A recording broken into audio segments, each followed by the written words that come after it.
It is the biggest and best GT3 race in the world. It's the CrowdStrike 24 Hours of Spa, and it's a sunny day in the Ardennes Forest. David Addison and John Watson trackside, looking forward to the start of not only the second round of Fanatec GT World Challenge Europe, powered by AWS Endurance Cup, but not only to a round of Intercontinental GT Challenge powered by Ferrari, but to the CrowdStrike 24 Hours of Spa, the centenary edition. It all began back in 1924. This, the 76th running, the 24th for GT cars, the 14th since GT3 came into existence. And if you like GT cars, Spa is the place this weekend because they are absolutely everywhere, not just with GT3, but also cars from support categories as well. Let's just remind ourselves as you look down at the circuit on how the European Series fits, because we've already had visits to Paul Ricard, Brands Hatch and Massano. We have sprint and endurance rounds to come. As far as Europe's concerned, we go next to Hockenheim for sprint, Nürburgring for endurance, Magny-Cours for sprint, Monza for endurance, Barcelona sprint and Jeddah for endurance to round out that season. And the European part fits with America, Asia, Australia as part of the global Fanatec GT World Challenge, and across those four, manufacturers score points. The cars will make their way down to the grid shortly. It's a mammoth production, the 24 Hours of Spa, and it all begins on the Wednesday when the cars go into town for the parade. They had the group photograph up at Les Camps, and it wasn't just cars from GT3. We had them from the Support Historic Saloon and Historic GT categories, as well as GT2 here with the KTM, the Maserati MC12 from the Endurance Legends, as was this IMSA Matmut Porsche, and the roads lined with people. It was quite a production to get everybody from the circuit, and that including the Mad Panda himself, Ezequiel Perez Compang. But just wonderful to see the cars on the roads, and something that only really the 24 Hours of Spa can do. Well, I think the most exciting part of this, apart from the parade in Spa itself, was the entire field of current cars, historic cars, whatever were here.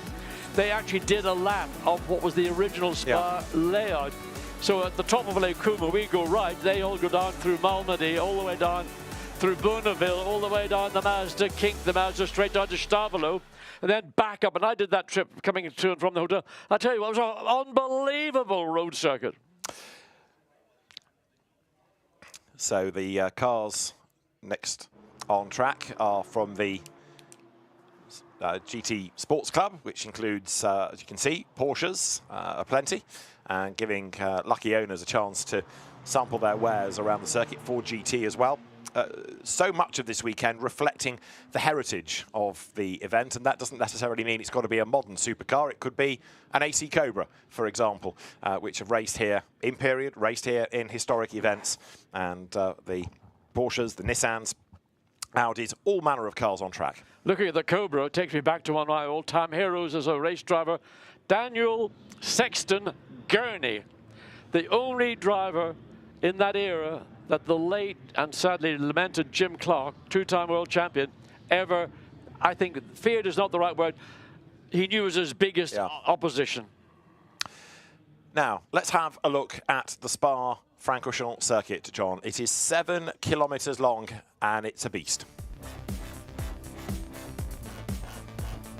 Okay, down through Eau Rouge, this is the turn two. We're just waiting for the tracker to start, and up over the top of Radion.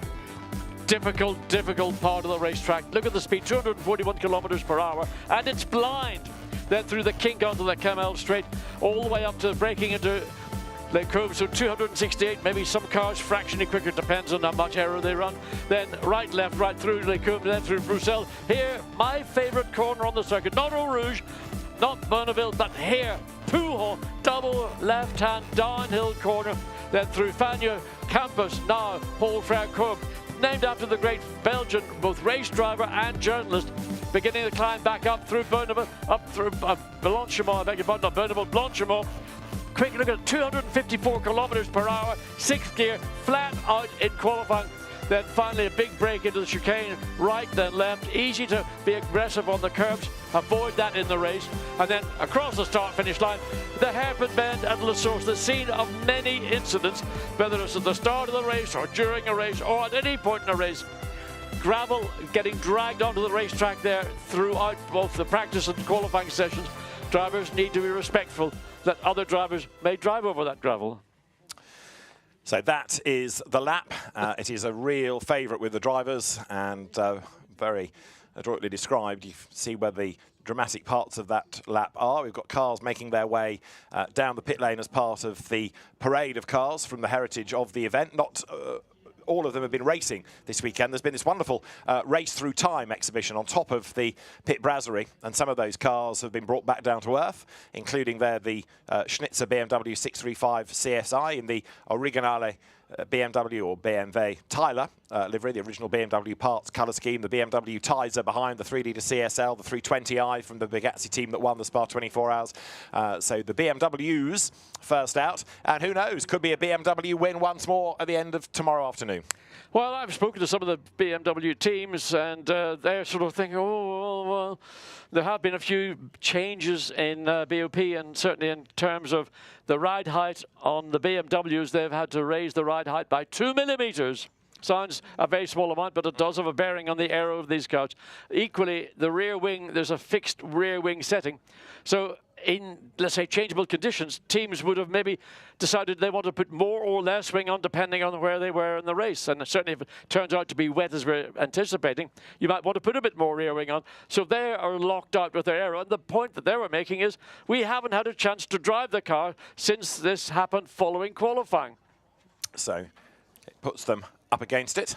There the BMWs are parking up against the pit wall, and there is a wall of fame as well here this weekend, with so many of those victories having gone the way of BMW. It's been a very successful brand, but of course so many of those were from that touring car era, but eager for a GT3 victory now. But BMW was the winning brand last year, and Philipp Eng, Marco Wittmann and Nick Yellerly and the Rover Racing team and a BMW M4 are back.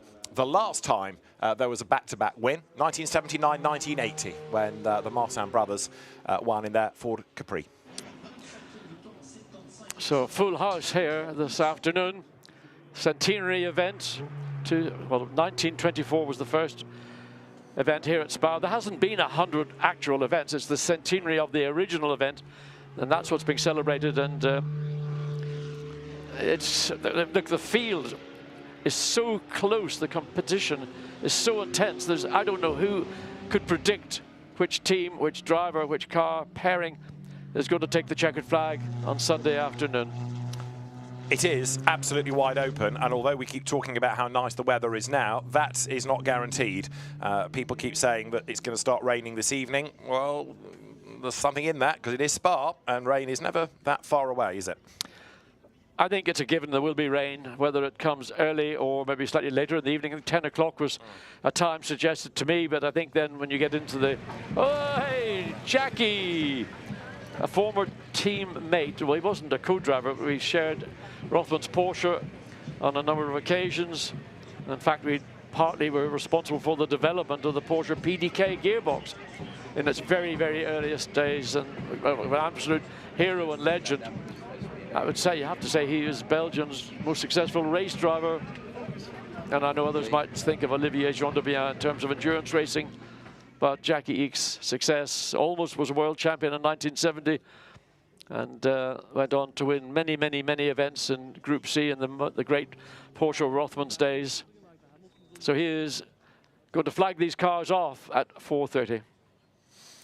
Indeed so. Jackie Ick's winner of this event, 6 times a Le Mans winner, as you saw on the graphic, and still very much a hero.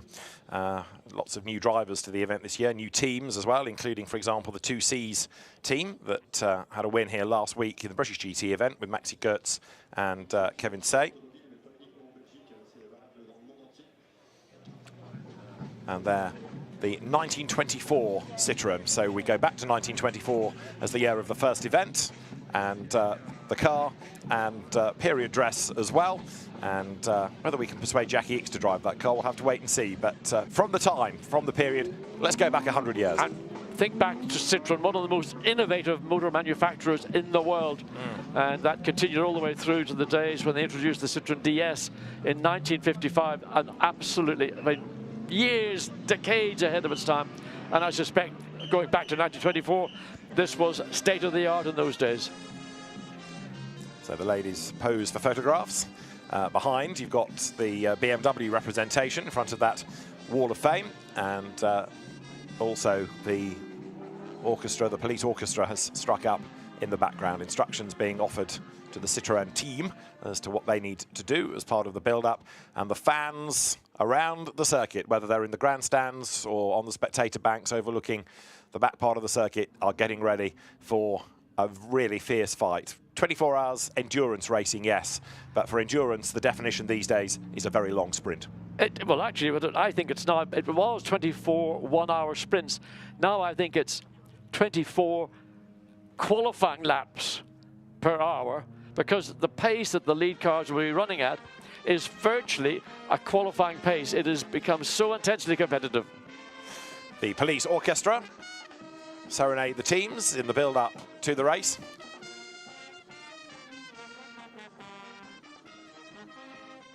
The Ferris wheel in the background, and down on the grid is Jackie Ickx and Ryan Marine, our guest from American GT Racing this weekend, is down there. He has found the hero of the hour. He's found the legend that is Jackie Ickx. Let's join Ryan Marine.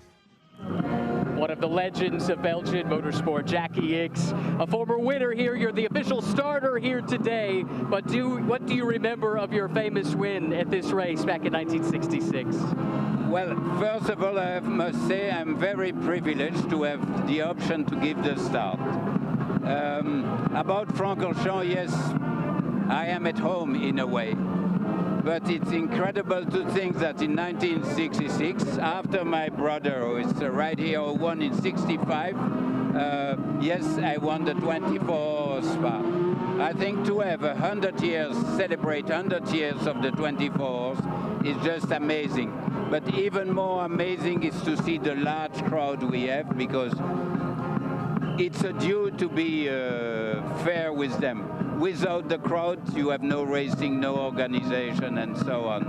But yes, Francorchamps, it's something special. It is indeed. We'll let our colleague Vincent Francis come in to ask a question now in French. Jackie Ickx, on se retrouve ici peu avant le départ de ces CrowdStrike 24 heures de Spa. C'est l'édition du centenaire, Jackie. Vous allez donner ce départ. Qu'est-ce que ça vous fait? Je trouve ça très émotionnant. Parce que je pense qu'il y a 60 ans, pas loin, j'étais ici au volant d'une de ces voitures et j'ai gagné aussi les 24 heures. Moi, ce qui me touche énormément, c'est de voir la passion de ceux qui nous entourent. Les tribunes sont remplies. C'est un grand événement pour la Belgique, c'est un grand événement pour Francorchamps, qui a un nombre d'épreuves internationales important. En faire partie, être encore là, c'est un vrai privilège. Je trouve ça, l'équipe qui organise ceci, c'est magnifique. Il y a une vraie atmosphère, il y a une vraie attitude qui est celle de la passion pour le sport automobile, qui est bien présent. Et cette BMW, vous vous rappelez des exploits avec ce type de voiture au début de votre carrière? Oui, bien sûr, parce qu'il y a un début à tout, mais c'est encore plus émotionnant de savoir, vous ne le voyez pas, j'accompagne mon frère qui a gagné les secondes 24 heures en 1965. Il a gagné aussi avec cette voiture-là qui porte son numéro. Voilà, nous avons une très belle histoire ensemble, donc c'est une histoire de famille chez les Ickx. Mais l'accueil du public est une merveille, et puis tant mieux pour le sport automobile. Merci Jackie Ickx, merci. Vincent Franson there, the regular Spa circuit commentator. Jackie Ickx won in 1966 with Hubert Harmer, and it was a BMW 2000 Ti that he drove, hence the link with BMW as you saw him sat behind the wheel. Yes, and also his brother, who was successful as well. But Pascal Ickx, obviously, what Jackie did in his racing career, and he was a little enfant terrible in those early 60s days. And certainly when he got into Formula 2, driving for Ken Tyrrell, he was absolutely lightning fast. And it was pretty much that all the way through his career. But Pascal, his brother, in the car alongside Jackie.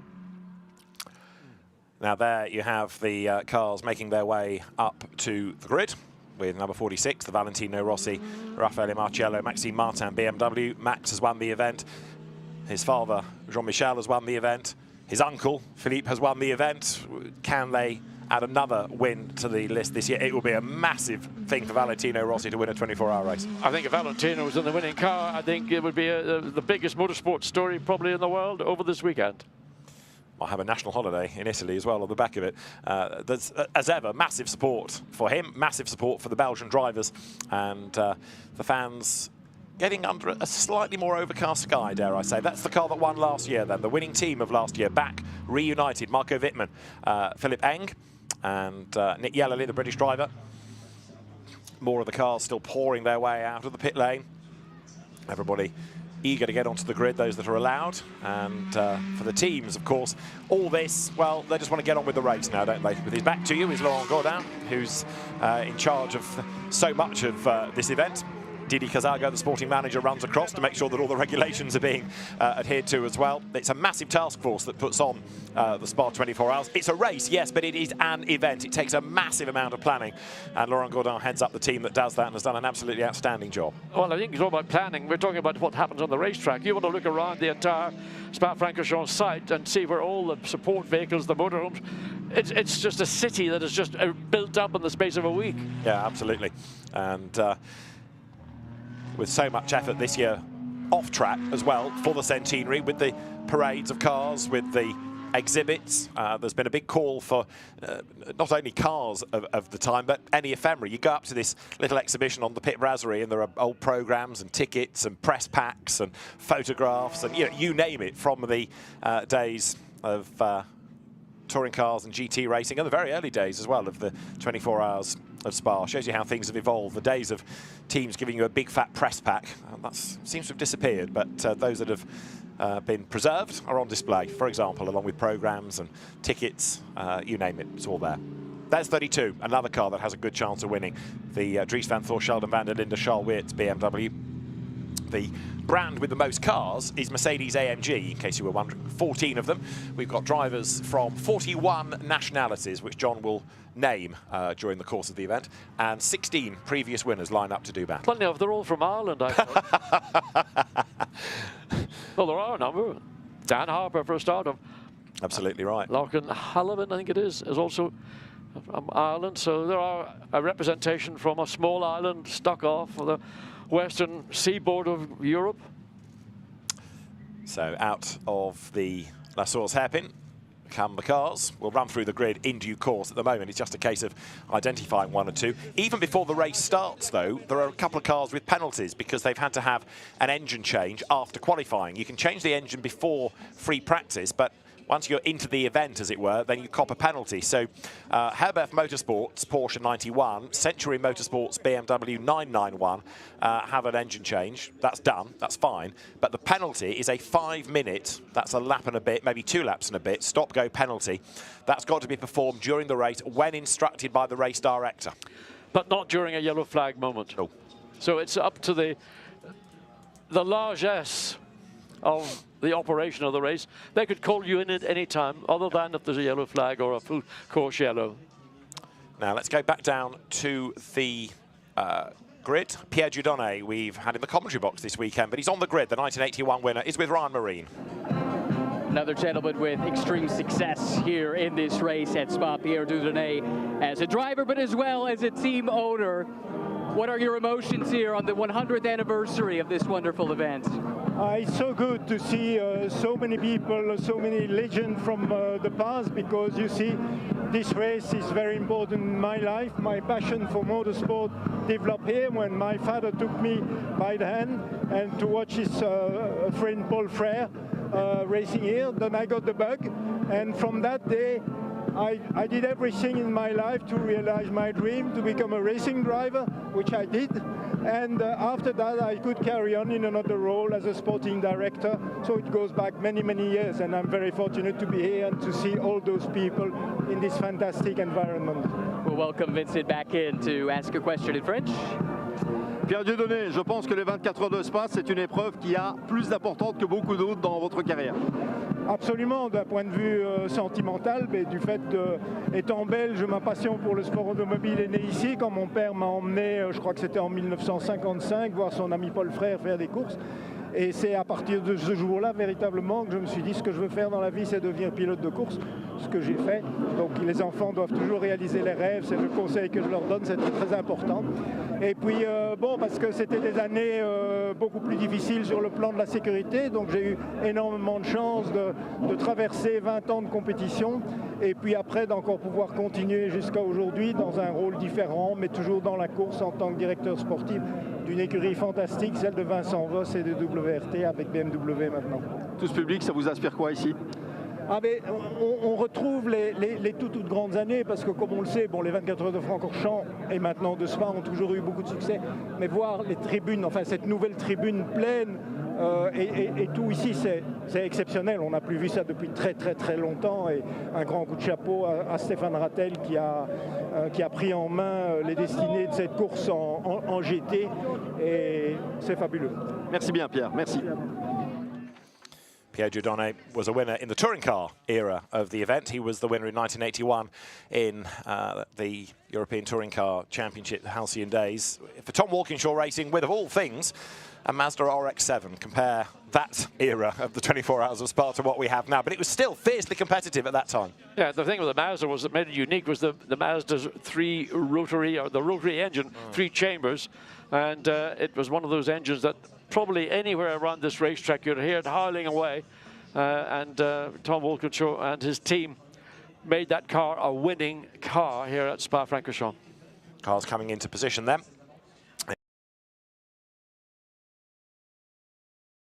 Before they take to the start, the flags of the RACB, the Royal Automobile Club of Belgium, of Fanatec GT World Challenge, of Intercontinental GT Challenge powered by Pirelli, flags of nationalities there as well. The lucky fans that are allowed onto the grid edge forward. The track, of course, all has to be cleared, ready for the start of the race anyway, because that gets underway on the nod of 4:30. In race control, the race director, Alain Adam, and his team, headed by Joël Durval, get themselves set, get themselves ready for quite a stint. There's an awful lot to look at. And how about this, just to remind you that Total Energies is a big supporter of the event as well. They stand out from the crowd. Well, they don't actually grow that tall in Belgium, they're on stilts.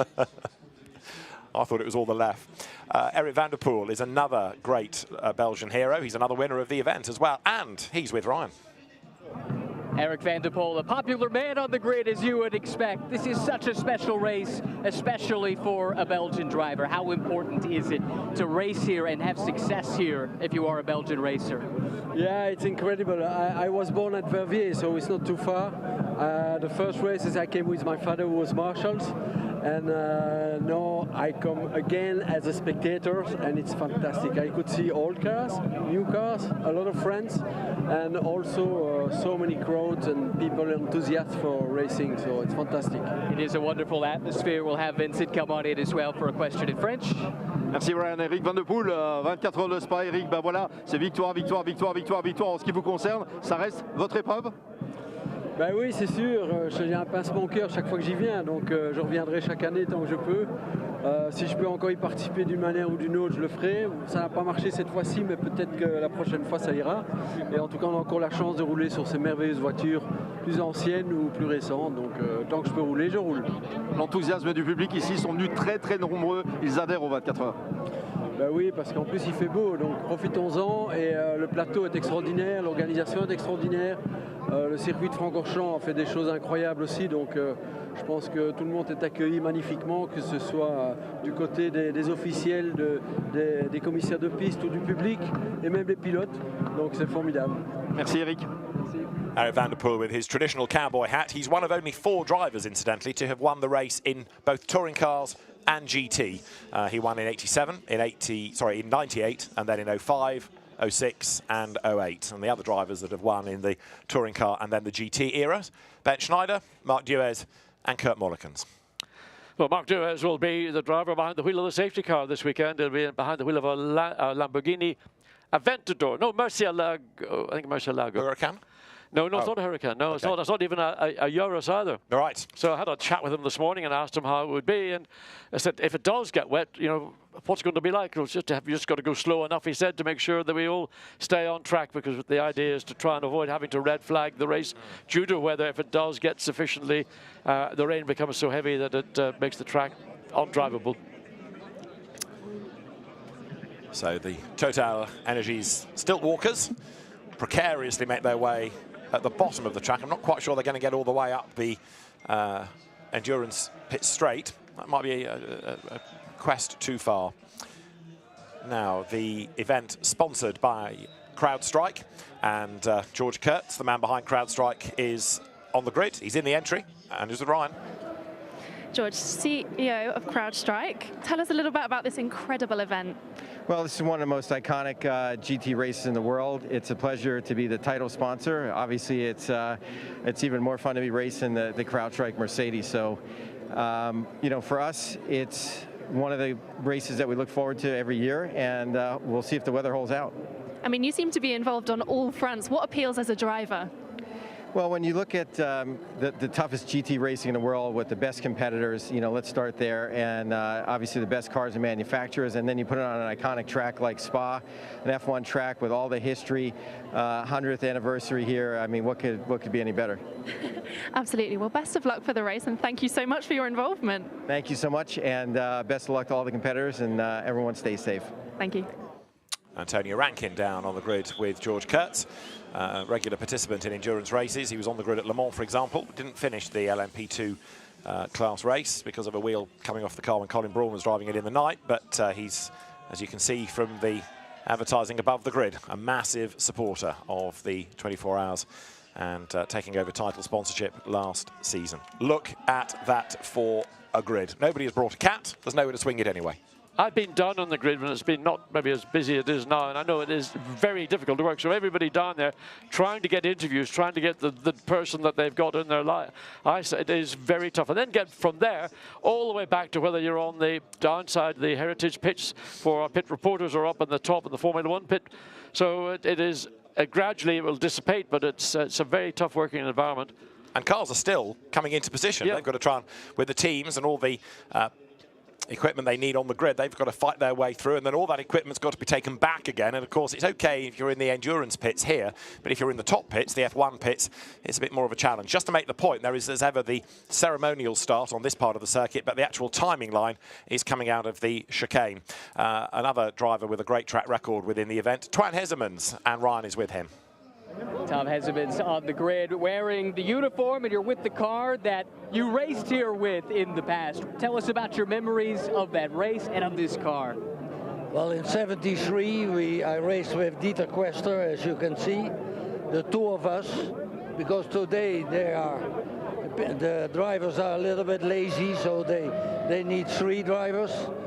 And we did it with 2, and the amazing thing was we won with 1 hour in front of number 2. Today is 3 seconds, but by then it was 1 hour. The race has changed over the years. For a question in French, here's Vincent.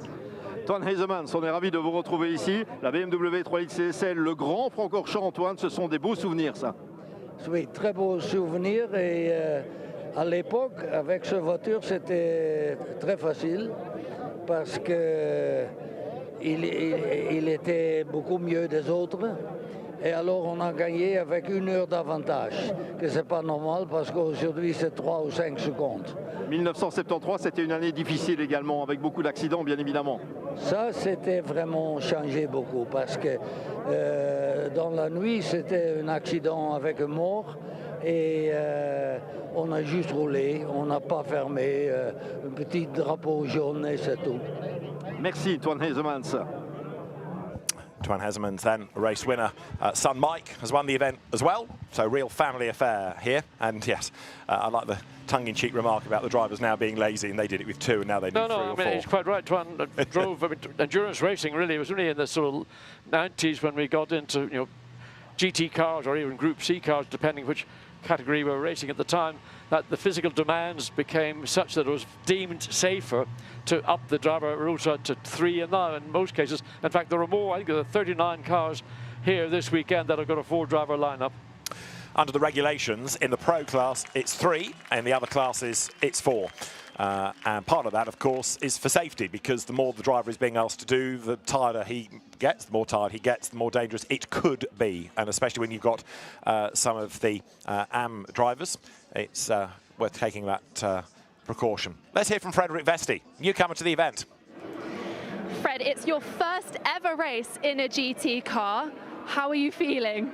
Yeah, honestly, it's a big one to have a first ever race in a GT car. I think Spa 24 Hours is by far the most competitive GT3 race in the world, and to be here with the AMG car is really cool. And I'm excited to do my first race. There's going to be a lot of learning with this car, with this championship. The weather is quite challenging as well, so we'll see how it goes. I'm excited. Well, you did the Le Mans a couple of weeks ago, and before that, you were the F2 runner-up last year. So big differences in the cars. What can you tell me about the differences? Yeah, this car it's much more heavy. It has less downforce, but it's really fun to drive this car. I kind of have to unlearn a lot of learnings from the past few years, but the reason I'm here is to be an adaptable driver, and to be able to do well in this class or in this car is really important to me, because I want to be an all-rounded driver. So I can learn a lot driving at such a different car than what I'm used to, and that's why I'm here. Well, this is about as all-arounder as you can get. Best of luck. Thank you. Thank you very much. Well, Fred Vesti not starting the race down in Cadella will do that, but the car starting back on the 26th row of the grid. I mean, that's a real wake-up call for a hot rod after Formula 2 and as a test driver for the Mercedes Formula 1 team. Where you have, what, 12, 13 rows if you're lucky of a grid. It's a one-by-one staggered anyway. Most of them is really 10 rows. Yeah, I'm thinking F2, really. But yeah, you're right. This is the Monster Energy stunt display team, keeping everybody with something to look at on the other area, if you like. This is opposite the Formula 1 pits, or the Formula 1 start area. This is where the race will finish. This is where the checkered flag will fall, and the fans in the grandstand there shouldn't be left out, so they've got something to occupy them as well, as all the build-up takes place to the other side of La Source, going down the hill. Goes back to what I was saying a little bit earlier about the build-up to the event and looking after the fans. It's more than just a motor race, this. Oh, no, this is called an event doesn't even actually do it justice. It's beyond an event. I mean, it's Glastonbury for motor racing. It is, isn't it? And the Monster Energy stunt display team showing that you can do this on a budget, because you only need one wheel, really. You don't get through many tyres. You just put all the load through the back. Spa, of course, these days plays host to motorbike racing once more. And the grid is still building. Look, still cars appear and making their way on track. That's one of the best sights of the weekend, and that is how many people are here. And there's been a huge amount of interest in sports car racing of late around the world. And the Spa 24 Hours has always been a popular event with the local fans, with the Dutch fans. Great camping weekend. And it always used to be the last weekend in July. That was where it was set, and it got into people's minds. It moved to the end of June because of a Formula 1 date, and there was a concern that people wouldn't come. Well, quirkily, they've come in greater numbers, so it looks like it's actually been a hit. Moving by necessity has done it the power of good. Of course, we had an October running one year. That was thanks to COVID, and there weren't many people here, of course, to watch it. It was a much colder event. Still gave us a dramatic finish when Nick Tandy's Porsche developed that problem, and it rattled its way around the last lap and just got to the line. But let's see what happens this weekend. Well, one of the big advantages of having this race in Belgium at Spa is that the location of the nation. You've got Holland, Luxembourg, France, Germany, all around you. Holland, all literally on your doorstep. So there's a massive international crowd, not just a Belgian crowd comes to this event. So then the grid forming. The fans in the grandstand opposite the pits look on. Man filter flags, Porsche flags wave, everybody with their favourites. And the manufacturers, of course, yes, they have some semi-pro, semi-works teams really in that pro class, but so much support. Customer racing, that doesn't mean you just sell somebody a car. You're here, you're helping with strategy, you're helping with parts, you're helping with engineering ability. There's more these days to GT racing than just going to Mr. Mercedes and buying a car. Well, I mean, in the good old days, one would say you could go to Porsche, or well, maybe more Porsche or Audi, pay your money, buy a turnkey GT3 car and go racing. Well, that's sweet, isn't it? That's last year's winning crew and the trophy. So Philip Eng, Nick Yellerly, Marco Wittmann and the trophy. They'd like to keep hold of it if they can. They're going to have to work jolly hard in order so to do. Look, we know in Spa 24 or any 24-hour race, there's going to be a lot of elements that you don't have control over.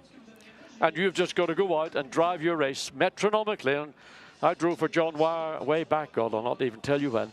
And his mantra was, we want you to do this lap time, lap after lap after lap. Forget about trying to win the race in the opening laps. Stick to this. Don't make mistakes. Mitigate every element of it, and success will come to you. Now, it's different today because it is a 24-hour sprint. Nevertheless, within that context, don't make mistakes. Don't make mistakes in the pit lane. Don't overspeed. Just literally drive the race as best you can by the book.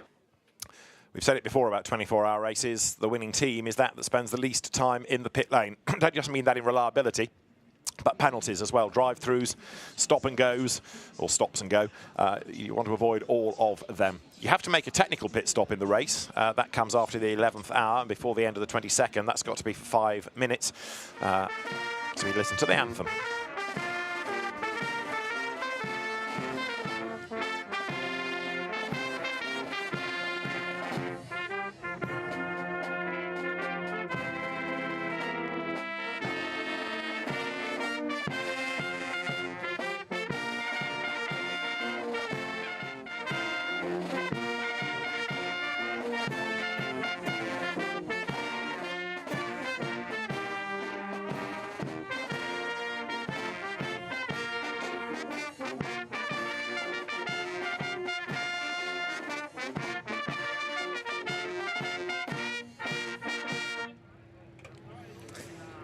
We are just minutes away from the centenary edition of the CrowdStrike 24 Hours of Spa. It is nearly 7 minutes past 4.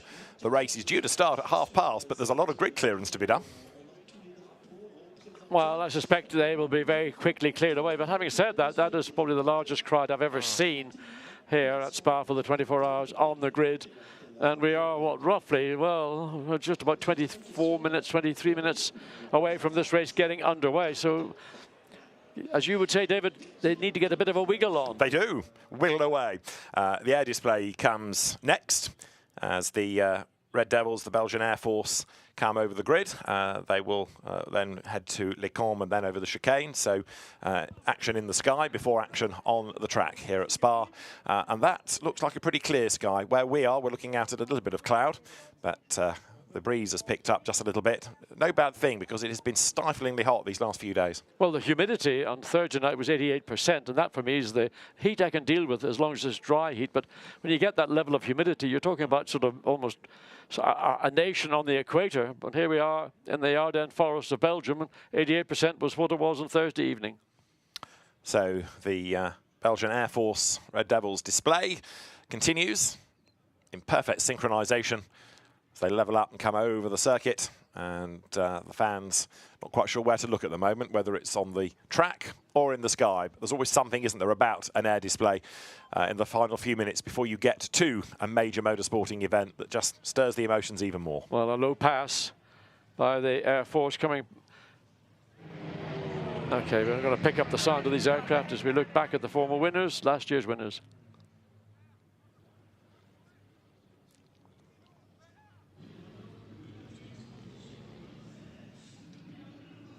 The Red Devils then from the Belgian Air Force over the forest part, if you like, of the lap, and all part of the build-up as they go round Les Combes and round towards the chicane, all part of the build-up to our 24-hour race. Still the cars come to the grid as they have to fight their way through the hundreds of people that are down there, all taking a keen interest. You just saw the boards marking out the pole position winners within the different classes.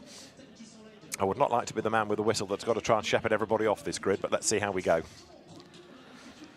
Well, we've got, what, 21 minutes to go, so the process is probably underway, but how much success they are having in getting the crowd off there is the trophy that everybody's aiming to secure.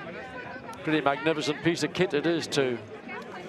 And some great names on that as you look at the winners in the past. One of them just out of shot, he's hidden behind the trophy now, the flat cap, Vincent Voss, who won it as a driver. He's won it as a team principal as well, the man behind WRT.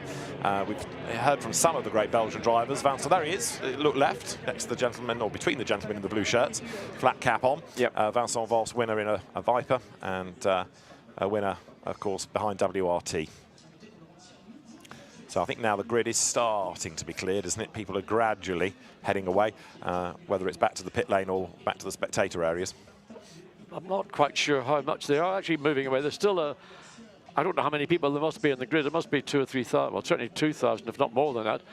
So it's going to take time to get them cleared. It is. Working wonders to get interviews down there is Antonia Rankin. She's got 2 for 1 now. Maxime Martin and Valentino Rossi. Valet, this is a humongous event with so many of your fans here. How do you even begin to prepare? Yes, it's always a great emotion be on the grid of a 24-hour race, especially here in Spa with a lot of people. Everybody are excited, and we cannot wait for the start. Yeah, try to keep the concentration, but anyway, you have to start the work. So we are still relaxed. What's your technique going to be once you get in the car? Nothing. You know, when you are in the car and you go on the track, is funny. So it's not a big problem usually. Okay, well, you've got an incredible team lined up with you. Maxime, I'll come to you. If there ever were a Hall of Fame of the 24 Hours of Spa, you would be a part of it, both your father and uncle. Do you intend on inheriting some of that success? Yeah, definitely. I mean, it's a great honor to be on the Hall of Fame of Spa 24 with my uncle and my dad. It's something special. It's a family race for us, so definitely I try to put more victories to the family and see how it goes. Of course, you won in 2016. How much does it mean to win this incredible event? Yeah, it's still for me the biggest race of my career, biggest win of my career. Like I say, with the family history we have, it's one of the biggest races in Belgium. As a Belgian driver, it's the race you want to win. So yeah, definitely was a great moment, but I want more of them. Well, it would be incredible to see you guys win. Best of luck. Thank you. Thank you. And behind stands Raffaele Marcello, who's another very key part of that team, and he's a winner as well of this event. Oh, very much so. Raffaele is a real star. Twan Ezemans behind the wheel of that magnificent BMW.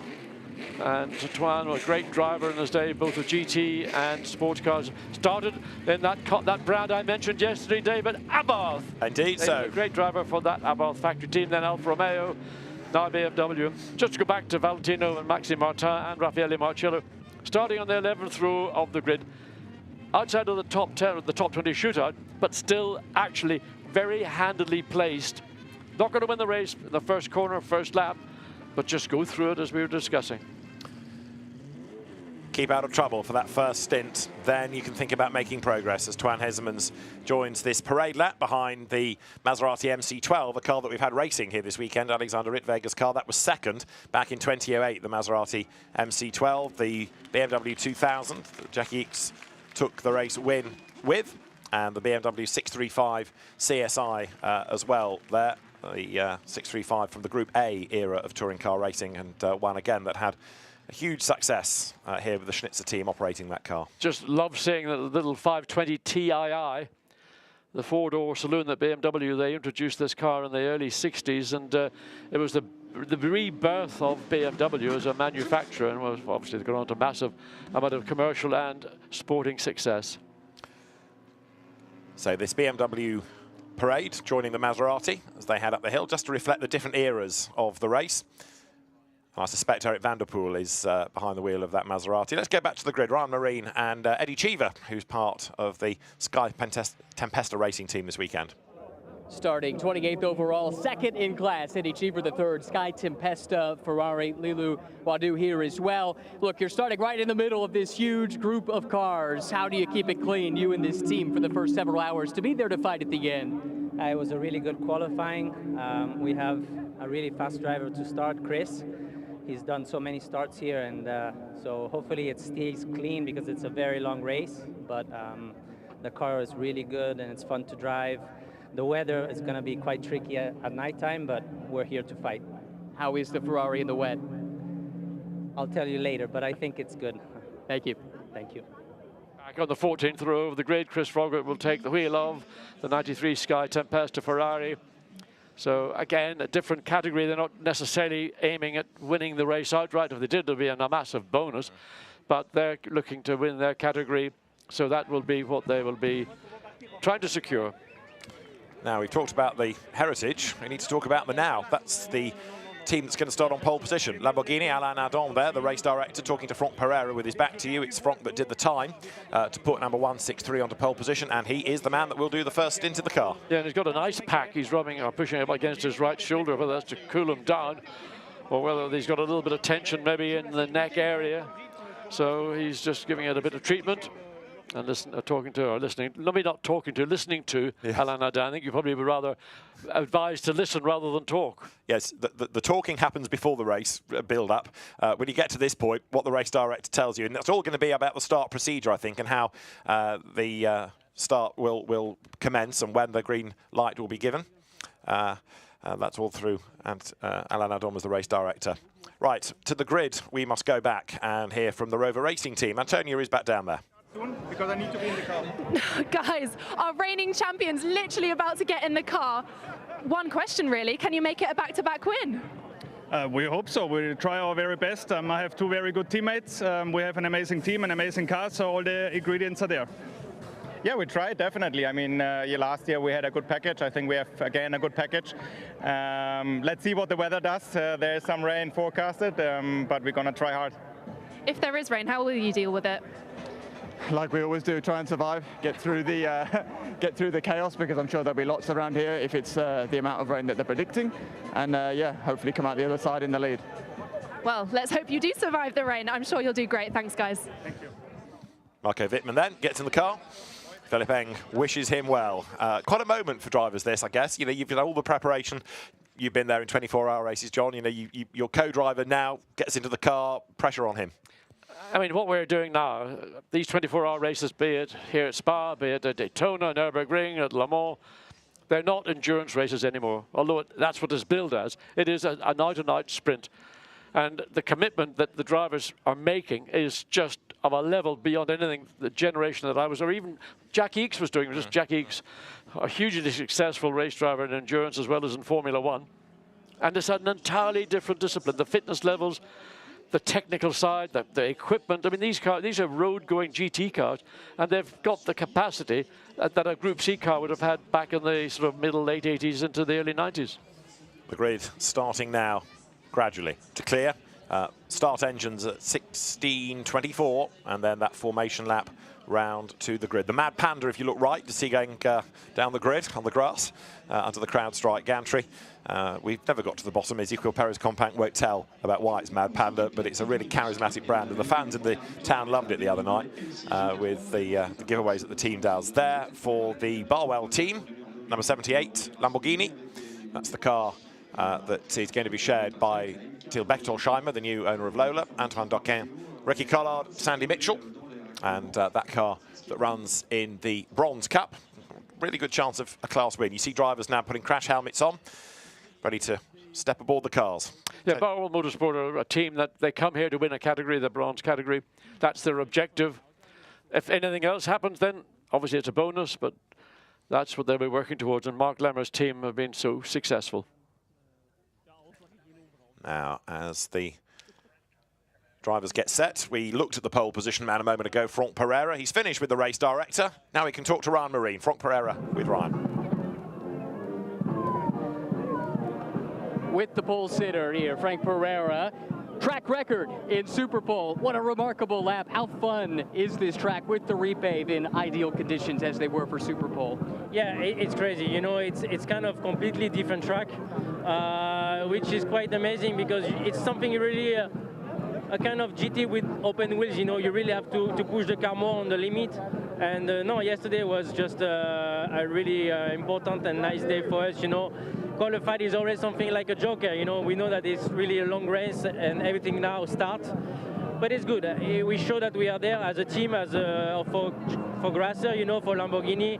It's important, you know, that we are really there to fight for the win, and then the rest, everything can happen. We will see. But at least we want to show our work, our team spirit, and now let's start.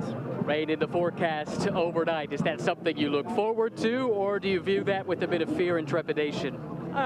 We know, I was in Le Mans 3 weeks ago, and it was also a bit disaster there with the weather, and in Watkins Glen also in IMSA last week. We know. We will see. I think we have to be careful all the time, and for sure it's more important the brain, try to be really focused and without mistake. But in the end, we know the race is like this. Everything can happen, but when it's written. So we will see. Could you share a few words in your native French with your fans? Je suis très content d'être là. Je tiens à remercier tous les fans français et belges aussi. Ça fait longtemps que je roule en Belgique, donc j'aime beaucoup. Et voilà, j'espère que la course va bien se passer. On va tout donner et on va montrer grâce à Lamborghini et mes coéquipiers ce qu'on est capable. Merci beaucoup. Bonne chance. Merci. Ron Pereira gets set. He will start the pole position car. And let's see how Lamborghini's fortunes fare. They've not had a win in the 24 Hours of Spa. They've come close, been contenders, but never quite got there in the end. 35, Aston Martin you look at. That is the Romain Leroux, Lorcan Hannafin, Maxime Robin entry. Grid now starting to empty as the teams concentrate their efforts on the race. And just look from that drone at the cars and that herringbone formation. You have McLaren, you've got Mercedes, you've got Audi, you've got Ferrari. Garage 59 operating some of the McLarens. And as we look at the back of a McLaren, let's go to Mercedes. Antonio with Mauro Engel and Daniel Morad. Mauro, Daniel, the biggest GT event arguably in the world. How are you guys doing? I mean, it must be so much build-up, so much stress. Yeah, it's good to go racing now. I think it's been a great week, a long week, and I think we're all just looking forward to going racing now. Looks like it'll be a very challenging race as always, but maybe more so with the weather. Yeah, Daniel, we're forecast some rain. How are you going to deal with that one? Well, I'm Canadian, so we're used to changeable weather. If it's snowing, it's fine. If there's hail, that's okay. But I think, like Mauro said, long build-up, lots of prep, but we have the right package. We've been working really hard and just piecing it all together, but we're ready to go racing now. Okay, so as long as it doesn't snow, you should be all right then. Now, Mauro, you've already got one win this year. This is arguably the most important of the wins. How will you make it happen? I think by teamwork, putting one lap in after the other, one stint after the other, one pit stop after the other. It's just such a long race. We're, as Daniel said, well prepared. We've got a very strong team, a proven car with the Mercedes-AMG GT3, and yeah, we're motivated to do it. Let's see. Hopefully, it falls our way. Yeah, let's hope so. All the best. Thank you, guys. Mauro Engel has won the Nürburgring 24, the Suzuka 10 Hours, the Gulf 12 Hours. He's won twice the FIA GT World Cup at Macau, but not Spa 24. Well, the other big unknown is for all these top teams, particularly the pro teams, is what will they do strategically? Will they go 1 hour per each of the 3 drivers, or will they double stint each driver, or will they triple stint each driver? So those are things that teams will have already determined, and that'll be part of their agenda. And no team is going to give you that away. I mean, no. I don't know whether it's better to keep a driver in the double stint. I mean, I have been in a situation where I had a triple stint because it wasn't because I was doing a good job, but it was because the circuit was wet. And it was easier to keep me in the car because I was driven in, if you like, to those conditions, rather than putting in a driver who had to go out and relearn everything. So those are the kind of areas where teams will have to think about it. Right now, bone dry, perfect race conditions. I expect double stints for most of the top teams. There's another point in all of this, which is that, of course, a few years ago, Acodis ASP took the decision to keep Timur Boguslawski out of the car for the first 12 hours because you score points at 6 and 12. So they didn't use their slower driver until the second half of the race. There's also that to factor in as well. Now, we're going to go back down to the grid in a few moments' time as you see the personnel starting to clear. And there, the winner's trophy. As we have the most famous message in motorsport coming up in a few moments. Ryan Marine will introduce it. And now for the most famous words in motorsports, please welcome Duncan Hayes, a guest of CrowdStrike, to give the command. Drivers, start your engines. We'll fire. We are getting closer and closer to the start of the CrowdStrike 24 Hours. cars, where have they all gone? I mean, 5 minutes ago, you couldn't see cars. Suddenly, the road is clear, and we are set to go racing. Just the grid marshals then, opposite the cars. A nice touch this year, rather than side by side, is that they are in that herringbone formation all the way down the grid. Again, to recreate how it would have been in those very early days of the Spa 24 Hours. Yes, but thinking about that, sort of, I call it an echelon start. Why not let's do, just for the show, do a Le Mans start, let them run and jump into the cars, but only just do a lap and come to a standstill. I would love to see that being replicated, because it's something that went out of, well, it ended back about 1969, 1970, when racing, particularly in sports cars and to some degree GT cars, started to get a little bit more pacey, but also the introduction of seat belts and the fact that you have to set your 6-point seat belt before you get underway. Stefan Rattel wants a photograph of the winner's trophy, and he must be incredibly proud of how he has moved on the 24 Hours of Spa from a struggling touring car race that was won by a Peugeot 306 2 years running to this. Just look at it. Tell you, a little Peugeot 306 turbo diesel, which I had, was a mega little runabout, but it is a transition from those days to where we are right now, looking at these absolutely incredible GT3 cars, and every season they just seem to get further and further refinements, developments, and just the pace. So there is Jackie Ickx, and he will wave the Belgian flag. Then the winner of this event in 1966, 6 times a Le Mans winner, 8 times a Grand Prix winner. And the cars are underway as we get set then for the 2024 CrowdStrike 24 Hours of Spa. David Addison and John Watson in the booth. Ryan Marine, Antonio Rankin in the pit lane.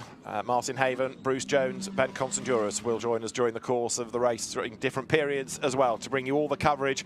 We are on air for the duration. Let's look at the start drivers and the grid. Franck Pereira, Lucas Auer on the front row. Alessio Rivera and Glenn Van Berlo will be on row 2 ahead of Lucas Stoltz and Vincent Abril. Jim Pla is on the 4th row, and he lines up alongside a winner of British GT here last weekend, Maxi Goetz. 5th row, Marvin Kirchhofer alongside Arjun Maini. David Pittard is on row 6 with Dominic Baumann starting in number 777 Mercedes. Next up, Augusto Farfus, championship leader, of course, in Pro in Endurance Cup, because he, Max Sasser and Dan Harper won at Paul Ricard. Nicky Tim lines up alongside ahead of last year's winning team. Marco Wittmann starts for them. Jackson Evans alongside for Phantom Global Racing here for the first time. Then Simon Gachet, Matt Campbell, Anshin Guven, Mirko Bortolotti. Maxime Martin starts on row 11 ahead of Benjamin Goethe. Then Sheldon van der Linde only on the 12th row. Ricardo Feller, last year's sprint champion, ahead of Stephen Palette and Martin Kodrich. Then you've got Julian Andlauer and Chris Froggatt in 93 Ferrari. Colin Carasani leading the Silver Championship after Paul Ricard. He will start for Winwood Racing. Joel Sturms alongside. Then Fred Verviche in the first of the Mustangs. Ben Barnicoat next up ahead of Max Hoffer, Cesar Gazot, Sandy Mitchell for Barwell, and Louis Machiels, veteran of the event for AF Corsa. Alban Baruti for Sansalot comes next with Maxime Robin for Company. Sam de Jonge and Rob Bell, Aston Martin and McLaren respectively next up ahead of Nürburgring 24 winner last year Felipe Lazer and Christopher Zirkling. Lawrence Van for 43rd. That's a car to watch, the Haborto Porsche, with a lot of work to do from further back on the grid, and we'll come to that as the race wears on. After that, you've got Ezequiel Perez Companc, Nicolas Hiro, Jens Klingman, Alessio Picariello and Darren Lund, Yannick Mettler and Hugo Cook next ahead of Esteban Mutt and Daniel Junkidea. Indy Dodger lines up with John de Wilde alongside him. Martin Conrad, class winner last year, and Josh Cahill debuting for Team RJM. Casper Stevenson for Barwell, and Ben Green's Valkenhorst Aston next. Marius Narken has the expat Brit, now based in America, Ian James, with Ben Tuck and Maurice Schuring next. Then Mark Sansom, and to be 64th on the grid, it is going to be the car of Brad Schumacher, ahead in turn of Kerong Lee and Dustin Blattner. And that is the list of your starting drivers. Yeah, the 992 Porsche, which we'd expected to be challenging for pole position. Kevin Estre, Patrick Pilet, Laurent Van Thor. That car, since the end of qualifying, because they didn't make it into Super Pole, has been literally stripped back to the barest of the bones and rebuilt, because they weren't able to troubleshoot what was stopping the car going quickly. The drivers couldn't get a grip of the car. So they hope that having put it back together as per the factory spec, or the spec that they've chosen to run with, that they've found what was the cause. But up until they started that process, they were scratching their heads. And it was a real surprise to see that car just so far back on the grid then. But let's see what pans out as we get set now to go racing here. It promises to be a really dramatic start. At least the road is dry. We always say you've got to keep out of trouble over the first few laps, but these are racing drivers and they all want track position, of course. Yeah, I'm sort of speechless. No, you're correct. I mean, it's a 66 car entry, and you're trying to get all 66 cars through the opening lap. Everybody jockeying position. You might see a gap and think, I'm going to have that one, but by the time you get there, somebody else has had the same consideration, and they're also fighting for it. So it's a time, unless you're on the front 2 or 3 rows of the grid where you've got pretty much clear air on the opening lap, then just, if you have to hang back for 1 or 2 seconds, hang back. So the cars now make that run up towards the Paul Frere, then to Blanchimont. And as they do so, we will get set for what promises to be a very dramatic start to this year's event, no question about it. They will make the run out of La Source. They will make their way down to that ceremonial start point, and that is where we will be in business. 52 Ferrari, we understand, has been delayed and may have to start out of sequence at the back. We'll double check in a moment. This is 51 Ferrari, the car that Alessio Rivera will start. But now the field about to turn its way out of La Source, the CrowdStrike 24 Hours of Spa. The centenary edition, the biggest, the best GT3 race in the world, is about to get underway. The field accelerates towards the line. The command will be given. The lights will change. We go racing. Lamborghini leads as Franck Pereira heads the pack downhill for the first time towards Eau Rouge. It is Lucas Auer who will go second, and third Alessio Rivera. So far so good as they squeeze their way through Eau Rouge. Uphill for the first time. Look down from the drone. It's a dry track. It is a fast track, and Franck Pereira leads. Yeah, he got the advantage of starting in pole position. Lucas Auer was sort of swamped by Alessio Rivera in the Ferrari, but up the hill. And the Mercedes has now found herself back up into second place. So let's see what's going to happen. Getting through Les Combes on the opening lap. It's always very busy. Cars to the left of you, cars to the right of you. And on the story goes. Through Les Combes they come then. And as the field wriggles its way down towards Bruxelles, everybody edging left and right, looking for clear track space. But Franck Pereira has the best seat in the house, and he is trying to pull away now as the cars accelerate for the first time through Speaker's Corner, the Jackie X corner as it now is, and down towards Pouhon. The BMW is on the prowl, but Lamborghini trying to edge clear up front. Lucas Auer going with him. You're on board here in number 2. That is the Lucas Stoltz-driven Mercedes that he shares with Jules Gounon and Fabian Schiller, and then they will power their way up towards the pith path for the first time. Well, very happy to say that everybody's made it halfway around the first lap, and we don't appear to have any contact of any consequence. There may have been a bit of hip and shoulder, but certainly everybody on track, and a pretty well disciplined start it has been. Absolutely right. So that question mark over the 52 Ferrari, having said how well disciplined it was, one of the Garage 59 McLarens got roughed up just a little bit there. And out of the Cours Paul Frere for the first time. The run towards Blanchimont. Speed building all the time.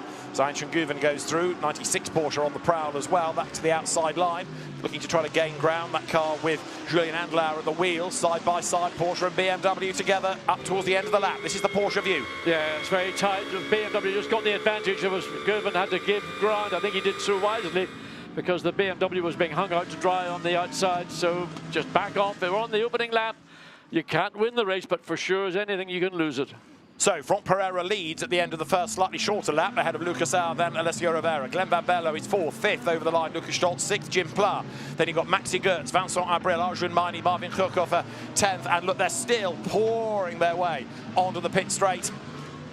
1 or 2 at the back have lost quite a chunk of time on their opening lap. But it is Franck Pereira then now trying to build that gap as the cars make the run once more uphill. And actually, in relation to what we've had in the past, a very calm first lap. Absolutely. I'm impressed that everybody's behaved themselves. I know it sounds easy to say. I thought I was seeing something from the back of the Mercedes. It's just the headlights from the Ferrari behind was causing a little distortion on the screen. So everybody, as I say, well behaved and respecting the fact that this is a long race. And they don't want to end up having a pit stop at the earliest occasion and then putting themselves on the back foot. Oh, running very wide just in the exit of Les Combes. And I think that might have been one of the Audis. Yes, it might have been one of the Trezor Audis. Well, I think they survived it all as the cars then dropped downhill. In fairness to Franck Pereira, he's not getting away, is he? He's doing his best to break clear, but he's not being able to do it at the moment because staying with him is Lucas Auer and then Alessio Rivera running in third place. Well, these two drivers, Franck Pereira and Lucas Auer, were the two that at the end of the day dominated the shootout. They were within a few thousandths of a second of one another. So the difference in pace between the Lamborghini, Franck Pereira, the Mercedes, Lucas Auer is virtually negligible. You're talking thousands, of course, so good is the balance of performance. Remember that this is a championship round for not just IGTC Intercontinental GT Challenge, but Fanatec GT World Challenge Europe Endurance Cup, and points are awarded at the 6 and the 12-hour mark, as well as at the end of the race. So the teams need to reverse engineer their strategy to make sure they are in that leaderboard in good places at the halfway mark and at 6 hours. Pereira leading Auer, and these two just edging away ever so slightly as they break for the chicane now. I suppose one might say there's no big surprise because they were the quickest two cars in the shootout.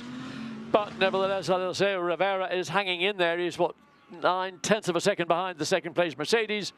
And then he's followed by Van Berlo in the first of the Audis. And that's a pretty good effort to get the Audi into this position at this early phase. In fact, there's two of them in the top 6. Yeah, qualified well, those cars, didn't they? Louis Machiels was delayed off the grid, started last. So the 52 AF Corsa Ferrari with work to do. It is currently in 66th, last place, as the leaders go by. I don't think he's going to be too worried. No. I think, you know, he knows he's got a long race. He wants to finish it. Little bit of body rub from some of the cars. You can see, look at that coming through Eau Rouge. In fact, a lot of cars, well, that's the body, or well, that's the skid blocks on the outside of the spoiler at the front is actually rubbing the ground. So I think that's actually what it is. Of course, these cars full of fuel right now, so they're at their heaviest. And that's just an indication of how low to the ground they are running.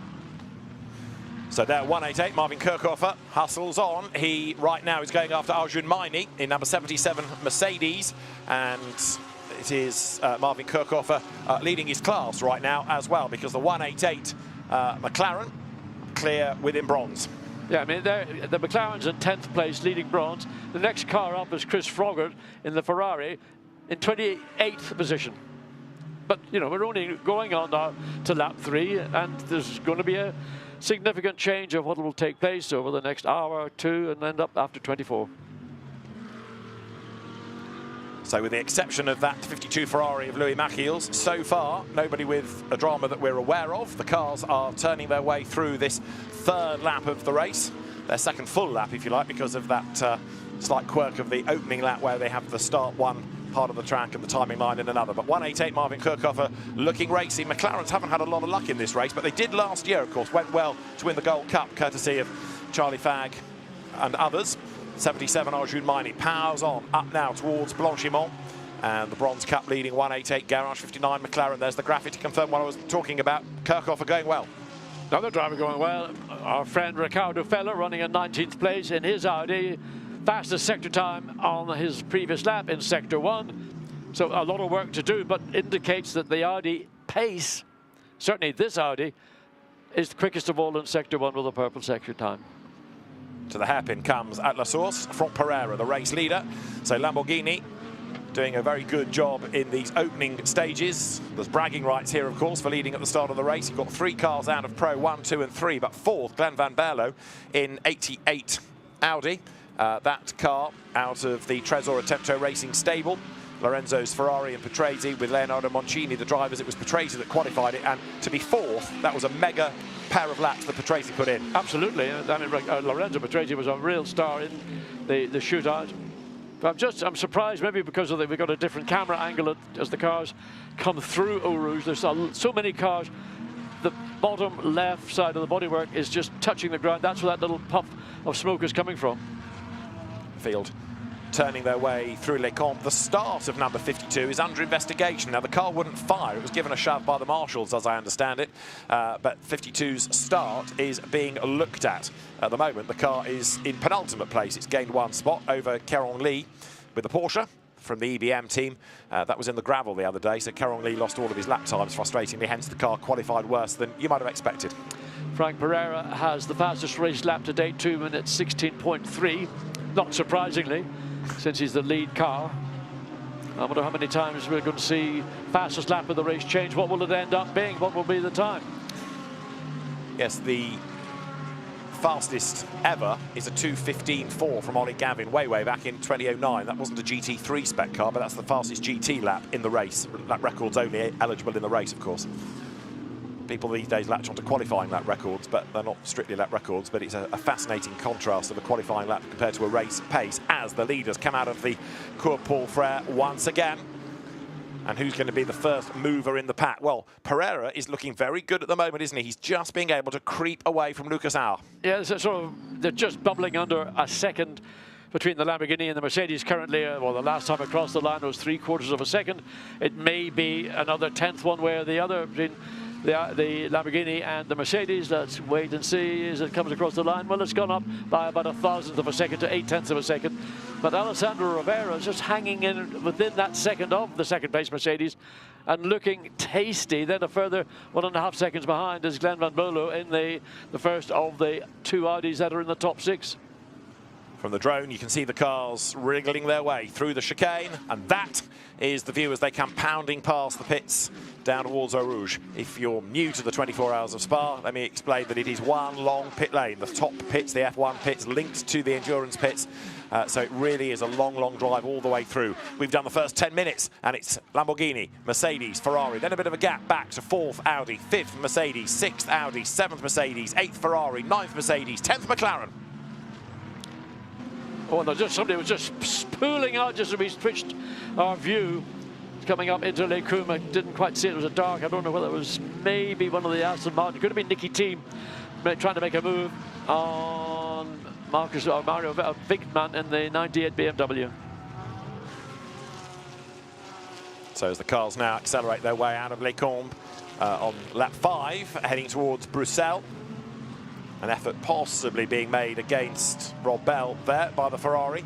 Rob Bell's McLaren number 27, that's the Optimum Run car, hanging on to its place for now, but behind the Ferrari of Felipe Fernandez-Lazer, looking for 38th place. The numbers don't sound so impressive, but as the race wears on and people hit trouble, these will be cars that will get up the order. Qualifying slightly out of position, and qualifying so difficult, of course, with a limited amount of track time and so much traffic. Well, the traffic was always going to be the difficulty, and everybody had the same face problem. But some cars had issues. I mean, I don't understand what those issues were. The team didn't understand what they were, and they've had to go back and start from scratch, particularly the 992 Porsche, which was one of the cars that we had sort of predetermined would be a car challenging from the minute that Jackie Ickx waved this race off. So through the chicane, lead gap down, I would offer you, ever so slightly. So let's see, as Franck Pereira comes across the line. The maximum driving time, just to make this point quickly, is 62 minutes, unless there's a yellow flag within your stint, in which case it can be extended to 67. So it'll be round about the hour mark that we can anticipate the first round of pit stops. Race start at 4:30, so or it's going to be just after the first hour that you can anticipate the pit stops to come. For what it's worth, Lucas Auer clawed back 1/10 of a second on Franck Pereira in the lead Lamborghini. And I mean, a 10th here, a 10th there. Well, there you see the 2 lead cars. The gap, that was 7/10 of a second when they came across start-finish line. Looks to me slightly less than that as they come up into Les Combes, but it's somewhat irrelevant because even if Lucas Auer can get even tighter, closer to the rear of the Lamborghini, his main problem is going to be finding a way around such a competitive car. A good move up the inside. Is it going to stick? The 99 Audi hanging in. But has the Lamborghini got track position? And he had to concede the Audi. Oh, and something with the Aston directly ahead. Again, I'm not sure that wasn't Nicky Team directly ahead, kicking up the dust. And look at the Porsches, because a big send up the inside there by Matt Campbell and Schenguven in the black and gold Schumacher car gets through as well. So all of that means that Ricardo Feller, rather than gaining a place, has lost 2. Those Porsches pounced just when it mattered. Well, Matt Campbell, a couple of laps ago, had set the fastest sector time in Sector 1. So he is a Porsche on the move. And I have to say, not before time, because I felt the Porsche's performance in qualifying was lackluster. It just never gelled at all, did it? But let's see, are these better race cars than qualifying cars? Through they turn. Mirko Bortolotti just hanging on to position up front at the moment within that battle pack. So they'll group of 8 or 9 cars down at the bottom of the circuit coming through campus and into Paul Frère. So the climb up the hill, and so the 92, where has it made its way up to 20th place. So Matt Campbell in 20th place and looking to make a move to make further progress. Now the race leader, Franck Pereira, has just broken the beam, gone across the timing line. So the leading Lamborghini through once more. There, 92, Matt Campbell, chasing after Mirko Bortolotti. So many of these drivers, of course, having to adapt 1 week from a hypercar / LMDH machine to a GT3 machine the week after, and they are able to do so very, very impressively. Well, many of these drivers have had, this is the third 24-hour race they've taken part in the space of 6 weeks, and many of the drivers, as we heard on the grid, had actually raced last weekend at Watkins Glen in a race that was also dominated to some degree by the changeable weather, and the result of which was why the Iron Dame's car, the Lamborghini, isn't here this weekend. Sarah Bouvet was driving and she had an accident there, and the team weren't able to find an appropriate replacement for her. The entry was withdrawn, a great sadness for everybody. Indeed, so yeah, the car here, drivers here, Michelle Gatting, for example, Jules Gounon's partner, not able to race, but to support her man instead. Mirko Bortolotti not getting away, is he here, from Matt Campbell behind. So these two tied together, 18th, 19th, 20th. Heinz and Guben right there in the pack as well. And do not think that just because they're in a train, the drivers aren't trying. They are hunting for every 10th of a second and trying to prise open the door and make progress. Well, I tell you, Mirko Bortolotti is as tough a driver in a GT car as you'll ever come across. And again, a car which underperformed, having been a dominant car in the hands of Andrea Caldarelli some four or so seasons ago, compared to the car that's leading the Franck Pereira, the Grasso Racing Lamborghini entry. So don't know what went on with the Iron Lynx entry, the 63, and Mirko Bortolotti trying to make up ground, currently in 18th place, running behind David Pittard, 2.1 seconds behind the BMW. Oh. Aston Martin, David, I beg your pardon, I misread it. David Pittard in the Aston Martin. There it is, just going out of picture. So we've done 6 laps.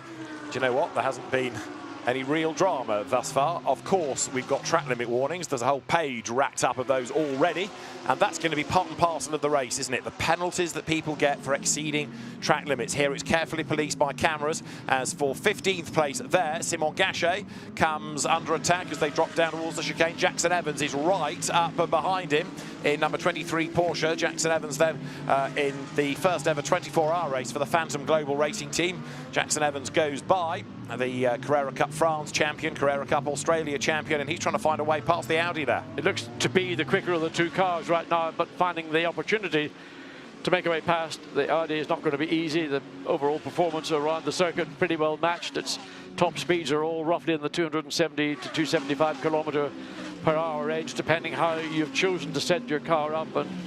But there is restrictions on how much or how little wing you're allowed to use in this race. Rear wing, that is. Yeah, indeed so. Pereira's advantage has just crept up to a second. It's taken him 7 laps to get there. That shows you how the BOP is working. And in the background, a big effort being made by Matt Campbell to try to get alongside Bortolotti into Lecombe. That leading line takes you all the way down to 17th, but then there's a gap, isn't there, that's opened up as 1 or 2 run wide up the curve. Bortolotti's hung on to his 18th place, but he's having to make that Lamborghini incredibly wide. Well, Mirko is a master at defending as well as he was overtaking, for that matter, but in the minute it's a defense style of driving he's having to adopt, and hoping that by the time we get halfway through this stint, what we're in, we're coming up to about 17-18 minutes of this 24-hour race, and already he's probably realizing this is going to be a tough 24 hours. Absolutely right. It's tough for these cars as well. Look, 46 BMW with Maxime Martin starting and Sheldon van der Linde starting 32 behind.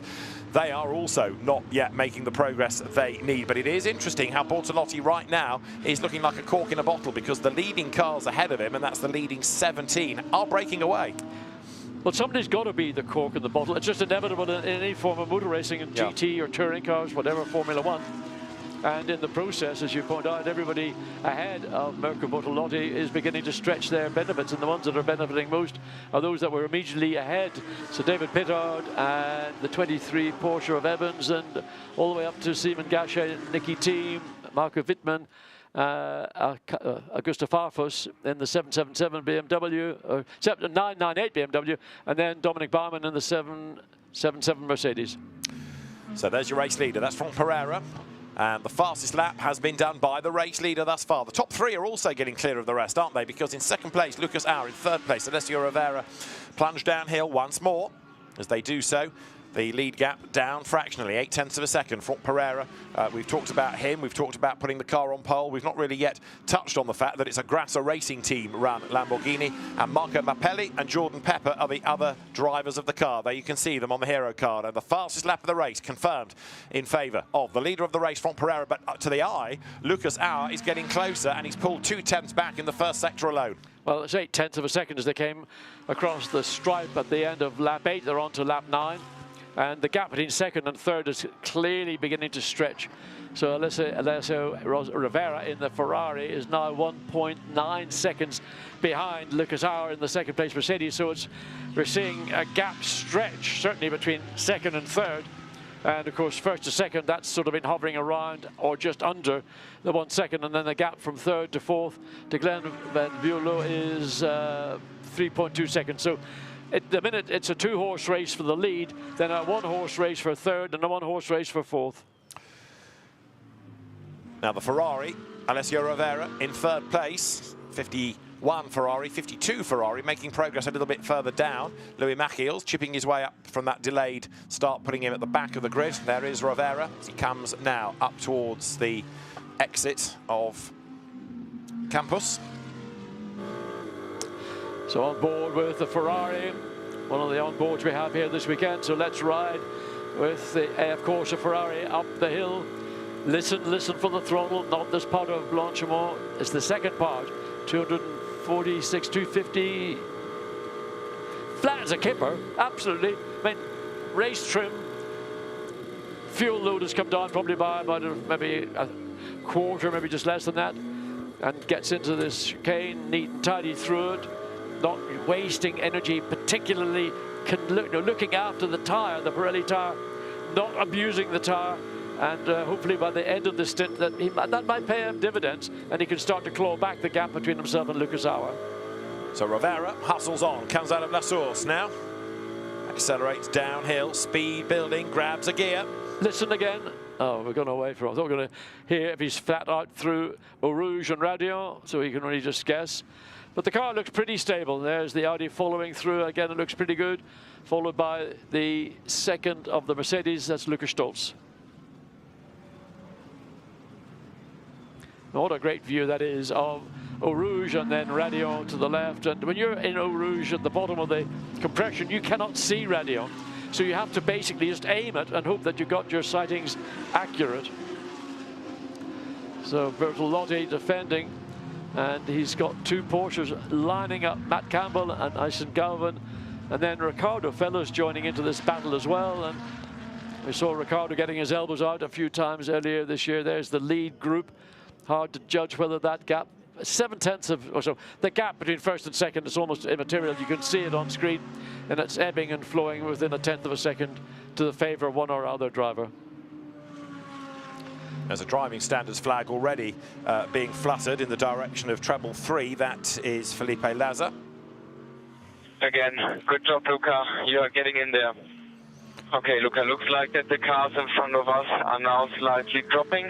You are still very consistent. Good job. Team radio to Luca Stolz there in 5th place, and he is hunting down Glenn Van Berlo. I tell you, coming through the exit of Fagnes, the Audi really got into a big 4-wheel drift slide. And I think that Lucas Stolz will read that, and he will see that maybe the tyre on the Audi has peaked earlier in this. It's only what we're on the 10th lap. So he'll be reading all that and factoring it away and thinking about, well, if that's what I'm doing to him and I'm over a second behind him, if I get to half that distance, he's going to be really having to work hard. Into the chicane comes Stolz. This is a pro car chasing 88, Glenn Van Berlo. His car, in contrast, runs in the Gold Cup. But Van Berlo, quick young driver, and he's doing a good job of hanging on to that place right now. The Mercedes have been struggling a bit with understeer this weekend. 80% of this track has been resurfaced. It is much, much faster, but it's presented the teams with a whole new configuration. Replay of the start. Good getaway by Franck Pereira as he was able to storm clear down towards Eau Rouge, but a tidy start. And of course, these days, the driver's able to accelerate a little bit earlier before they get to the line, and that means that the general pace is quicker. You haven't got a bottleneck as you get to turn 1. Yeah, very much the case. You want to make sure that the field is spread out, especially since the first thing you do is confronted by this view and looking on board from Lucas Stolz's Mercedes, and it's cars to the left of you. I can't repeat myself. And everybody over the curbs on one side. Lucas Stolz has to go out to the right to avoid the Audi coming into him. So he got ahead of that Audi at that particular point. Uphill, Lucas Stolz's view. See the cars ahead, edging around to try and get warmth into the tyres. That's Glenn Van Berlo round the outside. Late on the brakes, good pass. Again, look at the back of the Audi, just stepped out as he turned into Lecum. Now, I'll replay again. I'm getting excited. So a great effort by Glenn Van Berlo to do that. He saw that Lucas Stolz had gotten his nose ahead, but he was able to draw up alongside the Mercedes at this point of the circuit as we go to Lecum. Another replay of that opening lap from on board with Alessio Rovera. Swings through Eau Rouge. Remember, tyres pretty cold still at that point. They do have tyre warmers, but that's nothing like putting a proper cycle through them. And then the cars accelerate now up to Les Combes. That Ferrari losing out a bit in a straight line, and it is falling away from Lucas Au. The top two, Pereira and Au, right now are not only closing to one another, but they are pulling away from Alessio Rovera, and he in turn has dropped Glenn Van Berlo. Yeah, Lucas Au has clearly closed up to the tail of Franck Pereira, and I don't know whether he's going to think about a pass. He is. Brave move up the inside. Great racecraft from the Austrian driver to put himself into the position to take the advantage away from Franck Pereira. I think I probably caught Franck Pereira unawares. I don't think he was expecting that late dive from the Mercedes.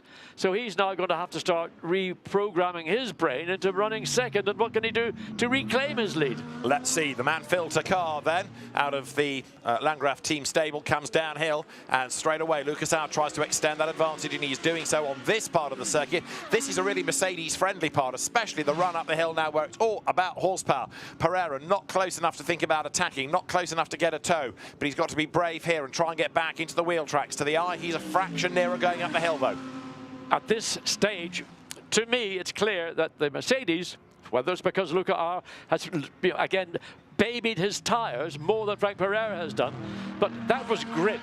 The reason he was able to get past, he had more grip. He enabled himself to go deeper into the corner and still get the car stopped, turn right, turn left, and make it out of the chicane. Down they drop in towards Bruxelles. So Franck Pereira into second place. And let's see now whether that is the start of him dropping away from Au and to be caught by Rovera.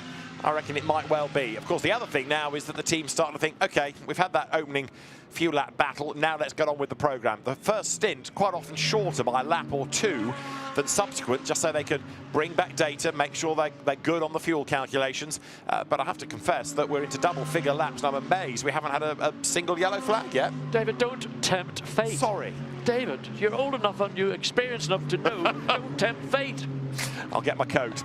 You're on your own for 23 hours, John. Thank you. Down the hill they come for the 12th time. But I suppose behind that point was that, you know, the driving standards message has been drummed home, and it has been a clean and tidy start. As you look at Chris Froggett in the Sky Tempesta Ferrari, he sweeps through Pouan, and the Ferrari going nicely, 20-ish. Yeah. I've lost it for the minute. 31st, yeah, it's 31st. He comes towards me, you can just see the race classification on that Lumirank display. It flicks between the short code for the driver and the race overall position. So Chris Froggett right now sitting on the back of Alban Varuti's Audi.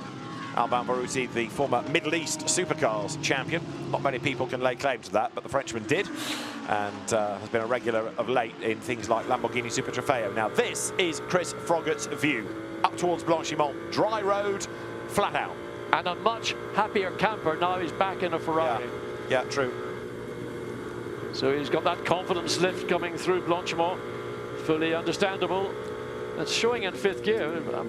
I can't read the readout on his dash to see whether that is confirmed, but he's right on the tail of the idea. So let's ride with Chris Froggatt as he now accelerates across the finish line and all the way up into La Source. A big break, you've got to get the car down, square it up. It's a very difficult apex because it dips away and inclined to make the front of the car wash out. But good entry, good exit from Chris Froggatt. Let's listen to see whether he has that confidence lift coming through Eau Rouge this time.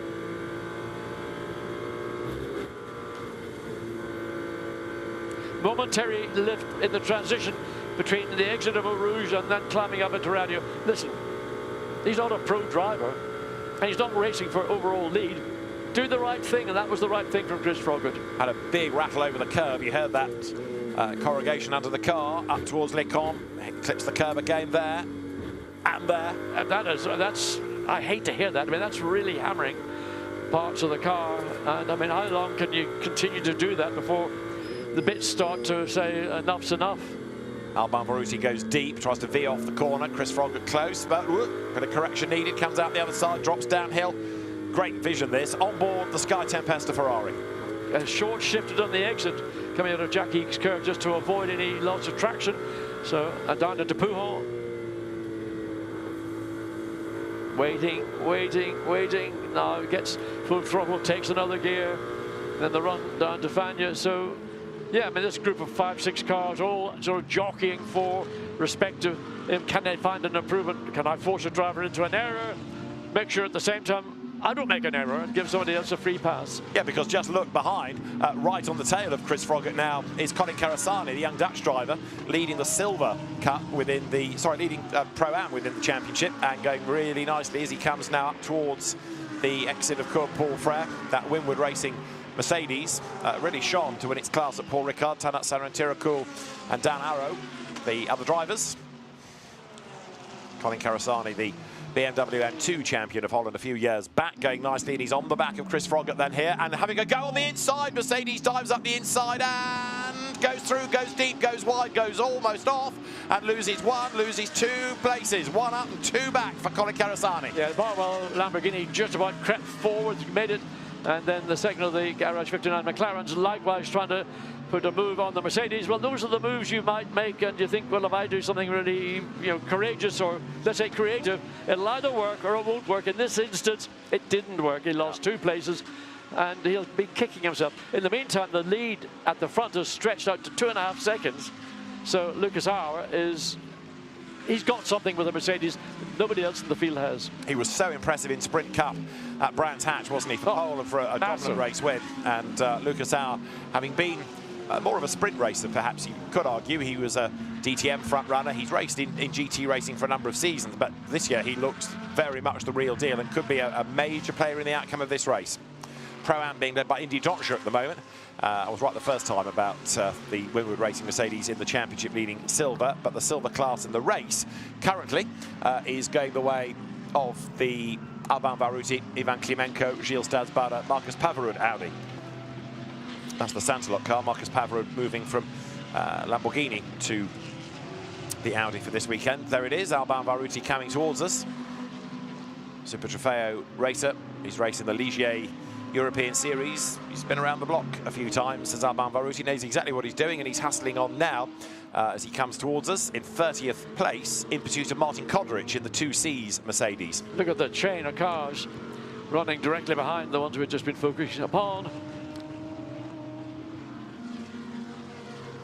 A little bit of gravel dragged onto the road, but that's nothing compared to what it might be like in just under 24 hours at time as the field accelerates its way once more towards the Cours Paul Frère, and this is lap 15.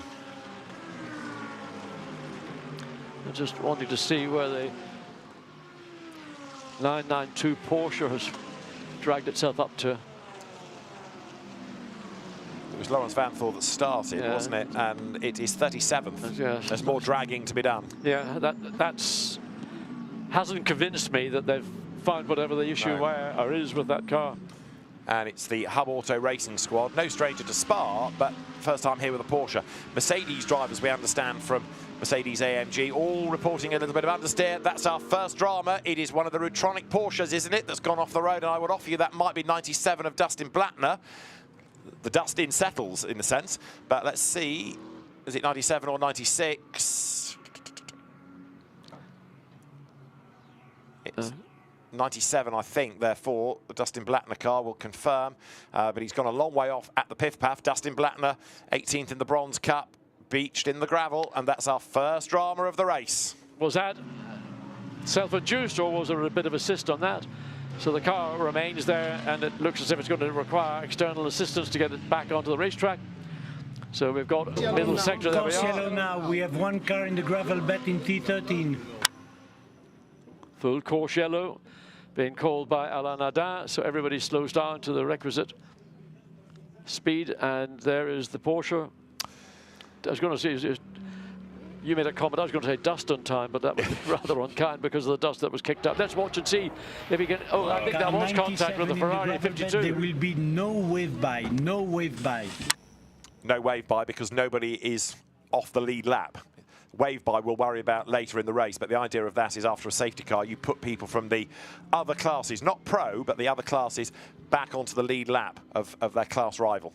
I think that was the 52F course of Ferrari that had contact. So that was the car that started from the pit lane. So the Porsche, the front brakes look like they're locked. I don't know why that should be the case, unless they got stones into the wheels in it. There is a Ferrari. Is that the 52? 51, isn't it? That's 51. Going slowly under the full course yellow regulation. So the longer it takes to clear a situation, the more likely we are to have a safety car, because then they can go faster, they can bring the tyres up to temperature. So this, I would imagine, is going to be our first visit of the safety car to the circuit, and there is the aggressor we feel out of all of that, because it was certainly in shot, wasn't it? And on the long line. But undoubtedly, it was in shot, and whether there was contact, we didn't get a clear enough view to see, but certainly it was the car that was closest to the Porsche when it went off, and it was the entry into Fagnes. So yes, I'm sure it'll be investigated. There's lots of other cameras that we don't have access to determine if that was an error or whether the 97 Porsche just dropped it. So John, you'd only just said about how calm it had been, and now we've got a full course yellow. I said that at the start. We're now over halfway through the first stint. It's a good point. 31 minutes are done, and the teams will be thinking already about what this has done to their strategy, because for a lap or two, they probably thought, gosh, this is quite calm. We can get into a rhythm here. Forget that. But this is where the teams are going to start to be clever and try and put some fuel in the car now and get out of traffic, gain track position, and try and win the race on an early round of pit stops. And Vincent Abril will bring the 71 Ferrari in along with others. Leader in as well. Yep, so teams on their toes thinking, right, let's remap our strategy. So down comes the number 2, and this is Lukas Stolz behind the wheel. Yes, there is the 71 Ferrari getting a. Is that it can't be a driver change already? Looks like it. It does. It looks like Vincent Abril stepped on. I mean, I'm surprised they're doing a driver change. I thought most of the pro teams would have been keeping a driver in for certainly minimum one stint, two, double stacking nowadays, of course. Double stinting, that's the norm usually for the pro cars. There is the number 2 Mercedes. So down at near the bottom of the Heritage pits. The bulk of the top 30 have come in. I've stopped logging them now because so many leading cars have come into the pit lane. New tyres go on to the Mann-Filter Mercedes. And at the top pits, the news comes that contact between 52 Ferrari, 97 Porsche is under investigation, as John predicted, no surprise there. And driver changes have happened then for 1 or 2 of the cars. Tyres and fuel for WRT. They're at the end of the top pits, the F1 pits. Yeah, that's the favourite pit for WRT. They think that gives them the best advantage in terms of coming in the Grand Prix pits, and then the run back down the hill. Here we are at the Heritage pits, so that's their traditional pits. Although some engineers love being in this bottom pits as close to the end as possible, because you take the tyres out of the tyre warmer and they lose less temperature before you're back racing. Whereas if you're in the top pits, you've still got another minute or so driving down the pit lane and the tyres lose the temperature. 100% confirm with that. I think that if I was given that choice, for the very reasons that you've explained, particularly taking the tyre out of a tyre warmer, put them on, you've got the best chance to get up the hill. Okay, you've got to go across the demarcation line. Of course, everybody's having to run at the speed under a full course yellow, so we're not seeing the natural exit speed in under normal circuit. And of course, at this speed, the tyres, even though they've come out of a tyre blanket or a tire warmer, whichever they're using, the tire temperature pressures will be falling down. It's not instant, but it is there, and drivers are very sensitive to it when a racetrack goes back to green and then they expect it to stand on it.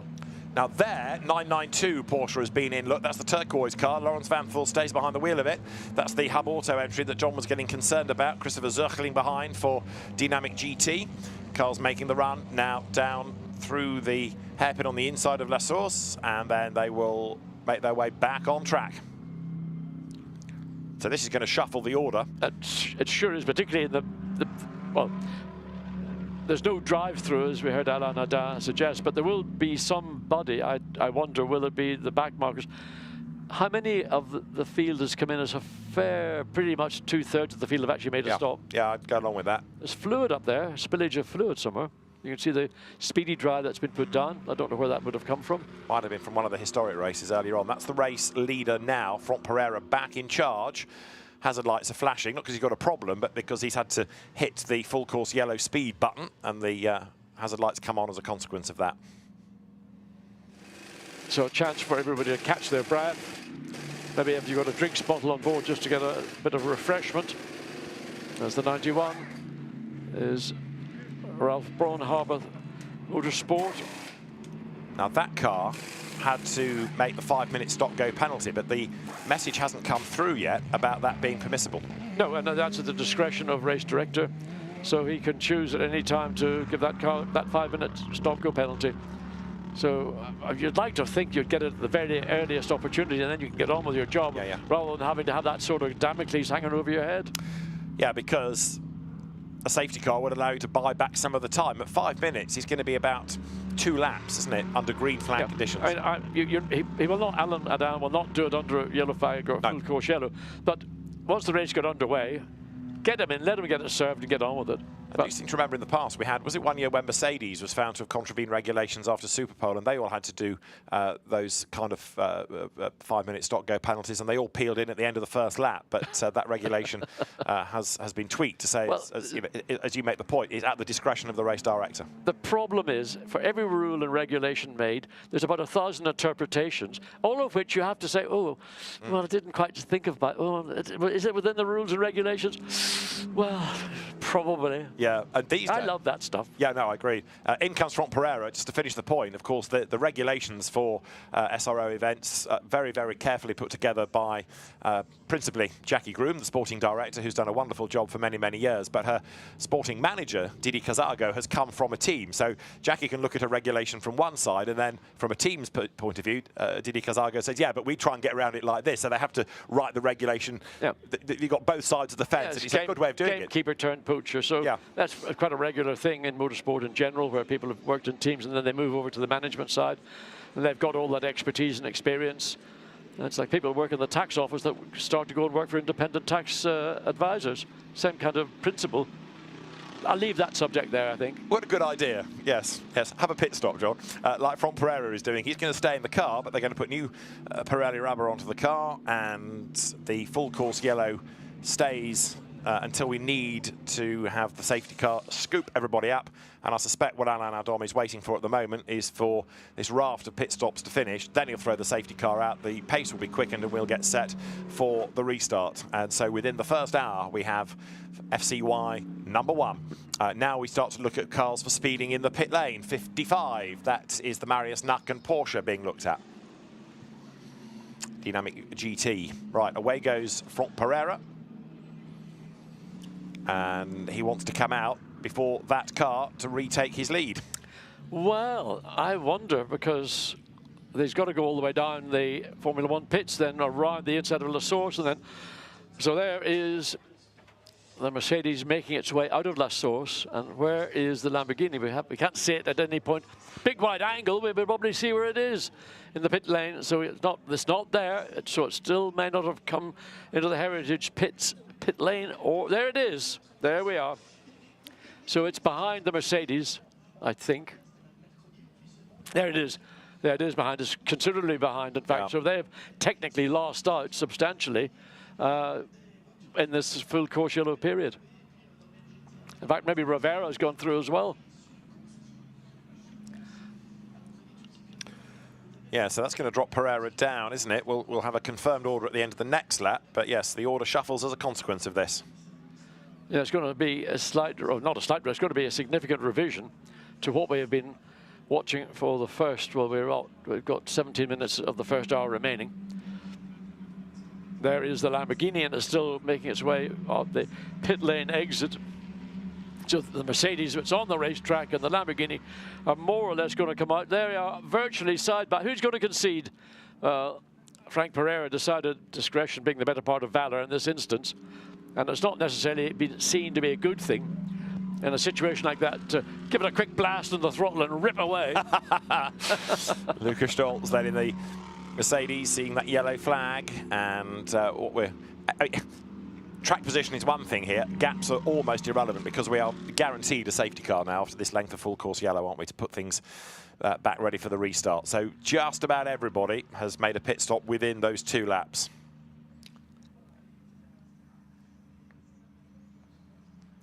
And what that does to the order, I'll confirm at the end of the next lap as the field turns its way through Les Combes.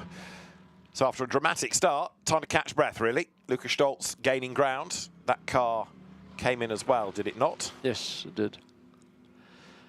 So everybody except John de Wilde, number 11 Aston Martin, has been in.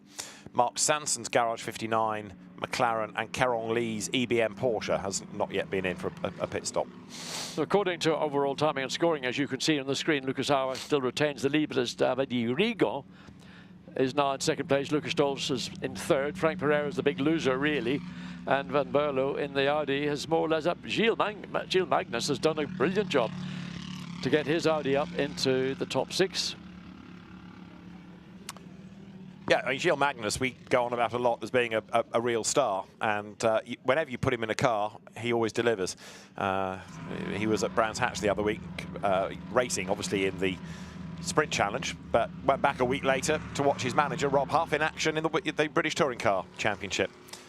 Gilles having raced in TCR himself before coming into GT racing, so whether we could see him in the BTCC in the fullness of time, who knows. Number 10 Mercedes there goes through. That's the Boots and VDS car.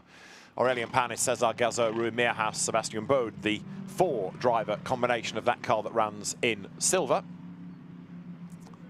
And it is Aurélien Panis at the wheel of it, currently in a very good 11th place. Silver Cup leader. Yeah. Mathis Liesmont's Aston second, Marcus Pavarud's Audi third in silver right now. The Silver Cup for silver graded drivers, gold for gold, whereas the bronze, you need only 1 bronze driver, and that's why you get some really quirky results, because you can have platinum graded drivers in there, but as long as there's 1 bronze, and he does what the regulations require in terms of time, and the bronze driver has to do 6 hours, then that's okay. Here you've got... I mean, this is meant to be full course yellow situation. We've almost got a race going on at 80 kilometres or 50 kilometres per hour. Yeah. Did 188 do a driver change? No, Marvin Kirchhoff are now running in a notional 4th place, but with a whole load of traffic around him. So it's a busy racetrack, of course. Dustin Blattner's car lost a lap, but is still circulating, so no major damage despite that whack. And I think John mentioned it, 52 Ferrari Louis Machiel's being investigated.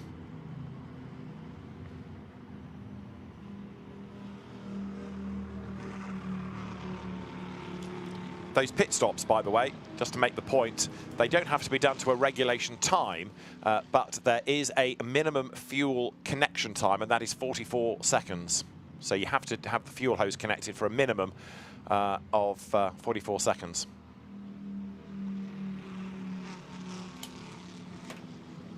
So that's kind of your pit time. Yeah. But really, the extra work you would need, like a change of driver and or tyres, would take a little bit longer than that anyway. And you can put more fuel in if you so desire, but you don't necessarily have to. That is number 5 McLaren, and that is the car that Sean Balfe now has taken over. Gilles Magnus in his Audi. So, Right, safety car conditions now. So we go safety car. That's why they're all speeded up, because they need to latch onto the back of the safety car. Lucas Auer is your leader. Davide Rigon took over 51 Ferrari, and that's second. And Lucas Stolz is third. So Franck Pereira has dropped back to fourth place. Yeah, now that's a disappointment for the Grasso Racing Lamborghini, having been the quickest car in qualifying and leading the race more or less unchallenged until Lucas Auer really grasped the nettle and made a great overtake coming up into the chicane. So up to a quicker pace to get the tyre temperature, but principally the tyre pressure back to as close as possible within the length of time the safety car will be. It will probably be a 2-lap safety car deployment, I would assume. I think it depends really how strung out the field has become, really, because they want them in a line ready to go. We don't need to worry about wave by, as Alain Adam said, because we haven't had enough of the race really for Lapri to be a factor. We hadn't had Lapri. Indeed, everybody, bar Blattner, who was in the gravel, was on the lead lap. And everybody that was trouble-free is okay in terms of track positioning for the moment. Downhill they drop. And the race leader then, Lucas Auer, having put himself ahead of Franck Pereira, the Lamborghini now fourth. Is that the start, I wonder, for the GRT team of things just starting to unravel ever so slightly? A longer pit stop and a bit of time lost, potentially. The pit stop for Franck Pereira was a 2:16. That's 15 seconds slower than the opposition. Now, you could argue it doesn't matter because they're all going to bunch up again, but it has lost track position. I think it was, yes, I think I would be concerned at that loss of time vis-a-vis the best in the pit lane. You're right in saying because we're under full course yellow circumstances now, safety car, it doesn't matter. But I always would go for track position. That would be my first shout. I wouldn't want to give up the lead of a race as a consequence of a pit stop. We didn't see the pit stop. We don't know whether it was a tyre. Well, they had to refuel, they had to change all 4 wheels and tyres. Driver stayed on board. It's hard to see how you can lose, a team like Grasso Racing could lose 15 seconds to their nearest competitors. Just while we're behind the safety car, let me just quickly go off on a tangent to mention the centenary celebrations. One of the things on display, a copy of the David Blumlein written book that was about the history of the 24 hours, published a few years ago. Many of the recent photographs in that come from the safety car in this lap. Safety car in this lap. Many of the photographs in that book from the excellent British photographer John Brooks, who isn't here this year, but he's watching from home. John, welcome. It's good to have your company. We'd rather you were here, being one of the characters of the media centre as ever, but I'm glad that you're still watching. And John, prolific photographer and these days author of sports car books, and watching from home, but a great character. Great snapper. Absolutely. That's what photographers are called in the paddock, snappers. And John Brooks is a character and a personality that really, well, right now, not being here, is clearly missed. Indeed so. Come and see us again next year, Brooksy. Right, safety car will be in this time. We're going to go racing, and Lucas Auer will be on his little toes, won't he, to try and stretch that advantage over the rest. Careful, commentators. Barrow Engel calls him. No, no, we're not allowed to talk about drivers' physicality. Last night, Barrow Engel made the point that because Lucas is a small guy and he's light, he's the ideal person for Superpole, and rung that car to the top at times. So he'll be ready to go, that's for sure. Davide Rigon behind him, Lucas Stolz next up, Franck Pereira fourth. It's going to be a really dramatic restart, isn't it? Well, you have to think Lucas Auer is in the pound seat. He's got Davide Rigon. Davide has taken over the car, so he's got to drive himself in. Whereas when the car was handed over, it was Vincent Abril who handed the car over to Davide Rigon. So, okay, Davide Rigon is going to be quick to follow Lucas Auer. But Auer's done, how many, not he hasn't done an hour yet, he's done 50-odd minutes. So it's the advantage is to the Mercedes driver right now. Is indeed, as the field turns its way then. Now out of Pouant towards the Piff Path.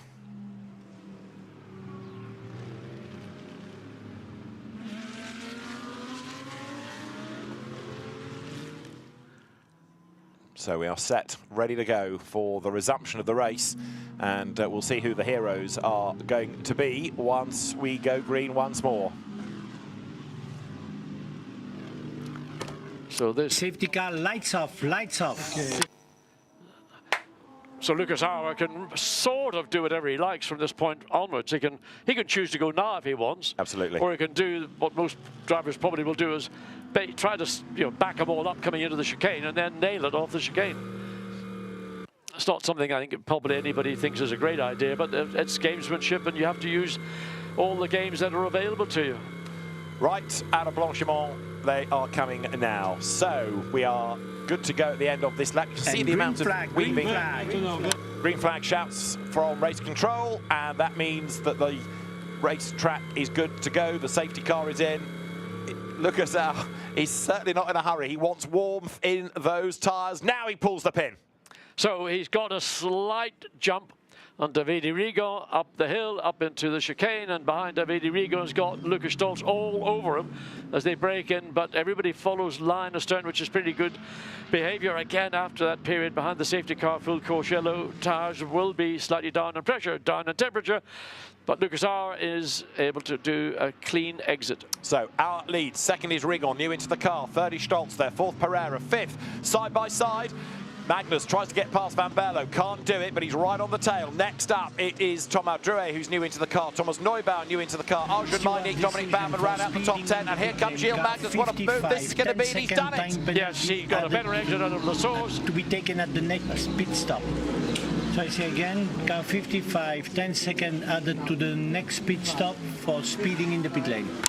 So the penalties come, but that was a brave pass by Gilles Magnus. Yeah, but I tell you what, Van Berlo came straight back and almost clipped the back of Magnus's car as they came over radio. So, I mean, very, very competitive racing at this restart from the Audi family. And, I mean, directly behind is Thomas Neubauer, or it's not, I don't know who that is in the Mercedes behind it. It must be the 77. So, settle down. Gilles Magnus made that pass again on the exit coming out of La Sorte. He had a tighter exit that gave him the opportunity to get alongside on the inside, or so the outside down the hill, then inside for Eau Rouge. So downhill to the inside line there. Look, the Aston, David Pittard at the wheel, trying to go through on the inside. The Valkenhorst team he drives for. And of course, for many seasons, they were BMW teams. Now with the Aston. And 88 Audi goes through that car with still Glenn Van Berlo at the wheel. And have a look at it here in the replay. Coming out of Eau Rouge, and it goes light, and it is airborne coming through Eau Rouge. What a shot that is. Wow. Well done, the production team, to catch that one. I mean, I've never seen that happen there, but I can understand why I did. Because you're running very closely to the car directly ahead of you, and you're pointing uphill, and just air got under. These are flat-bottom cars. Air got under that, and I mean, we've seen in other circuits where a car gets air under it, and it goes up like a kite. Literally, it takes off and does a big loop and comes back down again.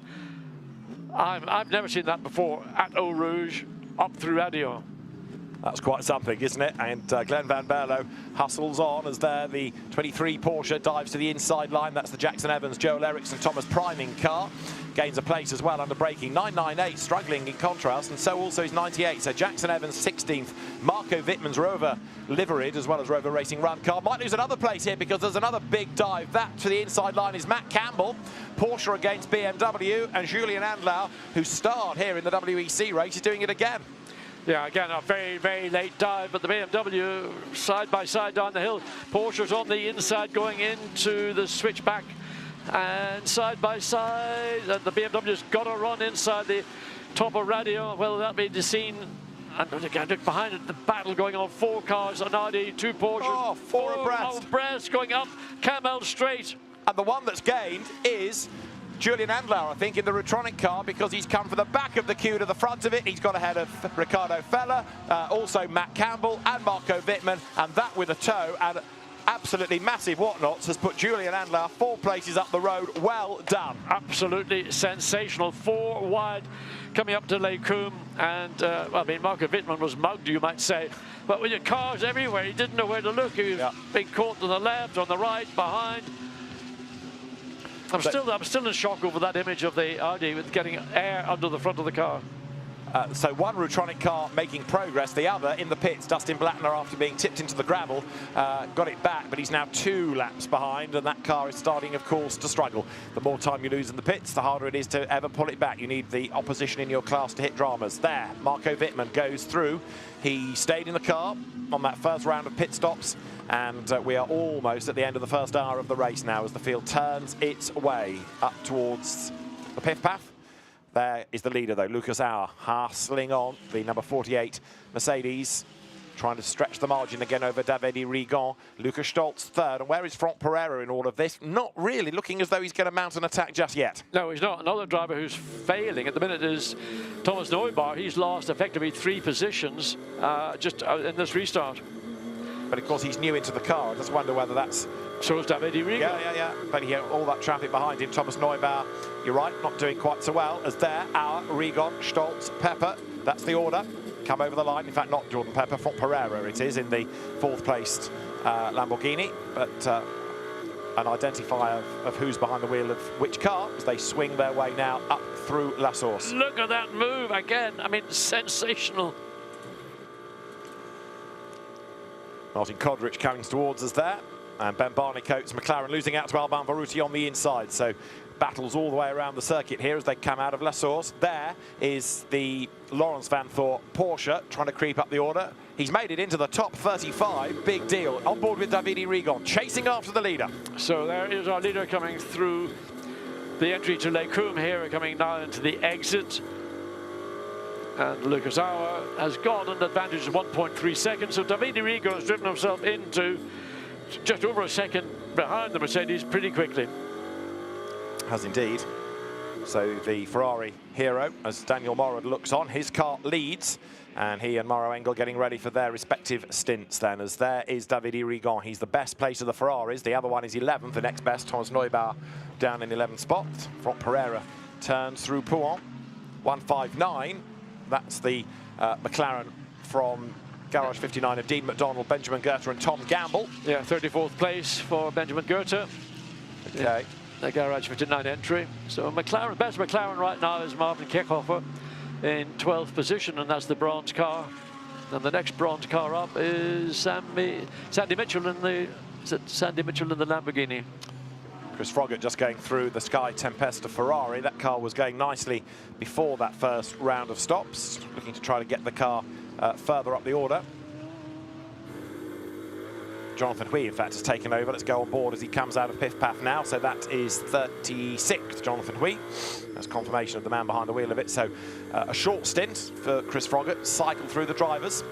In some cases, it's worth doing that because everybody gets a go, just in case the car has an early problem. But it also means that people have done something. They're involved in the race earlier rather than waiting for 4, 5, 6 hours, 12 hours, as we had one year for a driver before they get in the car. But it's a bronze car. There are 4 drivers, so cycle them all, give them all an hour. Yeah. So they've got, essentially, got daylight driving. Look at Jonathan Hui trying to get up along the side, and he is overtaking the McLaren on the run up. But where is the McLaren? Is it still there? Or he cleared it? Looks like he has cleared it. Yep, so that's a good overtake. Happy with that.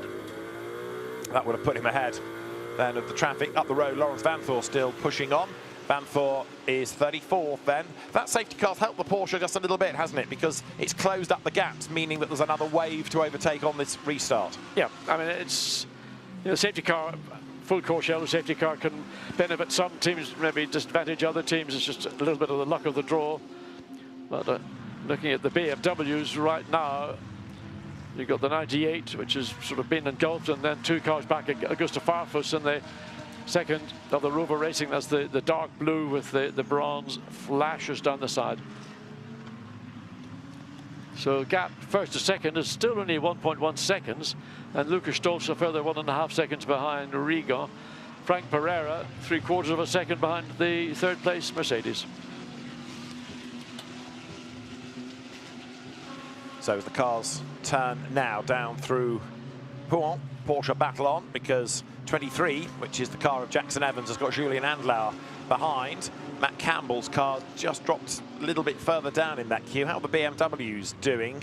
They're not having it all their own way at all, are they? The best BM is Wittmann in 19th. The second best is Farfus 21st. That's the 2 Rover cars ahead of Maxime Martin leading the WRT attack. And Maxime has dropped a place behind Einstein-Guven to 23rd. Yeah. The changes that BMW had to accept were ones that they didn't have a chance to test. So they're maybe again having to reevaluate where they are in terms of the balance, the performance of the car. Marco Wittmann is the lead BMW driver. Augusta Farfus is in 21st, then Maxime Martin in 23rd, and you go down to Sheldon van der Linde in the second of the WRT team in 25th place. So 1 BMW in the top 20 right now. up the hill. Davide Rigo on the brakes, 1.4 now behind race leader Lucas Auer. Stolz 1.9 behind the Ferrari. So again, the lead, Mercedes just eking out an advantage over the Ferrari, and the second place Ferrari probably pulling a fraction or two of a second. There Lucas Stolz comes in to and through Eau Rouge. So as the cars sweep their way through, we have done 23 laps, and race leader, we've got another car just rejoining after a pit stop, I noticed. That was Kobe Pauwels, the Belgian driver, the former rallycrosser, rejoining. So he's just got back on track, and as the field then accelerates its way uphill, it is still Lucas Auer ahead of Davide Rigon. How are we doing in terms of McLarens? Marvin Kirchhoffer's car is the best in 14th. Yeah. Benjamin Goethe next, and you're on board with Davide Rigon as the cars power their way uphill. So the Ferrari accelerates down to Poulan, and as it does so, their look is 46 as Maxime Martin. So the BMW looking as though it's a bit mired in traffic at the moment. Maxime Martin trying to gain ground, but he's certainly not finding it easy. And as he does so, then towards Poulan he comes.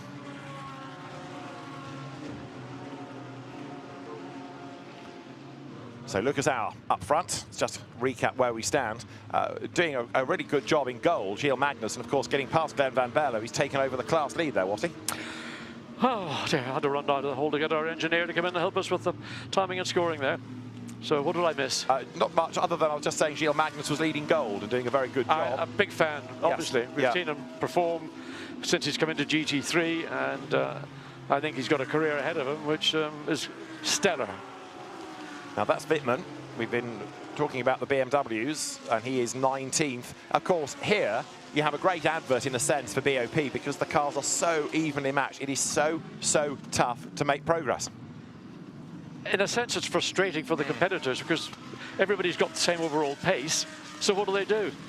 Where you didn't have the equality of balance of performance, then you saw a lot more overtaking, a lot more racing. But it is so competitive. Race cars up towards the line, and as they come past the pits, then you've got Lucas Auer still leading Davide Rigon by 1.8 seconds. So that's what it's crept up to, given that we've just had, of course, that recent resumption of the race. Out of La Source they turn now. Down the hill they will drop. So track relatively clean up at La Source. We saw through the practice and qualifying there was like a gravel pit at one point. So there's a McLaren making its way down the pit lane at the minute which McLaren has been in the pits. There it comes down. Just waiting to see if we can get that number. It's the Chris Salkelt car, is it? The 158 Garage 59 car. Mark Sanson, Chris Salkelt fresh into it. Nikolai Kiergaard, James Baldwin, the esports hero. Yep. Okay. So that's had an early stop. Ben Barnacle just went through the Beamish. We haven't seen much of Ben Barnacle, a real star over the years in GT racing, just flicked through the screen and they... yeah, I think that's Sean Balfe at the wheel, because timing and scoring, I reckon it's Sean Balfe. Okay, so that's quite right, that little ident. But the system is learning drivers' names. It's got a lot of cars to learn. It certainly does. Sean Balfe, British GT star over the years, very experienced driver. Switched to Garage 59 for the IGTC Gulf 12 hours at the back end of last year. And they're going through 998. Augusto Farfus has just done a personal best sector in the car that won at Paul Ricard in the opening round of the European Endurance Series. But the best BM is still that one, the last year's winning car, Marco Wittmann for the Rover Racing team, and they know how to win these races, of course, and it's not done in the first hour. Well, looking at BMW's performance right now, Marco Wittmann is in 19th place. His best lap to date is a 2:17.6 against the fastest race lap one, 2:16.3. So 1.3 seconds difference between the fastest race lap and the fastest lap from the quickest of the BMWs. Lucas Auer comes through the chicane to come up to conclude lap 25. And the gap now was 1.8 seconds. It's now 2.3. So half a second gained by Lucas Auer on that final lap that we just seen completed. So Lucas Auer, the race leader, Davide Rigon chasing after him as they drop down the hill. And then you've got Lucas Stolz in third place. Fastest lap of the race, still from Pereira from earlier on. So the Lamborghini now fourth, but he's dropped 5.7 seconds away as this second stint, if you like, now starts to settle slightly. And we have a team manager being summoned to race control. I think that's from Garage 59. One of the McLarens has possibly done something it shouldn't within the pit lane. Battle on here as you see the Porsches. They've still got to try and make some progress. We talked about BMW, but Porsche is struggling as well. Porsche have had so far a very poor weekend at Spa. Jackson Evans is the best place in 16th position, isn't he? Yeah. Just get that shot of the cars coming over radio. Let's have a review. Okay, let's go creative. This is through the chicane where they hop over the curb, and you see the stresses that go through the car, the load that goes in. There in 13th place is Simon Gachet in the Audi. And these loads are at low speed. Imagine the loads going through Eau Rouge. Just in that compression, you know, the weight of the car is almost doubled at the point it goes into compression. So the 188 comes out. Great shot. There we go. Back to our race leader. Second place Ferrari. So through comes Lucas Auer. Grabs a gear, powers his way out the other side of Cours Paul Frère, and trying all the while now to stretch the advantage over Davide Rigon. And so far, so good. It's been a very good opening stint, this.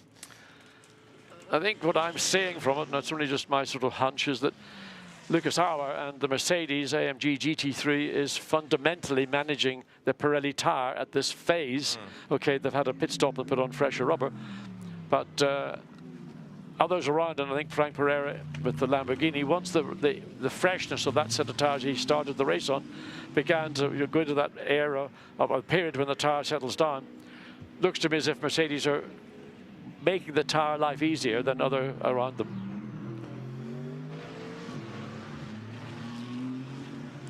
.5 seconds the gap first to second, 3.5 second to third. So Lucas Stoltz dropping back from Davide Rigon. Frank Pereira is within 0.6 of a second of Stoltz. There's Lucas Auer.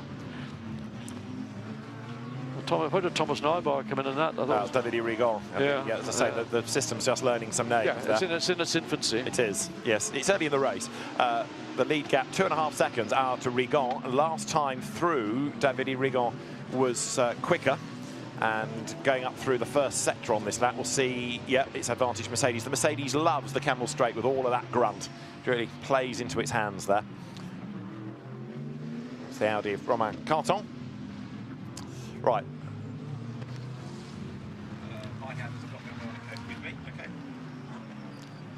So just watching the field up at the top of Les Combes, dropping down into Bruxelles. And Lucas Auer still controlling the race. Looking skyward, David, just to let you know the clouds are rolling in. And we wonder how long that will be before it transitions into precipitation. Well, let's see. I wonder what it is from a driver's point of view when you hear people start talking about the wet. Let's find out. Welcome to the booth, Ben Barnicoat, McLaren star. We could talk about Spa, or we could talk about Bristol Formula 1 stock cars. Let's do Spa first of all. What is trying to make it rain? Are you happy about this, or do you want a dry race? I mean, I'm a huge fan of the wet myself. Always enjoyed it. Being British, we tend to be pretty good at it. And yeah, I mean, I'm not in the car until about 11 p.m. now, so if it starts then, I'll be happy. We've just put Sean in the car now. Sean Balfe, a great bronze driver, a lot of experience in British GT, especially. This is his first Spa 24-hour. He's been doing a fantastic, first time. Yep. And he's doing a great job. So just got to let him keep ticking away. Fantastic. Car going all right so far? I know it's early, but... Yeah, obviously my first race stint in the car as well in a long time. So just getting back into it, it was going really well. Managed to make up a few spots there, and yeah, we're just chipping away nicely at the minute. What sort of feedback do you give to the team? It's very early in the race, only within just over the first hour. Now, are you able to give meaningful feedback that will help you through the remaining 22 and a bit hours? Yeah, absolutely. Now with this new Evo kit on the car, we're able to adjust the rear wing during a stint, so you can give a little bit of feedback on, okay, the car's... Hold on. I thought there was a regulation that didn't allow you to do that. Well... There was a notification out to the teams. Oh, maybe I didn't get that then, but it's just kind of, you can give a little bit of feedback on the balance of your car and stuff like that. Whether they can change it, I guess maybe not, but... At the minute, I don't think you can, but anyway, I stand to be... Well, ours felt pretty good, so no need to tweak it just now, but it's just like, giving a little bit of feedback like that, and more passing on information to our teammates. So I was able to give Sean a little bit of advice. Car's good here, struggling a little bit here, be careful, and just helps him save a couple of laps building up to it. How's your tyre life over the stint? Tyre life was good. Obviously, we didn't quite get a full stint there before that full-course yellow when we jumped in the box, but our car felt really good on its tyres, was actually coming back at the guys ahead towards the end, so feels like we're pretty light on them, which is obviously very important at a race like this. 24 hours, you know, endurance is key. How's the new surface? Everyone we've spoken to says they enjoy it, but some teams are saying it's given them some understeer as well. No, it's really good. I'm sure, obviously, the guys at home can't see, but I've got a big smile on my face. It's really given them this Spa track a lot of life. Super happy with it. They've done a great job.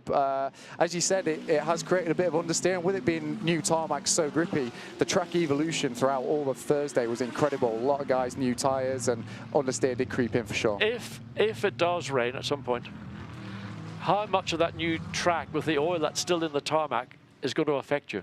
Yeah, so obviously British GT were here racing last week and they did have some wet running, so we've all been studying that. And what you tend to find is when the track's been resurfaced, a lot of the time, a lot of these tracks you have a wet line, so you're trying to get out wide, off the rubber, but actually on a track like this that's just been resurfaced, you tend to find the best line is actually the dry line. That's where the guys have been driving and removing all that oil, as you said. Now there's always a problem when a track is resurfaced. It gives you a lot of speed in dry conditions, but then all of a sudden you get a downpour. Like a skating rink, you know. Yeah, absolutely. Keep your hand a little bit. Now I've always given a driver that advice. Yeah, absolutely right, sir. But you know, as I said, I'm really looking forward to it if it does rain.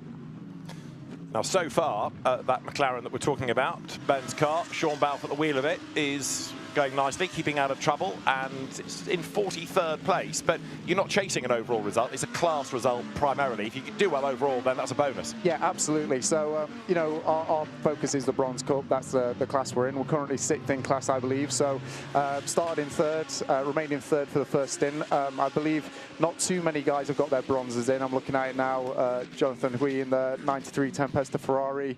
Ourselves have got the bronze driver in, Al Harty in the WRT. So, this is obviously good that we're getting Sean's drive time done early, and then if the other guys have to put their bronzes in during the rain in the night, for example, that's where myself as a pro, Sam Neary, Ruben Del Sarte should be able to gain a lot of ground on them. This might be a question for the engineers more than a driver, but how do you play this in terms of championship points? Do you think about it as Spa 24 hours first or an endurance championship round because of the points allocation at 6 and 12 hours as well? Well, our car, the number 5 Optima Motorsport car, is just a one-off entry for this weekend, so we're absolutely whatever the fastest way from point A being the green flag to point B being the checkered flag, that's what we're here and to do for. But our sister car, the 27, for example, the Mark Radcliffe, Ollie Milroy and Rob Bell car, they will be trying to, you know, maximise those points at the 6, 12 and 24-hour markers to jump themselves up in the championship, especially after they had a tough Paul Ricard race. Yeah, sure. Just before you came in, Ben, we were talking about how the BOP works. Everyone close, but really hard to find that last 10th to find a way by.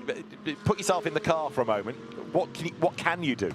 Well, I mean, that's the beauty of GT racing, right? So I was obviously out there in the McLaren 720S Evo and really good in the Sector 2. So all those kind of medium speed, third gear, quite long radius corners, we were really fast. But then in the slightly higher speed corners, Blanchimont, Eau Rouge wasn't quite able to stay as close as I would like to the cars in front. And that then meant that I couldn't quite be close enough in the attacking areas. So then you're just kind of thinking, okay, where can I maybe use the strengths of my car to get by the next guy?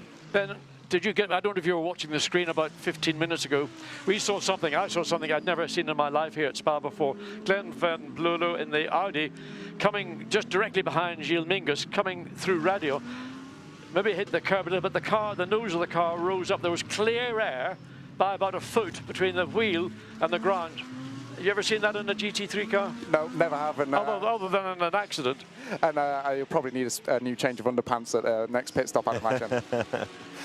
It is quite something, this lap, isn't it? Where's the McLaren got the strength? Is it the aero? Is it the grunt in a straight line? You know, where do you make up the time? It seems to be that more mechanical grip. As I said, Sector 2, kind of the long radius corners, right? So you go through Lecombe, 5, 6, 7 was very strong there.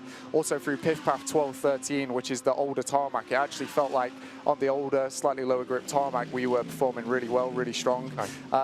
So yeah, and look at like I said, we struggled a little bit in dirty air, being close behind the other cars, but as the race strings out and people get a little bit, as you can see now, the pack at the front is quite tight together, and then it spreads out a little bit more towards the rear. So as the race gets going and we find yourself in pockets of clean air, I'm sure that we'll be able to crack on and hopefully undercut some people. Better let you go in a minute, I guess. Go talk to the engineers. Just final thought.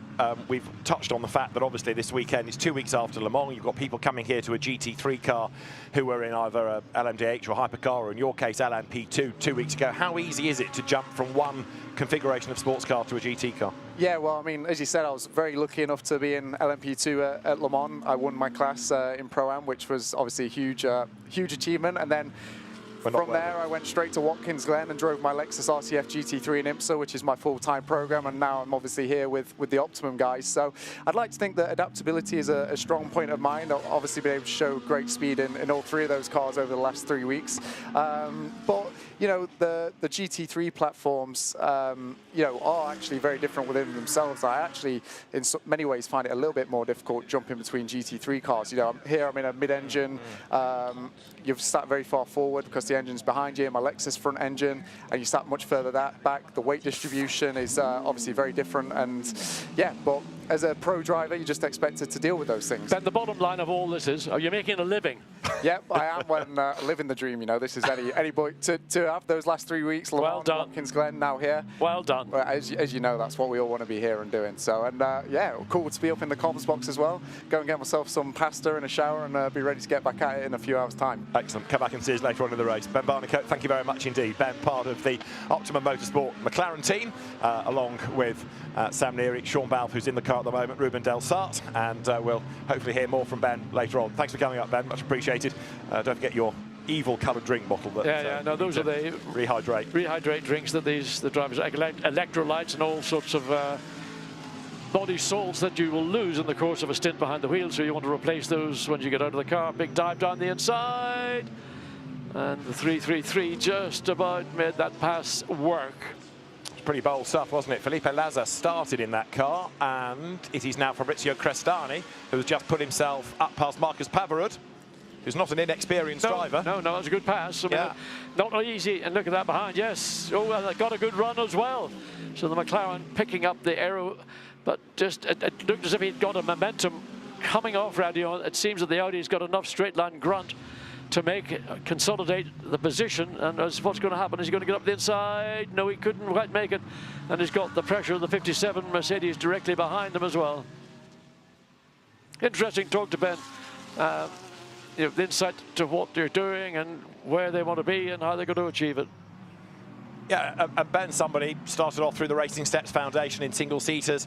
The career path moved him to McLaren, to GT4, to GT3. He's made a really good job of winning titles. He's made a great profession career out of being a racing driver. And as he says, adaptability from prototypes to GT cars. He's a great character as well, and it's good to have him in this grid. Well, just you're comparing an LMP2 car to a GT3 car.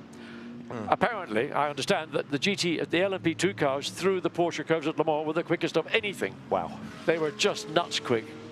Well, so that's downforce. Yeah. Look at this. Benjamin Goethe all over the back of the Audi here of Marcus Pavarud. And Lawrence Vanthoor is now crawling all over the back of Colin Carasani.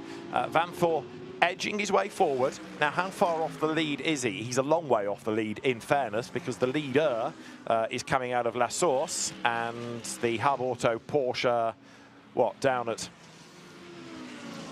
called Paul Frere, pretty much. So there's about quarter of a lap between. But you can anticipate that will start to come back Porsche's way. But the pace, the outright pace of the Porsches is what's been concerning us this weekend. I mean, everybody's scratching their head. I mean, there's no balanced performance factor that would account for this loss of performance. It just seems that whatever the setups that the teams have opted to use hasn't given them the performance. While Ben was in here, Ben Barnicoat was in here, we had another pit stop, a second pit stop from the Oman Racing BMW, Ahmed Al-Harthi's car. That's dropped it to 63rd, and it looked as though that was a single tyre stop, as though it might have picked up a tyre issue. I was sort of half watching that and half talking to Ben. But that's a second stop, so that's dropped the number 30 BMW down the order. And as I say, it may well have been a puncture, that. We'll have to check, or a tyre issue. It looked like they'd only changed one. So this is the battle for second place in the Silver Cup we're looking at right now. And a 4-car battle up the hill. So 30th, 31st, 32nd positions. So that is Cristani. I have to move up to the screen to read it. Pavarud, and somewhere in the battle is, there he is, Lawrence Van Thor in the turquoise 992 Porsche, a car that we don't understand where the performance went. The team doesn't understand where the performance went. But you've got 3 stellar drivers behind the wheel of that car. And if this turns into a very tough race, especially during the nighttime hours, that's where that experience is going to come through. It's starting to get a little more overcast at Spa. The temperature even in the building that we're in is starting to feel a bit more manageable. It's a little bit more bearable. It's a bit cooler, and I wonder whether the hint of rain that we keep being promised might just be heading in this direction. John's weather app was promising it later on tonight. Yes, I mean, we're coming up to 5 to 6 in the evening. Just under 1.5 hours of racing has taken place. Various people were saying the weather is going to change around about 7 o'clock. Some are saying 10 o'clock. And then through the night, it's going to be pretty heavy rain. Others are saying it's going to continue all the way through Sunday and won't stop until Monday. So, you know, stick the tail on the donkey as to which opinion, which weather forecast you have to believe. Looking at Colin Carasani's Mercedes going through, though, we ought to perhaps just touch on the CrowdStrike car. It's 58th at the moment. Ian James is behind the wheel of it, and it's 3rd within its class. So our sponsor of the event, CrowdStrike, with its own car on the grid, and it's going pretty nicely. They just caught that group of cars, Ricardo Feller in 18th place, Marco Wittmann, Matt Campbell, Augusto Farfus, and Aishan Garvin, and Joel Sturm, all the way through to 24th place. So lots of racing going on. Absolutely. That's the Marcus Pavarud Audi going through, having taken it over from Alban Baruti. Turns now down through La Source. Behind is Colin Carasani, having been behind the wheel of 57. And then Lawrence Van Thor in 33rd place. Right, he's on the lead lap. He's 47 seconds down on the race leader. It's not an insurmountable amount of time. Key will be to keep this 992 Porsche on the lead lap. That will be ultimately the key. That Lawrence Van Thor and those who take over after him will be setting out to achieve. And if there are other full course yellows or safety car interventions, then that will work to the advantage of the 992 Porsche. Well, it will for everybody else in the field likewise, but it's one way to bring the field back relatively into a tighter time window. It was a slow puncture for Ahmad Al-Hasi's BMW that brought him in, so confirmation from WRT, thank you. It was a slow puncture. And thank goodness for technology, because the cars have got on board information that will tell them if a tire is, oh, what's happened there, contact somewhere in the chicane. Bodywork, yeah, bodywork, you can see a bit of almost as that inner guard, but that has been heavy enough to, and he's going to drive in the pit lane or stay out, no. So the 54 continues on, Dynamic Motorsport, Philip Sager. So I wonder what was the cause of that, who was the contact with? Yeah, we saw the end of the saga, so to speak, not the start of it. Well, I thought he'd gone on a cruise, a saga cruise. Yeah. So that car is back up and running as the leader goes by. There is Davide Rigon behind. And further battles rage on lower down the order. Tim Creswick up against Gabriele Rindoni there. That was a car that suffered some damage going to the parade the other night, Gabriele Rindoni's Lamborghini. Bits of debris already on the road, bits of junked rubber, bits of splitter maybe. That was brave around the outside, well, wasn't it? I mean, the Varwell Motorsport Lamborghini hugged the inside entry into Lake Coombe, and at one point I wasn't sure the Aston was going to clear it sufficiently. It did, so no issues there, but that's how close it gets. So coming out of the right-hander of Bruxelles now, ready to drop downhill once more. That's the 91 Ralph Bowen started Porsche. Still, it is him behind the wheel. That's in 51st place. And then behind, you've got Nicola Rossi. And the big mover out of that pack, by the look of it, is Darren Leung. He's fending off the pack behind. Now here, look, the gap's come down for 3rd and 4th places, hasn't it? Lucas Stoltz and Franck Pereira. That gap markedly reduced now. Yep. I mean, it's hard to tell what the reasons are, because we saw Frank Pereira lose the lead to Lucas Auer in his Mercedes, but we have not seen Lucas Stoltz under pressure from Frank Pereira, which is what we are now about to witness. So whether the Mercedes, the number 2 Mercedes, has got the same setup as the 48, hard to tell. So there, Frank Pereira turns through 4th place. He currently runs, and as he does so, you've got the battle here. This is for 3rd. They turn their way through. And let's just see, Lucas Auer in charge, Davide Rigon second. Oh no, Auer's got a problem, he's got a puncture, hasn't he? He's got a left rear that looks like it's gone down. It has. Lucas Auer, the race leader, with a left rear puncture. He doesn't have to get that far around the lap, but 48 Mercedes then, with a punctured left rear, is making its way around the rest of the lap. Time lost. He needs to be careful. Car 991 and car 54 in turn 18 under investigation. Yeah, look at that tire beginning to come off the rim. He needs to be careful not to run too quickly because there could be greater damage done if the tire starts to flail around. But fortunately, he's almost at now at pit lane entry. And where did that cut down tire come from? Was that because of the gravel on the track, or did he run a curb and just caught the edge of it, caught the sidewall? So shock. I mean, it just caught us totally unawares. Davide Rigon has taken over the lead of the race, and Lucas Auer is in the pit lane now, but will have lost, well, how many places will he have lost? Not only because of the puncture coming back up the hill, but having to come one end of the pits down to the other end of the pits. Yeah, that's the other problem, isn't it? He's not done yet because he's still got to limp his way down the pit lane.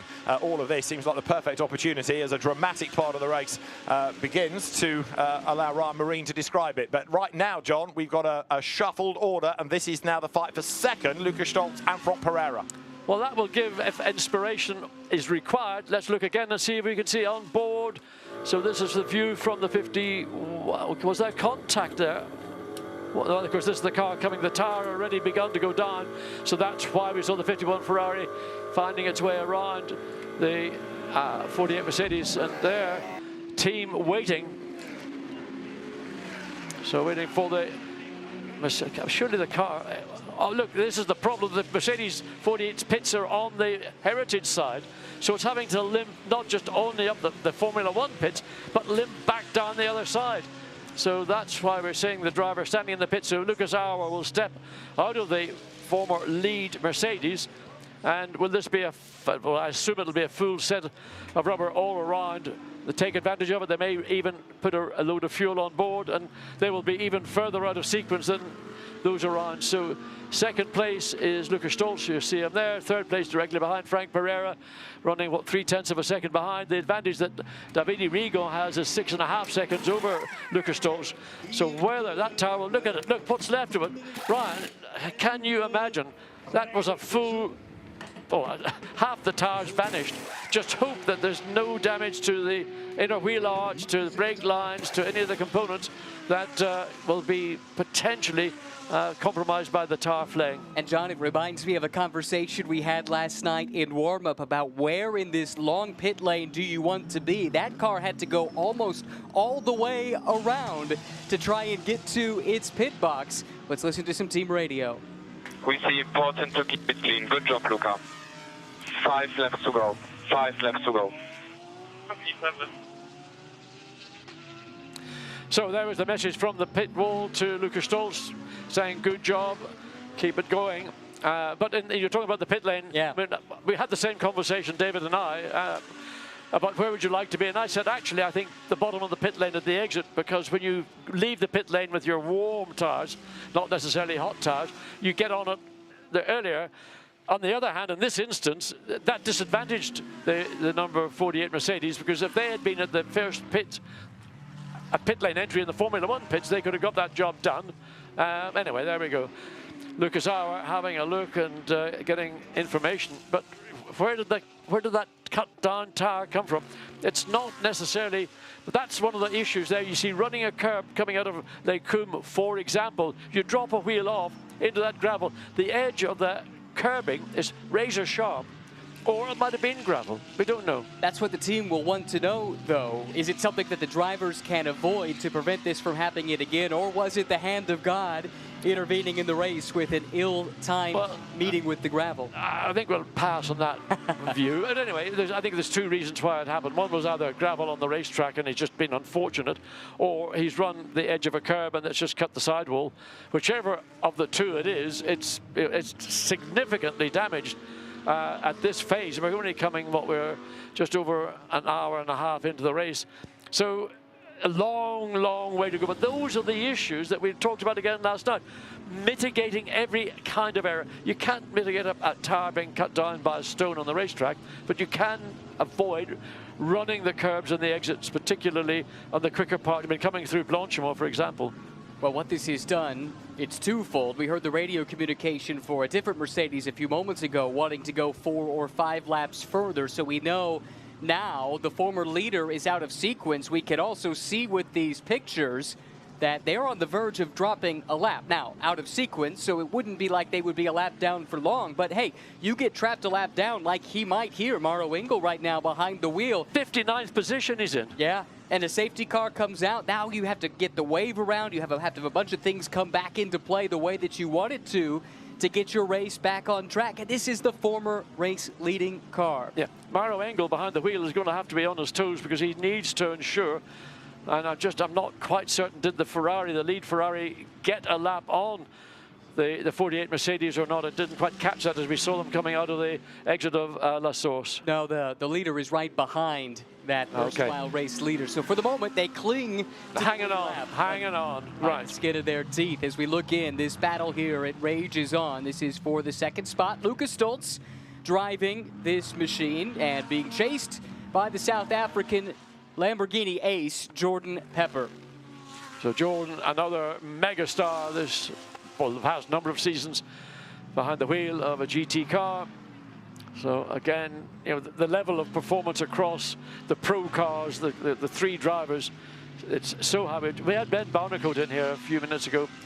Really insightful to hear the things that they're doing. They're not running in the pro category, but just what they need to do to get their position, to be able to hold that position again, to avoid issues that are technically out of their control. There's a lot of things they can control. So here is this battle right now for second and third place. I did enjoy that conversation with Ben. I was listening in before I jumped in here to give David a bit of a spell. And I'll tell you what, his employer in the States, that Toyota Lexus group, Toyota Racing Development stateside, they absolutely love him. They think they've got a star on their hands. No, unquestionably, Ben Barnicoat is a star. And it's just, he's never always been in the right place, right time. But he's got a great deal racing in North America. And I love racing there, the championship you're racing in, hyper competitive. And some interesting cars that we're not seeing over in Europe at the minute.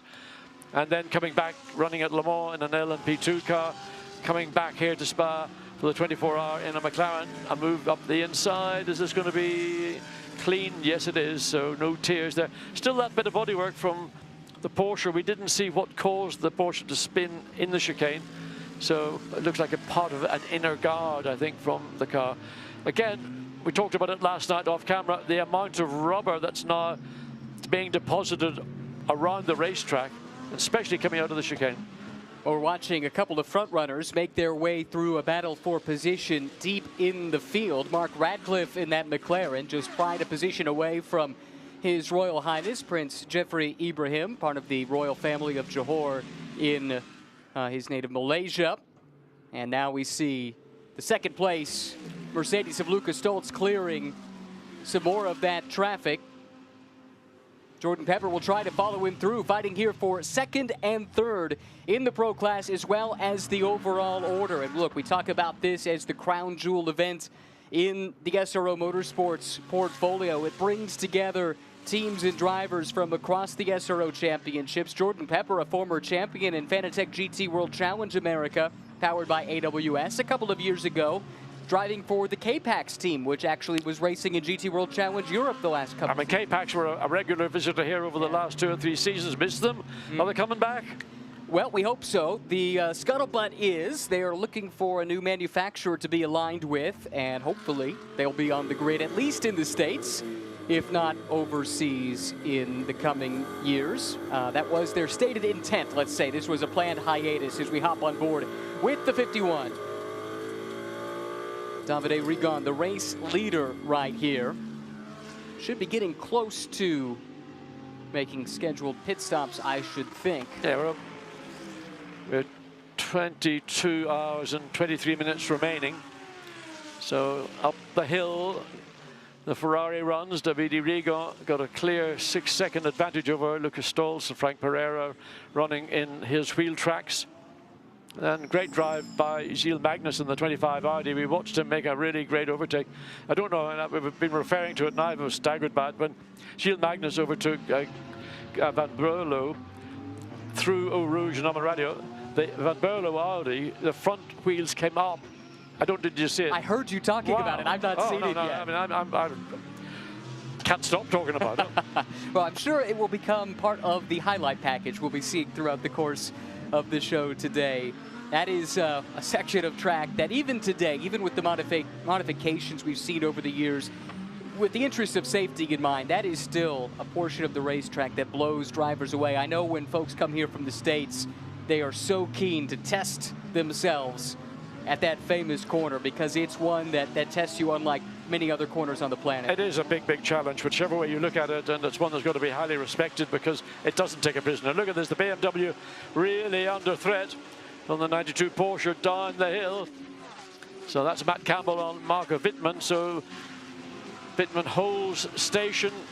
Matt Campbell maybe a fraction too close, and you lose a little bit of air in the front of the car and in the compression, then the run up the hill over Radio. And he's also under pressure likewise from Augusta Farfus. Quite right. 13th and 14th in class, but this is down for 18th and 19th overall. Just gives you an idea of how competitive this field is top to bottom. I mean, the number of cars separated by less than a second in qualifying and in Superpole, it was mind-boggling. Something like 17 cars at the front of the field in the same second. And you have battles to look for anywhere you look. It makes it real difficult for the folks up in the TV truck trying to pick out what the most compelling thing to watch is. And I'd say they've picked a good one right here. Yeah, no, they have. And they got Ricardo Feller also in this group of cars in the Audi. Feller running in 17th, just ahead of Marco Wittmann. So this is a group of a highly competitive group of cars, all the way from, well, we'll say Feller and Lauer, then Wittmann, Campbell, Farfus, Govan, Martin, Stern, Van der Linde, Sandy Mitchell in the Barwell Racing Lamborghini. Great mix of manufacturers involved in this too. This is Maxime Martin, 22nd overall. Big weekend for the Martin family because 3 members of the family were inducted into the brand new CrowdStrike 24 Hours of Spa Hall of Fame. Maxime, part of that second generation, but his father and his uncle, both race winners at this event, as is Maxime himself. Yeah, so I mean, it's a family affair. And so let's watch and see what Wittmann can do, because he's really hasn't made, I mean, Ricardo Feller's a tough competitor, make no mistakes. So a car just dived off, I think, into the pit lane there. Didn't quite see who that was. So, but Tony might be the car. Maybe that's too far back. No, Farfus has come in. Augusta Farfus in the 998 BMW has come in. We don't know what it is for. Well, we're right there on the window here on these stint lengths. Maximum stint length 63 minutes this year. So Farfus is, let's see what his stint length was, an hour and a minute. Yeah. So that's about scheduled for them to come in. Yeah, I think he's one that was right on the cusp of whether or not he could do an additional lap without running afoul of that. Look at this battle as Feller goes around the outside of Andlauer. Oh, they touch. We saw some wheel smoke between those two. It's not done yet. No, but Ricardo, up the inside. Wittmann tries to slide up the inside. Did they have contact there or not? So while Feller was battling with the Porsche, he's maybe overlooked the fact that Marco Wittmann was running up on the right-hand side in a narrow angle to get into Lake Coombe, and how they didn't have contact, well, I'm sure another camera angle would indicate there was nothing left between the two cars. On the straightaway, we did see contact at the front of it. Matt Campbell, likewise. So this is a really, really tight and competitive group of cars running 11th, 12th, 13th, 14th and beyond that.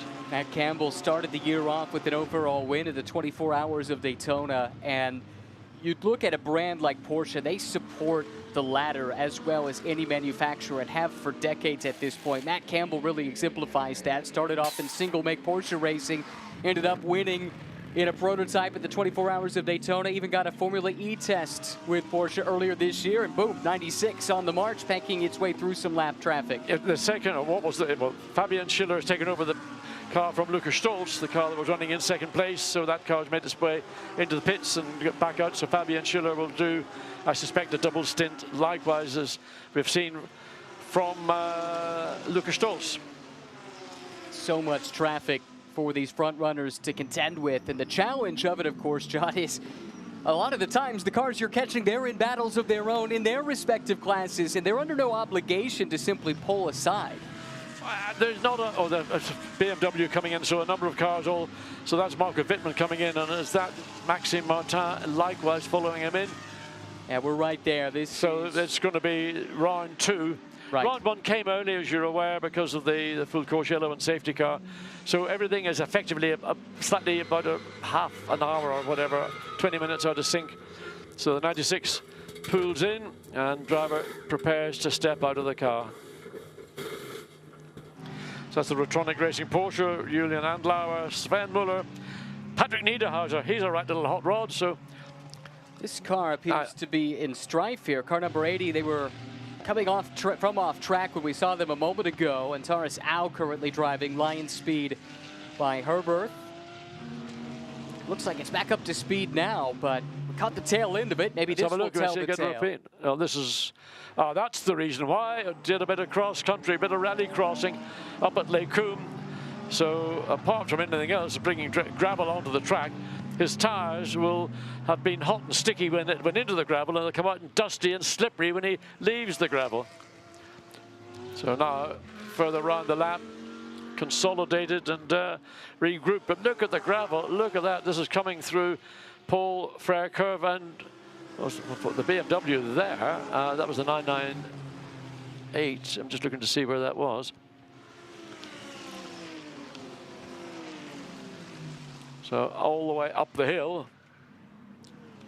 Oh, I'm going to have to stand. I'm standing too close to the screen. I can't identify half the cars. That's better. So is the 51, Davide Rigo, our race leader. Should be making the pit lane call, and does so. Yes, he does. So, I mean, we're going to have a reset now. It'll take a couple of 3 laps for all this to filter its way through. And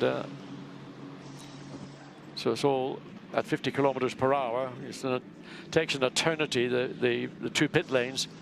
And whether you're at the front or the back. 97 under investigation for overtaking outside the track limits.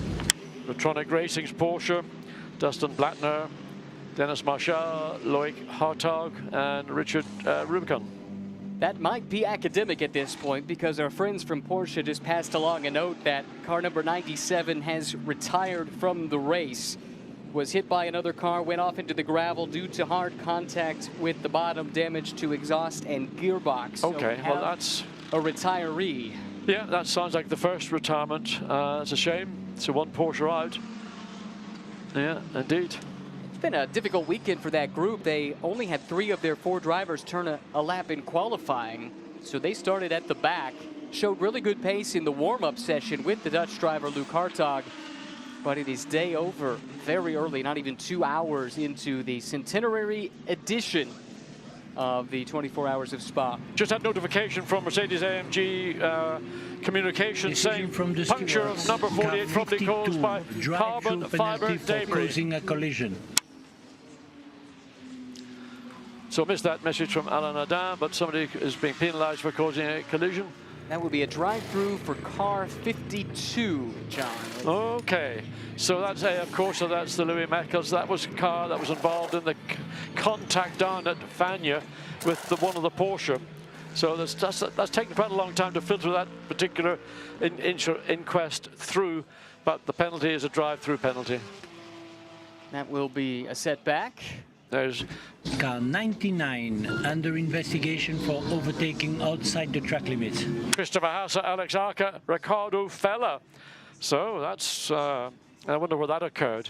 That was a car right on the fringe of the top 10 we were watching. Yeah, and once we saw Ricardo Fella having a big thrust coming up the hill, Camel straight. So there is the 51 Ferrari returning to the track. Alessandro Pierguidi has been strapped in, so they of course would appear to be cycling the drivers through basically every time they stop and do a driver wheel or a wheel refueling. So Alessandro Pierguidi is taken over. So that gives all 3 drivers time behind the wheel in daylight. And then when we start going into, well, we're coming up to now 6:15 in the evening. We're just 15 minutes short of the 2-hour point. So it's been light in the evenings here on Thursday, Friday, up until about 9:30, 9:45. But there's a lot more cloud over the racetrack than there was Thursday and Friday. So I could anticipate that we're going to see... Oh, sorry, go. Leaving the pits. It does that to me every time, just too. What's happened? So that's the number 9 Mercedes going through the Butch and VDS, Ulysses Depot, Thomas Drouet, Maxi Goetz. So that car, trying to catch up where it is, number 9. Problems here for Come To You Racing. Yeah. Aston Martin, problems with the bodywork. The hood or the bonnet. Yes, the hood. Whether there has been contact, you can see damage at the very front. So that's, hold on a second, is he going or is he staying? So that's been contact. We didn't see that, but there's been contact somewhere. And the consequence was they have to do a fix on it. It may not be the fix that will stay for the rest of the race, but it's enough to get them to work it out. What do we have to do the next time the car comes in? That was their silver class entry. Charles Clark, Sam de Jong, Mathis Lismont, and Xavier Masson, the drivers of that car. Have to wonder, too, first of all, will that bodywork stay down? But second of all, assuming it does, how much does that cost them aerodynamically around a place like Spa? A lot of high-speed sections here. You don't want bodywork, particularly, look at the gravel on the track. You don't want bodywork, particularly at the front, being impaired, and that's something you always consider. Right now, Lorenzo Patrese has taken over the 88 Audi, so that's the Trezor Attempter racing car. Glenn Van Berlo was behind the wheel. That was the Audi that got momentarily up in the air coming over at Radio. So Lorenzo Patrese, again, a real star, we thought, in that shooter. Did a stunning job. He was one of the early runners and set the pace for a long time. Certainly so. Thomas Drouet leads overall, but owes us a pit stop. We've got a couple of cars that are off sequence that should cycle through, and then I'll be curious to see where everyone cycles into after this pit sequence. Here is the young Patrese, who was so impressive in Superpole, opened a lot of eyes. I mean, he's got good genes to begin with, so Ricardo, his father, a great career, and Lorenzo. When he was here last year, I'm not sure if he even had a driving license. I know he was at some point last year, he was due to take his driving test.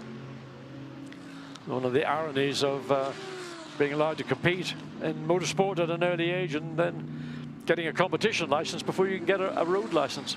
I love the driver lineup in that car from Trezor Attempter Racing. You've got Lorenzo Patrese, Lorenzo Ferrari, Leonardo Moncini, and Glenn Van Berlo. Yeah. One of these things is not like the others. Oh, getting tight, coming down into Fagnes, and look up the Porsche running the right rear over the curb. And that's the 96, really Rotonic car. Julian Adler, Sven Muller, Patrick Nieser. I'm not sure who's behind the wheel. Let me just look and see the 96. Sven Muller running in 17th position. Battle for position, it would appear, here with this number 63 Lamborghini, Andrea Caldarelli. Yeah, that was the car that Mirko Bortolotti started the race in. So Andrea Caldarelli, one of the major stars of the Lamborghini family for many, many seasons, not having at the present time the success that they had in the year. Wow, good pass up the inside there, the 61 slips through, and that was sweet as a nut. The EBM Porsche, Adrian De Silva, Kerong Lai, Earl Bamber, that's his team effectively, and Brendan Leach.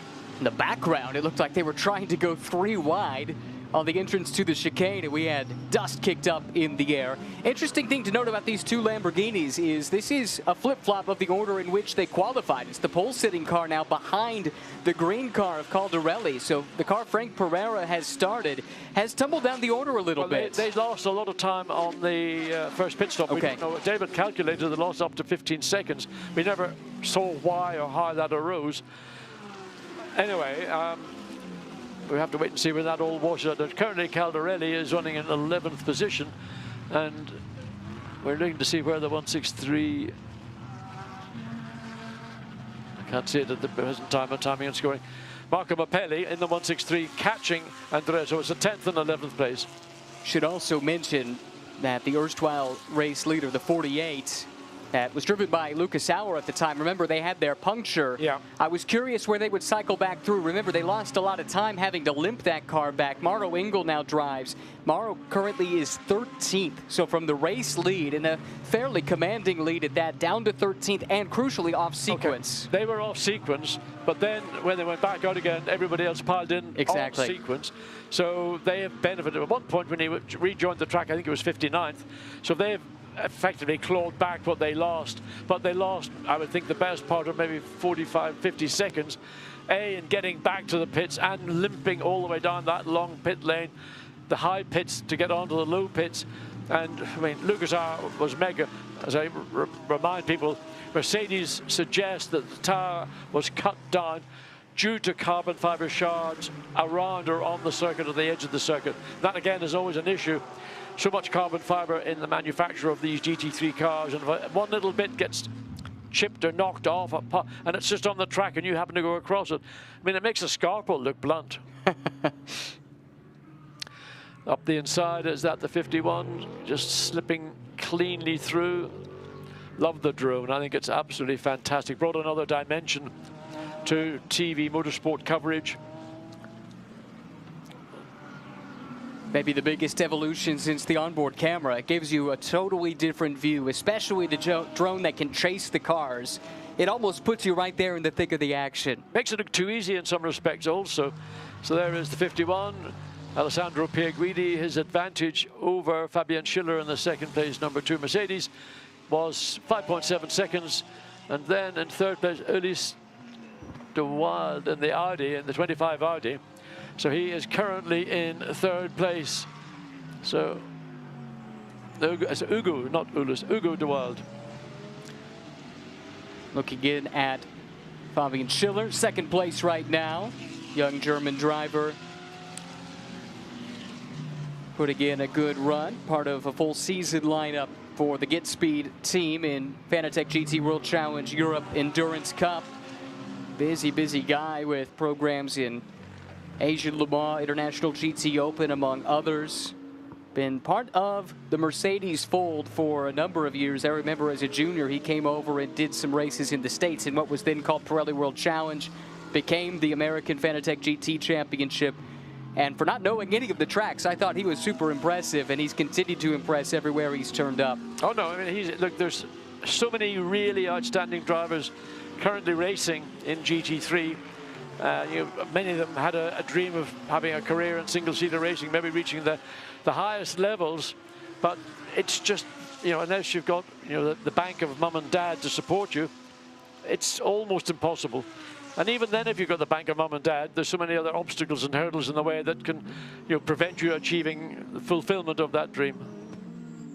It is a tough game from that perspective. It's not like, a soccer or football in your parlance, where you can see the skill, a club will pick you up and they'll pay to develop your talent. In this game, more often than not, you have to be hard at work, either putting family wealth to use or digging up the sponsorship that can put you in a go-kart, into a race car, and up the ladder until you're noticed by the big manufacturer, the big race team, and plugged in. I can think of one particular driver who that is just fits the scenario completely, and ends justify the means. This is always interesting, watching the cars blend out of the pit lane as the cars head up Radion and down the Kemmel Straight. I'm always surprised we don't see more incidents, quite frankly, when they blend in together like that. Car number 88, this is Lorenzo Patrese, who we've been talking about, currently 4th overall.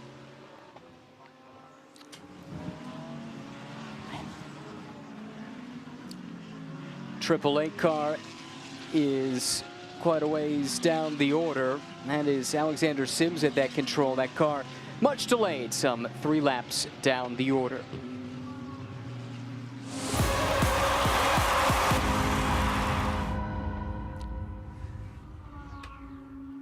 The 100th anniversary edition of the CrowdStrike 24 Hours of Spa. Some 2 hours ago, the grandstands packed, as was the grid. Up above us, a great display by the Belgian Air Force and the one and only Jackie Ickx waving the Belgian tricolor to get the race started. It was Lamborghini on pole, leading a field of 66 GT3 machines barreling into Eau Rouge and up the hill to Raidillon. What a sight it was. What a feast for the ears as well, with a great mixture of GT3 cars contesting this historic event. Thankfully, a clean start to this race. Everyone scrambling for position, sometimes 3-4 wide, further back in the pack. This is the first time of asking down the Kemmel Straight, and there are fierce fights anywhere you look. Mercedes to the front, and this happened fairly early on. It was the Windward Racing Manfilter-sponsored Mercedes that went to the front. However, during the initial safety car deployment in the pits, a delayed pit stop for the Lamborghini put Mercedes to the fore, and they controlled the race for quite some time at that point. This is the moment John Watson loves so much. Big fight up the hill to Raidillon. Cars 4 wheels off the ground at times, giving you a sense for just how competitive this race has been. Some contact here. Unfortunately, the Porsche in question very much down the order as we continue to race on at the CrowdStrike 24 Hours of Spa.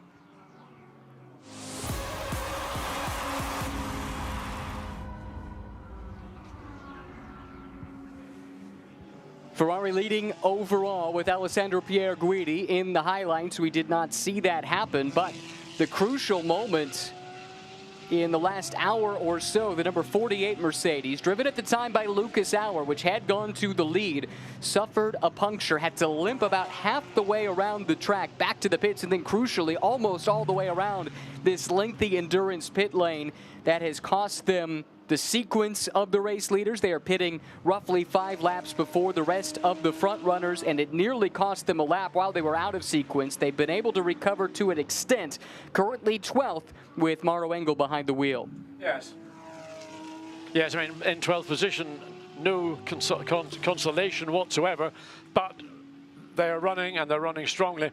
Another driver who's running really well, Ross Gunn in the 34 Aston Martin, has made his way up past Ulisses de Paul in his Mercedes up into 5th place, and the second Aston in the top 10, Matteo Drudi, in 8th place. So there's been quite a significant turnover in overall positions, and it's all dependent really as to when you didn't come in and make your second round of pit stops, and I think another couple of laps will then filter all this through. But what is clear is that there's still the 51 Ferrari, Alessandro Pierre Guidi, who is leading this race, 7.1 second advantage over the second place Ferrari. For Ferrari, Mercedes of Fabian Schiller. So those two cars are sort of clear of the rest of the field, with Hugo de Waard in 3rd place in his Audi, but he is, well, he's actually only just under 5 seconds behind Schiller. Doing a remarkable job. That's the leader in the Gold Cup. You've got Gold Cup entries running 3rd and 4th overall right now, and the 3rd Gold Cup car inside the top 10 at the moment, with Al Zubair driving that machine. Checking in here. This is the car we saw have that issue earlier, that green Porsche. Baptiste Moulin currently driving that. Then the overall leader, Alessandro Pierre Guidi. We wait, and we wait, and we wait, and that's where you get to Fabian Schiller in the Mercedes, with De Wilde coming through, and Patrese not too terribly far behind either, and all mixed up with the lap traffic that they're going to be seeing for the next 22 hours. Well, just I'm looking down at the last lap times and the best lap times, and one stands out for me. Again, it's Ross Gunn. He has set his fastest race lap on his last lap, 2:17.388. Everybody else, I would say, their last lap time is significantly slower than their best, maybe by up to 2 seconds in some case. So whether that's a reaction to track conditions, whether it's because they're all being bunched up together and they can't get their elbows out. So there is the Mercedes that was the race leader, running 3rd in line of this car, this trend of cars. Correct, and the two Lamborghinis directly in front. They're embroiled in a battle of their own. 7th, 8th, and 9th in the Pro class, but this is 10th, 11th, and 12th overall. with the two Lamborghinis holding 10th and 11th, and then that recovering Mercedes just behind. Yeah, Marco Mappelli wants to find a way past his former teammate, Andrea Caldarelli, so performance in terms of straight line performance, nothing to pick and choose. The 163 was the better car, considerably better car in qualifying. And likewise, Maro Engel is really probably getting very frustrated as the two Lamborghini drivers battle it out for honours within their own brand. And Maro Engel is thinking, well, let me get on with my program because I was the race leader and I want to try and get back there again. It is interesting to note the Lamborghini should have slightly better Pirelli tires. They pitted more recently than Engel did because he is off sequence, and yet he still is able to hang right with them, which speaks well to the Pirelli P0s and the amount of grip afforded. Up the inside, oh, I thought that Maro Engel had a sniff at the back of the Lamborghini. He thought about it. Yeah, he had a definite look at it. Marco Mappelli, I don't know if he was focused totally on Andrea Caldarelli and was aware of what Maro Engel was thinking about doing. And running directly behind is El Zuber. No, I'm sorry, I beg your pardon. It's Awega. Yes. Number 77. And that is for position there, at least an overall position, with Yusuf Awega driving for the Haupt Racing team. Back to the battle here between the Lamborghinis we go, and Earl Bamber just in front, coming through a section of this track of which he does not have fond memories from a few months ago when he was racing here in a prototype in the World Endurance Championship. It was a biggie. It was. It was a biggie. Anyway, he was totally uninjured and stepped out of his Cadillac. Probably had to apologize to the team for the amount of damage. It was pretty much a car trashed, I would have thought, by the size of the impact. Anyway, back to Andrea Caldarelli and Marco Mappelli and Maro Engel and et al. Running behind. You mentioned the fact these two are former teammates. It's an interesting dynamic. They know each other inside and out. They'll have seen each other's data for years. They'll know their driving style, strengths, weaknesses, and it makes for a fascinating matchup. So a little bit further back through the field, Jaminet in his Porsche. And so there is the 63. Andrea Caldarelli, Mappelli, Engel, Awega, Preining, Dan Harper, Sven Muller, Alex Arca, Hayland in his Audi, Preto in the McLaren, the 188 McLaren, Luis Preto, and then Matthew Jaminet, I beg your pardon, in 20th place in the third of the Porsches in the top 20. Engel still stalking these Lamborghinis. He looked threatening in this part of the track one lap ago. Will he be close enough? High speed, high commitment through Blanchimont. The Lamborghini in front. You saw the brake lights flash. Could that give a run to the German ace, Maro Engel? We shall soon see. No, not close enough, and he will take his spot right back in line here through the chicane. In effect, Andrea Caldarelli is controlling the pace of all the cars following. And Maro Engel is likewise compromised by the pace of Marco Mappelli. So it's one of those scenarios, you get a train of cars, because the cars are so equally matched, there's no single advantage, one brand over the other. So you're waiting for maybe an error from the car you're pursuing, or you might get some mega kind of toe up the straight, and hopefully, you're able to take position clean. Earl Bamber just ahead of this group. Caldarelli is not thinking so much about Bamber, he's thinking about Marco Mappelli. So that is the war that's going on for the final position in the top 10. It's a good way to describe it. It is fierce. Here we go again, Lamborghini on Lamborghini. This time the blue one has got it done. Mappelli is through inside into the top 10. And that's the opportunity that Maro Engel needs, because Capelli has lost that position. He's got to refocus, and Maro Engel needs to strike as early as possible. Don't let Andrea Caldarelli go into a reset, sort of program himself. And the longer he remains behind. Mappelli around Caldarelli. Ooh, problems for CrowdStrike by Riley, that number 4 car. I saw them off track. We saw the waving yellows in the background. There it was. We saw a brief moment of a shot of it again. Stricken off the pace. Not quite sure what the cause would be. That will be great disappointment for that team. Saw the race vision powered by AWS a moment ago. 274 kilometers per hour. Yeah, and the Audi. I know. I mean, Audis we've seen that in the race. They've had very good straight line speed, and that's helped them. put themselves into a position to challenge up into Les Combes. Ironically, the Lamborghinis run the same motor as part of the badge engineering of the VW Audi group. Lamborghini is a part of that. It was interesting to see not just all the Audis on the list, but to see Jan Heylen driving an Audi. He told me he's never done that before until he tested here. Yeah, this is looking threatening, though. Oh, yeah. This is an opportunity Caldarelli will not want to allow. There he goes up the inside, but Caldarelli is later on the brakes. And Maro Engel had to slow down almost to a standstill to avoid that contact. I thought maybe Caldarelli might hold out more in the middle of the road to deny Maro Engel the opportunity to slide up the inside. But that was a shot. And again, it goes down, and he's got it done this time. Surely he's got it done this time. There is some traffic to contend with. Ooh, hip and shoulder there. Yeah, well, that's Andrea. That's knocked him back 3 places as a consequence. It has. Uega is through. The Porsche is through as well. It might cost him more, but for the it's all said and done. Harper is through. Dan Harper's gone through as well. Wow. So that little contact. Watch Uega trying to get around, and he's got up alongside and overtaken. Wow. It's going nuts here. It sure is. It's all on now. Yusuf Uega making it 3 wide using some lap traffic. Slides up ahead of Maro Engel likewise. Thomas Preining there to capitalize, clears the lap traffic, and now Maro Engel, who was thinking all about offense just a few minutes ago, now he's got to play some defense here. And Dan Harper again, Maro Engel saw it coming, was able to defend, but the consequence was Caldarelli and Maro Engel. It affected both the drivers, but I didn't think it would have affected what's going on here. So the 96 Rotonic, Porsche trying to get down. I can't see which car it was. It's one of the Audis. And also the McLaren running slowly. I think that's just letting the quicker cars get through. Is that something on the right rear? I thought maybe too, but looks like the pace is okay. I don't know what it was. It just whether that's I think that's only Milroy, who's all the way back 58th overall.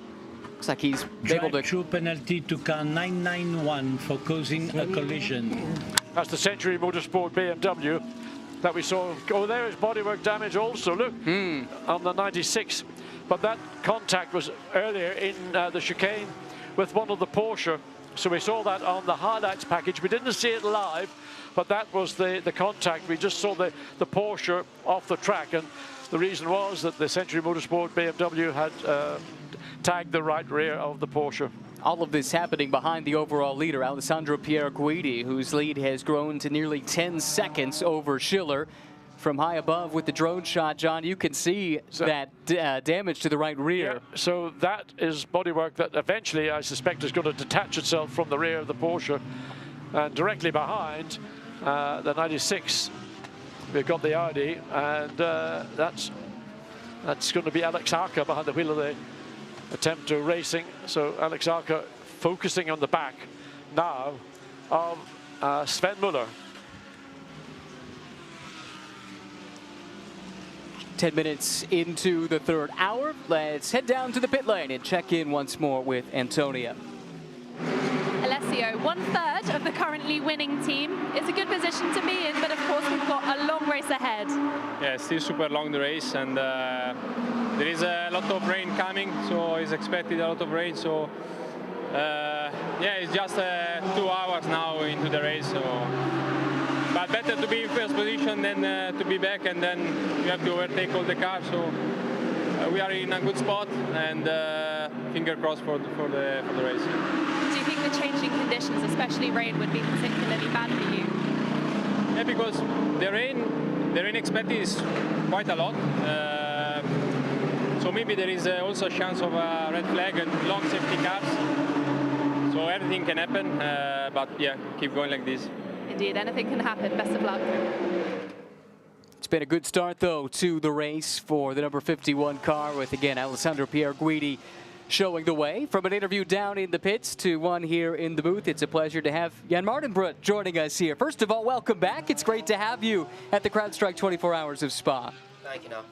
It's certainly a thrill to have you and the RJN team. Take us through how the week has been in the build-up to the race. It's been quite smooth. We're still getting to grips with the new car, the McLaren, with the new Evo package. Team RGN, we've had it they've had it 1 year. Most teams have had it for 2, so we're still getting our head around it. It's really cool to drive a mid-engine car. I've never driven a mid-engine GT car before, so the car behavior is very similar to a kind of a big single-seater. You know, this track to drive in this car, it's so cool. It's so Rouge and Blanchiment and Pouin. It's a real cool car to drive here. Alex and Chris Buncombe, along with Josh Cahill, your teammates. How well did you know that group before you got called up to join them here this weekend? I know Alex pretty well because we were teammates in 2012, doing a few one-off races. In that time, it was the Block Endurance and British GT. Chris, we raced together this year, British GT, and we finished 3rd overall about 3 months ago, Silverstone 500. Josh, the first time I've met, but he's a Northerner, so there's we have this, I don't know, Northerners, they just get on with it. And we get on with him great, because he just gets in the car, drives. It's, you know, he'll hold his hands up if he feels like there's something that he could do better, and I really like that. So as a quad, it's a good pairing. Dan, you're back in Europe, tempted to come back permanently? Absolutely, that's my target. What would it take? Yeah, I have to show my speed. I understand the way it is, where I've raced abroad in Japan. 74 and 991 at pit entry, where 74 hits the bollard, is under investigation. Well, we've got an incident under investigation. We've got this incident 911 on the track. The number 158, Mark Sansom, appears to have hit some misfortune, but has the car going again. So we cut back now to the action with the Herbert Motorsport Porsche.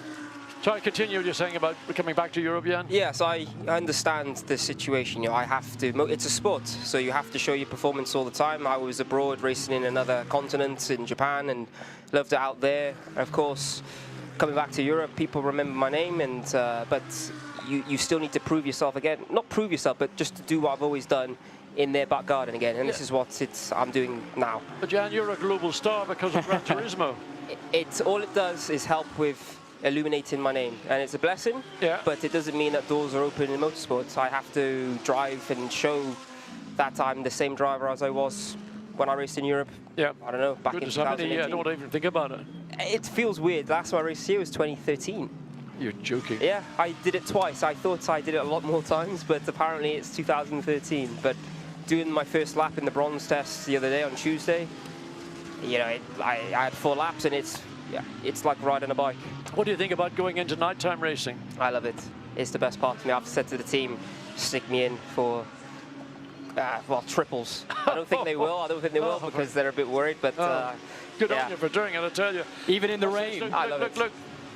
Oh, we do have a battle here, yes. Mauro Engel squeezing past the Porsche into Eau Rouge. I think he might have the pace on that Porsche. He got caught out in traffic to lose that spot. There, hopefully. You're gonna play race director for us. I'm getting it in my car. It's the same for everybody. So.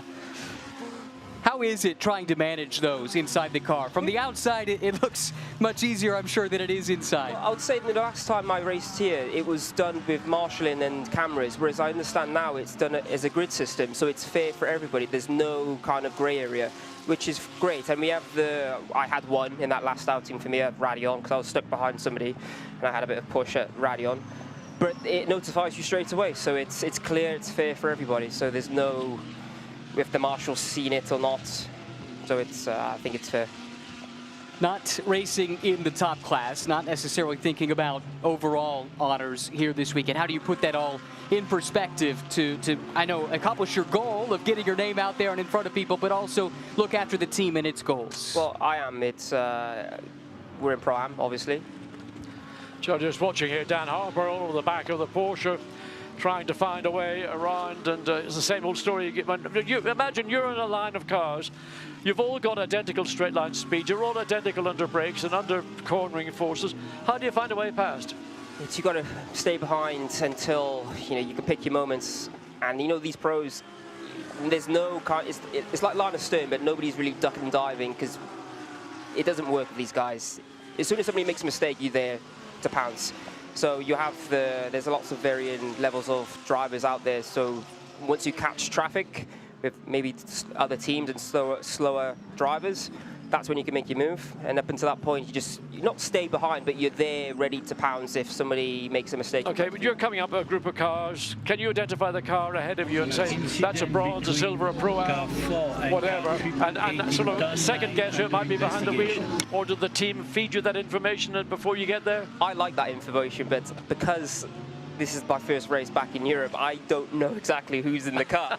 So I'm just treating everybody as a competitor. As a competitor. Of course, we have the pink light on the back, so you know when there's a bronze driver in the car. That's useful. I never had that last time I raced here, which is really useful to know. But when there's a gold car or a silver car, you can have really fast silver drivers, so it's not so. Everybody is a competitor. Help us handicap the different makes and models when you're out there amongst them. Where do some of the brands excel versus others? I think the BMW and the Porsches, they've got quite good straight line speed, and the Ferrari too. With the Merc, it's hard to say, to be honest, man. They're also equal. More bodywork coming up into La Source. That's contact with somebody's. It looks like part of the front of the car. Can't tell you. I think we might be getting a replay of. Oh no, it's not. I beg your pardon. We're just looking at Jan's car here. That looks good, right? It does. That was yes. It'd look better with you in it, though. I mean, are you going to drive quicker than that looks? Yeah, I'll do my best. Good boy. Flat out. Hey, we really appreciate you taking the time to come up and find us. I know it's a bit of a trek, but certainly wonderful to have you back in this event. We wish you the best of luck in all of your endeavors starting here this weekend, of course. Thank you, I appreciate it. Anytime.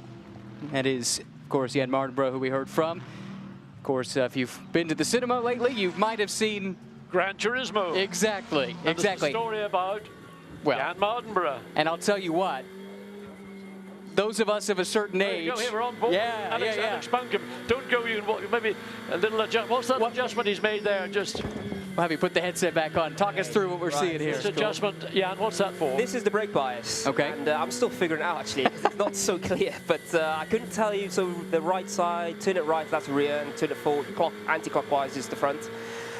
And on the screen, we've got all dials, which all the teams now know are tire pressures, but that's fine. And we have gear selector. We have many different pages on the screen as well. We have a predictive lap time, and we shift gear as soon as all the lights go blue. And the car's nice to drive. It feels like a big single-seater. Yeah, and I've got the steering wheel here, given to me our good friend Bob. I can't say any more than that. So this is what you've got to read before you even get into the car. I mean, you've got to be a rocket scientist to understand all this stuff. Well, the engineers, they always give us this every time we drive a new car, and we do read it. It's kind of like getting a car manual when you buy a new car, and nobody really reads. It's all I've never read the thing. It's same, really. There's some different procedures that each car has compared to the ones I've driven in the past, but it's very similar. Watch his hands up into Blanchimont. Let's have a look and see. Flat. Even. That's flat. Easy. Others weren't flat. Yeah, I noticed that. Also, a Rouge, the other cars are not flat through there as well. The McLaren, fortunately, we can go flat through there every lap, unless we're in traffic. Right, so here we go. Great to see you, Jan. Come back anytime. We'd love to have you. Give us an insight. Thank you. So, where are we in the lead? Alessandro Pierguidi has a lead now of 11.1 seconds from Fabian Schiller with Lorenzo Petresi. Car 77 and 158 in turn 5 under investigation. So that's the 77 was the hoped racing Porsche. I couldn't get the other car. Let's see if I can read it off of this. It was the number 158. Okay, let's. So that's actually what I'm looking at right here. That's the McLaren that we saw with Mark Sansom. Yes, that's the car that spun round. There you go. So there might have been more to. Oh, there was undoubtedly. There was, but because we didn't catch it, we just saw the consequence of it. But I wouldn't be surprised if somewhere, because the cameramen are so hot in picking up any incidents, that it's quite liable to be replayed back in. So, Alessandro Pierguidi just looking at the field coming through. The number 9 Mercedes, and that's Ulysses de Pau running currently in 6th place. And here's a battle for position in 71. class. Yes. Vidal is behind him, and then you've got Matteo Drudi in the lead Aston Martin. no, he's not. Ross Gunn is the lead Aston Martin, beg your pardon, in 5th place. We haven't seen much of the 34 Aston so far. No, but you've been calling out his lap times. Well, He's been lighting up timing and scoring. Ross Gunn races a lot in this series in North America. He's a big star over there. He certainly is. Both bodywork, by the way, in the middle of Eau Rouge. It looks like inner guard. I don't know whether it is, but we've got a big chunk up at the top of La Source. No, another big chunk just offline.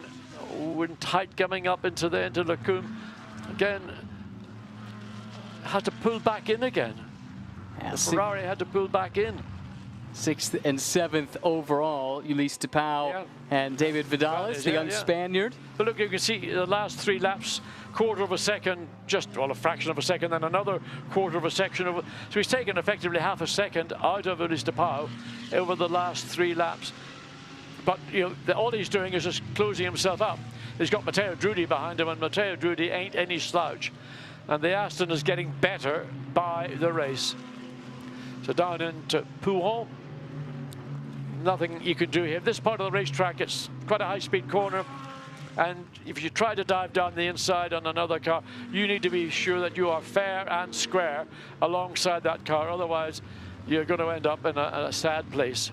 To your point about Matteo Drudi, still getting used to seeing him in the Aston. He spent 2019 to 2023 as an Audi factory driver, got the call to join the Aston factory lineup for this year. He's, of course, the reigning Sprint Cup Pro Class champion, where he was teamed with Ricardo Feller 1 year ago. That was a formidable partnership. I mean, Matteo Drudi is one of the, again, a driver who I've got high respect for. He gets on with the job. He's what I call a racer. And he is getting to terms and grips with the Aston is an improving race car. For Come To You Racing, they made a significant change, almost a lifestyle change, you might say, going from the success they enjoyed with Audis into a brand that was really in a process of relaunching itself and trying to do the development on the hoof. Vidalis looking awfully threatening here. Depau has to go super defensive, and Vidalis just can't quite commit. He's got it now. Yeah. No. Tries to cross him over, but Depau gets a good run out of La Source, and this battle continues down towards Eau Rouge. Sometimes that wider line gives you a better exit speed than the tighter line, which is the traditional line. And there's a clear example of how the Mercedes was able to consolidate, potentially an overtake from the Ferrari. And does this make the Ferrari vulnerable here to Matteo Drudi, who is starting to close in? Vidalis guards the inside jealously. Drudi has to settle back in. I wonder, though, if this was hour 23 instead of hour 3, if that would have been more forceful. Well, it may have been. I think we just have to take our judgment as where we are as we are broadcasting. So, looking on screen at the 26th down to 50th positions overall, and within that the various classes, the gold, the bronze, the silver, the Pro-Am. And there you see a big tranche of the bronze cars. The bronze entry was a huge entry this year. I mean, it was such a strong class. And if you get a really good pro or platinum driver, or 2 of them, it's a class win, but it's become such a competitive class that it's almost so self-defeating if you want to put a car together. There aren't any easy classes to win these days. Here we go, number 2, working through some traffic here. Of course, running in second as well, it's Schiller. Sounds like we had an issue for, who would that be? I'm hearing something about a Lamborghini that dropped down the order. We'll have to follow up on that. Which one? That'd be the 19, that's all I can think. Well.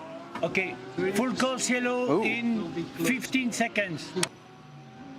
Now, I doubt anybody's going to make a 9, 8, another 7, pit stop 6, at this occasion. 5, It's a bit early 4, into the stint. 3, 2, 1, full course yellow. And there you hear from Alain Adam, full course yellow with 21 hours, 34 minutes still to go. Everyone slows to the same speed. So it says full course yellow, doesn't give a reason. I don't know whether it's that bodywork. You can see it there, and there's a marshal about to go and retrieve it, but he's really got to wait until there's a clear gap. The bollard at pit entry. Oh, the pit entry, the bollard at pit entry. What about the bodywork in the middle of the racetrack? Restart on short notice. Restart on short notice. There's a guy is going to be right on his feet to run and pick that up and get it. You know, these guys, the marshals around the racetrack sometimes are not just there to wave flags. So back again. So all restored. And those that are alert to this are the ones that are going to be the benefits. And just putting a little bit of Fabian Schiller, just getting a little bit of temperature. He maybe felt that even in that very short full course yellow, he lost potentially a couple of PSI or certainly some temperature. Okay, so the issue... Marco Mappelli. Yeah, that we were hearing about. Mappelli has now dropped all the way down the order. He's being shown on timing and scoring in 45th. This is the car in question. This car was in the middle of that big fight just on the fringe of the top 10 just a few minutes ago. We'll need to get to the bottom of that. Well, there's nothing we saw on camera that gave us a clue as to why that might be the case. And that is, you know, for Grasser Racing, who did a sterling job in qualifying and in the race, an explanation we would like to hear. So, Alessandro Pierguidi, Fabian Schiller, Lorenzo Patrese, Udo de Wilde, Ross Gunn, and Ulysses de Pauw round out the top 6. There is the 333 making its way around the field. So we're getting little pockets of groups of cars around the circuit. So looking at the timing and scoring, we can see that coming down the hill into Puhov, there's about 8 or 9 cars together. Through Fagnes, again, another 4 or 5 or 6. Then through Paul Frere Curve, another clutch of cars. And then you've got a bit of a gap all the way back up to the chicane.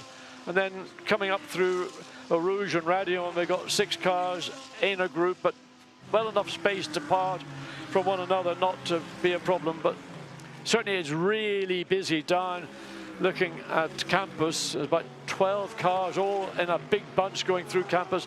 There is one of them, Dan Harper in the Rover Racing BMW. And where is Dan right now? He's running in 13th position behind Thomas Preining and ahead of Sven Müller. So the BMW is the meat in the BMW. The Porsche is the meat in the BMW sandwich. You got it right eventually. Thinking of sandwiches, it's time for your dinner now, isn't it? I don't want to go. I'm here for the rest of the day. That night. We'll let John Catch you later. Go and have a break. John, sterling work. Thanks to Ryan Marine as well. David Addison, kind of refreshed, it says on my handy guide to spontaneity. Ben Constanduras is going to join me as well for the next hour, just while we rotate, just like the teams are doing. It's very important that you refuel. So we'll do that. We'll get a quick change around, and that brief full course yellow period then has given us this situation of the now 51 Ferrari still clear in the lead with a margin of 14 seconds over number 2 Mercedes. That is now Fabian Schiller at the wheel of it. You're looking at 007. Now that started with Mattia Drudi. Mattia Drudi 7th place now, and that car is pressing on. Now the other question mark that was posed early on was about number 163 Lamborghini and a slow pit stop. It's all to do with the fuel rig, as I understand it. Ben is nodding at me vigorously because you've probably been researching as I have. Yes, went for a dig, and interestingly, they've been searching around the other Lamborghini teams to find a solution to their fuel rig not refueling either at speed, because their last pit stop previous to the one they've just done was a 2:17, and it should be around a 2-minute mark, but they did have to bring that 163 into the pits just a few moments ago, which is off sequence, which suggests that actually they didn't even get enough fuel in the first place. Yeah. And so that's our pole car, and a real shame to see it, okay, off sequence right now, but down in 45th position. It does, though, look as though that last pit stop was a 2 minutes dead, so fingers crossed they found a solution, and Marco Mappelli, who's aboard that car right now, can start making his progress up through the field. But yeah, 2 laps down right now, waiting for everybody else to do their second pit stop. The other thing that I picked up whilst the race has been going on is that we are expecting light rain in the next half an hour or so. Probably not enough to wet the track, enough for wet, okay, but it's a precursor to something a little bit heavier coming later on. Had Ryan and John may have mentioned this, I'm not sure, but I'll mention it also because others may be joining us. We had an incident early on that put Dustin Blattner's Porsche in the gravel. That is our first retirement of the race. Very sadly, the car was hoiked out of the gravel, but the impact had done damage to the floor, to the transmission. So Dustin Blattner, Dennis Marchal, Luc Hertog, Zachary Robichon, gone.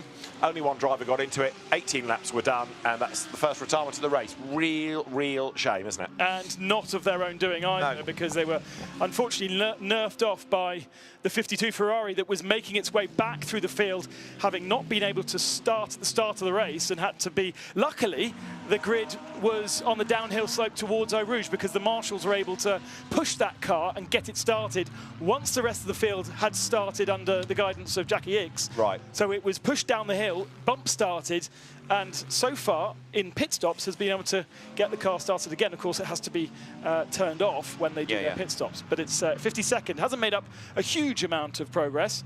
But I was a bit worried when it came into the pits for the first time, it wouldn't be able to restart again, but it did. It got a drive-through penalty for that incident, which, against carving out of the race, doesn't necessarily seem to tally, but it's very hard to know exactly what would. There's 48 Mercedes after its puncture, back into the pit lane. Routine stop now, and where's that car dropped to? And who's behind the wheel? 11 for Mario Engel is the answer, collectively. And Mario's going to stay behind the car. Fresh boots, and then they'll send him back out. But that's got a bit of work to do now to bounce back from that puncture, which was caused by debris on the road, we understand, not a tyre issue itself.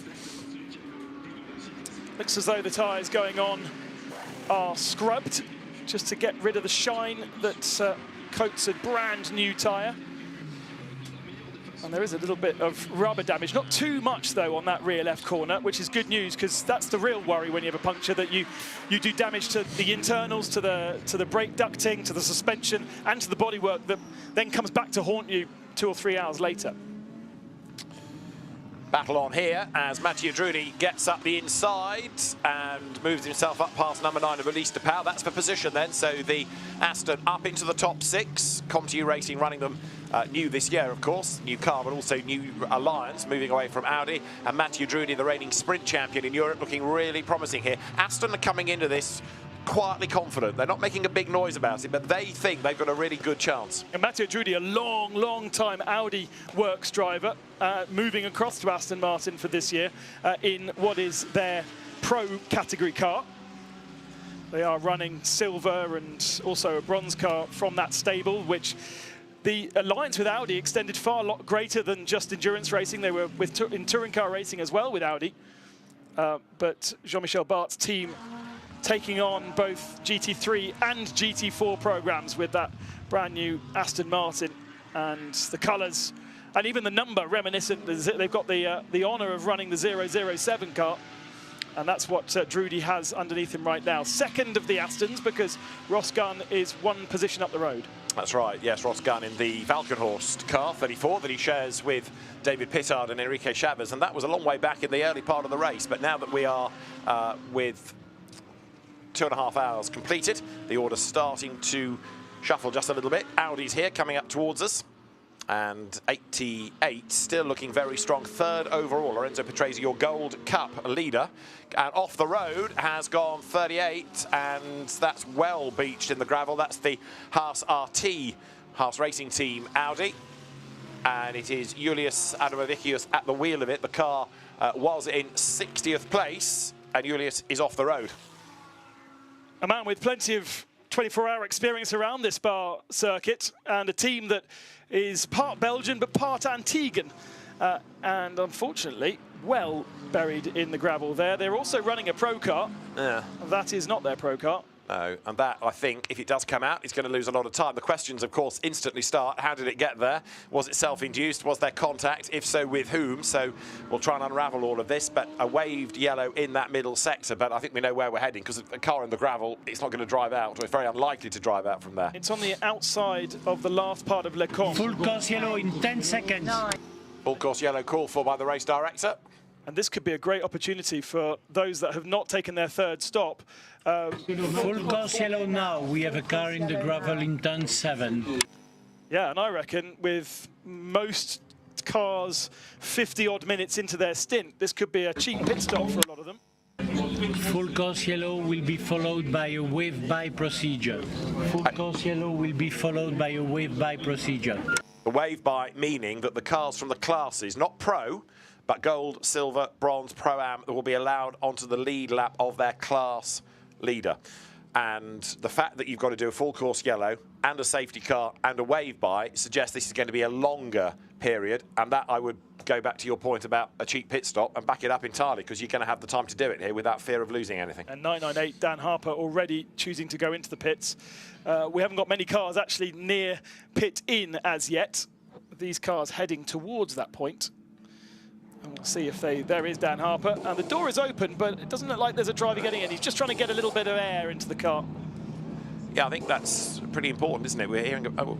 Oh no, there is a driver. I couldn't see him. Yeah, Dan isn't the tallest of blokes, so we have an excuse, especially with the car lifted up on the stilts. So Farfus started it, so in theory, Max Hesser ought to have a stint now, shouldn't he? So the fuel hose, which has to be connected for 44 seconds, that's your minimum time. There isn't a set pit stop time line to line. The only thing to factor in is the car must refuel for 44 seconds as a minimum.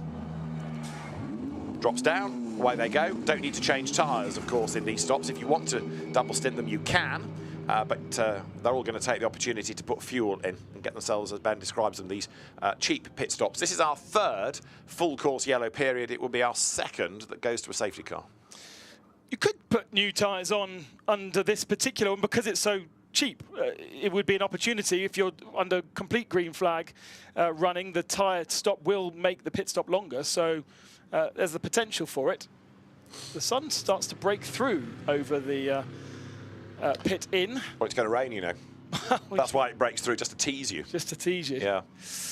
It's a shame, because we've had a lovely week here at Spa. Track temperature 37 degrees, 10 degrees less than it was for the support races at this time yesterday. Temperature only 23 degrees. We've seen nearly 30 degrees over the week here in Spa. It is a more bearable temperature now to work in, at the risk of being selfish about this, but it is certainly a bit cooler. The teams welcome that to an extent as well, because trying to do all this activity in the pit lane in high temperatures ain't much fun. The grandstands are still busy, although eventually the fans are going to gravitate towards the frites and the jupiler, and to the concerts and to the fireworks and to the shops and to the fan zone. And there, 158 McLaren, with the race leader behind, Alessandro Pierguidi, Le Mans winner last year. We put into 51 on that last round of stops. 158 is Mark Sansom, British GT regular, and second in the race, number 2, Fabian Schiller, but he's got a bit of traffic to wriggle past. So here, Alessandro Pierguidi, we can't really say for the restart he will have back markers between him and the opposition because of wave-by. Yeah, absolutely. And that will get that traffic away from him, in front, onto the tail of the class-leading cars, and all the wave-by, when it's not yet, but when the race director gives permission for the wave-by, it happens on the Camel Straight, so that's long enough for the cars to move out into a second lane, if you like, past the cars ahead, and then slot back in. There is quickly out of the way, number 38 Audi. And suggestion that he's had contact with Matta Michelotto in the 72 Lamborghini. Race control under investigating an incident between the two as our leader comes in. Indeed so. Alessandro Pierguidi starts the trend because you've got the mighty Mustang behind. Christopher Meese at the wheel of the fab-sounding Ford. And with 38 Audi out of the way, that will prompt us conceivably to head towards the safety car procedure now. But in so doing, Pierguidi will have lost the lead of the race, unless Fabian Schiller comes in. There's 14 seconds between them, and Fabian Schiller for get speed in the Mercedes AMG will get the call whether to stay out or come in. Driver change for 51 Ferrari. So we've had all three of them now having a go in that car. But it's a good idea, isn't it? Cycle everybody through, give them a chance to get in the car, keep them motivated, keep them on the toes, get them involved in the race. Otherwise, your first stint could well be, if you do double stints for everybody, in the night. That's right. Well, Ben Barnicoat did the first stint, for example, in number 5 McLaren, came up here and said, I'm not in till 11 o'clock now. So he was looking for something to do, I think. Fresh new tyres for that 51 as well. Stickered tyres. Indeed. Fuel goes in, 44 seconds worth plus. And as Ben talks about those sticker tyres, the brand new tyres, 30 sets in total for the race. So really, it's a new set if you want them at every pit stop. Or every scheduled pit stop, perhaps, to be fairer. 88, Patrese is in, Schiller is in from second, Hugo de Wilde is in from fourth. And also Ross Gunn, Mattia Drudi, who's only just left the pits, but he's back in because, like you keep saying, it's a free pit stop, a cheap pit stop, and it's worth doing, isn't it? And it hurts both the 48 Mercedes of Maro Engel, who pitted before full course yellow, and the 163 of Marco Bappelli, who was also off sequence. So those two at the very head of the field when we went green at 4:30 this afternoon, and now on our second page of the timing screens. They should get themselves up to the first page, so that's the top 35, but their pit stops, their third pit stops under full course, full green conditions, everybody else that can is doing them under full course yellow, and therefore, I don't know, it must be more than half the speed. Indeed. Full course yellow, a rejoin for car 38. So the one that's triggered this has got going again. It's been hoiked out of the gravel.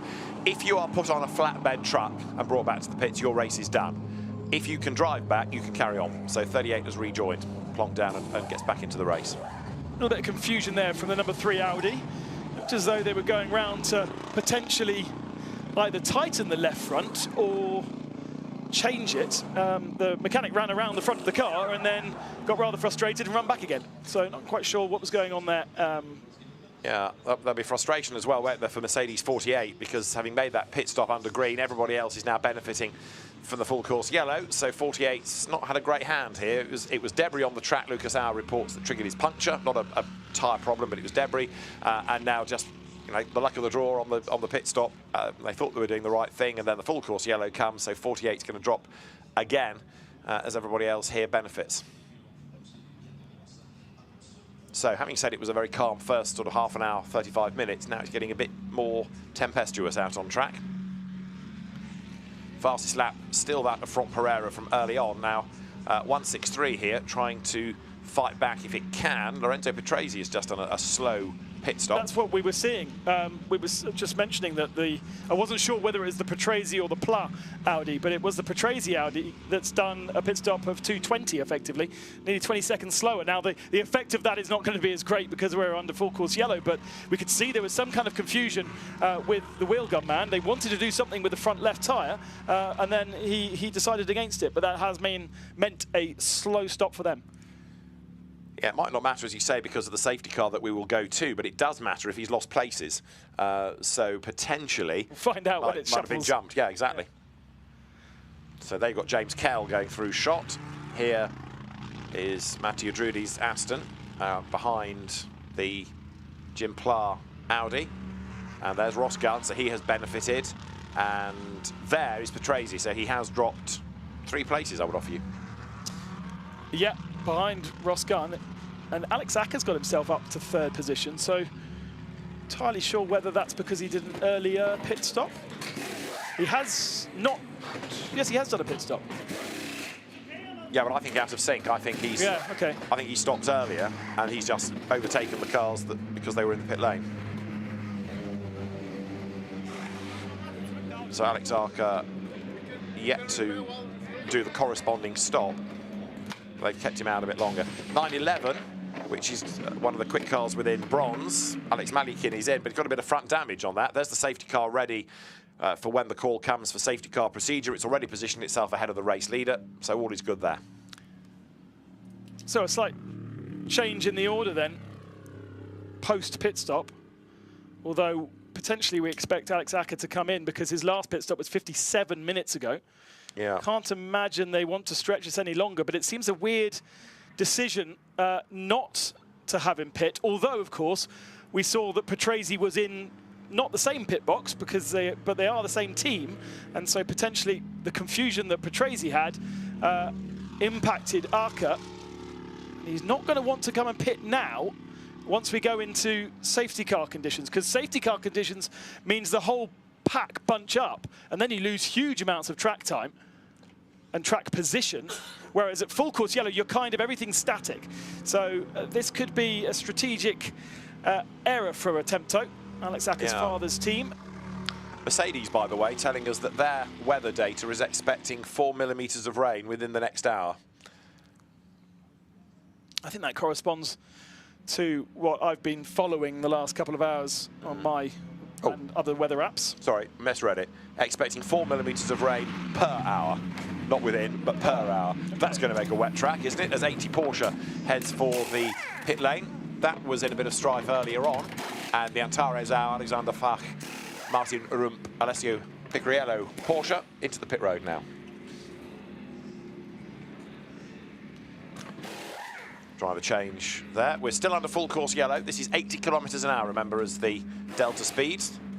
And we can go to the pit lane. Antonio Rankin is in one of the parts of the pit lane and can talk to Lorenzo Ferrari, Audi driver. 88 is his car. It's third at the moment with Lorenzo Petrades, or it was, and it had a problem in the pits, Antonio. Lorenzo, your car's just had a bit of a slow stop. Can you tell us what happened? So yeah, actually we had a small issue at the pit stop. Nothing bad, but you know, we lost a bit of time. So I think we lost some positions. I'm not sure still because of the full course yellow, but yeah, actually the race is going good. So yeah, we have to keep doing it, and rain is coming, so it's still early to say it, but yeah. I mean, you're looking very strong in your class overall. Do you think even with the rain, you'll still be able to maintain that lead? I mean, you never know, because in the night with the rain is always tough. So, you know, everything can happen. But yeah, I mean, we look strong, and I hope to continue like that. So, just, sorry, when you get in the car, do you think, what will your mentality be? Actually, the 24-hour spa is just to keep the car in the track and survive, especially in the night. Okay, well, best of luck. Thank you. A wheel gun issue, we understand, was what the delay was. I think, Ben, you spotted that anyway, but confirmation it was a wheel gun and a bit of time lost. So that puts Rivera from Schiller first and second, and Alex Arca has now pitted, and we go safety car procedure. Pit entry closed. Pit entry closed. So they are going to get punished. Now, pit entry closed, but there's a Porsche coming in. It had already committed. Yeah, the safety car line is the first line in the middle of the chicane, I think. So I think he'd be okay there. But Alex Arca's still in the pits and still with about half a minute to go. So he's going to be really punished by being in the pits. As now everyone accelerates, you see. They were at 80 kilometers an hour. They can now bunch up behind the safety car and speeds increase. So the effect of that pit stop is greater. The reason why the number 88 is so high up, of course, is because it's run both their gold drivers so far. We haven't yet seen their silver drivers, I don't think. Glenn Van Berlo being one, and the other being Leonardo Moncini. I think Glenn Van Berlo started. Did he? Yeah. Oh, okay. From memory. He was pretty decent in his opening opening case, stint. yeah, absolutely. Let me check. He did start. Glenn Van Berlo was your start driver in that car. So up in 7th overall, very impressive. Indeed so, running in that leading group early on. Drivers weaving about, getting the warmth into their new tyres. That's your second place car, number 2, Fabian Schiller at the wheel of it. Turning his way out of Piff Paff.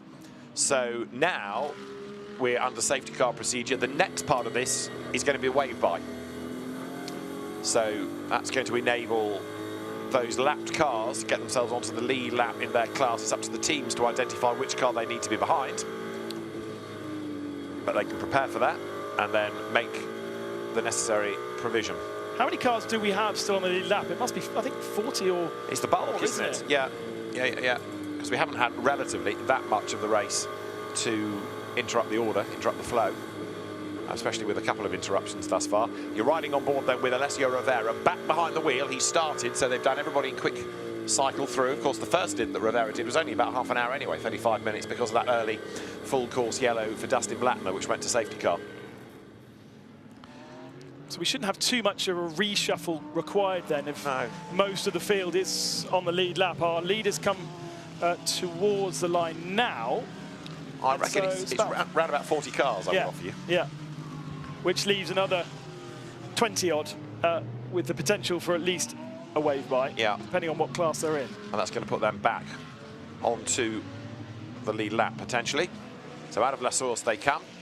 And race order then, Alessio Rivera leads in Ferrari 51. Second is Mercedes AMG, number 2, Fabian Schiller.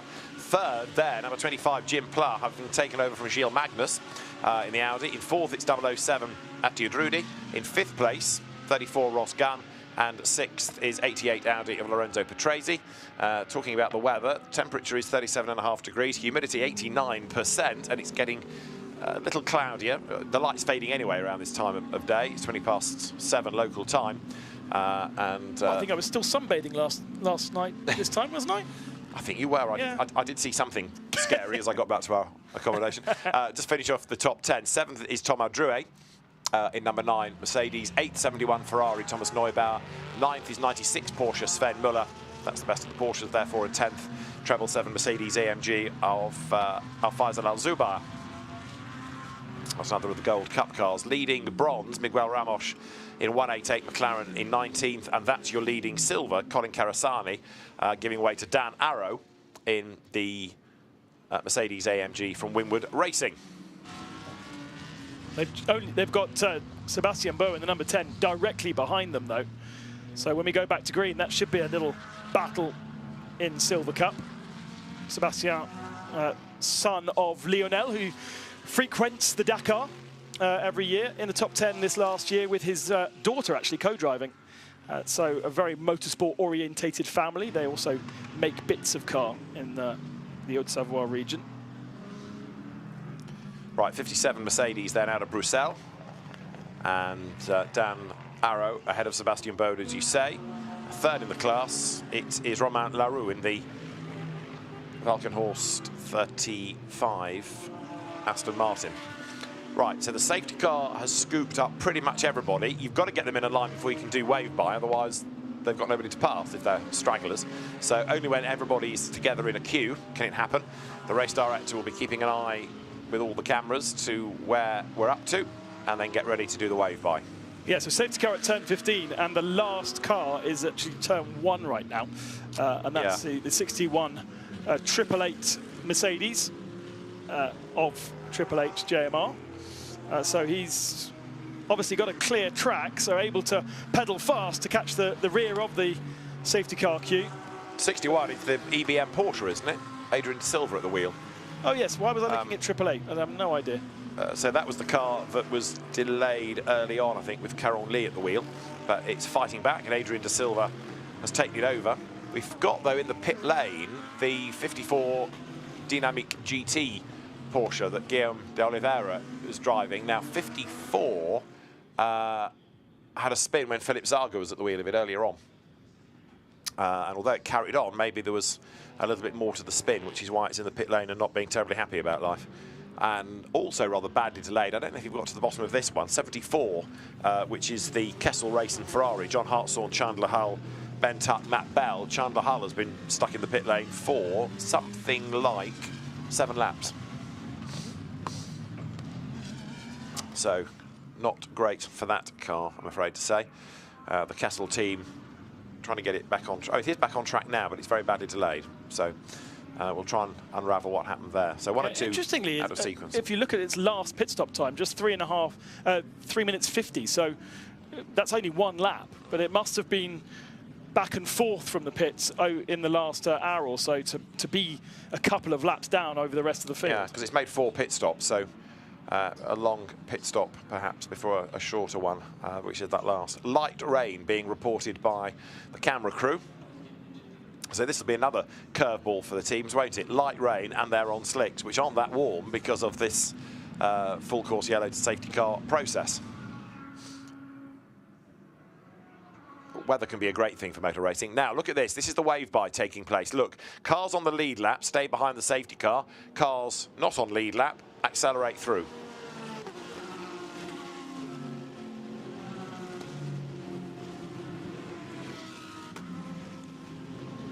The idea behind this is not to handicap those in the classes who are the wrong side of where the leader is for their class battle. Looking back at the leader, and you saw the wiper just flick there on the Mustang behind, didn't you, of Christopher Mee? So that's another indication that maybe there is a little bit of moisture in the air. It is certainly much more overcast than we've seen all week now. The sky is not totally leaden, but it's getting greyer, that's for sure. We're down here. Wave by completed. Pit lane open. Pit lane open. Down here is the furthest point away from the paddock at Les Combes, some 2.5 kilometres away from La Source. Highest point of the circuit as well. And there is the second place car. Wipers evident now on a number of cars, and a little bit of a sheen on the racetrack as well. Track is declared wet. All cars lights on. Right, wet track, lights on. Oh, it's all coming at once, isn't it? Cold tyres, rain, slicks. This is going to be an interesting restart. No umbrellas yet, looking at the back of the shot there. There is a couple of hoodies going on. I understand from people that have been involved in support races and now left that it's absolutely ing it down in Brussels. In Brussels, yeah, I heard this. Yeah. But the weather coming from southwest, so it's missed. That one's missed us. So first drops of rain in Lecomte reported. Yeah, there's a few drops, but nothing major. That's the report from the Valkenhorst team for 35. Brollies are going up. Nothing major, said Romain Leroux, but the rain is coming. The rain might be here. So the safety car is still in charge of proceedings, and the last few on the wave by now need to hustle on. So the safety car, again, frustratingly for the race leader, has to go slowish to allow the wave by process to be completed. And then they'll need at least one lap, won't they, at a reasonable lick to get some warmth into the rubber. That's why these safety car periods end up being elongated. If there were to be another one within half an hour or so, there would not be a wave by because not enough had happened to really throw the order up into the air. Now, interestingly, this is costing the Ford a huge amount of positions because it being a pro category car, it cannot benefit from the wave around, but these around him are a lot of other class cars which can. So we've got all the other classes overtaking the Ford, and the Ford is stuck behind the leading Ferrari, and Christopher Mies therefore dropping from 42nd position at least to 53 and perhaps even further down. Ollie Milroy has benefited and come into the pits in the Optimum 27 McLaren. So was he desperate? Yes, he was. He'd been out for an hour and 4. That's marginal, isn't it? Let's have a look in a moment at the order, and you can see the lapped cars. You're riding with the leader, so obviously that's all good. Alessio Rivera. Ignore the car behind. That Ford Mustang, as Ben just made the point, is a lap down, and you can't go through the wave by if you are in pro. So Christopher Mies in the Mustang is a lap down. So red Ferrari good, Mustang a lap down. That's out of the equation for now. That needs to unlap itself somehow. Yellow Mercedes in second place, that's good. White Audi behind Jim Pla, that's on the lead lap. Behind Jim Pla, you've got the Aston Martin, Mathieu Drudy. In this lap, safety car in this lap. The green Aston, Mathieu Drudy, is on the lead lap. Behind him, you've got Ross Gunn, who is on the lead lap. Behind him, you've got Lorenzo Patresi's Audi on the lead lap. Then Thomas Drouet's orange and grey Mercedes lead lap. After that, Thomas Neubauer's weaving Ferrari lead lap. Sven Muller's Porsche lead lap. That Mercedes is on the lead lap, so's that BMW, so's that Porsche, so's that Mercedes, so's that Porsche. So really, it's pretty much everybody in the top 25, apart from poor old Christopher Mies in the Mustang. The other car that lost a lot of positions during that wave by procedure is the 333 Rinaldi Ferrari. And that is dropping down at the same rate as the Mustang. So I'm not entirely sure what's happened to Christian Hook, who's aboard that car right now, because he should have benefited from wave round procedure. But Christian Hook dropping down at least 15 positions at the same rate as the Ford, and it is not in the front of the field.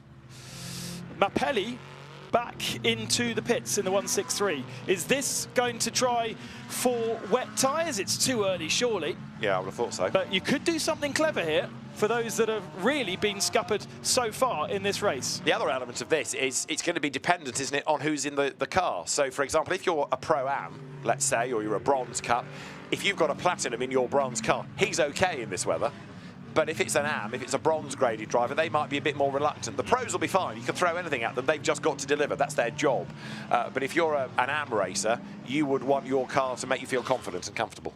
So Mappelli only doing a 35-minute stint again. So that's that mirrors what they did last time. Yeah. I thought they'd sorted their pit issues out. They may well have done. And this may well be something strategic to get themselves brimmed before we go back to green flag racing.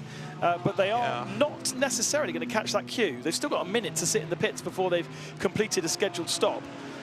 Job van Uitert in the number 11 Aston Martin is also in the pits. The thing is, Mappelli's going to drop off the lead lap if he's not careful. Well, yeah, exactly. So I don't think they have got that fuel rig sorted out, and it's almost as though each pit stop's putting less in. The stops are almost getting shorter and more frequent. So this is a bit of a safety car lights off. Right, safety car will be in at the end of this lap. The lights are out then as it comes up towards the completion of the lap. So we're ready to go racing, and this will be at the end of lap 68. One car that's going to be up to temperature and up to pressure is the number 27 Ollie Milroy car, because he's just come out of the pits and he's able to attack hard to get to the tail of the safety car queue that is going, what, at 120 kilometers now. So he should generate some temperature. Marco Bapelli is out the pits, full service, again, 2 minutes and 1. He can get up to temperature, but I'm not sure he'll have the time to get to the tail of this queue. Okay, so 2-minute 1 pit stop is about right. Green flag. Green flag wave. We'll keep an eye on 163, but from pole position to 41st place, that's a pretty torrid time. Right, so we are back in business then. Cars accelerate away, and over the line, Christopher Mies is the man on his toes here. He's desperate to unlap himself before he gets done by the rest of the field. Let's the number 2, Fabian Schiller, come through, and Jim Platt will be the next one through. I fear that Chris Mies knows the situation of being on the lead lap very well, and he could find himself swamped by cars around him. Doesn't look like too much of a wet track right now. Lights are on, and everyone's on slick tyres. I think there's just enough temperature in the circuit at the moment to burn away any light rain right now. Look at this. Mies can't do anything about gaining track position, and he's already lost out to Fabian Schiller. This is, in theory, where the Mustang should have a bit of an advantage in a straight line. But Jim Platt dives up the inside, trying to keep Mathieu Drudy at bay. Christopher Mies, so often the front runner here, having to be lapped. And Drudy right round the outside of the Audi, inside at the exit of Lecombe. Job done. Brilliant move by Mathieu Drudy. Goes by, and that puts the Aston up into 3rd place. Fantastic move. Tries to look back down the inside into Bruxelles, but there was no space there. Again, Christopher Mies is on the outside, and look how many cars are flooding their way through. Mies hasn't been able to get on the racing line for about 4 corners now. He is obviously a lap down, but there are no blue flags to tell him to get out of the way. It's his discretion, and indeed, he is doing quite a good job of not interfering too much, but obviously losing a lot of time here. Indeed so. And drama, because that's a bit of 63 I would offer you, isn't it? The Lamborghini has made contact. So who was behind the wheel? Oh, Andrea Caldarelli. Is in 63. Andrea Caldarelli has lost bodywork. That's going to be a pit stop, surely. That might even be a full course yellow to get it off the track, depending on how close your marshal's post is. So we need to keep an eye on that. But a bit of front damage. There it is. Look at the background. Gaping gap at the front. So the bodywork has gone. If it's purely cosmetic, might not be the end of the world, although the aero will be distorted. Full course yellow coming. Full course yellow to retrieve that bodywork. Beretta and Jaminet also losing time. Oh, there they are in the gravel. So the number 77 is Beretta, the number 92 is Jaminet. And I wonder whether the 3 of them were together for 13th position, whether there has been contact between the 3. The Lamborghini didn't look too bad, actually. No. Yes, the kind of the bonnet was missing, but actually the nose didn't look too bad. 92, 26, and 77 in the gravel in turn 6. And that's 26. That's the other part of the accident. That's got serious damage, hasn't it? You can see it's been off. There are more bits dropping from it. The front wheel didn't want to turn. Ivan Klimenko drags it round. 16 is in strife. That's the Uno team with Landgraf Mercedes, so there's been a big sort out with it. Oh, a puncture for the McLaren as well, 158. It's all kicked off. There are 4-5 cars in big strife here. And that number 16 Mercedes was the leader in class. No wave by procedure. Well, there's a lot of car grating along the ground there from the Audi on the front right corner. I'd offer Porsche with a bit of damage to the rear rim there, but from where we can see this side, doesn't look too bad. And he's got going on the lead lap. That's a save. That is a get-out-of-jail-free card. That is effectively out of the race, isn't it? It's dragging itself back. Ivan Klimenko at the wheel of 26, but that car's going to have a very long stop to try to repair the damage. It was going really well early on in the hands of Alban Varuti. 158 is that, the Mark Sanson car still behind the wheel, so that was way down anyway, but that's been given a big whack at the back. I think you might well find it was some of the pro cars in a hurry and got tangled up with the slow traffic. We'll try and unravel it all, but it's brought out the full course yellow. And look, diving for the pit stops yet again. just to try and splash some more fuel into the car. Mauro Engel missed out on pitting last time but he's coming into the pits this time. Don't think he's been involved in anything. It's just him trying to get back onto some kind of a strategy that resembles our leaders. Kevin C, by the way, was in the number 16 Mercedes, British GT winner last weekend, Kevin, for 2 Cs. With a different team this weekend, managed by Landgraf, managed by Bernd Schneider, who is here in official capacity with Mercedes adorned all over his clothing and advising that Macanese team. Kevin Say only wins at exciting venues, Alton Park and Spa, his 2 wins. Right, let's just eavesdrop on 26 Audi, Ivan Klimenko with the battered car. The front left is damaged a bit because I was in the wall, and the front right is also damaged. But yeah, the car is okay. So he's brought it down the pit lane. There's damage, or at least scuff marks on the rear, isn't there, as well? Yeah, he's been in the wall on the left-hand side of the car, but also damage on the right of the car. So it's compact on both sides. Right, so this is 26. He moves across on the Mercedes. Oh, no, it was the other Audi that moved across. And Klimenko kind of had to take evasive action and got into the back of the McLaren. So 2 incidents. That one, elsewhere on the lap, we'd already had, I think, one. Now, was that people slowing because of the full course yellow? And some jinked out of the pack because the cars ahead were slowing. It caught them by surprise. And it was a trigger effect of that. I think it may well have been. Well, it was Mark Sanson who was the slowest on that particular part of the circuit. And they were all trying to avoid him. Yeah. Now, there, still in the gravel, is Michele Beretta, whereas the Porsche, it was Mathieu Jaminet, I think you said, didn't you, in 92? And there's the flatbed of doom. Yeah, it is. That's not good. If it can get onto, well, it's not, it might be using that cradle to put it on the tarmac rather than on the truck. But yes, if it goes on the flatbed, that's effectively day done. Well, there might be a little bit of rain. It doesn't seem like it's developing a great deal. I can see out the window that there is light spitting, but certainly at this point not necessarily enough to compromise the grip out there. Psychological rain. That's what they call it. But I don't even think there's enough of that, really. Well, 26 is in its garage. This is going to be there for a while. Number 48 has been allowed to do its short refuel pit stop. You're allowed so many of those within the regulations, so you can have a, if you like, a joker pit stop. It doesn't have to be the fuel hose connected for the full 44 seconds. So what that does is allow you to put a bit of fuel in, but save time, and that, I think, will help 48 to get closer to the pace again. I have to say, on that replay, I didn't see a yellow flag being flown, which would be the telltale sign that they were reacting to a full course yellow. We saw quite a lot of those kind of situations where you have a full course yellow called and you need to get down to a certain speed. So different people jump on at different times. That's fluid coming out the front of the Mercedes, the Lamborghini there. And there is a radiator at the front of that car. Yeah. And I think there might be a little bit of a leak. So let's have a look again. It's just behind the lights. There we go. Right in the centre above the Lamborghini logo. Jaunet was hit by another car and pushed into the gravel. Safety car procedure.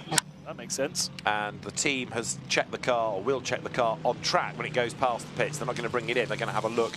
And the human eye will dictate whether the car is required to pit. Right, safety car.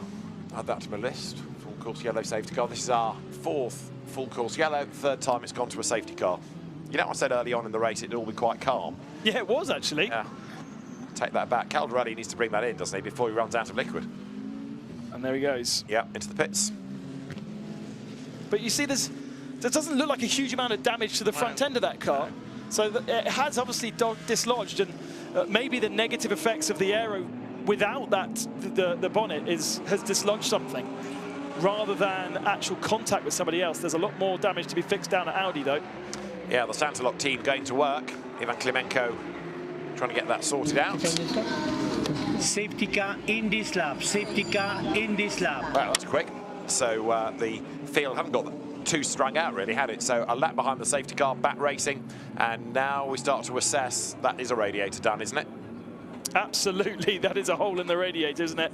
And there has definitely been contact. Even the Lamborghini logo scratched, so he's gone under the diffuser of somebody. which has dislodged the bonnet and unfortunately punctured the radiator as well. So the dollies are ready to roll the Iron Lynx machine into its pit box. But that's done effectively. I mean, from a challenging position, it can rejoin, but it's going to take 2, 3, 4, 5 laps to get that sorted out, and you can't come back from that in this generation of sports car racing. No, absolutely not. So to the garage it will go. We're going to go racing at the end of this lap, and Andrea Caldarelli yet again is... Car 333 and car 991 under investigation for wave by infringement. So 333, I don't think, took the wave by when it should have done, because it lost a load of position. So under investigation potentially because it didn't do what it was supposed to do. There is the Santa-Lock repair work. They are getting on with that job very effectively. The one thing we know about Audis, whether it's GT3 or the old sports car prototype era, is that the cars are kind of designed to be modular. So you take that chunk off, you put that chunk on, and therefore you get a quicker pit stop. That's Christopher Meese. He must be thinking, why can't I be in a different class? I could have benefited from wave by, but he's been shuffled well through the pack.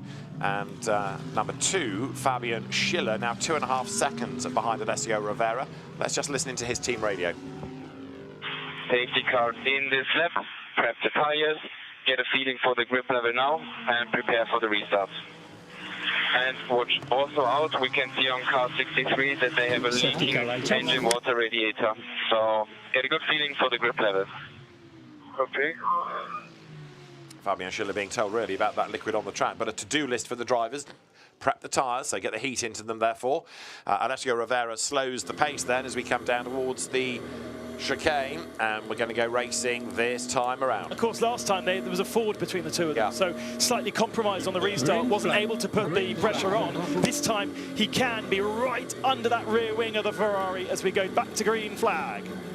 So Lucas Howes' Mercedes was the trailblazer early on. Now it's down to Fabian Schiller. We go racing. Alessio Rivera floors the throttle. The Ferrari leads as they come up over the timing line.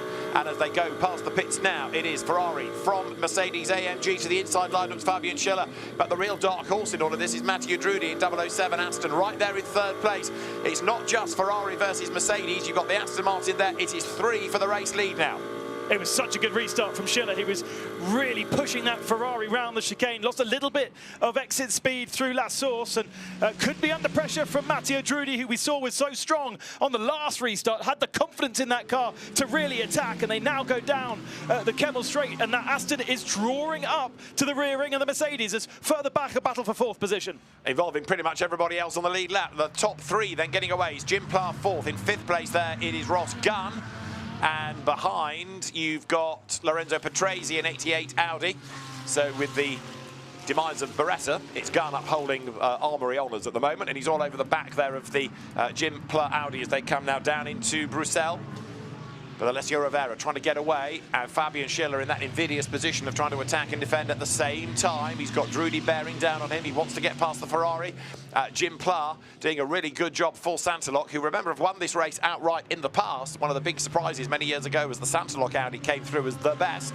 Paul Everard, Gilles Magnus, Hugo de Wilde, the other drivers with Jim Pla, and that is Philippe Eng, last year's winning car in the pit lane. So 98 BMW, and it's been in the pits for a minute and 15. It's about to lose a lap. It's about to go out of contention for the race. Oh, and I wonder whether he's picked up some debris. He was in that same area where those 3 cars went off, battle for 13th, and Eng was around 20th position, so could easily have picked up something through the radiator, for instance. Just a little bit of carbon fibre will easily puncture the radiator. And that's a real shame. Remember, that was a winner last year, Eng Yelali and Marco Wittmann.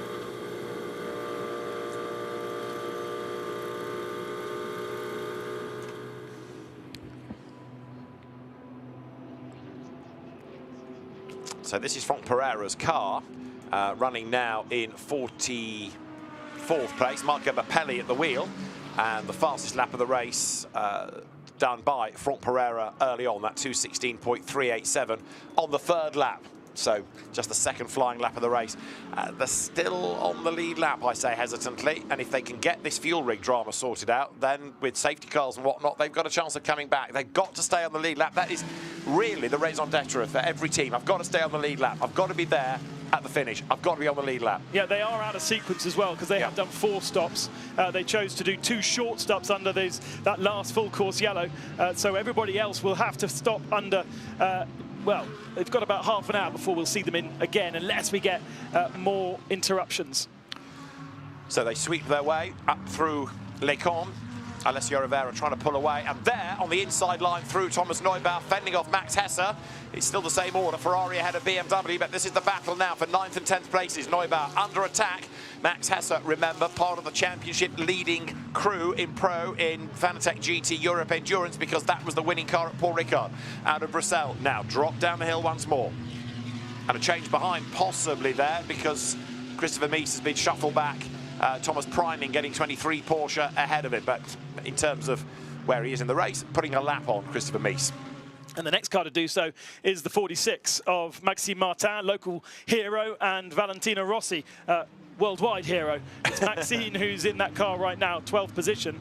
They've actually made up a position during the restart, and there he goes down the inside. It's not for position, because remember that Ford is a lap down, and that's a real sorry sight to see, because it's a fan favourite is the Ford Mustang, but already so far down and with no chance to get back up again because of the rave around rules for pros. Absolutely right, as in they don't qualify for them. Thomas Preining goes through, Maxime Martin goes through in 11th and 12th places. Not Maxime Martin, Raffaele Marciello now in that car. The transponder's just updated itself, but look at the gap that the leader, Alessio Rivera, has pulled on this lap. It's been another good year in 24-hour races for Ferrari, of course, with success 2 weeks ago in France. What can they do in Belgium? And off the road again has gone a car. It's 78 this time, the Lamborghini. Yellow flag turn 12, yellow flag turn 12. Till Bechtolsheimer, the new owner of Lola, is in the gravel, in the Barlow car. Car 78 in the gravel. And that's over at Fagnes, the first part of Fagnes. And it's going to be another full course yellow, surely. Yeah. The race is going to have to be neutralised to get it out of the way. Quite far into the gravel, actually. Yeah, kind of thing it didn't get there on its own, but we'll wait and see. I do like the livery of that car. And Dame Fortune has not smiled on it, has she, I'm afraid? It's off the road.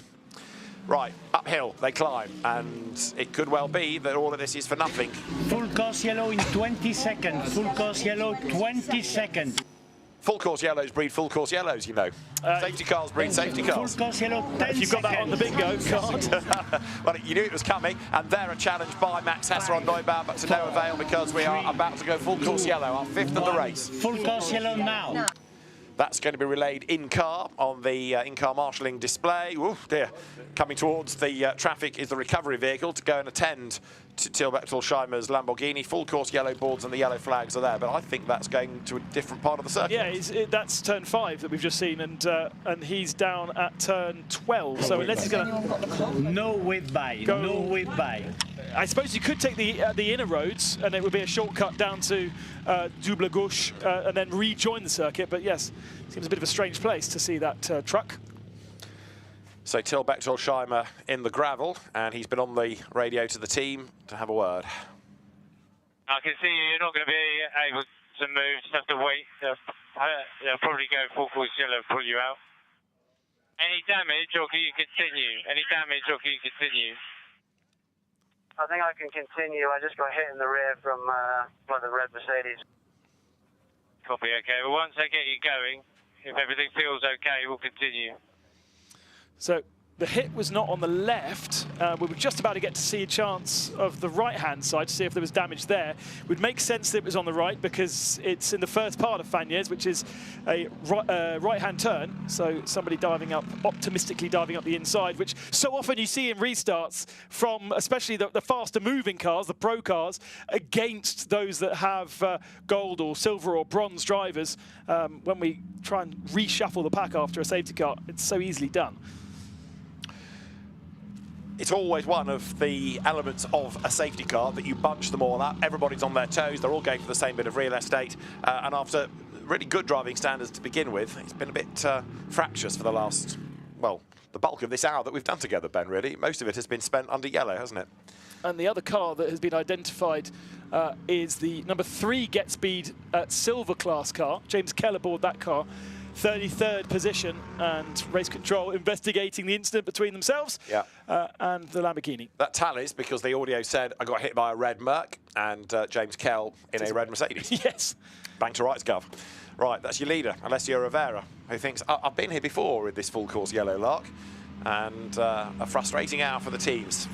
Interruption after interruption. A frustrating hour for the drivers as well, being in there and then having to go, you know, it's not a quick procedure any longer, the full course yellow.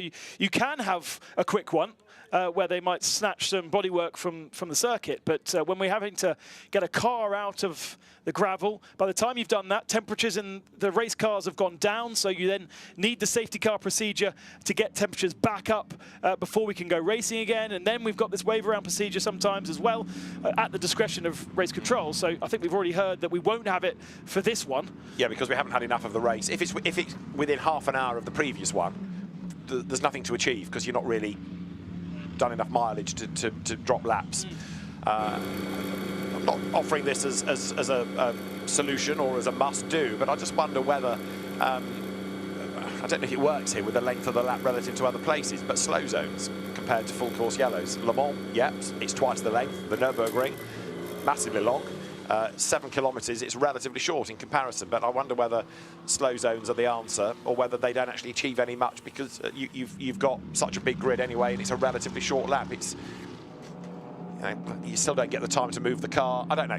It's better brains than mine, maybe. I'll discuss this. Into the pits comes Max Hesse.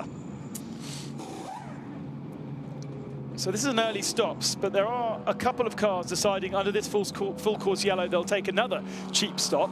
Hesse is the leading car into the pits from 12th, but Alex Acker from 15th. He was up in the top 5, if you remember, after that, then had a slow pit stop. Dan Arrow also into the pits, and a few other cars further back. As they come past pit lane, more and more choose to come in.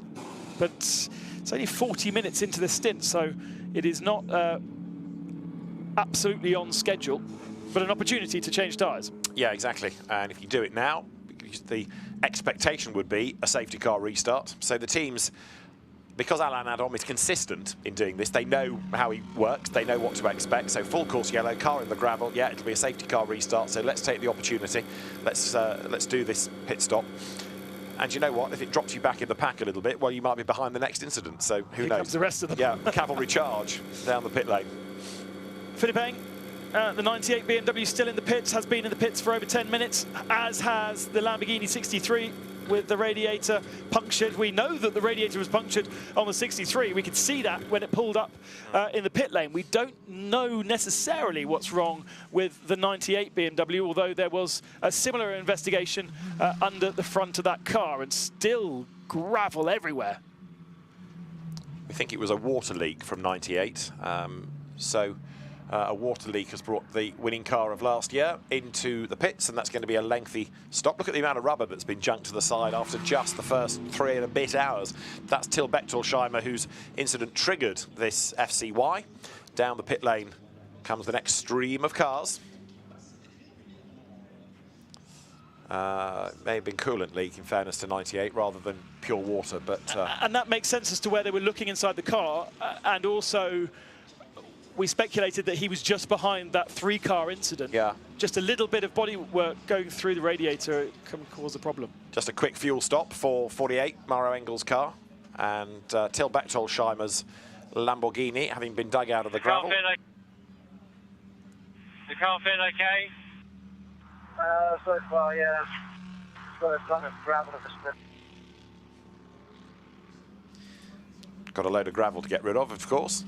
So Till Bechtolsheimer in the Barwell Lamborghini staying out, so they've had a look at it. They've asked him if the car is okay. Bit difficult to assess in total because, of course, he's at this reduced pace. Now there, look, joining in behind is 48. So we've had back through the pit lane the Manfilter Winward Racing Mercedes. Mauro Engel is at the wheel and drops to 35th. That pit stop was 32 seconds, so it's another short stop just to do a splash. And that's their 5th, right? So they reacted to the last full course yellow to try and get onto schedule. And now we've had another one, and so they're trying to get onto schedule again here. But way down from, remember, they were on the front row of the grid. Looking at that Lamborghini, David, I'd say it's got no damage at all from the TV pictures that we've seen. And the team will be using that information as well. They'll be having a look. They've obviously got a bit of data that they can look at, but they will just be looking at the TV shots. They'll be hanging over the pit wall to see what they can see.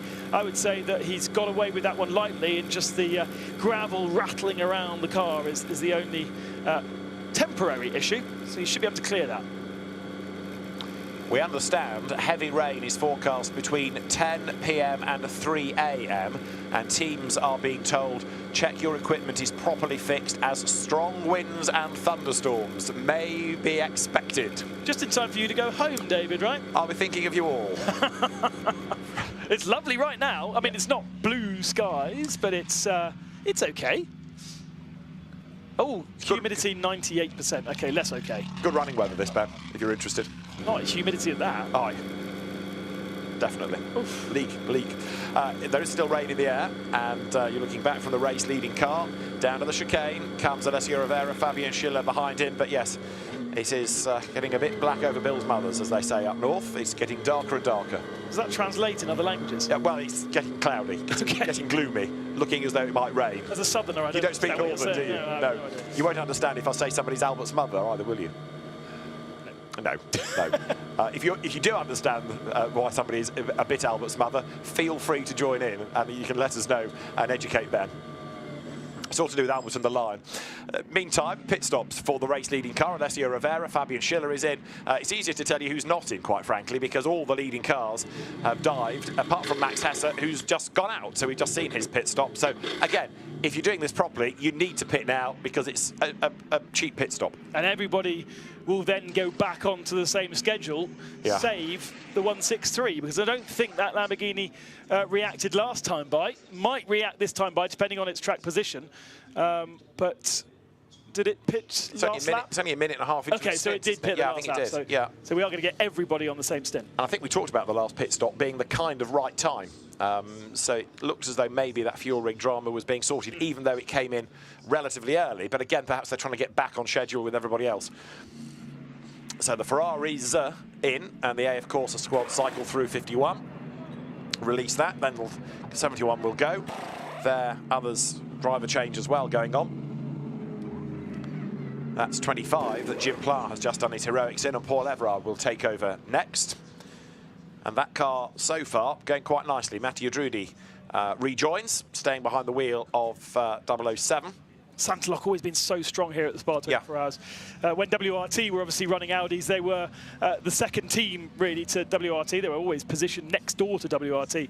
But really now, WRT moving across to BMW, Santalok flying the flag, because, of course, Come To You Racing also had Audis and no longer have Audis. So it's a Tempto and Santalok, really the stars. Paul Everard taking over from Jim Pla, but Hugo de Wilde has done his stint, as has Gilles Magnus, so they've cycled through all their cars. 2017 was the Santalok win. Yes. That was the year they won with? Oh, I should know this. Marcus Winkelhock, Jules Gounon, Christopher Haase were the three drivers, and it was the real under-the-radar win that year. So they're rejoining the cars from the lead lap, the leaders, Alessio Rivera, and Jules Gounon has taken over number 2 now. So Fabian Schiller gives way, and Jules Gounon will be on his toes for this restart. And we are, of course, under full course yellow. We've still got to get the safety car procedure done for the restart, and then fingers crossed that we can get a proper stint in, some proper racing, because this hour has really been radically interrupted, hasn't it? Gilles was telling me in Japan last week, yes, he was in Japan, as was I, that he got a little bit of Le Mans fever, as in he got ill when he was at Le Mans and was barely able to speak, actually, when we were talking, which was a bit unfair for me asking questions in Fuji. But he lost his voice. We saw him recently here. He still had no voice, but at least he was feeling better, so back to full power. So the car's making this run down now into Pouan, and we'll just do a quick shuffle in here as the pit stop cycle through. We'll do a pit stop here. John Watson will return to the booth, and he and Ben will keep you up to date for the next hour or so of the race.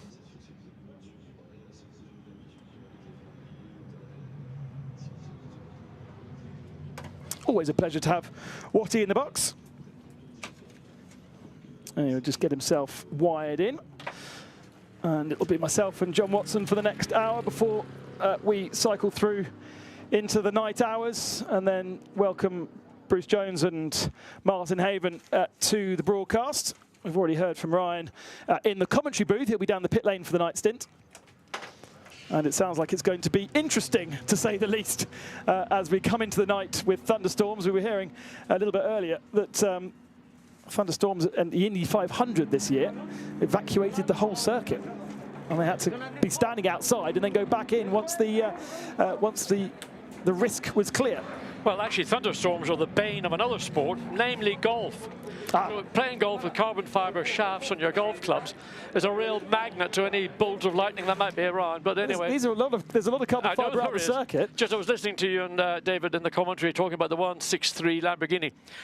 You may have picked this up earlier when you were doing your troll up and down the pit lane, but I understood that, in fact, the Grasser Racing team went next door to Barwell to borrow some parts to enable them to get that fuel rig problem. There are two stops, I gather, in which they're going to a short fill.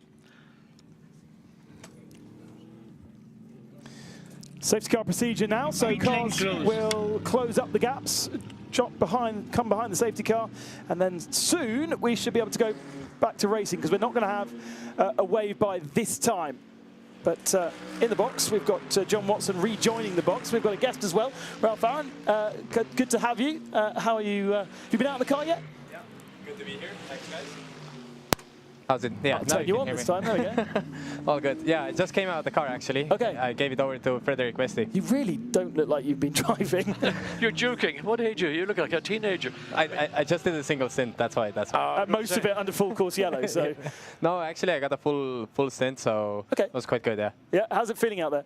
It's feeling good. Actually, our car, so we started 52nd. So you can watch out for the 130 car. We're coming through the pack quickly, and now we are. Where is Frederick now after this one? They might have pitted for fuel. Anyway, we were, no, he's 11th. So we're moving up the order quickly. You can watch out for the 130 car. It feels good out there. Were you on track when this sprinkle or the very light rain began to fall? So I jumped out just before that, and Frederick jumped in, and he reported it. But we have so many cars on track right now. I mean, it's amazing that we have 66 cars, but this light drizzle, it doesn't really affect anything because the cars run over and it's dry. Tell me, is Frederick realizing that being a racing driver isn't about being a Formula One star? This is real motor racing. This is where you earn your hard yards.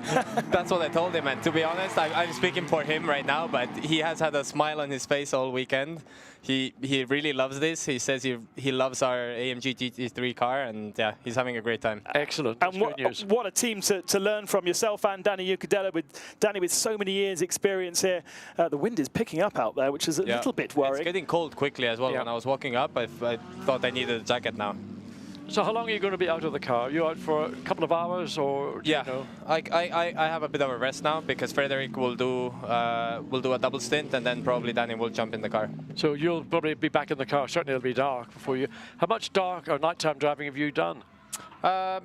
Not that much, actually. Because do you like it? I do like it, but I don't have that much experience yet because Nürburgring this year, Nürburgring 24 hours. But you were stuck with fog. Exactly, and last year at Spa, unfortunately, our car crashed relatively early, so I didn't get much night running either, so I'm really looking forward to it. A part of IGTC, does that mean you were also in Bathurst at the start of the year? No, I was not, unfortunately. Okay, so you missed that one. Yeah, unfortunately, but I definitely see that's our car on TV. Nice. Looks great, right? Looks gorgeous, doesn't it? It does. Nice. I love the graphics on it. Looks really great. The graphics are great, and as you can see, there is not a single scratch on the car, so everything is going according to plan, coming from 52nd to 11th. Well, there are some teams I know, not necessarily in this series, if the driver damages the car through an unnecessary incident, he gets the bill for the repairs. I hope that's not our case, but I'm not planning on damaging the car anyway, so.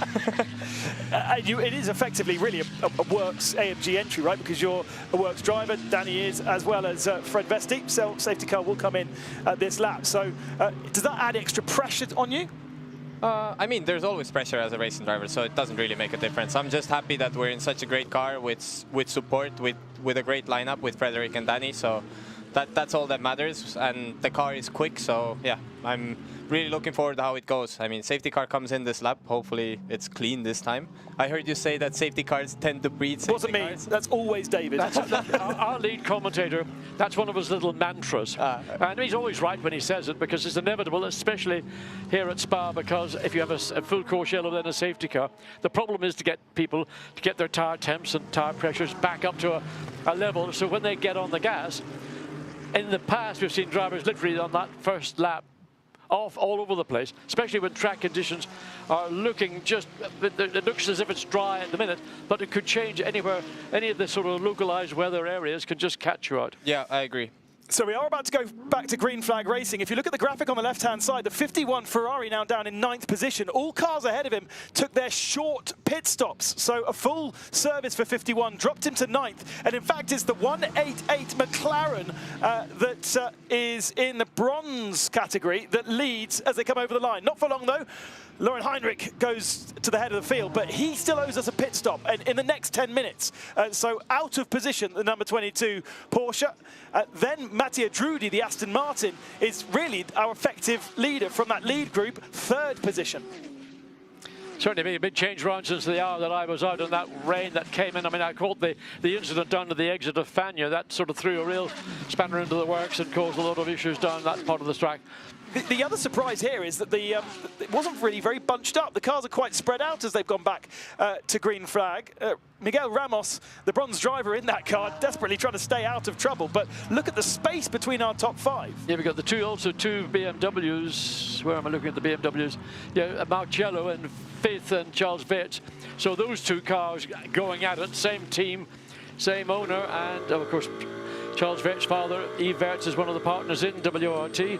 But nonetheless, Raffaele Marcello, a master we know for many seasons, and well, he did the right thing. He just hesitated because the Mercedes was just going to cut straight back over the nose of the 51 Ferrari. These restarts so frenetic with cars absolutely everywhere.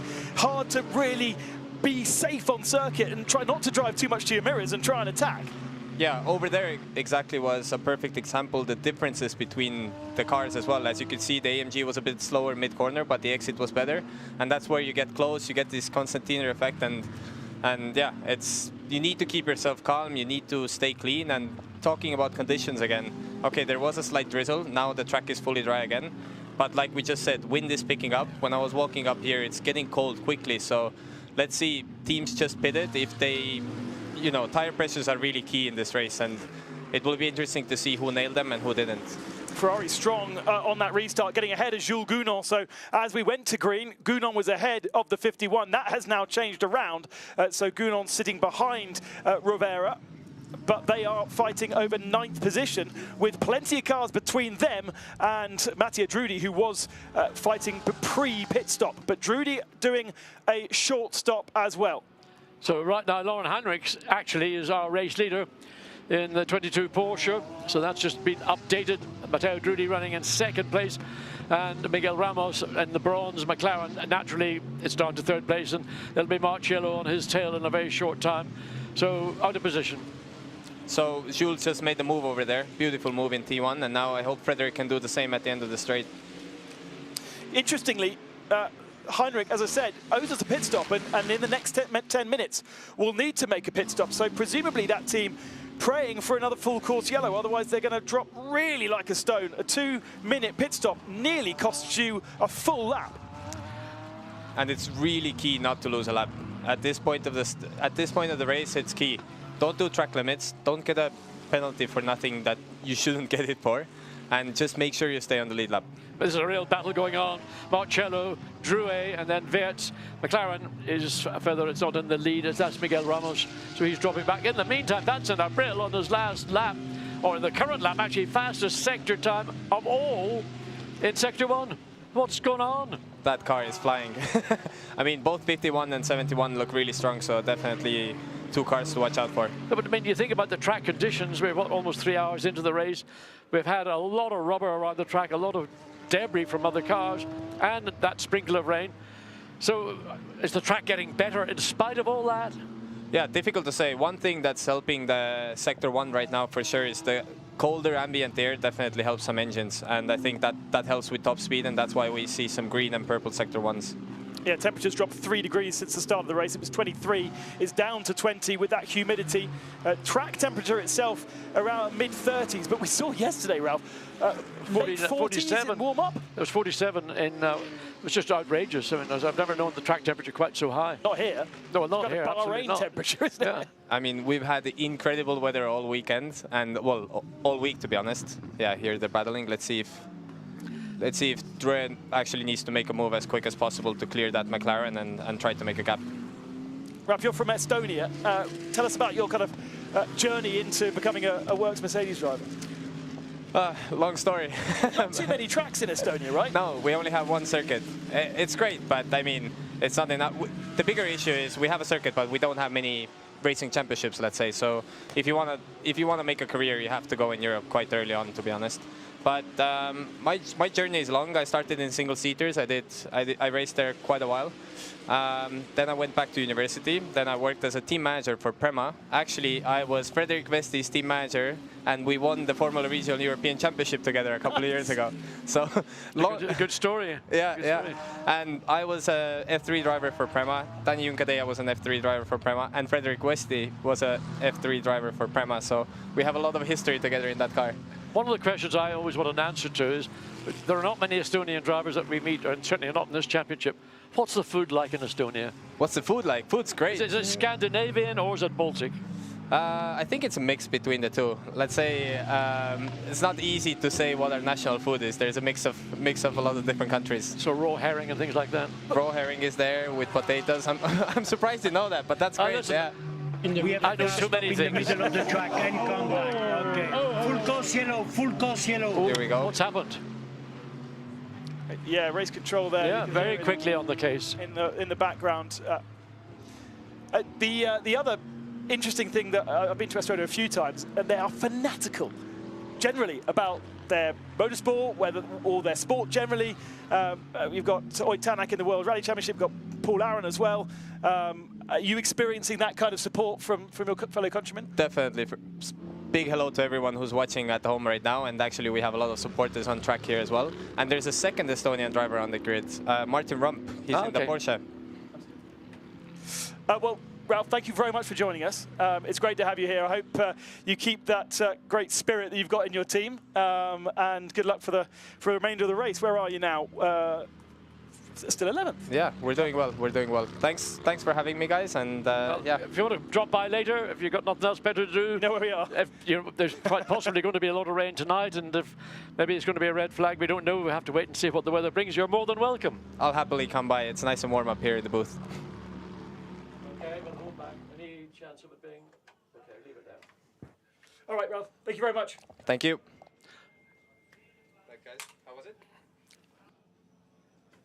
So we're under a full course yellow situation right now. The car's back down to the speed, and so some of the recovery vehicles making their way back up around the racetrack. So clearly there's been an incident, but we're not aware of quite what might be involved.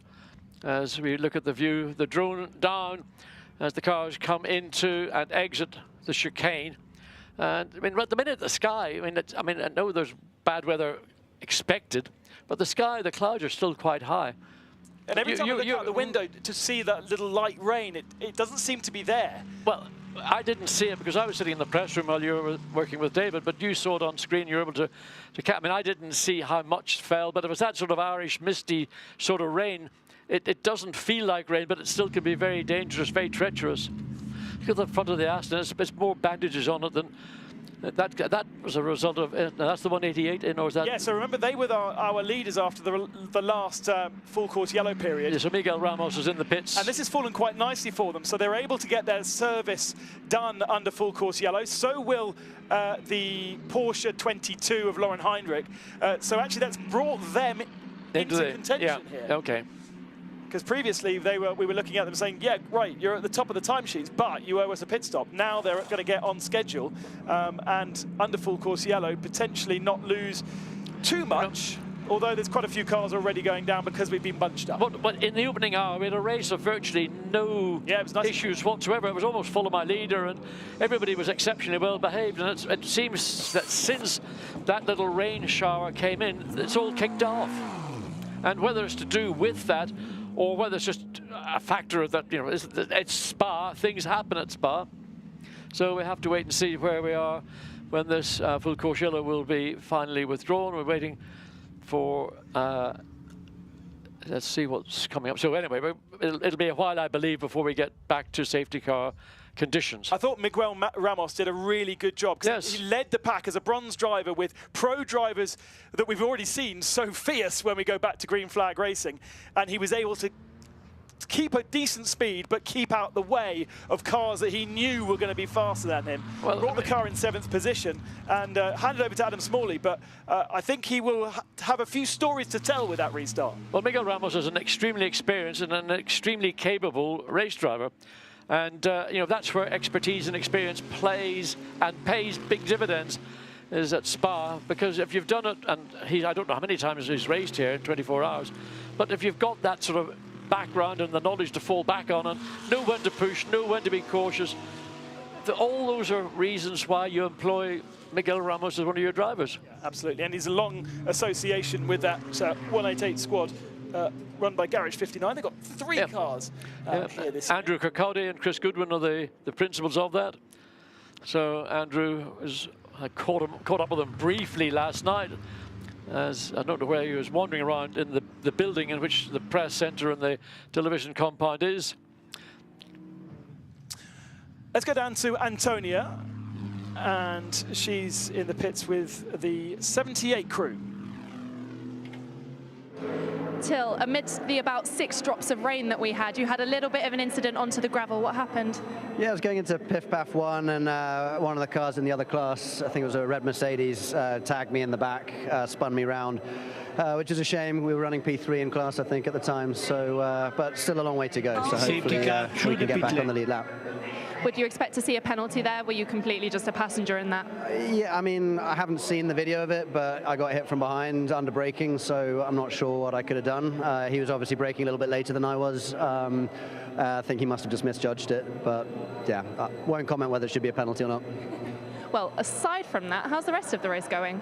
Yeah, it's tough. I got a lot of, I was going well right at the beginning of my stint, and then caught some pickup, and just once you've got pickup, it's just really hard to clean the tires. So I was struggling with a ton of oversteer, especially in the high-speed stuff, which is the opposite to what I've had all week.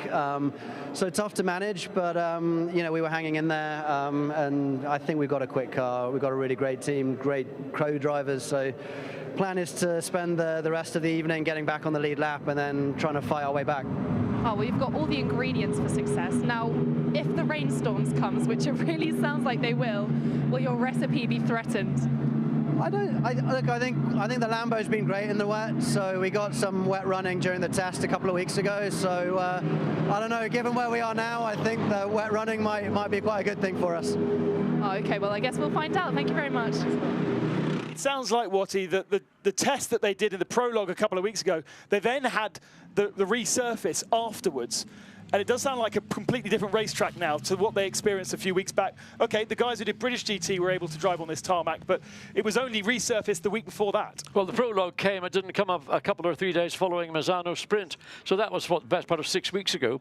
But just listening to what he was saying about having this sudden oversteer, the one thing here at Spa, in my opinion, you do not want is a car that's a very snappy, quick brake. And I mean, I don't know what the problem would be, but again, I always look at tyres, and if tyres are, particularly a rear tyre, is maybe overpressured, you can, maybe not with a radial ply tyre, it's not quite so appropriate, but you can get a kind of crowning on the surface of the tyre, and that can contribute to an oversteer. Maybe other factors do with the track condition itself, ambient temperatures, dropping tyre temperature, a variety of things, but it's unnerving. That's the thing, and especially at night time, you think you're sailing along quite comfortably, you get this massive snap oversteer. And honestly, it really destroys the joy of racing at night time. Car's going through pit lane just to avoid an incident. And that's going to be tricky if you want to go into the pits. There aren't anybody diving and to be serviced. I'm not sure they would be allowed to actually go in and get a service because there's so many marshals along there, although actually teams down the bottom end of pit lane are waiting for cars, including the number 4. So we ride on board with a pitter, and this is obviously the CrowdStrike by Riley car, which George Kurtz, boss of CrowdStrike, has been piloting. Who's on board that car now? Or getting out now. Colin Brown was in the car, but he looks like he's getting out. Amazing technology in the cockpit of these cars. You've got a screen you can scroll through and get a number of different sources of information there. Now we're looking at a corner map. I mean, a racing driver in my era would say corner by corner name, really, rather than by corner number. Well, that's not a good sight to see. That did look like it had names on it, though. I was just trying to work out whether it was numbers or names. They probably call it by numbers, partly because I think that if they've got a mix of drivers and language between the drivers, it's easier to say turns 1, 2, 3, 4 than say Le Source or Rouge Radio or Les Combes.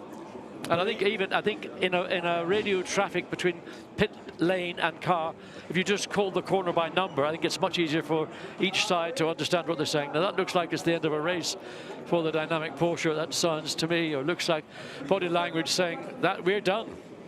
Dynamic GT, the bronze car, the 54, Philippe Saga, Guillaume Moro de Oliveira, Christopher Zockling, and it's Marvin Dents who's saying thank you to the team. They join the 97 Porsche as an official retirement. We do still have the 38, the 98 and the 16 in pit lane, but the other car that was being serviced, the 63 Lamborghini of Caldarelli, is now back on circuit. So I can't see what their pit stop was. They lost a huge amount of time, but they haven't pulled the car. Despite having a hole in the radiator, despite being a pro car, they have decided to go back out on circuit and maybe use that car as information to others. Well, we're coming up to the 4-hour mark, so there's still 20 hours remaining, and there's an awful lot that can be done in between times. As we watch the field just making its way around under full course yellow conditions, safety car is going to be deployed. So the safety car has been deployed. There it is, making its way through the Paul Frere curb. So the pace will be able to be picked up. Then we're going to go down to Antonia. So Marvin Deans from the 54 Porsche, we saw that being retired in the garage. Up down. Antonia, find out what was the story. Marvin, a really unfortunate retirement. I mean, any retirement is unfortunate. Could you tell us a bit about what happened? Yeah, we unfortunately suffered an electronic issue quite early on in the race. Before I started my stint, I couldn't even leave the pits. We come in early for a technical. Took us more than 10 minutes. We tried to come out again, but we saw on the data now it doesn't make sense to continue. We don't make it quite further. It's a pity. Shame for the team. So early in the 24, we came well prepared. Car was a beast, absolutely quick. I was excited for my stint. Now only full course yellow, so I couldn't really push. But yeah, we come back stronger next year probably. Well, of course you will. And on the bright side, you missed the thunderstorms. Yeah, I mean, to be honest, I was looking forward for the thunderstorms. I really liked the rain in Spa. I had a really blast in 2021 when there was a heavy rainstorm coming to the end of the race. I was excited for it, looking forward to it, but yeah, early one for us. Well, the good thing about Spa is there's always rain, so there's always next year. Apologies about everything. Thank you. There's almost a song there. You could say the rain in Spain falls mainly on the plain, but you could say the rain in Spa falls mainly on the racetrack. Yeah, absolutely. And it does. Although it's, you know, all this criticism of Spa, the last week has been the most glorious time to be in Belgium. It really has. The rolling hills with the blue sky, 30 degrees. It has been absolutely stunning. A great place to go racing, of course, at the circuit. I think unanimously the best circuit in the world. There's a few people that argue against that, but not many. Well, I think it's a great circuit for sure. Ah, have you got a favourite? Oh, yes, of course. Okay. But I think that what's happened at Spa is the circuit has been made in some respects easier, especially down at Eau Rouge and Radio, because it's been eased considerably. I mean, I've raced here only a few times, and the first time was 1983 in the Belgian Grand Prix, and certainly going into Eau Rouge, it wasn't a straight line as we see it today. And of course, all the way back up the hill through Blanchimont, on the outside of Blanchimont was a forest. That's now almost the size of a car park with runoff and gravel. So there's all a bit of a traffic jam here coming into. The cars are being funneled through the pit lane because there has been an incident at Eau Rouge. So the best way is to bring the cars through the pit lane and exit them out of the pit lane because they then rejoin the circuit just after the kink leading onto the Camel Straight. Yeah, that confirms my suspicions of the photos that we've seen celebrating the centenary here of the 24 Hours of Spa. Lots and lots of history, and it always looks as though Eau Rouge is a tighter corner back in the olden days to where it is now. Look, yeah. I remember when I was racing with Sterling Moss and Fangio in 250Fs and 196 Mercedes, you came down and you turned distinctly left, and you probably went down 3 gears, and you turned right, up the hill, and you turned gradually oversteering. And I mean, the idea of running across the curbing at Radio, the curbing was probably about 3 feet tall at that stage. And that's, that's how it was. This is a genuine road circuit. I've actually driven, for the first time in my life, what was the original road circuit. And the bit from Stavolo, which is way, way down in the country, back up. I mean, the cars would have been doing over 200 miles, not Moss and Fangio, but Henri Pescarolo here in 1973 in a Matra prototype, lapped at like 161, 163 miles. It was mind-blowing. I now understand, because this, as a traditional road circuit, comprised a lot of very long straight bits with a few high-speed curves, and then the romance of Eau Rouge and Radio is a sort of a recent kind of thing. I think there was other corners around this racetrack which were probably even more challenging than that little section. I mean, going down through Burnville, the corner where Sir Jackie Stewart had his major accident, and he found himself sitting in a chassis full of petrol. Pouring rain, German Grand Prix 1966. Or the Mazda Kink, I remember Derek Bell saying, yeah, mate, in the Gulf Mirage he was driving at the time, yeah, mate, I'm flat out through the Mazda King. Ooh, ooh. I don't know if he was, but Derek tells a good story, I have to say. And the Mazda King exists as it used to this day. So does Burnville. Absolutely. I guess the track is the road now is slightly wider than it would have been back then, but you really do get a sense of exactly how it used to be. Unfortunately, there's a roundabout halfway down the straight. Yes. But then when you look at where the roundabout is in comparison to where it would have been, there's so much more of a straight to go after that. It just goes on forever. I've been fortunate enough to drive some pre-war Grand Prix cars, amongst them the W125 Mercedes-Benz, the straight 8 5.6 litre, 2-stage supercharged. I mean, unbelievable, unbelievable. And then the W154 or the 163. And I've driven them on a contemporary motor, circuit in the 80s, late 70s, 80s. But to imagine racing cars of that power, lack of grip, whatever, on a pure road circuit. But of course, the racing drivers of the day were racing the best cars. They adapted. They were highly skilled drivers. You have people like Novellari, Caracciola, Vazzi. Dick Seaman, of course, tragically lost his life here back in 1938. But I mean, you look at Blanchimont. All that runoff, even when I raced here, didn't exist. And that's why I think that the circuit has been tamed in some respects. But look, there are lots of outstanding racetracks around the world, in every continent. You went down to Bathurst. Well, I've never been there, I've never raced on it. What a circuit over the top of the mountain. Wow, that I think takes some beating. Yeah, absolutely. And the lack of runoff area there, the precision that you need to thread your way through the barriers left and right, almost like a street circuit, but with such high speeds going up and then down the mountain. That really is eye-opening. You watch someone like Shane van Gisbergen in a Ford or a whatever, Holden Chevrolet, and they carry so much speed. And remember, touring cars, high center of gravity, concrete and clay tires in relative terms, and these things are teetering on the point of disaster, but those drivers are so good at what they do. I mean, to watch it, I've seen some clips of it, and I go, I just don't believe they were traveling and carrying that speed. On board of the Sky Tempesta, Ferrari, the 93, I wonder where they are in the timing and scorings of the ministry. Where have they ended up at the minute? It's hard to look up and down the whole. It's probably a bit jumbled as a consequence of the pit stops. They're in 18th position. Is that correct? Yeah, it is 18th position. Oh, yes, and they've got Leela Wadu in the car at the moment. So she's our sole female driver, I think. Samantha Tan is here, you know that. But she's in GT4. Correct. Yeah. Yeah, we've seen her in GT3 before, Tan Motorsport BMW. Yeah, she raced here a couple of years in her Ferraris. Of course, we should have had Iron Dames, but Leela ending up being the only female flag flyer, although Christine Beckers, I should say, was... well, she was in the historic race. Yeah. I saw her getting out of her... Was it a BMW she stepped out of? I'm not sure. She was... Alpha, okay. I saw her stepping out and I thought, I know that face. And of course you have to go back quite a number of years to the point when she was competitive. Mattia Drudi is still leading this race, despite getting onto the pit stop strategy as well, so it's worked out well for the Porsche.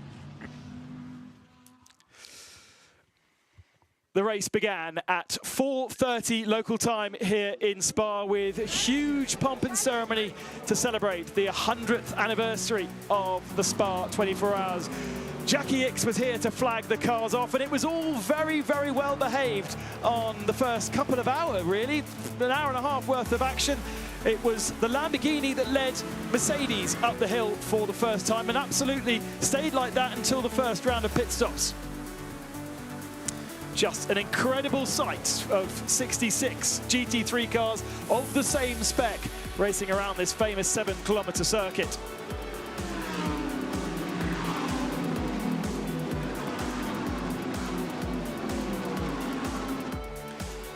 Lamborghini versus Mercedes for the lead of the race, and it soon changed hands. Mercedes have been very, very strong, and at the first pit stops, the Lamborghini then losing some time. After the first full course yellow, we saw Lamborghini and Mercedes with the Ferrari up ahead of those two. That was a dramatic moment for the Audi. All four wheels off the ground at the top of Eau Rouge. And plenty of battling further down. Bit of contact. We've seen that car limping around the BMW with contact with the 54. This was a change for the lead, a little bit wide as the rear left tyre deflated on the 48 from running over a bit of debris, and it faded into the pack, along with the Lamborghini that was right in the middle of the pack, having had two slow pit stops, and that left the Ferrari 51 at the head of the field.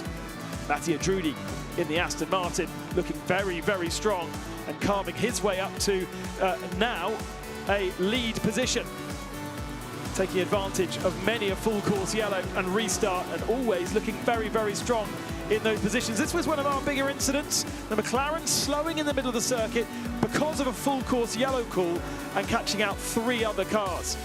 78 pitched into a spin and into a gravel, and that is 5 full course yellows that we have now experienced.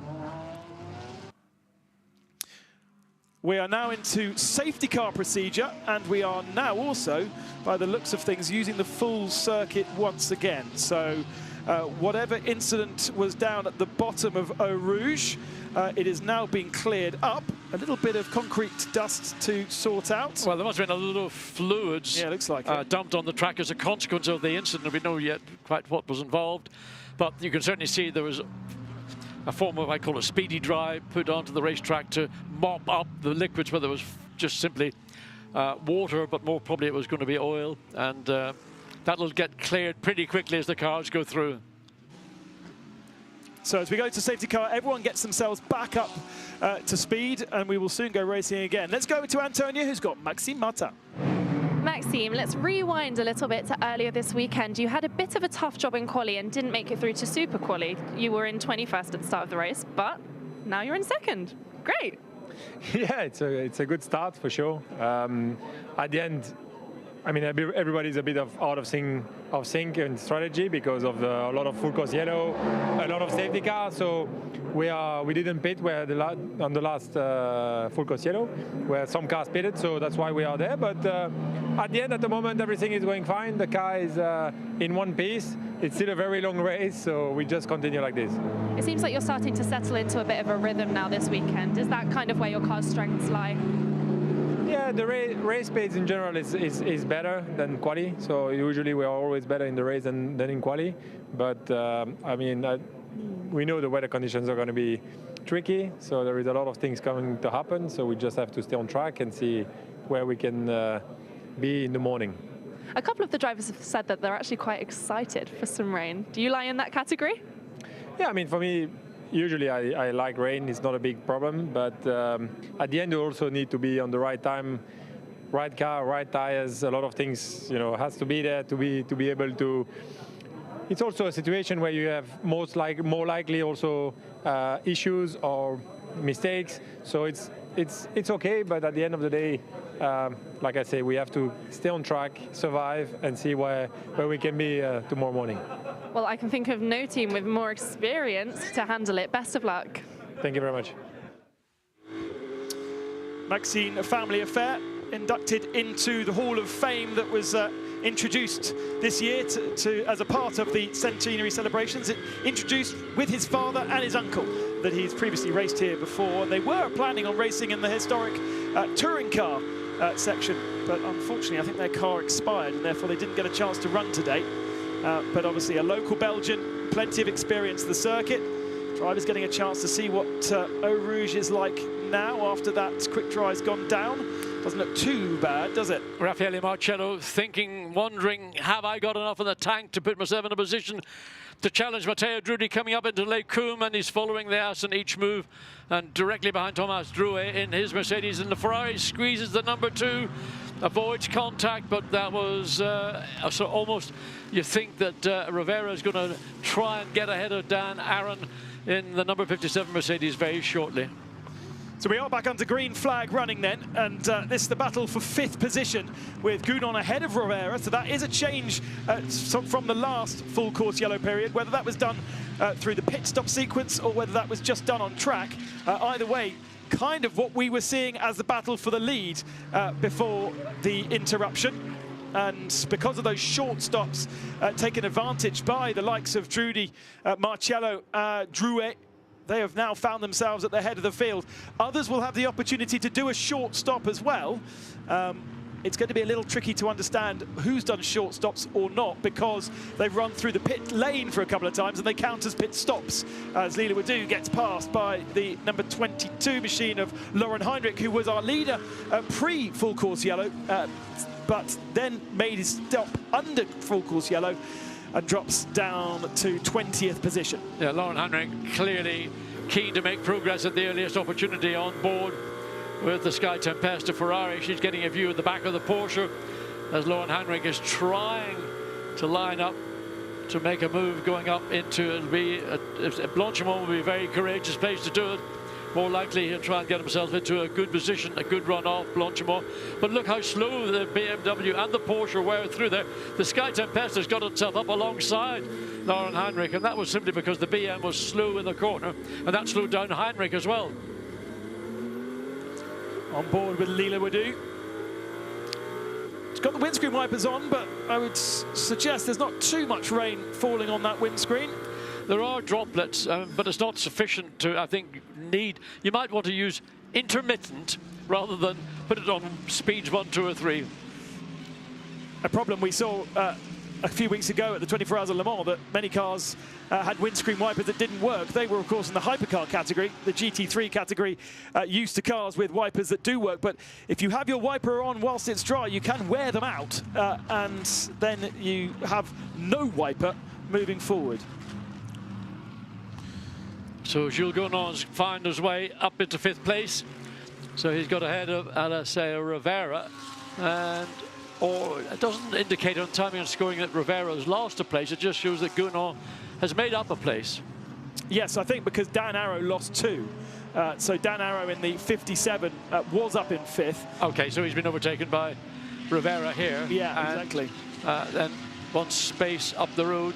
This is Vincent Abril down in 16th position, chasing Christopher Hesse.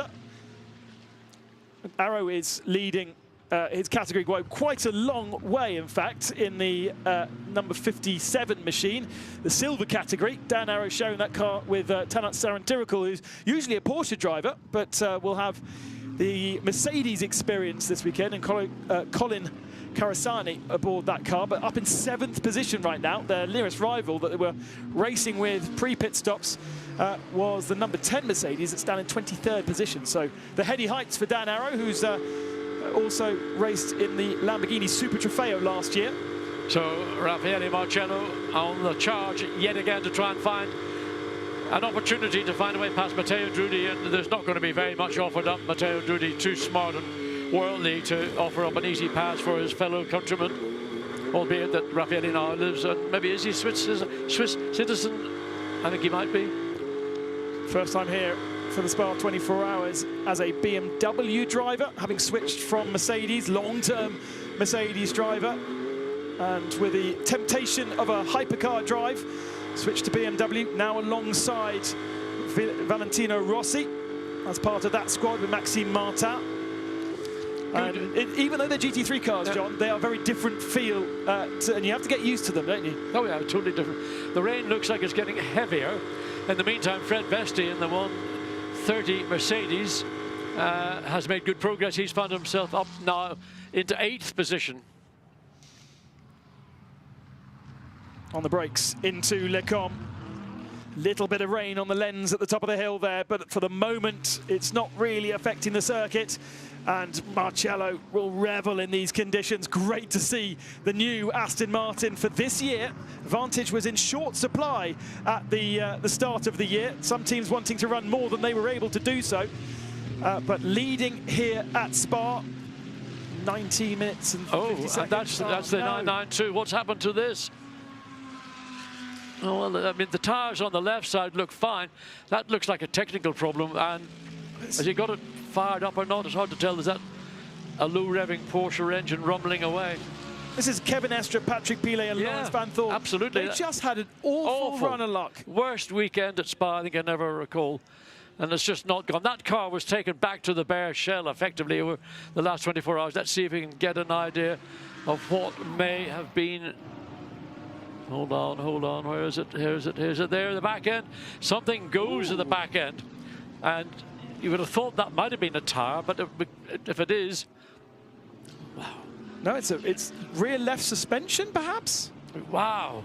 Well, listen, a lot of people have been saying just how much commitment they're making through Eau Rouge, and if that's the consequence of the increased speed through that corner, and it's just putting suspension components into a new zone of intensity, yeah, I mean, that's a rare sight to see a Porsche with a suspension failure like that, especially in a high-speed corner. Can you believe that number 48 of Daniel Morad is down in 44th, it says 43rd position on his windshield in the leading battle in the first stint, but the cards have really not fallen for him, and we once again go to full course yellow. So that's got to clear the 992 Porsche, and it'll need assistance to get away because of the suspension on the left rear has failed, which is what it looked like in that replay, that slow-mo.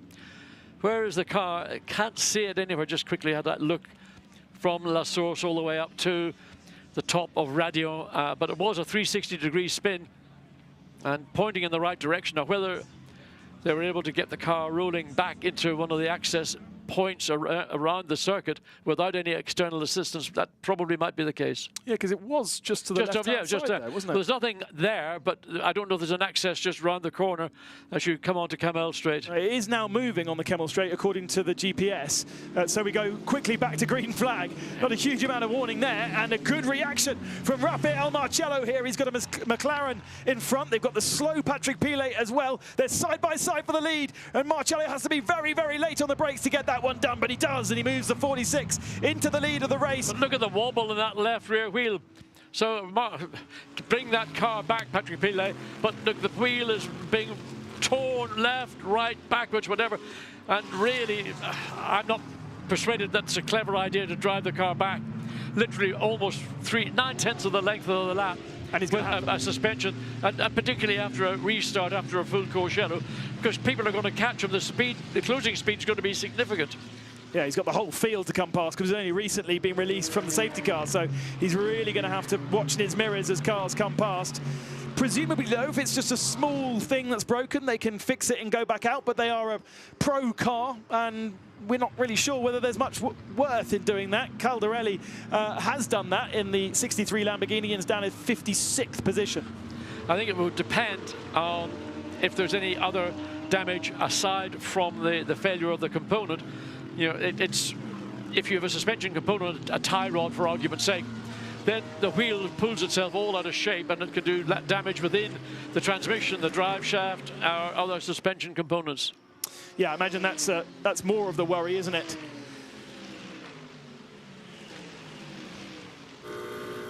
On board with the 51.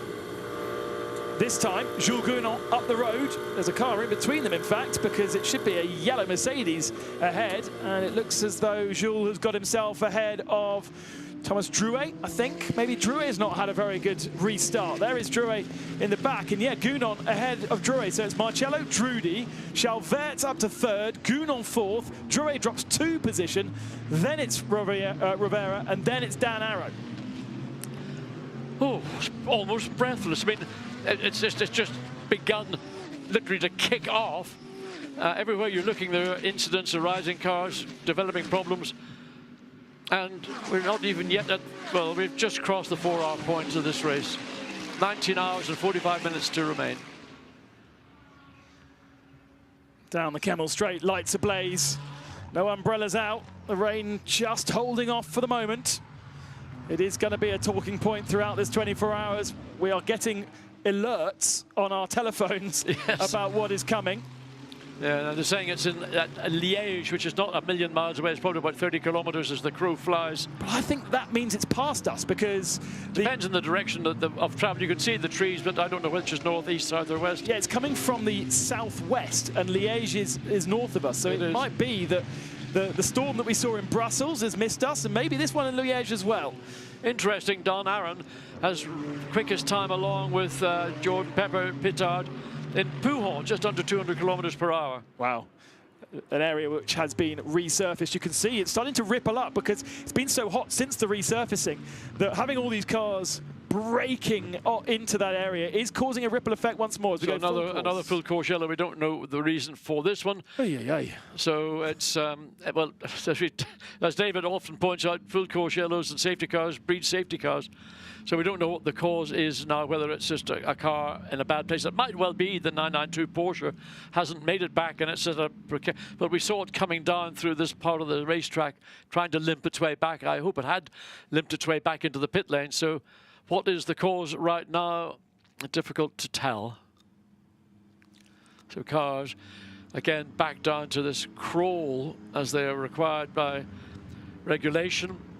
And Matteo Drudy, second now behind the lead car, the 46 BMW WRT, Raffaele Marcello, Valentino Rossi, and Maxime Martin.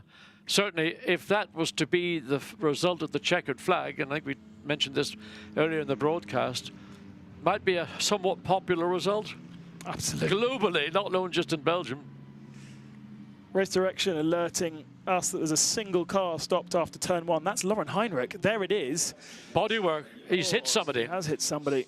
He's staying inside the car, though, hoping to be recovered potentially without going on a flatbed, although they are preparing the grab screws, and he is on the track, and he is also heading downhill. So surely if he just releases the brake, he could roll down the hill. Here we go on with the 96. Oh, just whacked. Oh, dear. Yeah, that, and of course, in Porsche, we know that the front of the car is very vulnerable. I mean, he actually missed the entry into the pit lane. That's not permitted entry into the pit lane, but that's an entry that is used when the cars are peeling off the track. So that's Sven Muller going down the inside of Lauren Heinrich, and Sven had outbraked himself, hadn't he? He was way away from the apex of the corner. So I think that he's out of the car. He's going to be brought back to the pits, and I think that car's race is done. Ugh. Another pro car falls by the wayside. We think the 98 BMW has retired. And we can now have a look at what happened earlier. We lost 3 cars earlier around Eau Rouge, and we're going to have a look to what happened. It's Nicolas Bart in the number 12. Oh, blimey, and gets squeezed down the hill by, is that the 333? It is the 333. And a third car got involved. Okay. Oh, blimey. Yeah, so we saw a similar situation actually in the British GT, a bit nearer to the exit of La Source. So, oh dear. Oh, don't like that. A car stuck in the middle of the racetrack and nowhere to go. And I hope there's enough warning flags to ensure that everybody coming. Oof, dear, that is horrendous, absolutely horrendous. So anyway, there's a different view of it, and it's always a car stopped in the middle of a racetrack and traffic coming down. Sometimes they're on-sighted. I mean, you've just so many cars and everybody trying to avoid, and then another car comes down at full speed and whacks into the back of the... And this is Adrian De Silva in the Porsche that comes at pretty much unabated speed. Oof, look at that. I mean, those cars are doing... out. Yellow flags are out. They should be slowing down. They're doing over 200 kilometers per hour. And there it is. Oof. We await news of the condition of the drivers. Nicolas Bart in the Aston Martin number 12 was on the outside. Adrian De Silva was the Porsche driver that came last in, and it was the 333 of Christian Hook, who was actually under investigation for...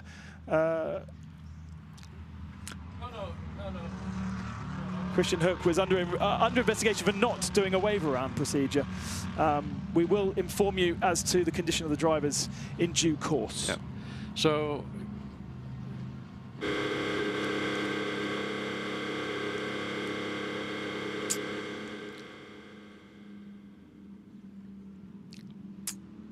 we're seeing lots of pit stops at the moment whilst we're under full course yellow once more. It should be a quick recovery of the number 22 and we should soon be able to get that car snatched out of the way. The 96 is also potentially static as well, so that needs to be recovered. Another view of this crash. So this is going to be a scary moment as we see the cars, and now there's an incident on the right of the run down in, and cars going one way, going the other way. I mean, you take your choice as to where you go.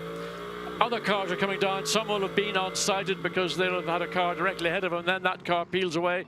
And sadly, it is a part of motorsport that these incidents have occurred. It's not the first time we've seen incidents like that across the board, across the world of motorsport. But that was Ian James we were riding on board with in the CrowdStrike number 4 and doing exactly what you would expect from an incredibly experienced driver and checking up as much as he could. This is the 96 Rutronic Racing Sven Muller who made contact with Laurin Heinrich. So 2 Porsches making contact at La Source. I think from the replay that we saw on board, John, that Sven was miles offline and had outbraked himself, and Laurin Heinrich was trying to go all the way around the outside of him. Well, yeah, again, it's the usual story. Everybody's trying to do something.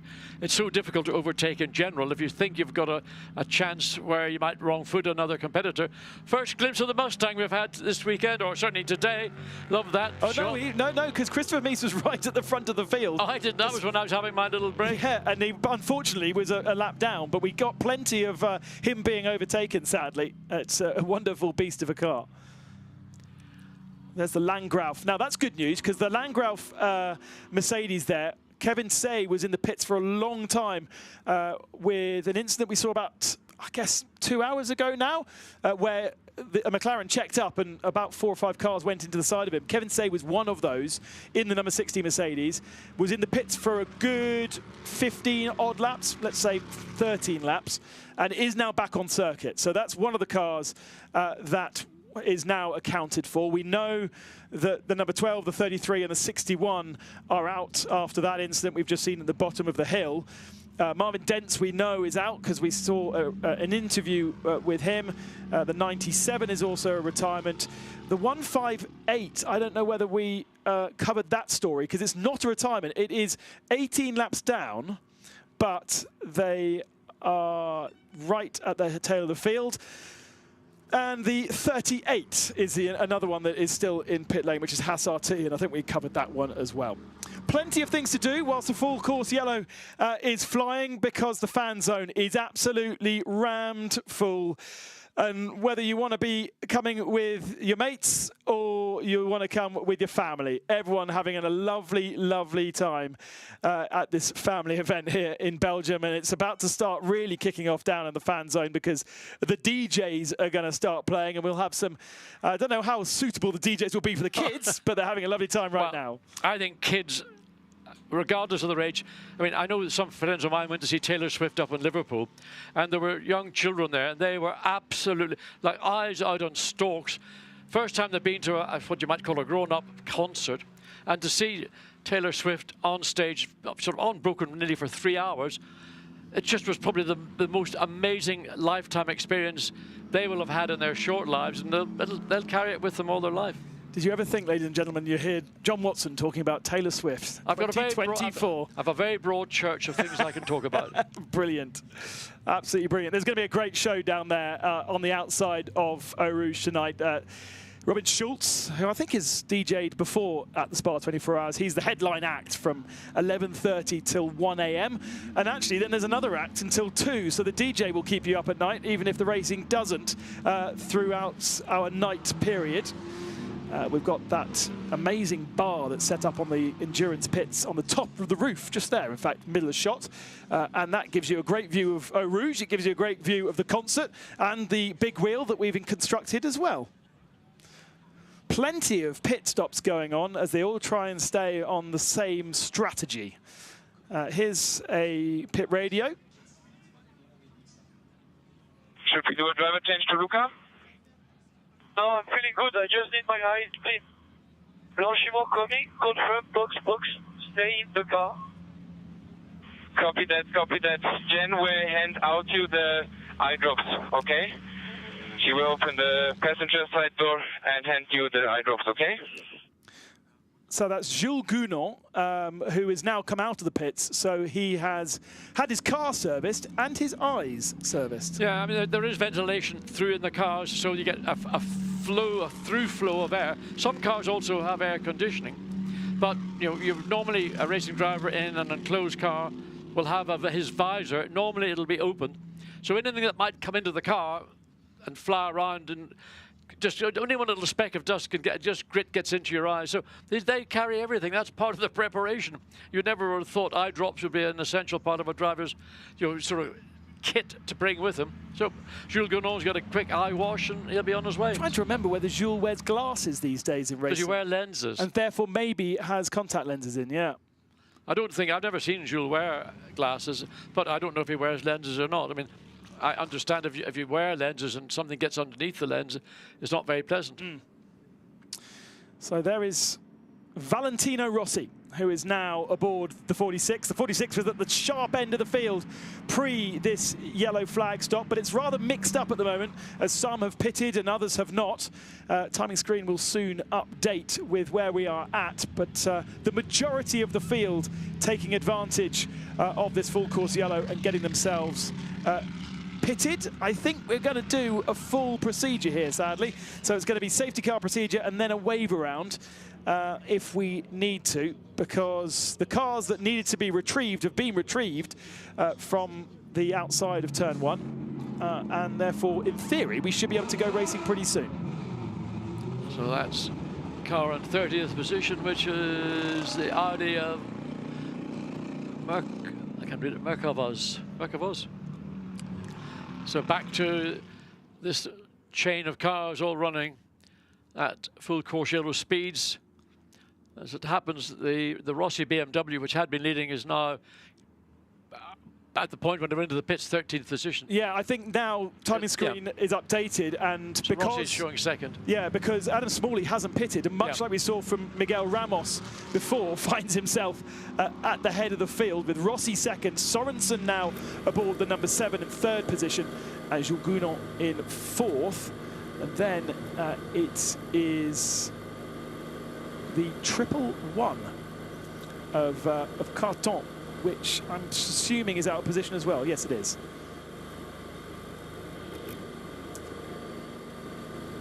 Rigon in the number 51 Ferrari behind Van der Linde, according to that timing screen. So suddenly the 32 Ferrari BMW coming into its own. Well, that car, at one point, the running almost nose to tail. Charles Fetz in the 32, and I think, I'm not sure it was Raffaele or not behind the wheel, or whether it was Maxime Martin in the 46.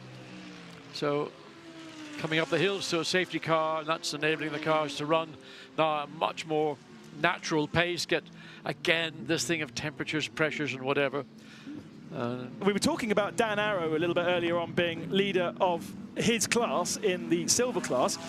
Well, they were about 7th, weren't they, pre this last round of full course yellows. It's now Tanat Sathentirikul, the Thai driver, that's taken over that car, and he is up in 9th position. So that car is really in the heady heights of the pro class battles. And the other car that is possibly out of position, but in a good position, is that 111, which is CSA Racing running an Audi R8. And it's Romain Carton who shares that car with Arthur Rougier. We saw they were very strong actually qualifying. Stephen Palais and Adam Ateki. and they are up in 5th position overall, ahead of Van der Linde, ahead of Rigon, ahead of Maxi Goetz, who's now in the number 9, and then Philip Ellis in the 777, second in that category. So there are what we believe is the leading McLaren, the 188, yeah. Adam Smalley behind the wheel. But leading overall too. Yes, leading overall, absolutely. Not only leading the bronze, but leading overall. And then Valentino Rossi is second as they came across the start-finish line. Marco Sorensen third, Jules Gounod fourth, Carton fifth, Van der Linde sixth, Davide Rigon seventh, Max Goetz rounding out the top 8. It's 9 o'clock, and therefore it's time to change over once again and leave you in the capable hands of David Addison, who will call this race back to green flag. And hopefully we will go into a solid green flag period after 2 hours of what has been frustrating running. It's been very bitty. Bitty, there's a word. Because of all the incidents, whether it was as a consequence of the little bit of rain that fell, but certainly the rhythm of the race has been completely broken. And hopefully once things get back to green flag racing, we can get back, let everybody get into a rhythm and get back to doing the job they're here to do, which is drive. And so our co-commentator always announces that safety cars breed safety cars. We know that's a sort of a norm here at Spa. Nevertheless, at some point, it's got to settle down. So, riding on board with Valentino. First time behind the wheel this afternoon, or evening, I should say. So, just again, the safety car pace is actually quite slow at this point. It's the Lamborghini Murcielago, been driven by Marc Doez, a Belgian driver of great renown, both primarily as a rally driver, but also as a race driver. So, I would expect the pace to increase once everybody has gotten themselves into position.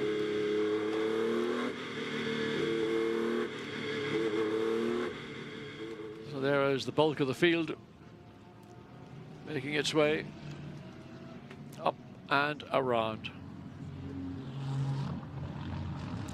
That's going through.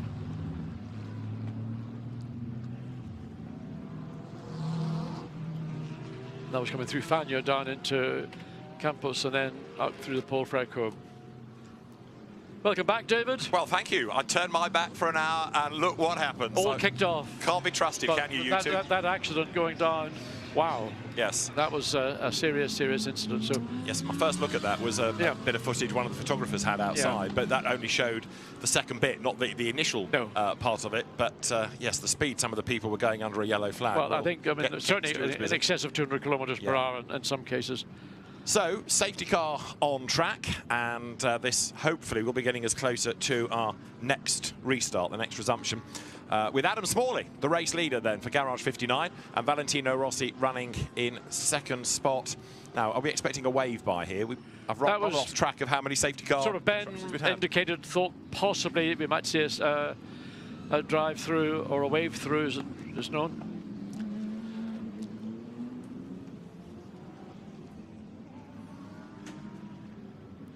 The car's out of the chicane, up towards the timing line. The wave-by doesn't happen if there was one within, or a safety car period within the last 30 minutes. Well, there kind of has been, because we've seemed to have had nothing less for the last couple of hours. It's been, as I use the word bitty, it's been stop, start, and it's been little incidents triggering larger incidents. So everybody's just got to sort of calm down, as it were, and not.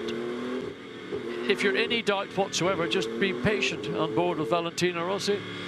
And he's putting a little effort into the steering just to try and load up the front tyre, and of course use the brake as much as possible, because the heat transfer from the disc and the caliper goes into the rim, which then goes into the carcass of the tyre, which then eventually works its way through to the tread of the tyre, and that contributes to getting some heat build-up back in to both front and rear tyres.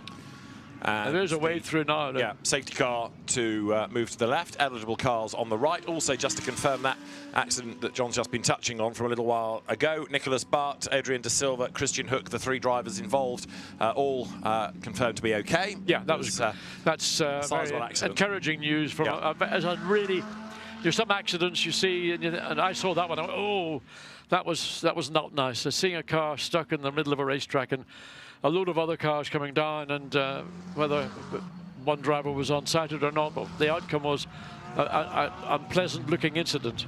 I think the sporting code says that a waved yellow flag is slow down and prepare to stop. There wasn't a lot of preparing to stop on behalf of some, but the good news is the drivers are okay. We know that 54 Porsche is out of the race. Philip Zaga had some damage earlier on, so that car out. It was a real shame that we lose Christopher Zerkling and Marvin Dean, so we're pretty confident, aren't we, that Treble 3 and 61 Porsche are going to be out as well. And I think 98's probably bitten the dust. The Philip Eng, Marco Wittmann, Nick Yellow car. Well, also we saw the 992 Porsche coming through Eau Rouge Radio, and looked like a left rear suspension failure. So we don't know if that car made it back into the pits. What's on timing and scoring? Can you see 992? I'm looking for Patrick Pilet, who was behind the wheel of the car. And I'm being really rubbish here and not finding him. Yes, he's in the pit lane. Okay, so they got the car back. Yeah. And he was coming back at a pretty snail's pace. But he's 5 laps down. Yeah, but again, when they got it back, that's the answer. The team will have the car. They will assess it and determine, A, what was the cause of the incident, and secondly, is it repairable? And thirdly, if it is repairable, are they prepared to put the car back on track if they are that far behind? Well, that's the thing, isn't it? Because it's not that you've got to look after customers and give them track time. That's a manufacturer entry here to win. If it can't win, then it's a different ball game. But we're getting all these weather alerts. We're getting messages coming through on our phones indicating, severe weather is on its way. Is it worth, if the car can be repaired in a relatively quick time, to get it back out and see? Because you never know. We've got sort of 19 hours or so of this race to go. It's only a baby, and it's sort of age terms. Now, we await news as to when we might get the resumption of the race underway, because first of all, we've got to not only have that wave by, but then get everybody round into the queue of cars. And the field accelerates up past the pits. Adam Smalley, who's had a really good season in his first year of GT racing rather than mono-brand GT-style cars, Carrera Cup.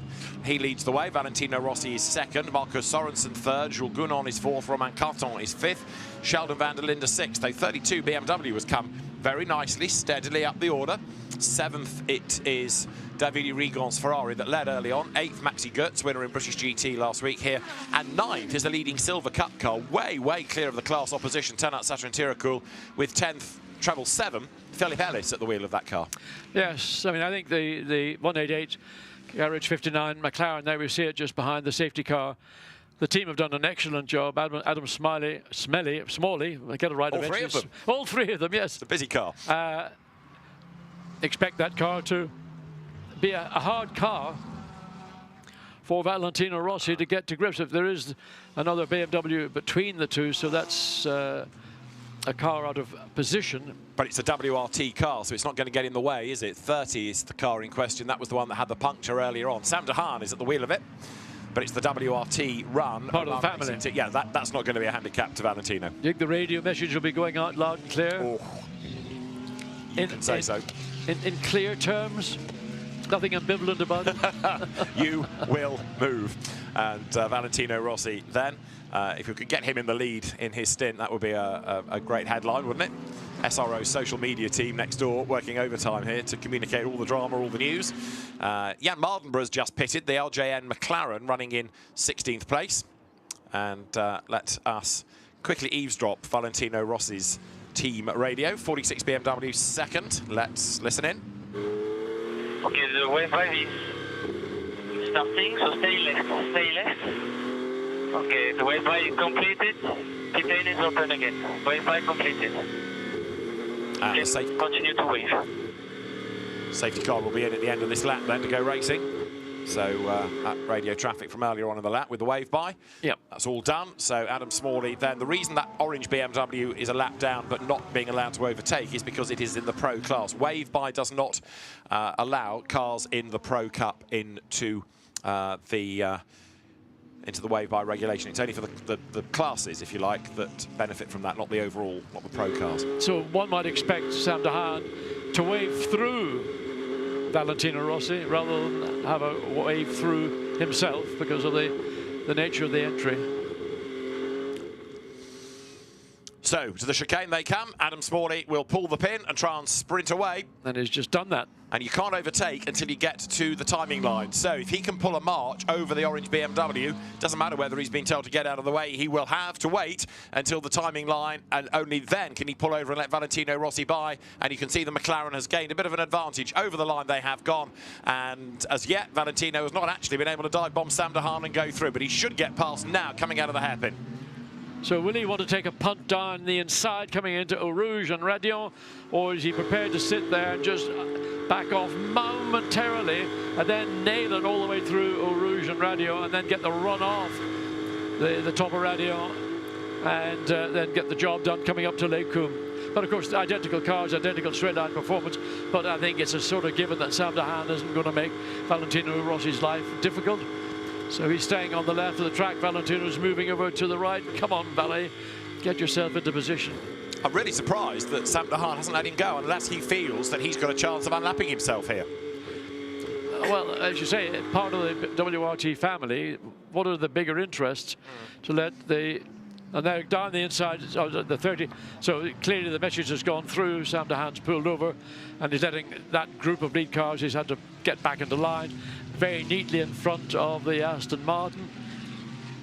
And one of those, 96, Patrick Niederhauser's Porsche that came shooting by. That's another car that is a lap down after the contact with Larin Heinrich. So right now, Patrick Niederhauser a lap down, and if he's got that pace, he's going to be not far off unlapping himself, given the way that he's charging along there. The cars come up towards the pit path, but look, Niederhauser, he's just got out of shot, but he is catching the Rossi and Smalley cars at a real rate of knots. So if Niederhauser can unlap himself, that'll be a mega result. Yes, and I think he's going to try and do that pretty quickly. So this is the battle between the two and 32. So Sheldon van der Linde, Jules Gounod. Yeah. That's going to be a battle for position. It is indeed. It's a battle for fourth place. And they're running directly behind Sorensen and the Aston Martin. So Smalley, Rossi up the road, the lap Niederhauser. And it's the Porsche that's of intrigue at the moment. So there's the Porsche just running behind Valentino. So... Right, there goes right, Niederhauser over the line. So, race order, Adam Smalley is ahead of Valentino Rossi, and the gap between them at the end of the lap, 0.6 of a second. That lap from Patrick Niederhauser was a 2:18.9, so it's a little bit quicker, sorry, fractionally slower, I should say, than Valentino Rossi, but he did have to get through traffic. So Max Porsche Gertz, is the one to watch now. Max Gertz also gets through Sam de Haan, so he's continuing on his way in 7th position. And... Right, so treble 7 up the hill, that's Philip Ellis, he's running in 8th place. So the beneficiaries on that lap were the likes of Ellis and also Ross Gunn going ahead of Tanat Satrin-Tirancourt. Right, there, top two, gap coming down. Look at Niederhauser trying to unlap himself. He's right there on the back of the two lead cars. And Patrick Niederhauser up through the first sector, actually not doing an improved time, but to the eye, he is looking closer. Even if he catches, though, he's then got the trouble of getting past. Indeed, that'll be the big problem, overtaking. Catching is one thing, overtaking is another thing. Philip Ellis doing a very good job, by the way, in his 777 Mercedes. As we go back to this battle between the Aston Martin, Sorensen, Jules Gounod in 4th place, Sheldon van der Linde running in the 32 BMW in 5th. Through goes Jules Gounod, turning his way out of Pouhon, 4th place, and the rain is within the next 20, so light rain, drizzle in 20 minutes, but the heavier rain is behind it. Well, that's been well forecast. I know that people thought, oh, doom merchants, you know, they want a wet race, whatever. Look, it's nature. We've had glorious days here through last weekend and through the early part of this week up until yesterday. So, you know, it's have a dry Spa weekend. I think the last time we had one was it 2022? A totally dry weekend, no rain whatsoever. Possibly so, yes. I think it was my highlight of the year. I can remember the prize giving. That's right, the dry Spa.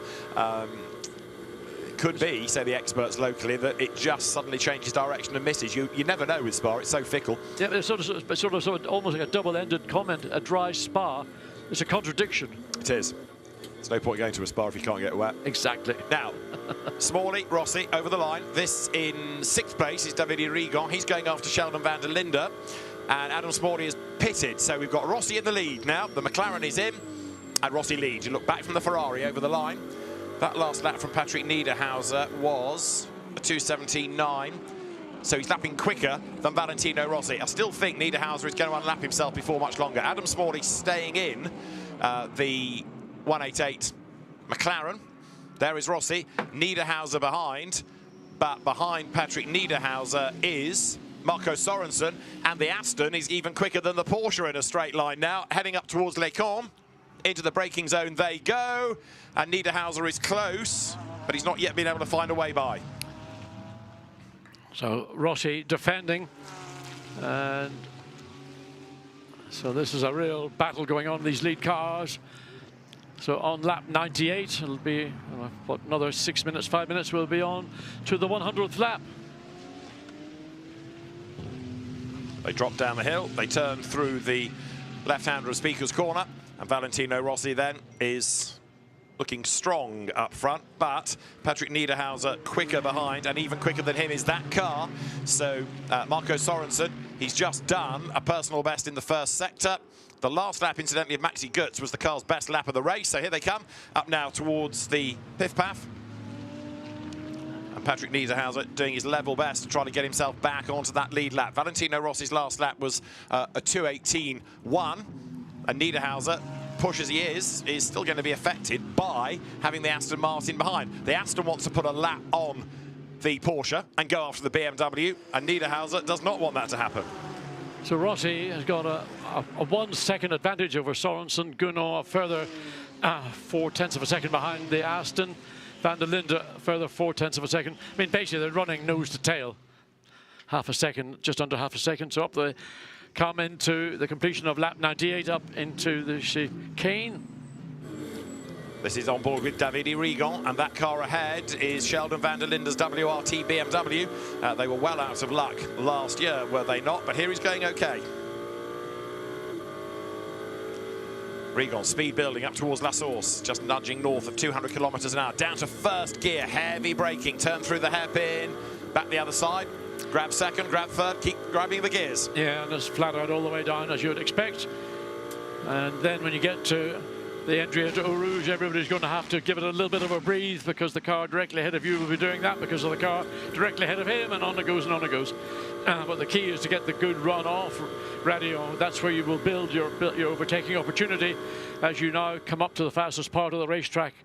And still the Aston Martin's got the Porsche behind it. So the 007 in second place. Patrick Niederhauser's last lap in the Porsche, incidentally, the car's best lap of the race. Now, that is Adam Smalley's McLaren, so the race-leading car. Brake change, pad change. Pad change, yeah. That's a very early time to be doing that, in my view. That would be something you'd expect to see done maybe early hours of the morning, not so much in the... Now, unless there's an issue. Yeah, because everybody has to make a 5-minute technical pit stop, 4 discs and pads, but you can only do that after 11 hours. That's got to be between 11 and 22 hours of the race. So I can't believe that Garage 59 don't know the regulations. They're too good a team for that. Oh, they do know the regulations. They must have an issue that they're having to address. So both front wheels are off, and both... So, I mean, I would be shocked to know that they have to change pads. So Adam Smalley, we saw bring the car in from the lead, and frantic work going on. Yeah. But done quickly. Yep, but whatever they've done, and they're fresh, is that a new sticker set of tires or not, or just picked up a bit of paper? So the team getting this car rotated as quickly as possible to try and mitigate the length of time they've had to lose. And the air gun was only on for a fraction of a second, and I suppose that it's such a coarse thread on the spline that it just, half a second, that's it, yeah. And that's it locked up. Andrew Cocotti from Garage 59 walks across behind. That's the L brake. Yes. So you can't drive out of the garage. You have to go back onto the pit apron, drop the car down, and then start from there. I'd like to look at those pads more closely because I wasn't persuaded that they were actually worn out. I don't know what reason they would want to change pads at this phase of the race anyway. So a bit of work going to go on. Dolly's come out, the car's going to get off his jacks, and there we go, on your way. Right, Adam Small is still at the wheel, but he's dropped back to 46th place now and is in danger of going 2 laps down, not just 1. Where is Niederhauser up to in all of this? He is still pushing on, still trying to get onto terms with Valentino Rossi and lapping on a comparable pace. It's also now at that strange time where if you look out of one camera, you think it's still daylight, and another makes you think it's dark. Smalley comes down the pit road, ready to rejoin. Yep, so that's the slow crawl down the pit lane until you get to the very bottom, and then you can release it. But an unexpected pit stop. Again, front brakes and pads being changed. Maybe we'll get the chance Antonio might slip down there and have a whisper in the ear to see what the cause, why would they change pads at this early phase? Now we're getting more confirmation, of course, of retirements. The Adrian De Silva Porsche confirmed after that heavy damage as being out of the race. The teams do have to declare, even though we might think that a car is out. It's only when the team officially declare it a retirement that it becomes official, and that's now gone from proceedings, as here downhill comes Porsche Ferrari. We've also had back into the race, badly delayed, of course, 63 after its earlier coolant leak. Matteo Cairoli at the wheel, but then he's come back into the pit lane again and has been there for 6 minutes. So I'm afraid yet again, Lamborghini looks like it's out of luck. Where did we get to with 163 as well after it started on pole position? That car was struggling early on, was it not, with the fuel rig? And Jordan Pepper is in 30th place, but still on the lead lap. That'll do him for now. 48 then, delayed early on with the puncture. That car has Daniel Morad in 29th place, but again on the lead lap. The record for cars on the lead lap is 8 at the end of the race, obviously. But right now we've got a whole heap of cars to choose from that could be potential victors of this race. Through the chicane they come once more. This is going to be the end for Valentino Rossi of lap number 100, and he will lead the way. Comes up, crosses the line, but he does so now with Marco Sorensen 0.6 of a second behind. So that means that Niederhauser has been shuffled back a little bit within the pack. So he's still therefore a lap down. Bad news for Utronic. They had an opportunity to get back onto the lead lap. It has not worked. It was a broken brake disc for 188, we understand from Ben. Okay. A broken brake disc. So they changed the rotors, the brake disc, and at the same time they fitted, I suspect they fitted new pads. Yeah. So broken brake disc. That's the news from Ben Constanduros, who's decamped to the pit lane. Daniel Morad goes through La Source, and as he does so, Mauro Engel, who has already been out in 48, is perhaps a bit frustrated with the way the race has gone so far. 26th they are. Mauro is with Antonia. Mauro, it's been a series of very unfortunate events for you and your car so far.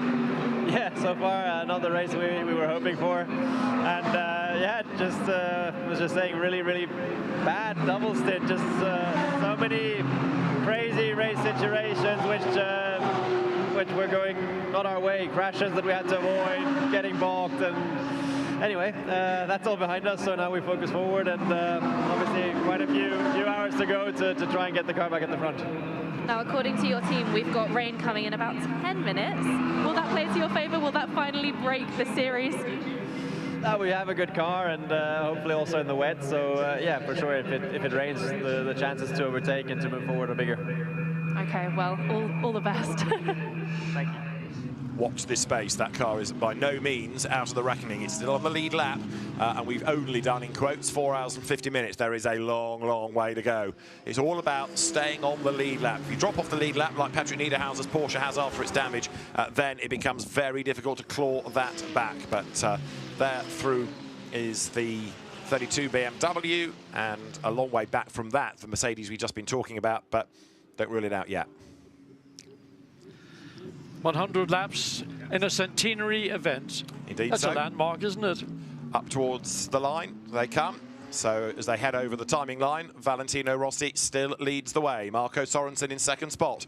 In third, it remains Jules Gounon. And then for fourth, you've got the Sheldon van der Linde BMW. Fifth, Davide Rigon. So Patrick Niederhauser, out of all of that, was on the tail and chasing, and has disappeared from the pack. 101 laps completed. So Niederhauser couldn't sustain the pace to unlap himself and has dropped away, has he not? So that's a sort of double-edged blow for the number 96 Rutronic Porsche. The next battle pack across the timing line, a little bit further back, including Fred Makovici in 92 Porsche. And Frederic Vesti on the inside line. Still the car with the best lap of the race to its credit, 163. We have Jordan Pepper behind the wheel of that in 28th place. That's just gained over the last lap as well. In 30th is 998 Augusto Farfus. There are lots of potential winners of this race. There are lots of cars all out of position and lots of cars all trying to claw their way back into the mix as 163 hurdles uphill once again. I suspect it's going to be an extremely long night for a lot of potential winners trying to claw back time, space, position. So the BM, I was going to say the BM getting a run up into Les Combes as we go back to this chase that's going on with the BMW leading, the Aston Martin, Sorensen directly behind in second place. So Valentino's been kept honest. He's not being able to pull away significantly. But I suppose in a sense, if he can run at this pace comfortably, it's quick enough to stop anybody from challenging him. Patrick Niederhauser's Porsche is now 6th in this queue rather than being 2nd. So that's how much it's been shuffled back in the pack. It was almost on the verge of unlapping itself. And in the net result, it's gone even further adrift of being able to fight for honours. Where is Niederhauser in relation to pit stops to these group of cars he's in? Because if he's towards the end of a run, maybe his tyre just has got to the end of its natural life. He's done half an hour and 35 minutes, Valentino Rossi. So he's done less time in this stint. So okay. Forget that one. Well, it was a good theory. Well, that's what I could have thought, just trying to bring some rationale to the situation. But the Porsches, and we go back to what we said early on in the race, they've just not looked that racy throughout, have they, thus far?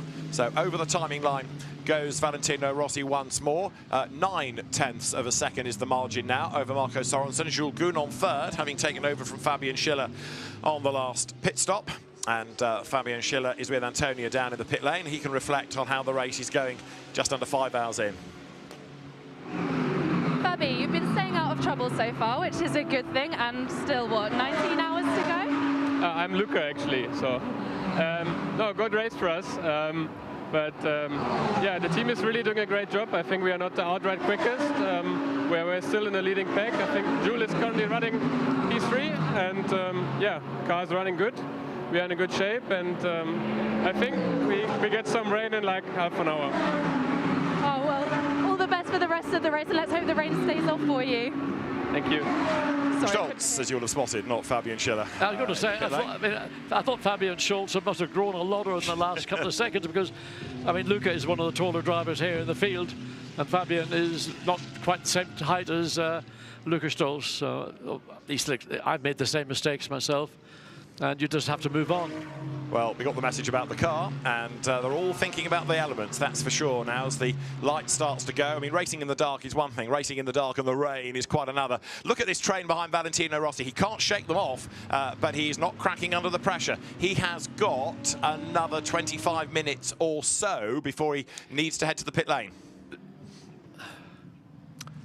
Now, 46 leads the way. Let us just quickly eavesdrop inside that WRT BMW. Okay, Valley, we had the track limit on 10. So from now, no more track limit. We have 2 now on the car. Base margin. Oh, well, there's a slap on the wrist, isn't it? Yeah. Track limit abuses, so Valentino's now going to rein those in, or he will get a penalty. Oh, no, he'll not get a penalty. The car gets the penalty.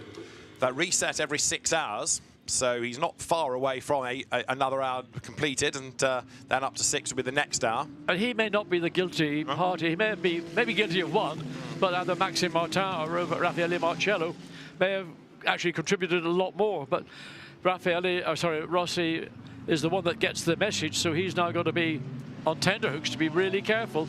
3 track limit offences. The next one gets you a warning. Then there's, if you like, a final warning. And the 6th is when a penalty might come. So Valentino being told to rein it in. They don't want to get in the realms of 5 or 6 warnings. There, past the fanfare they go, down through Eau Rouge. And Rossi's advantage is 4/10 of a second right now. The leading 27 cars have gone over the line all on the lead lap. and it's a list that grows. As here they come, side by side, new leader, Marco Sorensen at Lecombe goes through, and Aston Martin leads the CrowdStrike 24 Hours of Spa, and that was a bold move. Well, that was a good move because clearly Sorensen was quicker through Eau Rouge and Radion than Valentino was, and that's where the pace starts. It begins at the exit of Radion, and you build it up all the way up the long Camel Straight to get yourself alongside a car, to go up the inside, compromise the car you're passing. That was Valentino Rossi. Take the lead, job done, easy peasy, chicken dinner. Marco Sorensen, chicken and all, tries to pull clear. Now, after a finger-licking good move or something for the race lead, he's up front. Excellent job done by the Aston Martin. Remember, that's a new car for this year as well, and the team operating it, the ComTU squad, new to Aston Martin. So if they could pull a result here out of the hen house, it'd be quite something. Well, I did bump into David Richards, I think 2 nights ago, and I said, what are you doing here, David? Well, I'm here, representing Aston Martin via my company ProDrive, and I think we've got a very good car. He said one of the things about the Aston Martin is it's got very good traction. So a little bit of insight from ProDrive, who have been largely responsible for the evolution development of these racing Astons. There is a yellow in sector 1. And let's wait and see if that transpires into anything more serious. We've had a good run here, haven't we, for the last about 10 laps. half an hour or so, yes, as they come up towards the chicane. We'll try and work out which car it is that's ground to a halt as up towards the chicane now. Actually, Valentino's under even. Now he's got Jules Gunnar behind him. I mean, having gotten the Aston ahead, it's allowed Gunnar to start doing the hard yards and putting pressure on Valentino. And Gunnar is absolutely 100% racer. Oh, absolutely. And then Sheldon van der Linde behind him and Davide Rigon behind him. They're all in that category. But that's not to say that Valentino Rossi is not an out-and-out racer. He's a GT race winner, of course, these days. Indeed. And that car, the BMW going now, much, much better than at the start of the race. It is in the mix, isn't it? Sorensen's advantage is 0.7 of a second. So, yeah, OK, he's creeping away. It is... Here we go. Here we go. It's all beginning now. So this is Gunnar for second place against Rossi. He gets a tow, lights are flashing, all the grunt of the Mercedes, gets him alongside. Not yet, he isn't. He hasn't gotten, he's about 3/4 alongside, but he's on the wrong part of the racetrack. He won't be able to, oh, well, he's done it. He's taken the opportunity by the hand, and Valentino found himself eventually having to back out of it. But he had another go to retake the place coming out of Lecombe. Couldn't do it. Couldn't do it. He was never going to get away with doing that because he was compromised on the entry to Lecombe. He did try, in fairness. He got his knees and his shoulder right there to try and, get back on terms with the Mercedes Jules Gunnar. Now it's the 2 WRT. It's now Rossi and Sheldon van der Linde. The 46 and the 32 nose to tail. Now I wonder will Sheldon van der Linde fancy a bit of this action as well? Valentino Rossi then runs for third, but it might not be third much longer because right there behind it is Sheldon van der Linde. He will want to get through. In fact, he's done it. Sheldon van der Linde has gone by, and Rossi offline at the pith path. Davide Rigon is going to have a go now. Valentino Rossi, having lost one place, he sort of lost his rhythm a little bit, and the Ferrari crawling all over him now. Yeah, I mean, when you lose a place like that, and that was sort of a marginal move up at Lecombe, then it was, and Sheldon van der Linde would again have seen.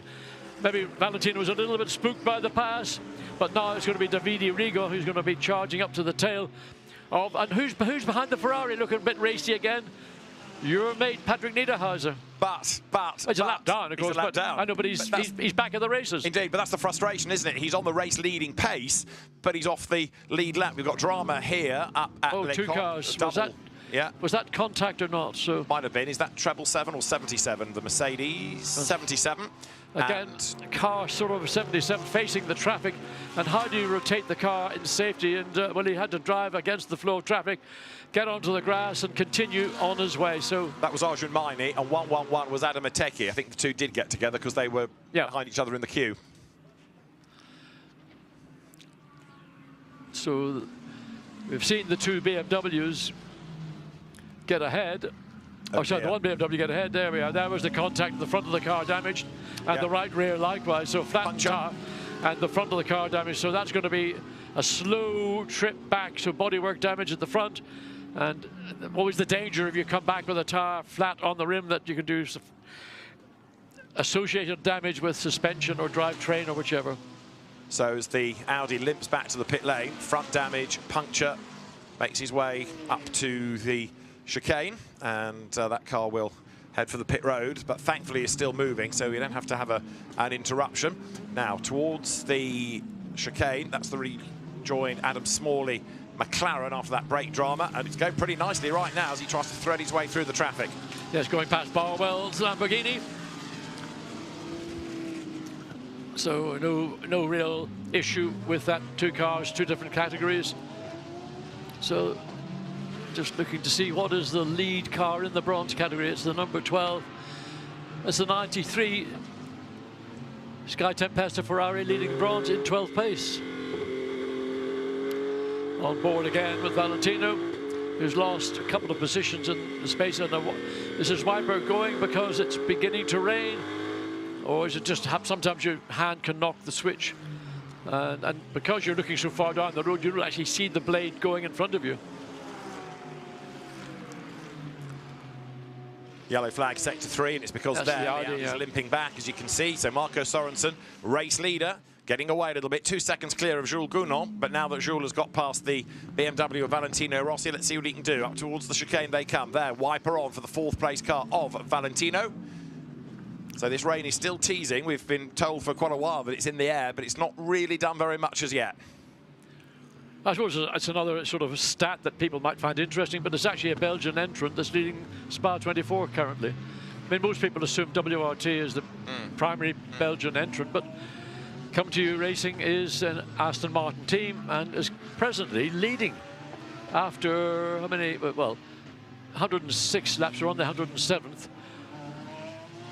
The Audi has made it back to the pit lane in the background. Others coming into the pit lane as well. So with the wipers on 1 or 2 cars, temperature continuing to drop. It's now 18.7 degrees here at Spa, and it is starting to get dark as well. Look at the camera lens. Yeah. Those aren't little graphic designs, those are raindrops.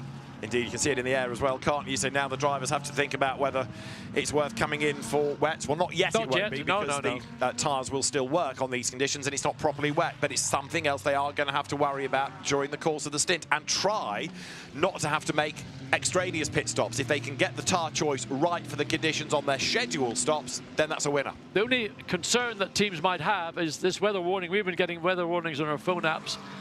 If it is as heavy as it's projected, when it does hit the circuit, is it just going to dump en masse, or is it going to be a gentle trickle building up to a heavier? So, I mean, look, it's a dry track, but your meteorologists in the team, those teams that have one of those people, need to be absolutely earning their rights, because it'll be critical to be able to read. Remember, I think it was back 4 or 5 years ago when WRT did something. They read it because they had the right weather forecast.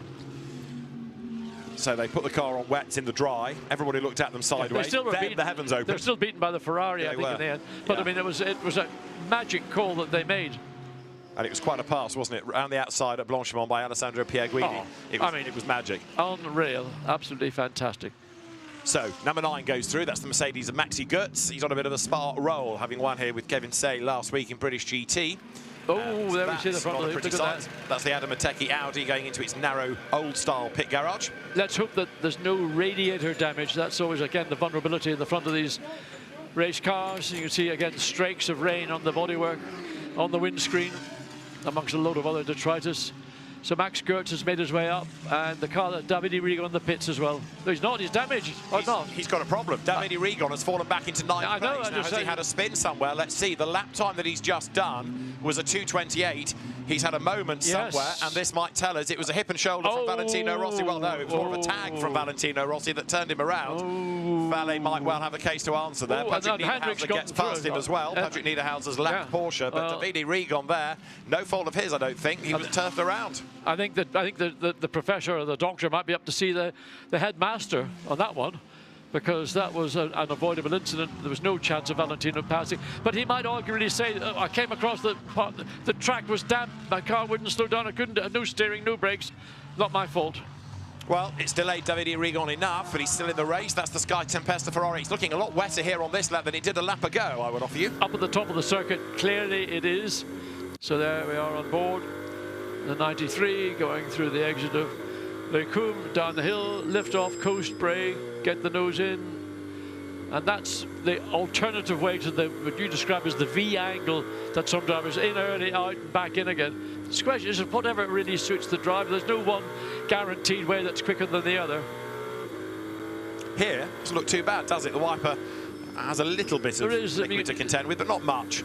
And it's drivable. Yeah, exactly. The point is, once you start to see wheel tracks on the racetrack, then you're going to be thinking, well, I need to be very careful. I need to either decide to commit to come in and maybe gain an advantage. On the other side, we don't know how long it will last. It might just be passing through.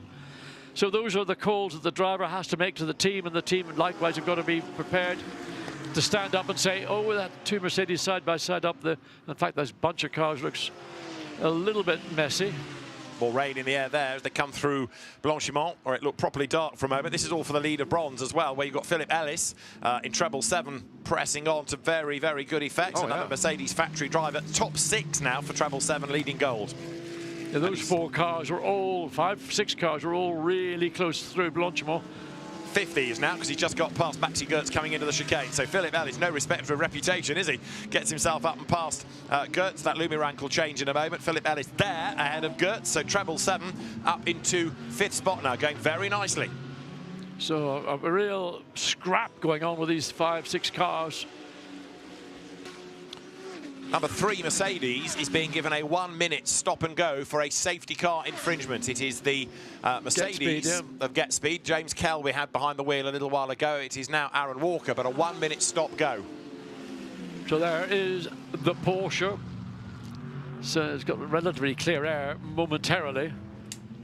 So this is 38th position.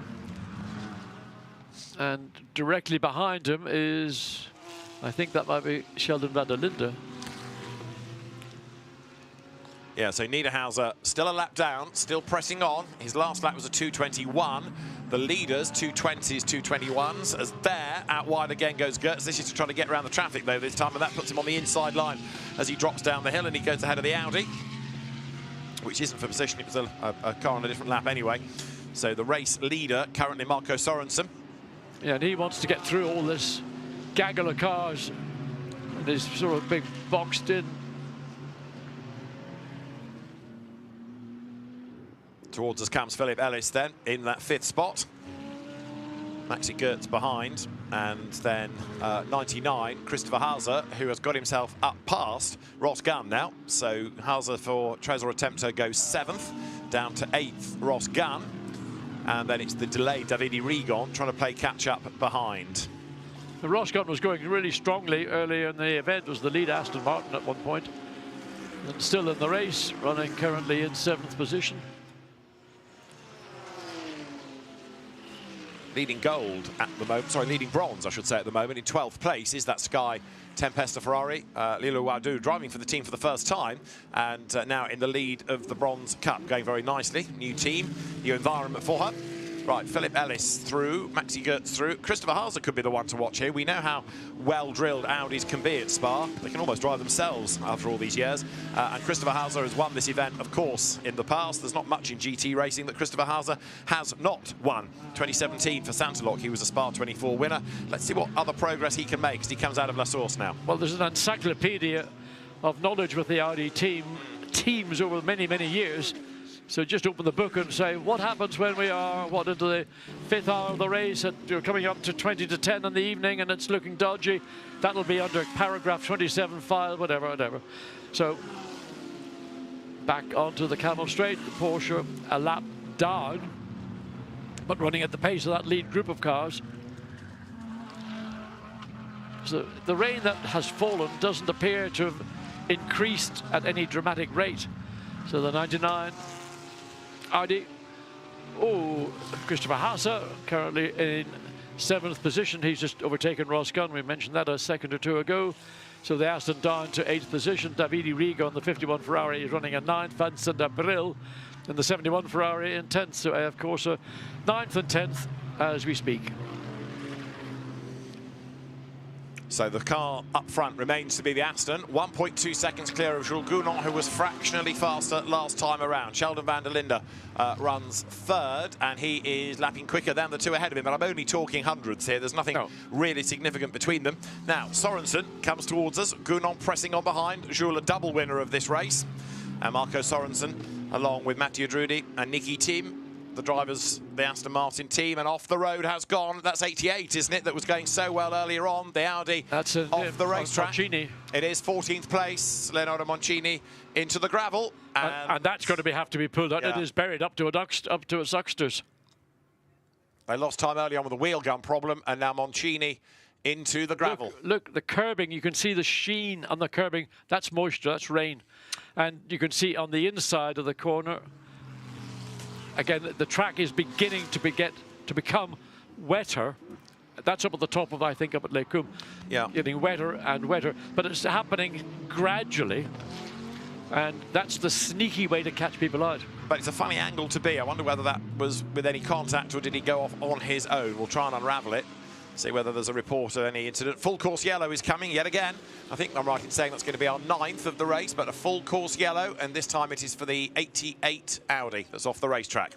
Full course yellow in 10 seconds, and we'll get a full course yellow now.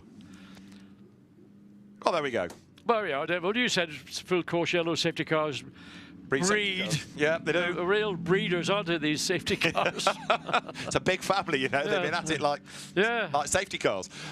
Along the Kemmel Straight they come then. Right, let's quickly catch up. 110 laps are done, and it's number 7, 007 if you prefer, Aston and Marco Sorensen ahead of Mercedes, 2 of Jules Gounon, BMW 32, Sheldon van der Linde 3rd, Valentino Rossi, BMW 46 4th, 5th, number 9 Mercedes, Maxi Goetz, 6th, 99 Audi, best Audi in the race then, Christopher Haase, 7th, 34 Aston Ross Gunn, down to 8th has dropped 777 Philip Ellis, 9th 51 Ferrari Davide Rigon playing catch up now, 10th 71 Ferrari Vincent Abril. The leading gold is Philip Ellis, I've mentioned him in 8th. The leading bronze is now Lewis Williamson in the 2Cs, number 60 Mercedes, and the leading silver in 13th place, Cesar Gazzo in number 10, and the leading Pro-Am is Jan Mardenborough for Team RJN in 32nd place.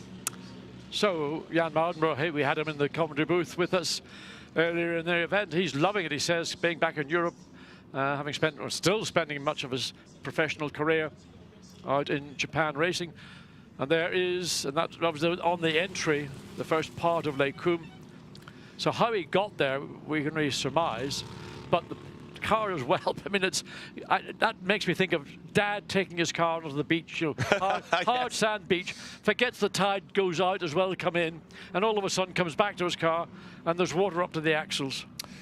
22 Porsche that had its accident with 96 a little earlier on out of the race. The wheel suspension went loose and caused some further damage, and for safety reasons the team did not want to return the car to the race. So Laurin Heinrich out with Ian Guven and Dorian Boccolacci. Real shame that, because that could have been a sleeper, that car. Yeah, but that was just when the car was being driven back. I mean, you could see the wheel was moving around, but my concern would have been what was the underlying cause of the failure, and then the secondary damage that may have been created by the wheel, you know, no location for the rear of the car. Right, that's the Audi rather ingloriously being put back onto the road. Driver still in it, so the marshals trying not to allow the front to dig in. They want to get that back on track as swiftly as. I think the reason they're doing this is because the car was so embedded in the gravel that to try and drag it out as the race leader comes in, yes, indeed. Yeah, the only way to get it back was to lift it. So in comes then the Aston, that down the pit road, and likewise they... well, they're doing a grand job of not dropping the front into the gravel. Yeah, but I'm going to tell you, we're talking about motion sickness. Oh, yes. Give me the sick bag, please. It's a wild old ride in there. Right, down it goes, and the pit stops now cycle through. There, down the pit lane, John de Wilder's Aston Martin, 55 Porsche cycling through a stop. Axel Blum last behind the wheel of that car. Oh, wets. At AF Corsa for either 51 or 71 or both. This will be interesting. So this is the first set of wets we've seen on the pit lane this afternoon, this evening. And hard to tell from the camera positions around the racetrack if the surface is now sufficiently wet to warrant being pushed back momentarily. So 88 is rolling again, having had that ignominious stop, you know, in the gravel. It could have been sand on the beach as far as I was concerned. Daddy, Daddy, look at your car. A little while ago, we had a report of Marco Sorensen talking about a family of ducks at Eau Rouge, and he kept banging on about this every lap, making it seem as though it was code for something. I've checked with the team, and they are absolutely adamant that he really did see some ducks. In the race? On the track, or just off the track at Eau Rouge. Well, I hope he did the decent thing and stop and give them the right of way. Well, yes. The lap times don't suggest as such, but if you find any orange sauce on the front of the Aston Martin, you'll know why. Don't be disgusting. Down the pit lane come now Marco Sorensen, Sheldon van der Linde in. They're not the only ones, but they're the significant ones out of the front of the pack then. And they're also, that's the dynamic Porsche coming back out, isn't it?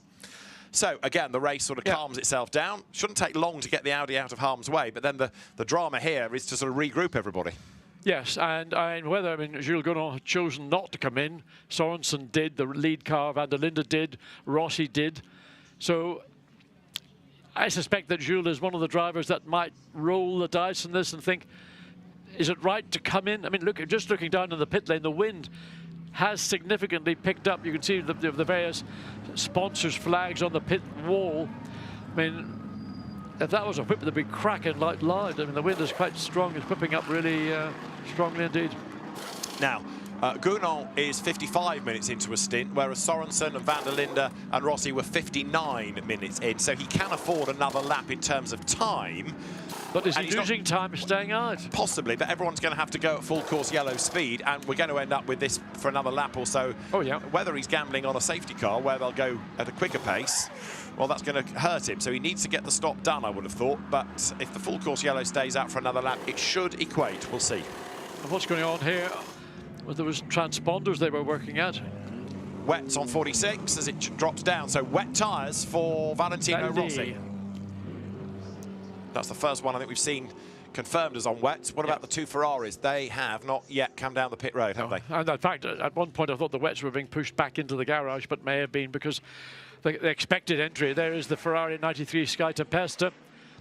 So driver stays on board, I think, yes. Now what are we going to do? Oh, go, go, go! Wow, lights them up there. That might get looked at. That was a very enthusiastic release, wasn't it? Great to see. I mean, the fans love all that stuff. Do you penalise enthusiasm? Well, depends if it's safe or not. I don't think anyone really suffered by that, but we'll see what race control decide to do. Right, there's 998 BMW getting set to be released. So Jules Gonon is the leader, and 998 still up on the stilts. Is it Gustav Farfus behind the wheel, or is it Dan Harper? It was Max Hesser, I think. That was Hesser, I believe. So we'll see whether they do a driver change in that car. The BMW Farfus shown as being behind the wheel now. Right, so 46 went on to wets. What did they do to 32? Have they split them, or have they gone the same way on both? I think you'd split them. I mean, I think for Valentino to put them on the wets was maybe the right decision. Let's see what Sheldon van der Linde can do if he has been retained with a set of slicks. And he has, confirmation from the team. 32 is on slicks, 46 on wets. Okay. Right now, the racetrack is probably getting trickier, but it's not impossible to drive. And if you've got a driver who's got the confidence to deal with marginal conditions, maybe you will be a beneficiary. And the danger is going on to wets. You wear the things out, you burn them off in about 5 or 6 laps, and then you have to come back in again and change onto something else. 48 Mercedes in, as you can see. Lucas Auer now behind the wheel of that car. The sister car 57 is in. Colin Carasani having dropped back with that pit stop in the Silver Cup. Very, very busy pit lane exit, isn't it? Yeah. Much busier than the racetrack is. So there's a car with a flat. Is that the safety car? Those orange flashing lights? I think it's just got the pit lane speed limit or the full course yellow limit on. Just if it were a safety car, it would have lights on the top. Yeah, no, just because it's flashing orange. Yeah, no, that's what caught my attention. It is the car that's just come out of the gravel, though, by the look of it. So 88 Leonardo Moncini still circulating, having triggered all of this. That's your safety car. There we go, Marc Duez. Oh, no, He said he was in a Murcielago. That's a Huracan. So the safety car is on track, ready for the restart. It's already scooped up the race leader, but we're not yet under safety car conditions. We will be once the race director gives the indication. And I suspect we might end up with a wave by here. I think we probably did get about half an hour plus of green flag racing. So Gounon comes up. He has done 58 minutes. He's allowed 67, don't forget. So he could keep going for another lap, but it's marginal. So he will come in this time. There he is. To the pits. So the answer, sorry, not the answer, the question will be, will that car go on to wets, or will they roll the dice? And, you know, at the minute, whatever the rain level is, it's not, in my view, sufficiently bad for a driver of the skill and level of ability. Oh, there's it falling now. Oh, it is, no, it is falling heavily now. Yeah. So this is going to be clearly a wet tyre choice for the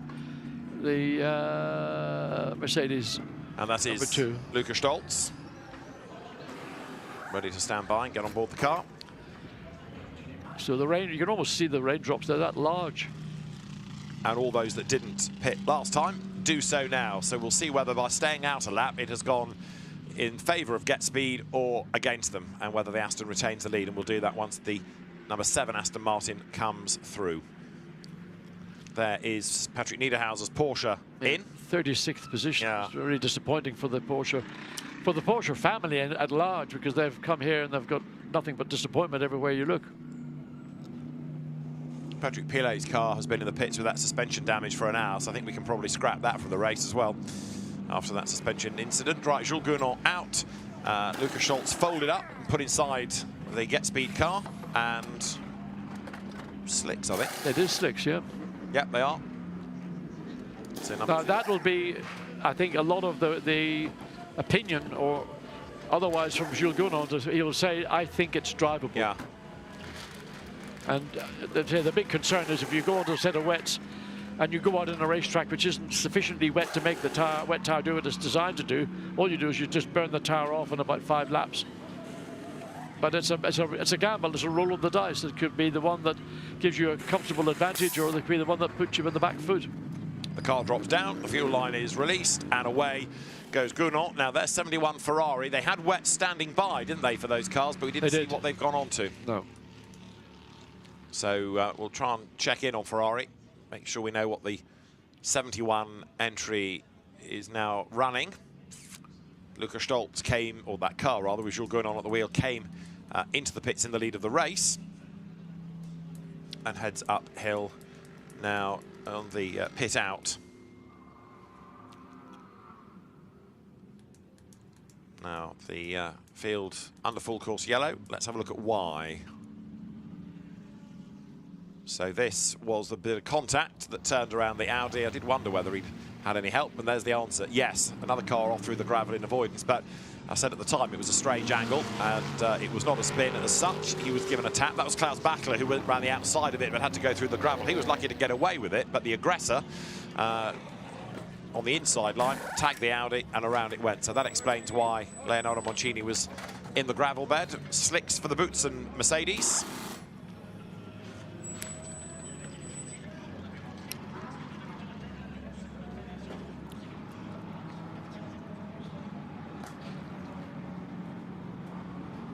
When the rain that was falling in the upper pit lane a few minutes ago looked to be sufficiently heavy to make drivers think that...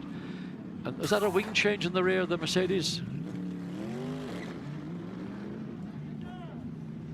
So it's back underway. And we're still under full course yellow conditions. I wonder why is it taking such a long time? Because did they not clear all the cars up at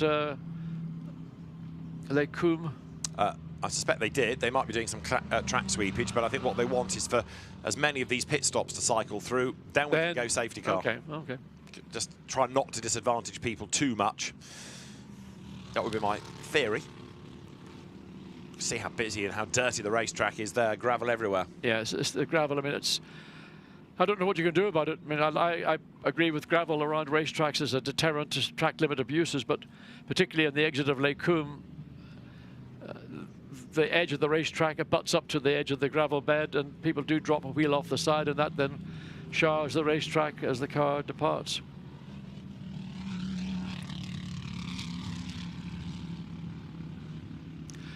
Looking very moody, that shot, looking all the way from Speaker's Corner all the way up into the pit, the upper pit box, pit garages. Well, the rain is coming. Every forecast says it's imminent now.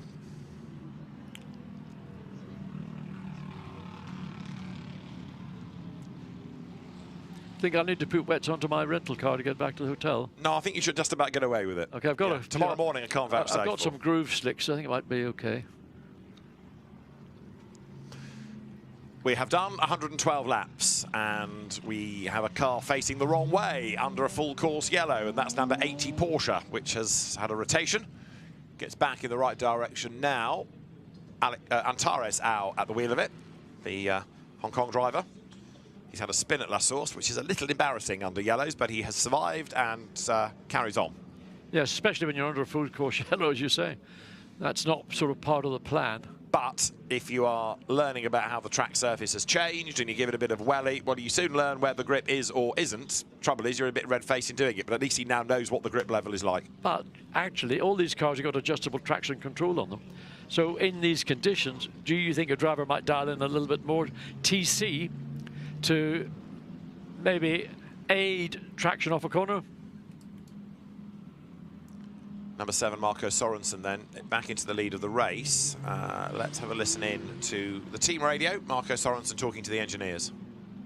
Any update on the weather? Safety car, lights on, pit entry closed. It's going to be hard to heat up the tires, but I think it's manageable.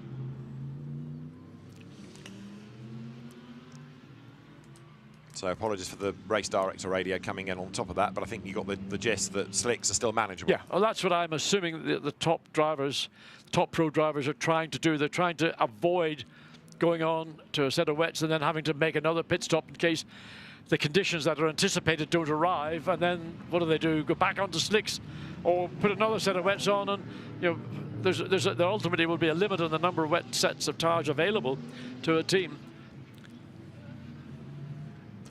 You can see there's a sheen on the surface as they leave La Source, and of course we've got this new surface around the racetrack, and I was asking Jan Mardenborough the very question, when that rain falls, does the oils that are in that new surface, do they combine with the water and make a scum on the surface of the racetrack?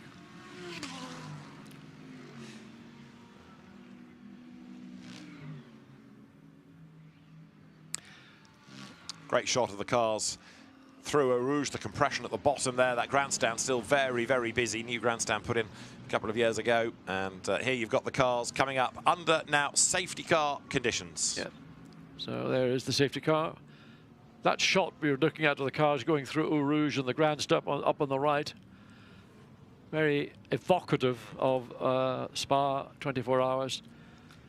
So safety car running slowly to allow everybody to join onto the tail of the chain of cars, and now it picks up a little bit more speed. Yeah, the wave-by process being undertaken. Pit entry closes while that goes on.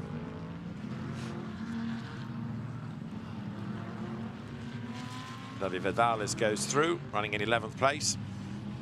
We've had another driver change at Sky Tempesta. You know, that rather Larry... Exuberant. Yeah, that'll do. Chris Froggatt was your man. Really? Yeah. Well, you know Chris pretty well. Is he that kind of guy? I wouldn't have thought so. He's normally fairly relaxed about life, but he was clearly a man on a mission there, wasn't he? Certainly gave it large, didn't he? Yeah. Did he ever? Anyway, he's on track, and we've done 113 laps. This is the view from the aforementioned Chris Froggatt's Ferrari. I think John made the point early on in the race that it's a happier camp now that they've, as a team, gone back to Ferrari. They, of course, are operating the car for them. It's where Chris Froggatt made his name. Eddie Cheever's had massive success in Ferraris as well. So even though it's a different car now, the 296 away from the 488 that they used to race together at Sky Tempesta, they just seem to be gelling again and happier. Yeah, I mean, I don't know why they didn't succeed with the McLaren, particularly when they went to the Mercedes-AMG GT3. You would have thought that was a shoo-in. It was a great customer car, and again, they went through about 3 different organizations to try and find the sweet spot of the car, and didn't really, I think, feel comfortable with it, and returned to Ferrari. Yeah. And of course, the 296 is one of the most modern of the GT3 cars here this weekend, and it is, I mean, a superb car. And as the drivers in the factory AF Corsa cars say, it's just got such great aero package. Yeah, the Mercedes, as you say, not a success. They had a year with McLaren, which looked better. But it didn't seem to matter which team operated the Sky Tempest and Mercedes 2 years ago. None of them could get the results or the luck or the reliability or anything out of the car. It never,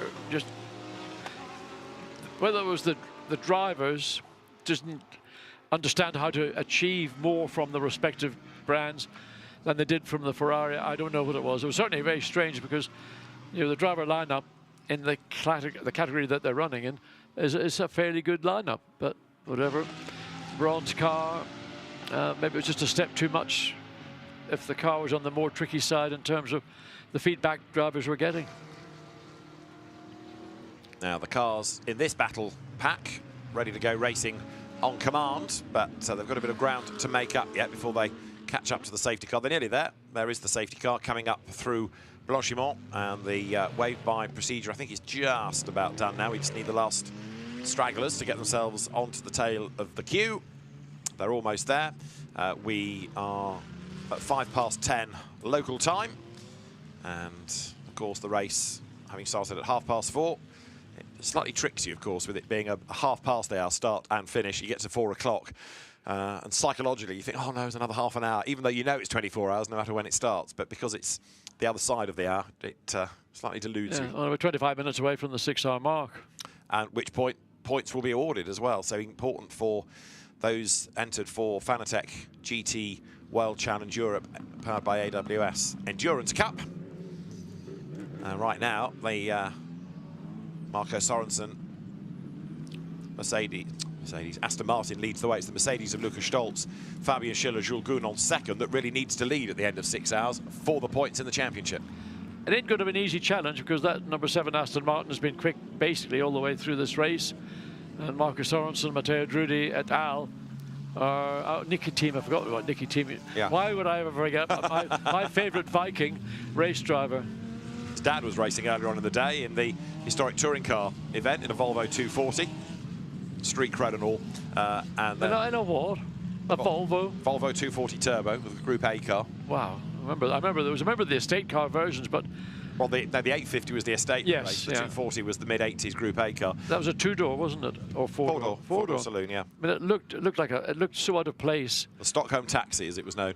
But Nicky Tim, son of Kurt, that's how we got onto the Volvo, will get back behind the wheel of 007 in due course. Now Spa looks totally different, doesn't it? All the lights in the paddock, the fanfare, name it. David, do a snapshot. That could be the image for your Christmas cards. Couldn't it? It's excellent. That's got your name written all over it. Happy Christmas, David and family from Spa 24. The only thing missing is a little glass of beer somewhere. But yeah, it's a wonderful shot, that. David, don't give the game away, for goodness sake. People think you're a clean-living guy. Well, you're doing your best to turn them off that plan. Thanks for your support. I shall always wear it. Out of Eau Rouge, they turn, still behind the safety car. Lap time's much slower. Oh, hello. What's that? Oh, that's wave by finishing, is it? I thought that was a little bit keen, but somebody on their toes trying to do their final bit of the wave by. Well, coming to a standstill. What's going on? The wave by is on. So coming up the hill, yes, you're right. All over the place. Some have ground to a halt. Yeah. There's a bit of confusion, I think. Total confusion. Waving by. Oh, dear. TotalConfusion.com, I think, is the... I mean, in these conditions, darkness, tricky track conditions, and I mean, drivers, are they being advised by the pits to what they should do? Who's giving it? Is it the race director talking to them directly, saying, your car, whatever number, David Addison, get your finger out, get a move on? That's down to the team. Down to the team. Because otherwise the race director just can't have, 60-odd conversations, well, not 60, but 30-odd conversations.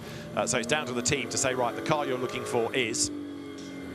But I think some were being slow up the hill, and if the car ahead of you slows, you slow a bit more, and that was the knock-on effect. Great rear view from, I think is that the Aston or not? No, it's the Ferrari, isn't it? Just looking at the stripes on the back of the tailgate, Thought it might have been the Aston Martin, but anyway, that is the tail of the Ferrari. Now, who said wings should be rigid? The wing and the wing struts. You think it was a disco the way they're moving around? Yes, you would, wouldn't you? How's your confidence in the aero of that car now? Because you raced in a Formula One era where people put outlandish rear wings on cars. Some were safer than others. Wave by completed, pit lane open. Right. We've heard the race director confirm what we were looking at. Wave by done, pit lane is open, and that means we're not far off getting the race back underway. Davide Rigon will be trying on the restart to gain ground once more. Ross Gunn is ahead of him.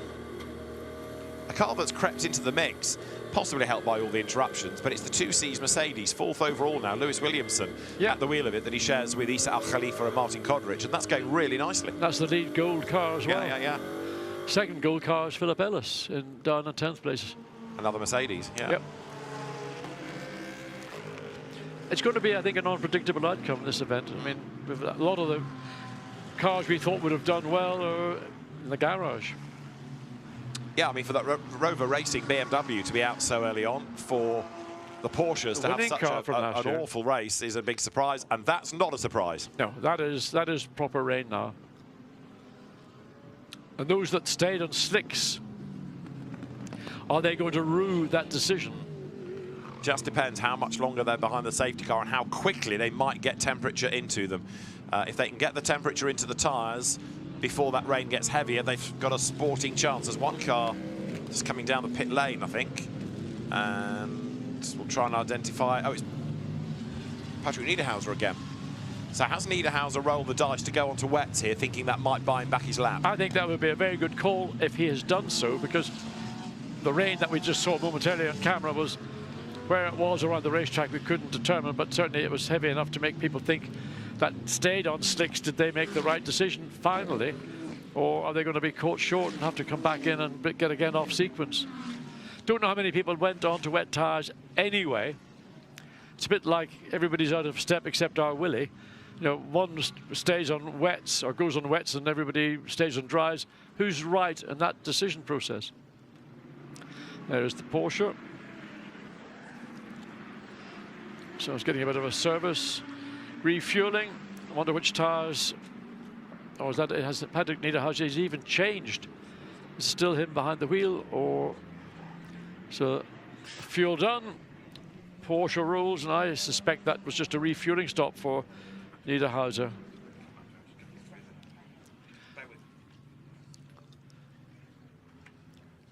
So the moment safety car is going to be in at the end of this lap, so we're going to go back racing this time. Doesn't look bad up at the top of Lake Coombe. I mean, there's no rain falling there. Oh, there is. In fact, the headlights just picked it up, but it's not bad. It's just falling.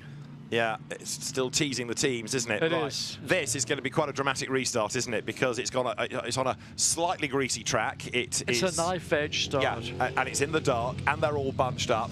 Well, we know what happened on the restarts during the daylight hours. Let's see what we get in the darkness. We are about half a lap away from the resumption of the race, and there's still cars being flagged through. That's interesting. Now, That's who's weird. that in a big hurry? From round about 45th, 46th place, Nick Katzberg, I think, maybe, or Martin Conrad in a Mercedes. We were told the wave by was done. There's another car coming. Safety car moved left so that cars 4 and treble 8 can overtake. So 4 is Nick Katzberg, treble 8 Martin Conrad. Yeah, it's those two, and they've been allowed to do that on instruction from race direction. So sigh of relief, that's all good. Well done, well spotted. Just trying to chase what tyres Patrick Niederhauser went on to. It was a proper pit stop, if you like, 2 minutes and 1 second. So they've cycled that car back into the race.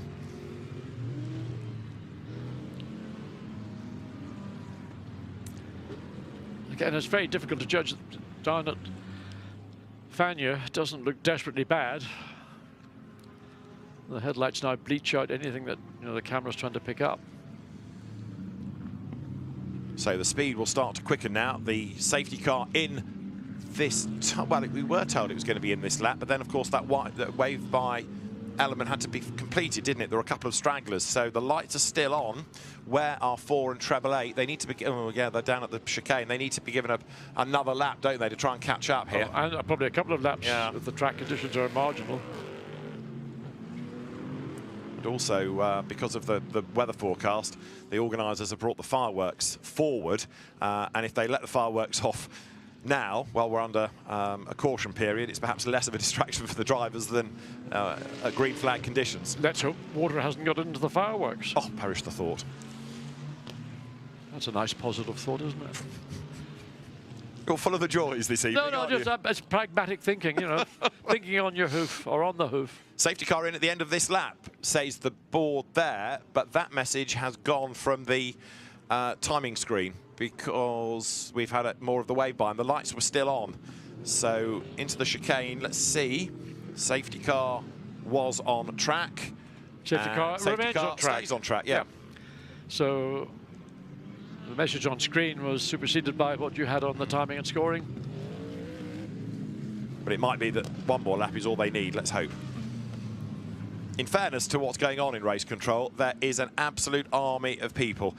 There are so many things to look at, whether it's track limit cameras, whether it's the broadcast pictures, whether it's the CCTV cameras. There is so much that race control have to keep an eye on to make sure that everything is done as it should be. BMW 46 went on to wets and could well be back in for slicks. Let us see. It is Valentino Rossi back down the pit lane. 46 arrives.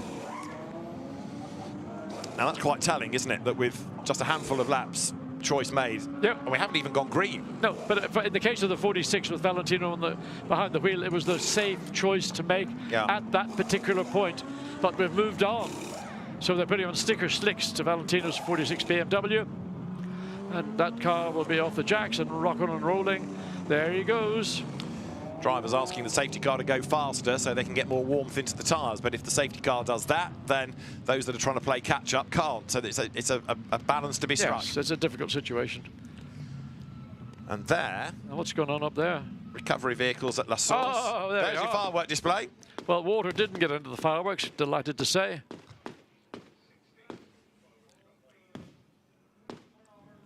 And from behind... Bruxelles, the fireworks at the top of the hill. Inevitably, drivers at full speed suddenly get a glimpse of that out of the corner of their eye. And slight distraction, however focused you think you are. So we'll enjoy the fireworks for a moment while the safety car completes its most recent visit to the racetrack. What is it about fireworks that we all love? I like the ones... Magic, it's magic. I like the ones that turn to black in the end. Okay, well, that's your choice. There's something about fireworks. There's a kid's thing, and you know, I remember having fireworks parties when I was a child. Some idiot one day dropped a lighter into a box of fireworks we had. The whole lot went off. So we had all 100 fireworks went off in 1 second. He would never look back. Now we've got, by the look of it, recovery vehicles on track. So has another car had an incident? Let's just see. That's down at Eau Rouge. Not aware that there's been another drama. Right. So... oh, well, it'll get underway eventually. Yep. The field turning its way down now from Bruxelles, and possibly in that wave by, a couple of cars may have brushed against each other. So, as I say, race control have got an awful lot to look at. Treble 8 is stationary, we understand, from race control's message line. Hit the tyre barrier. Who did we have in Triple 8? It's the Triple 8 Mercedes, isn't it? And I've lost it. Can't find the thing. Martin Conrad. Now he was hustling on in that wave by. He was in that wave by, so maybe he just overwaved by. Or somebody moved out at the wrong moment. Maybe. And distracted him. So Martin Conrad's Triple 8 Mercedes might need retrieving.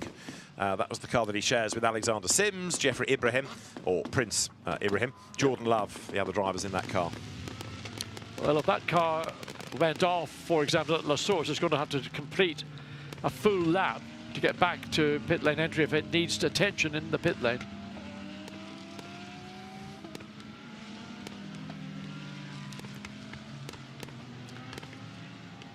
So we're on lap 117 of, after a race that's been went off sweet as a nut in the opening hour.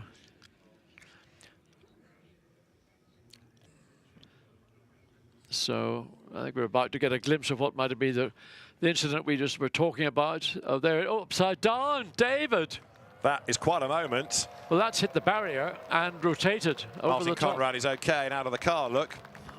Wow. I've never seen a car upside down. We had an upside-down accident at Le Mans, didn't we, after it hit a tar barrier and bounced. But Martin Conrad, well, last year it was Kenny Habulli's co-driver that had a big off, if you remember, in practice. And then in the dark, Martin Conrad coming down the hill towards Eau Rouge, ends up upside down, as though he obviously somehow gone off the road and hit the barrier. And bounced back again, yeah. I mean, turning upside down in a race car at night time with all the paraphernalia in a race car, and undoing your seat belts and getting out, opening a door if the door will open.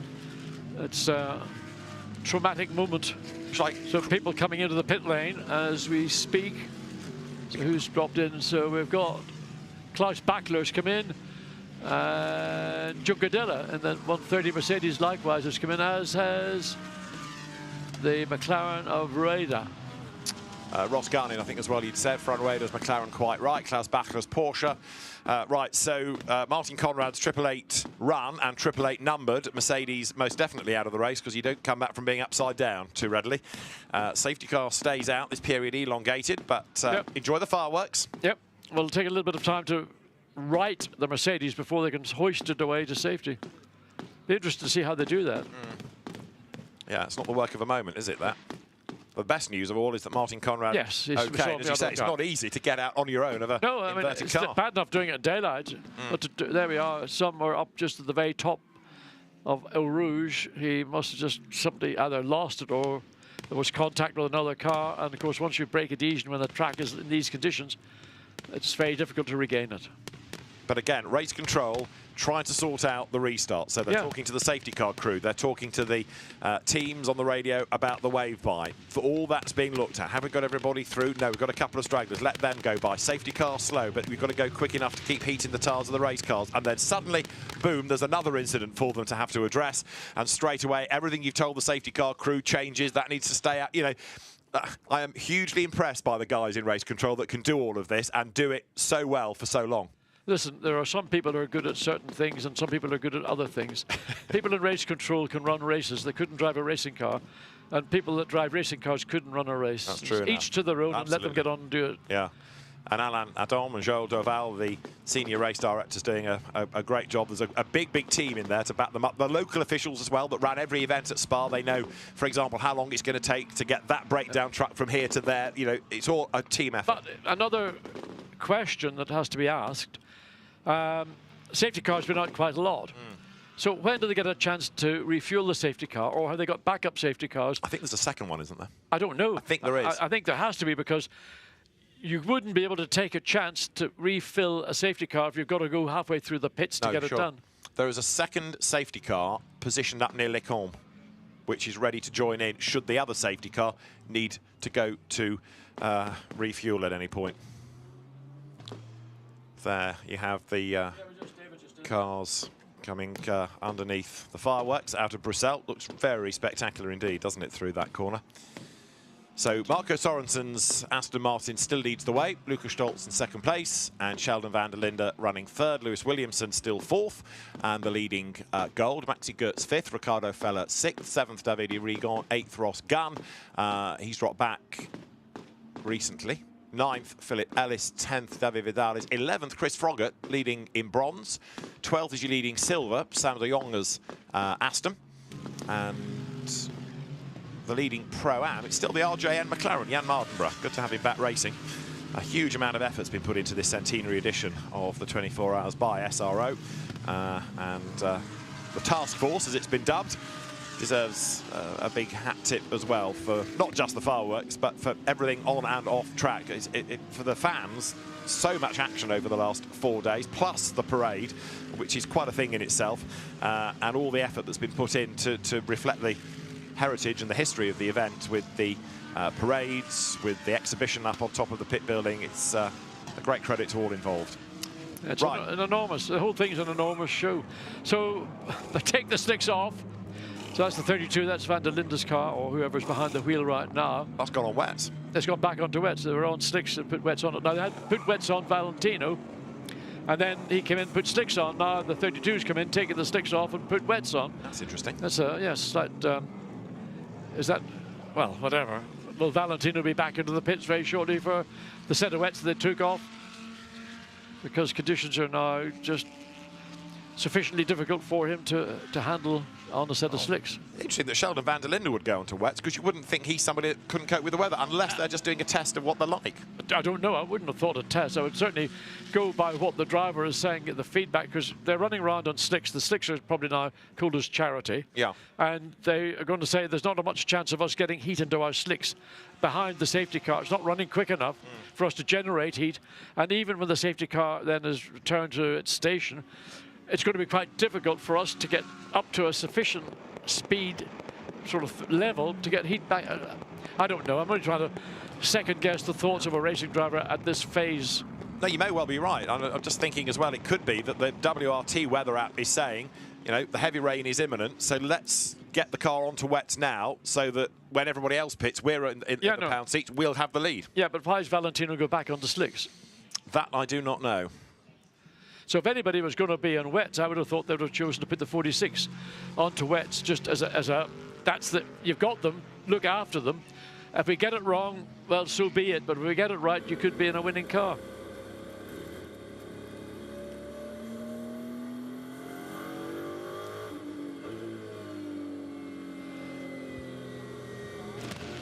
More fireworks to keep everybody entertained.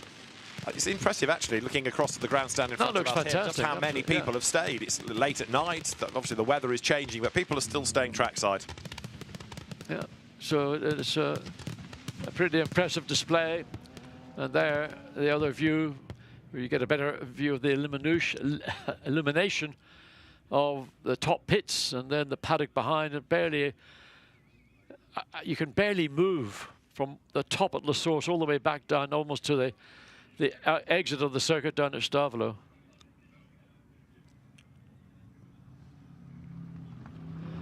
There is the arena in which all these activities are taking place.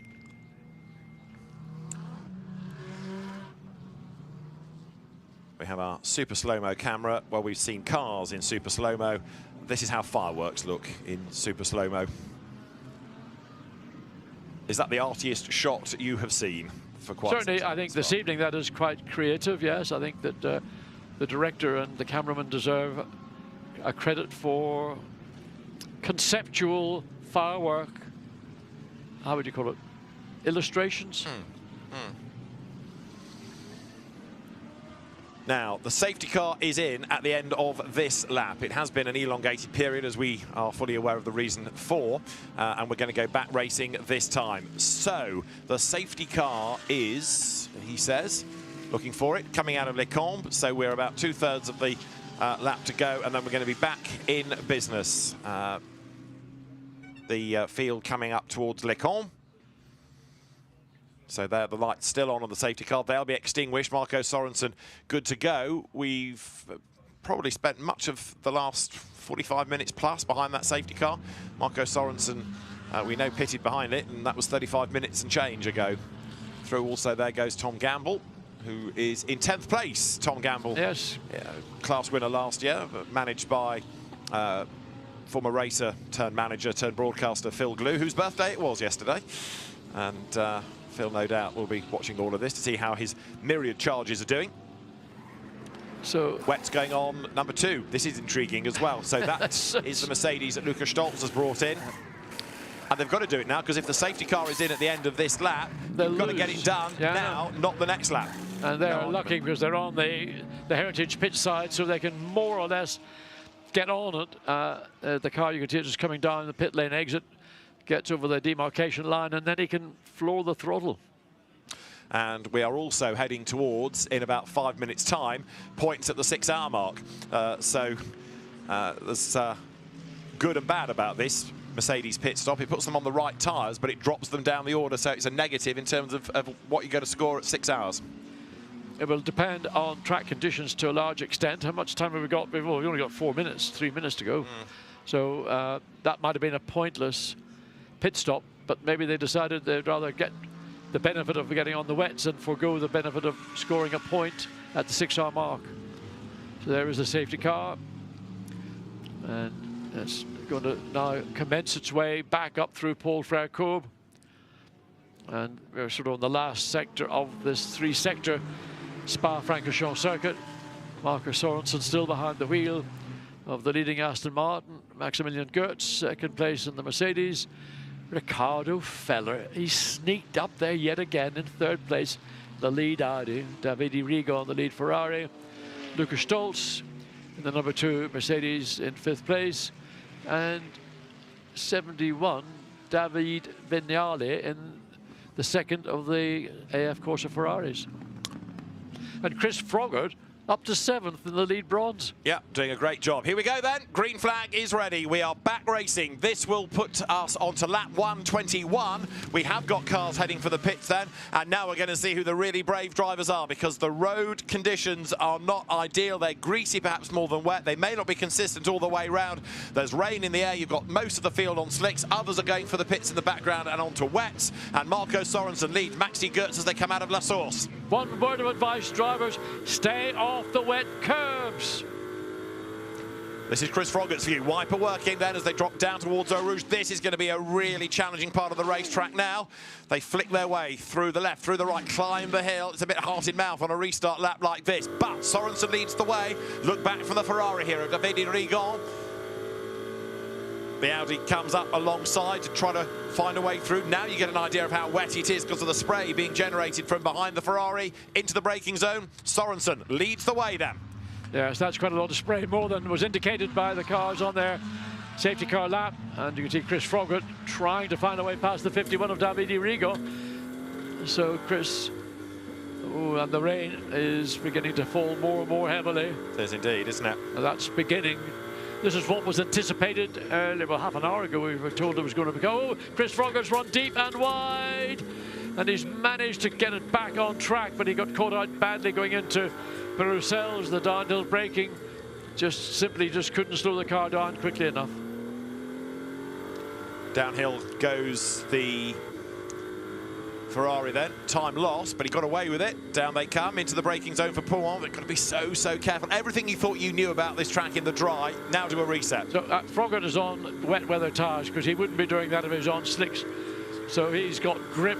I know I thought he had. Well, the Audi, is that Ricardo Feller? He's trying to get a move on. I think you might be right. I mean, so he bumps into the back of the Audi in Fagnes. Come on, Chris, be patient, be patient. Do a second tap. He's impatient. He's being too impatient just at this moment. Your chance is going to come. You'll come maybe. Yes, you've got a chance now, but look, Ricardo Feller's recovering, responding. Now, another opportunity, and the Audi swings the tail out to the left, but he's regained a degree of traction, so again, they can come across the front of the Ferrari, and Froggatt's had to back out of it. Yeah. I think Feller was struggling for traction, wasn't totally, absolutely. That was what he was struggling with. Is Froggatt on wets? Because he's yes, he is. Very planted, and I reckon he's gained ground. No, he's on wets at the start of it, and he's now gained ground. So as they come down towards the chicane, Chris Froggatt going nicely. We've done 6 hours, so all the track limit warnings have now been reset. At the end of this lap, you can award points. This is back on board with Chris Froggatt. He's absolutely flying. He's on wets. I would think that Feller is on slicks. The pace that we saw the Ferrari, the 93 Ferrari gain, going through Pouin and almost getting ahead of the Audi, had to be simply a set of wet weather tyres. Now dives up the inside, gets that position, they'll have traction off the corner. Ricardo Feller powerless in effect, although they are side by side coming down the hill. Ricardo Feller is not going to give up that position, and so back to status quo, but it's the transition back up over the top. And look now, look round the outside.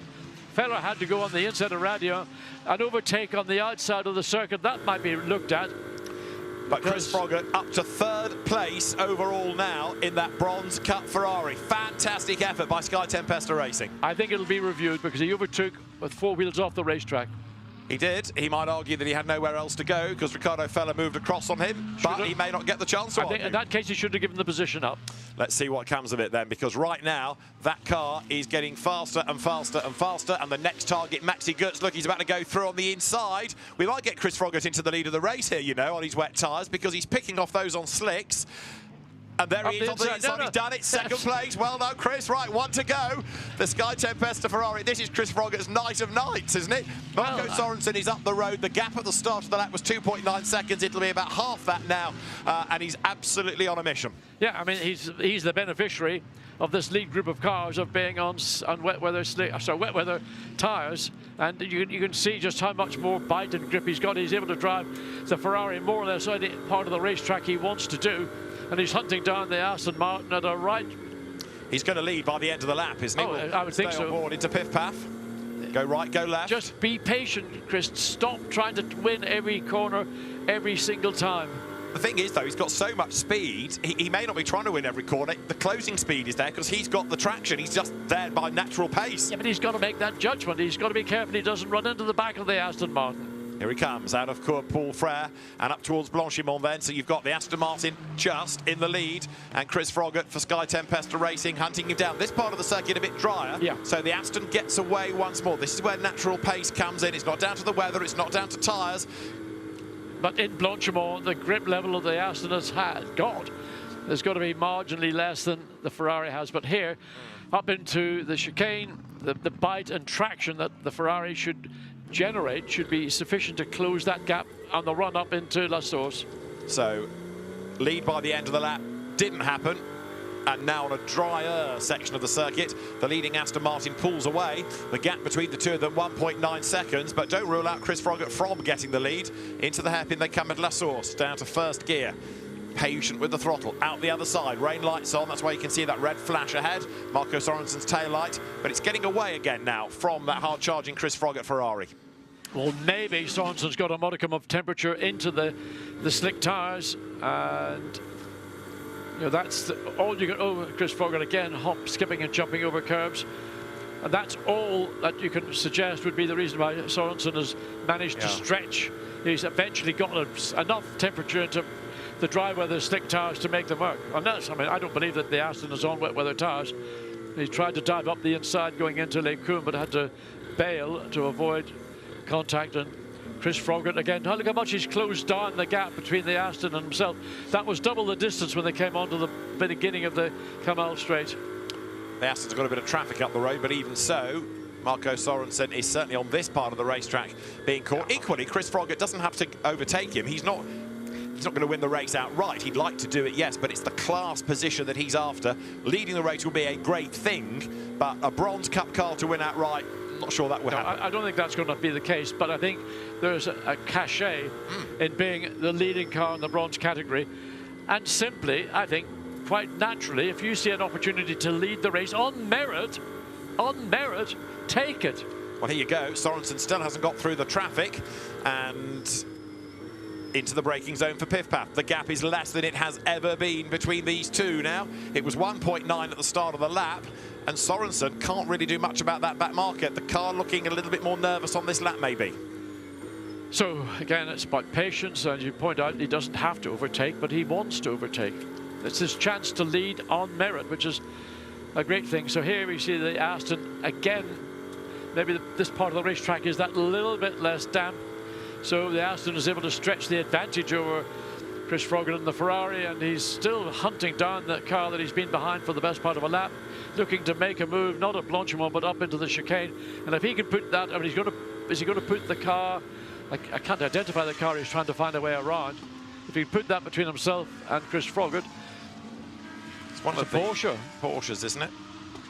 Here they come.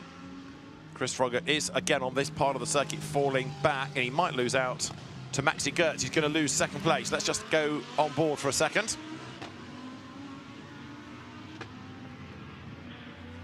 Remind you, the call is yours on tyres. If we box, it'll be a driver change to Vicky. That was to Marco Sorensen. So you decide about the tyres. You're in the car, you've got a feel for the track, but if you are in, we'll do a driver change. Nicky Tim would take that car over. So now Maximilian Goertz has made his way past Chris Froggatt, and he is the Mercedes that is, what is he, 3.2 seconds behind the Aston Martin. Chris Froggatt has dropped back a further, well, fraction of a second and third. Quick word from Mercedes. Martin Conrad, who we saw climbing out of that inverted Mercedes, he's been released from the medical centre, so he's okay. That's good news. That's come from the team absolutely. for whom he drives. Exactly what we want to hear. So back on board. And Chris Froggatt, all arms and elbows coming through Les Combes. And oh, he just squeezes past.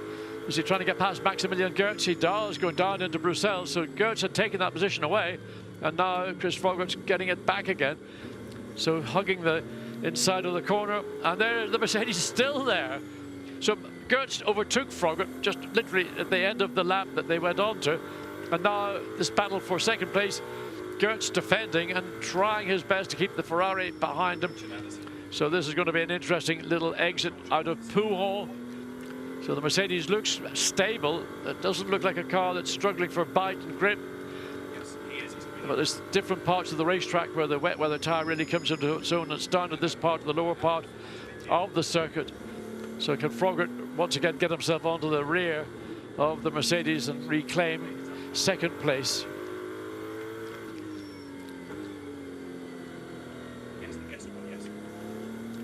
No. Oh, and he's a bit wide coming out of Paul Frere, or going into Paul Frere curve, I should say. So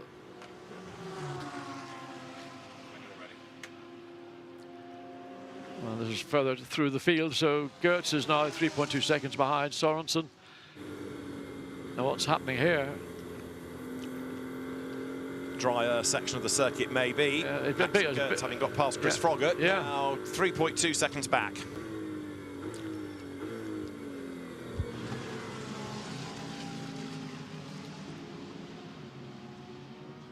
So out of the chicane comes the race-leading Sorensen Aston Martin. Car 72 and car 96.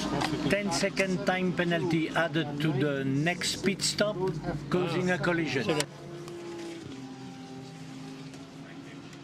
Right, you just had the race director talking about more penalties. Right, now that we've got the race back underway, we can take stock briefly. Let me welcome to the booth not only an integral part of the entry, but also the event sponsor through CrowdStrike, George Kurtz. Welcome.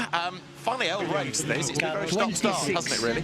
It's been start and stop, and pit lane infringement. 26. A bit messy, you know, just getting through the rain as it wets, as it dries, all the penalties, some big shunts out there. So, you know, it's just really a matter of survival. I mean, you've done this race before, you've done other 24-hour races, you know how to attack it, but you can never really make a game plan, can you? Because every race has something different. Whatever you think you're doing, outside circumstances, another team, another incident can throw you off kilter. That's exactly right. We honestly don't even have a driver order right now. It's all dependent on the weather, and you know, that's why I'm dressed and ready to go. So if they yank me out of the booth, I'll have to go down there. But David and I are sort of tossing the coin as to whether you stay on slicks or you go on to wets. Chris Froggatt clearly is on wets in the 93 Sky Tempesta Ferrari, but the race leader stayed on slicks. So if you're in the car, what would you be calling the team to give you? Well, you know, I think we went to Reigns, and really at this point, it's us in the 100 car, right? So I think we just want to stay out of trouble, make our laps, and be around to fight at the end. So we probably took a little bit more. Take the safe route. We took the safe route, and but I do think the rain's going to come. So a little bit of a gamble, and we'll see. How's the race gone so far? I know we've talked about the incidents, but your car specifically, okay? Yeah, our car is okay. It was a bit messy. We had I had a flat tire when I was out there, and then got spun around by the 888. So all things were okay, but you know, there's so much clag out there. Just staying out of trouble and staying online is a bit of a challenge. Are you finding a difference? Well, maybe have you been in the car in these wet conditions so far? Not in this race. Okay, but I mean, what have you found with the difference in the track surfaces? Because a lot of the track has been resurfaced, and there's a lot more grip from that, whereas some of the older surface, it's slightly different. Yeah, for sure you can tell the difference between the two, and there's definitely more grip on the wet parts. I thought they did a fantastic job of repaving it. My only request was to repave 10 through 13 because it's so good. but absolute pros to get the track as good as it is. And you know, the big question when we got into the race was, do you stay on the dry line or the wet line and that new surface, because there's so much rubber that's laid down. Yeah. So I've never seen as much rubber around parts of the racetrack, and I think a part of the reason is because the new surface, it's almost shearing or shredding the surface of the tread off. That's why we're seeing so much rubber around the racetrack. Let's just go on board, George. This is your car, so all looks good, all looks calm, and it doesn't look too wet now, does it? It doesn't look too wet, so we'll have to see if we're going to go back to slicks, but this is, you never can tell. This is like 3 weekends in a row of this sort of racing. But you've got Nick Katzberg in the car. Now, he's won this event before. He's won it outright. He's won it in his class. There's not much Nick doesn't know about endurance racing, touring cars or GT. He's a really good pair of hands, yeah? He's been fantastic, you know, through Le Mans and this race. We were super lucky to have him, and it's just been a pleasure to work with. He's a total pro. He knows how to win and stay out of trouble. That's why we got a safe pair of hands in there right now until we figure out what's happening with the weather. Quick word about your racing. I mean, a lot of it is in America, but you've raced in the Asian Le Mans Series. You're always welcome over in Europe. On the one hand, what's the attraction of the 24 Hours of Spa for a driver and for your business as well? Because everywhere I look, there's CrowdStrike. Yeah, well, let's talk about the event itself. When you look at GT racing, which we do a lot of it in the U.S., there's no higher form of GT racing than here at the 24 Hours of Spa. From the teams to the drivers, you're literally on the track with the best drivers in the world, and you know, you have to be up to the task. So that's one piece. Second is just the history of this race, the 100th anniversary, and all the drivers who's come before us. Absolutely fantastic, and I think that leads into why CrowdStrike is a title sponsor. When we think about speed and technology and managing risk, that's security. I mean, think about all the risk management. There's a lot of guys taking a lot of risk out there, I can tell you that. And there's other guys trying to be a little bit safer. So that's the way we look at it. We've done great work in the U.S. with SRO, and we're able to continue that here. And it's a delight to see CrowdStrike at the top of the banner. Now, look, 2 weeks ago, I was watching you in a prototype at Le Mans. Now, 2 weeks hence, you're in a GT car. How hard is it to adapt from one to the other? You know, it's doing it enough. It's been okay. I mean, it takes you a couple laps once you get here, but I think if you can drive a prototype in a GT car and go back and forth, it makes you a better driver. And Nick Katzberg here has encountered an awful lot of traffic. 998 BMW, just looking at getting through the traffic as well. Let's just quickly have a look at where this BMW has got to. It was way back a long time ago in the 30-somethings, up to 4th place now, Augusto Farfus. But sorry, yes, in terms of adapting from one to the other, if you do it so often, it's second nature, yeah? Yeah, it's second nature. It takes you a few laps when you get here, but other than that, it's fine. But I think if you can understand the difference in the car and how to control the weight and the balance and the braking, it makes you a better driver, and that's helped me. Sure, indeed. Quick break to talk about the fact that in the championship, because we award points in the European Series at the 6-hour mark, Augusto Farfus, Dan Harper, Max Hesse maintained the championship lead over Matteo Cairoli, Andrea Caldarelli and Mirko Bortolotti, Nicky T, Marco Sorensen and Matteo Drudi, having led at the 6-hour mark, then up to third in terms of points. A little bit of correction being applied here on board with Augusto Farfus. The good news is it looks, as we say, fairly dry. The bad news is Mercedes are saying that there's heavy rain within 10 minutes. Do you want to stay up here or do you want to go to the team? Where would you be more comfortable? I think I'm going to go back to the team and take a bit of shelter. George, good luck for the rest of the race. Fantastic. Good to see you. George, enjoy it. Support. I always enjoy listening to both you gentlemen, so keep up the fantastic you know, we don't take ourselves too seriously.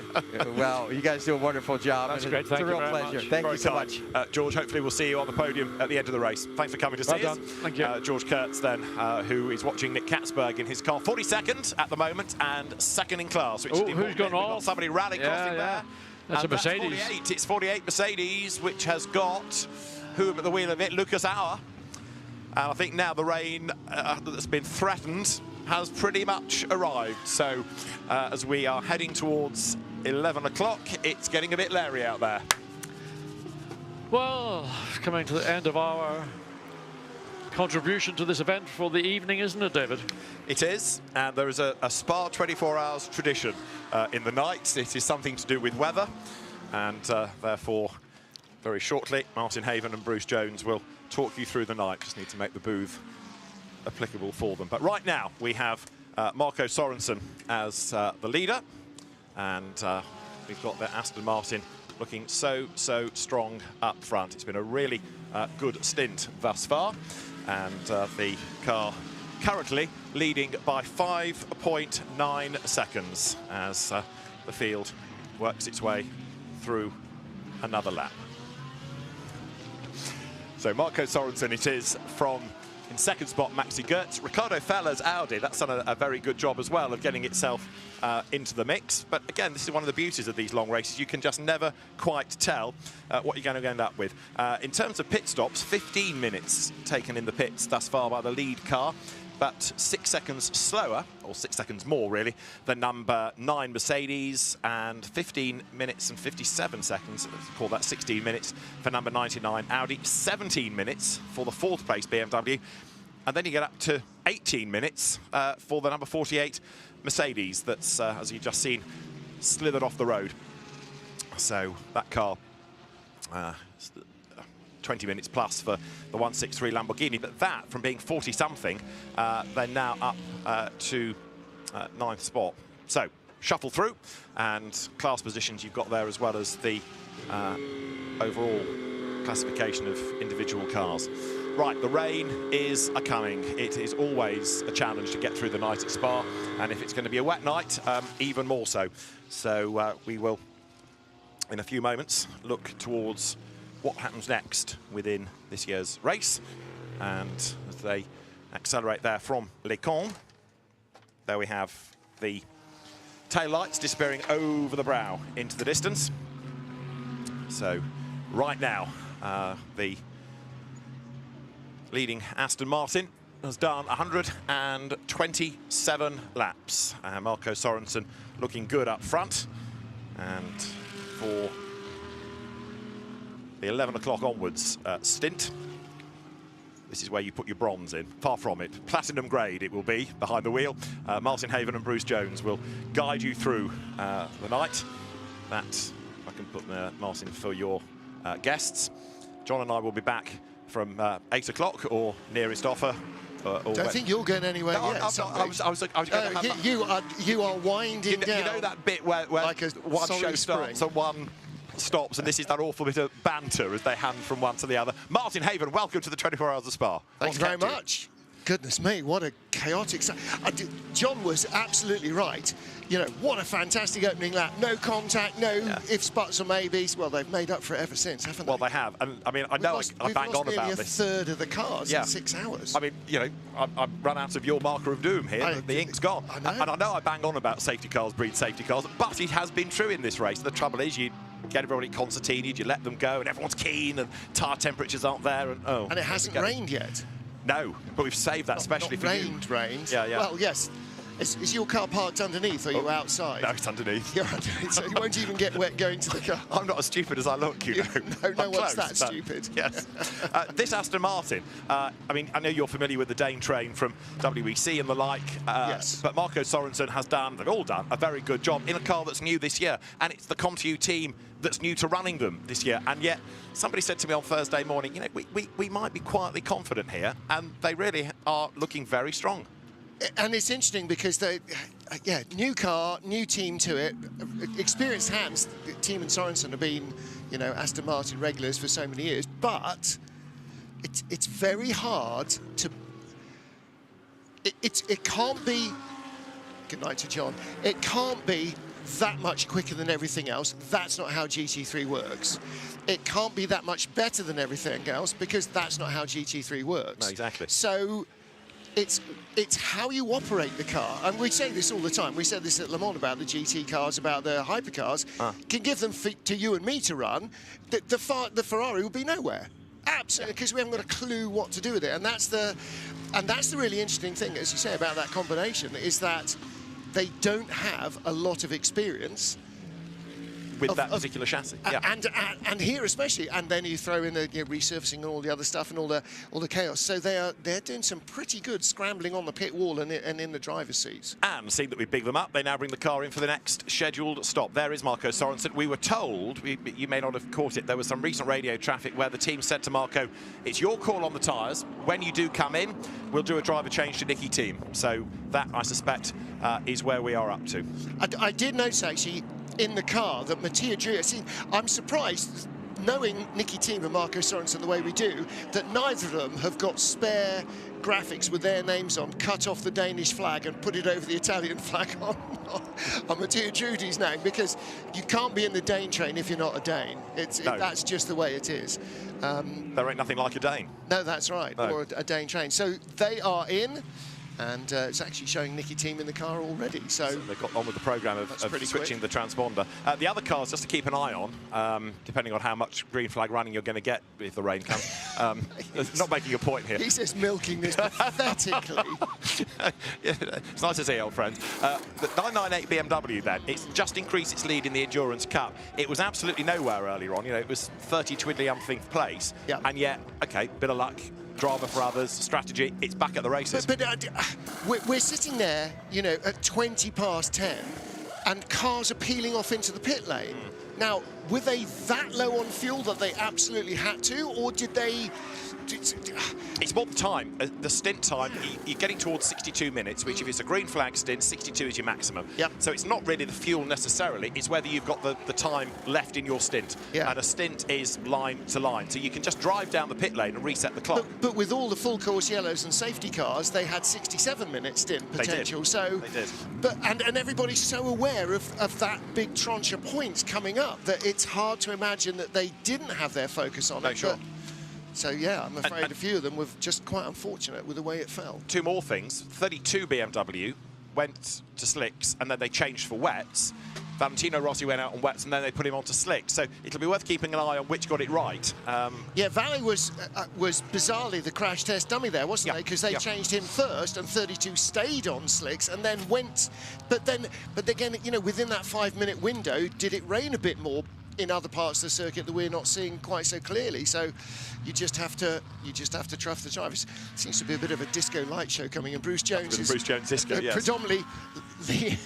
No, he's lent on the light switch so many times it's now flashing on and off. But again, you look at a number of pit stops, like Jordan Pepper in that Lamborghini, 12 stops they've made, and they're not the only one, and that means that they've come in more often behind safety cars or under full course yellows, perhaps for a damage, but more likely just for tyres. Nicky Thiem in that Aston, as you say, has gone out on wets. This is 998. This is third. Augusto Farfus. Let's just see what they do with this. Well, look at the screen, and that's a good indicator, because that's in the pit lane. We're not getting it on our commentary box window because that's vertical and under 2 more stories of building, but the screen, clearly you can see spits and spots of rain, and yeah, if it's a little bit damp, then that's one thing, but there's obviously more water out on the track. Now, we'll be interesting to see the outside shot of this to see what tyres go on, but I'm not sure that the RF camera is down there.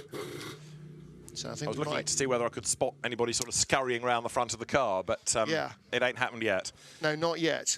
This is where you have to do it by the lap time, I guess, or see what possibly is scurrying off into the garage. See how smeary the screen looks, even though it was relatively clean. There you go. And it's actually, so much of it is gravel bullet holes, isn't it?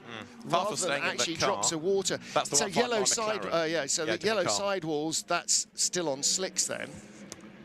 It's going to be an interesting stint, an interesting night. You've got 48 then down the pit road as well. There's a lot to shake out of this nighttime section, and it is going to be described by Bruce Jones and Martin Haven. David Addison, John Watson and Ryan Marine, Ben Constantinos guiding you through the first quarter of this centenary Spa 24 hours. It's been a remarkable couple of years for endurance racing. Le Mans with its centenary event last year, and the Spa 24 with its centenary this. And you think back to what cars looked like 100 years ago in 1923 and 1924, and they are the most basic things that you can imagine. And nowadays, with these machines, look at the nice little shot there in the lights of the gantry of just how much rain is falling. So and as John said, big heavy drops earlier that you can actually see, and that's rather than just a sort of an impression of mist in the rain. So Maxi Goetz leads. Bruce Jones Bruce has got an A4 pad on which about every third line of it, he has written a car number from the entry list to fill in all the details, and it's just been a blur. You've run out of biro. I really have, but may I say the rain does appear to be coming down a little more heavily, but we've got the tall crew in the pit, in the commentary box. Yes. No one under 6'4" allowed in, but it is really changing in these past few minutes. We've had people marginal decisions, but now cars, including the number 51 Ferrari, coming in.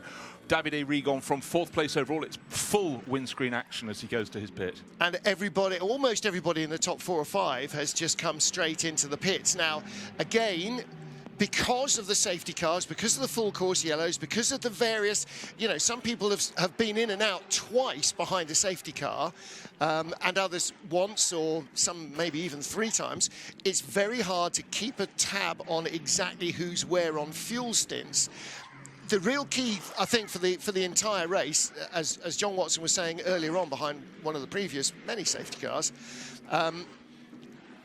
you don't want to give up track position. You don't just go, oh, it's a bit damp, come on, we'll go in. You only go for wet weather tyres if you really don't believe you can survive. You try and stay on track, stay on the lead lap. This is the same as Le Mans, it's the same as Daytona. 20 hours, stay on the lead lap. 4 hours, now you're looking at trying to win the race. The difference here, of course, is you've got to think about the points as well. Well, let's get down to the pit lane for the first time in the night time with Ryan Marine. We're going to try and catch up with Marco Sorensen.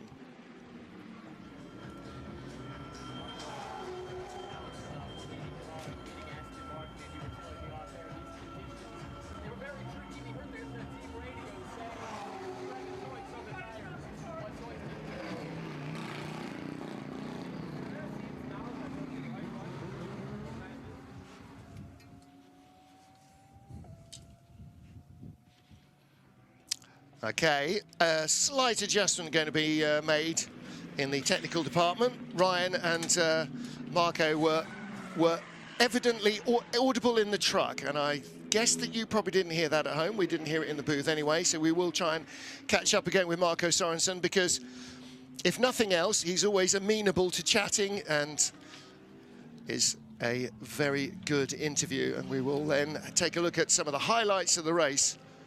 All right, we're going to take a look at those now as we try and sort Marco Sorensen out for a few moments' time.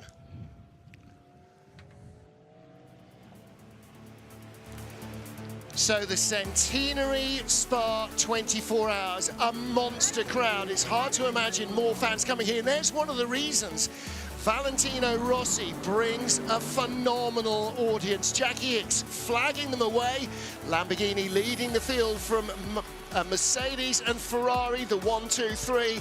Contact in Eau Rouge between the 2 row 2 starters.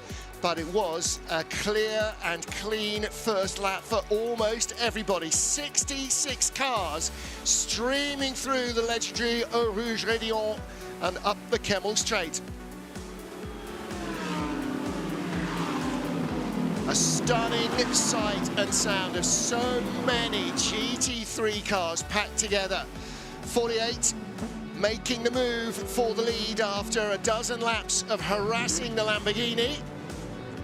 And then the first of many rounds of pit stops under full course yellow saw the Mercedes remain inches in front. Plenty of battles all the way up and down the order. Audi on Audi action, and over the curbs, Rédillon up in the air.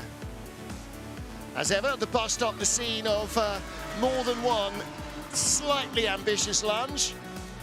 54 Ferrari getting turned around, and then a left rear puncture, slow puncture for 48 car, dropped them out of the lead in the second hour of the race, and their troubles didn't stop there. 48 getting mugged at the bottom of the top 10.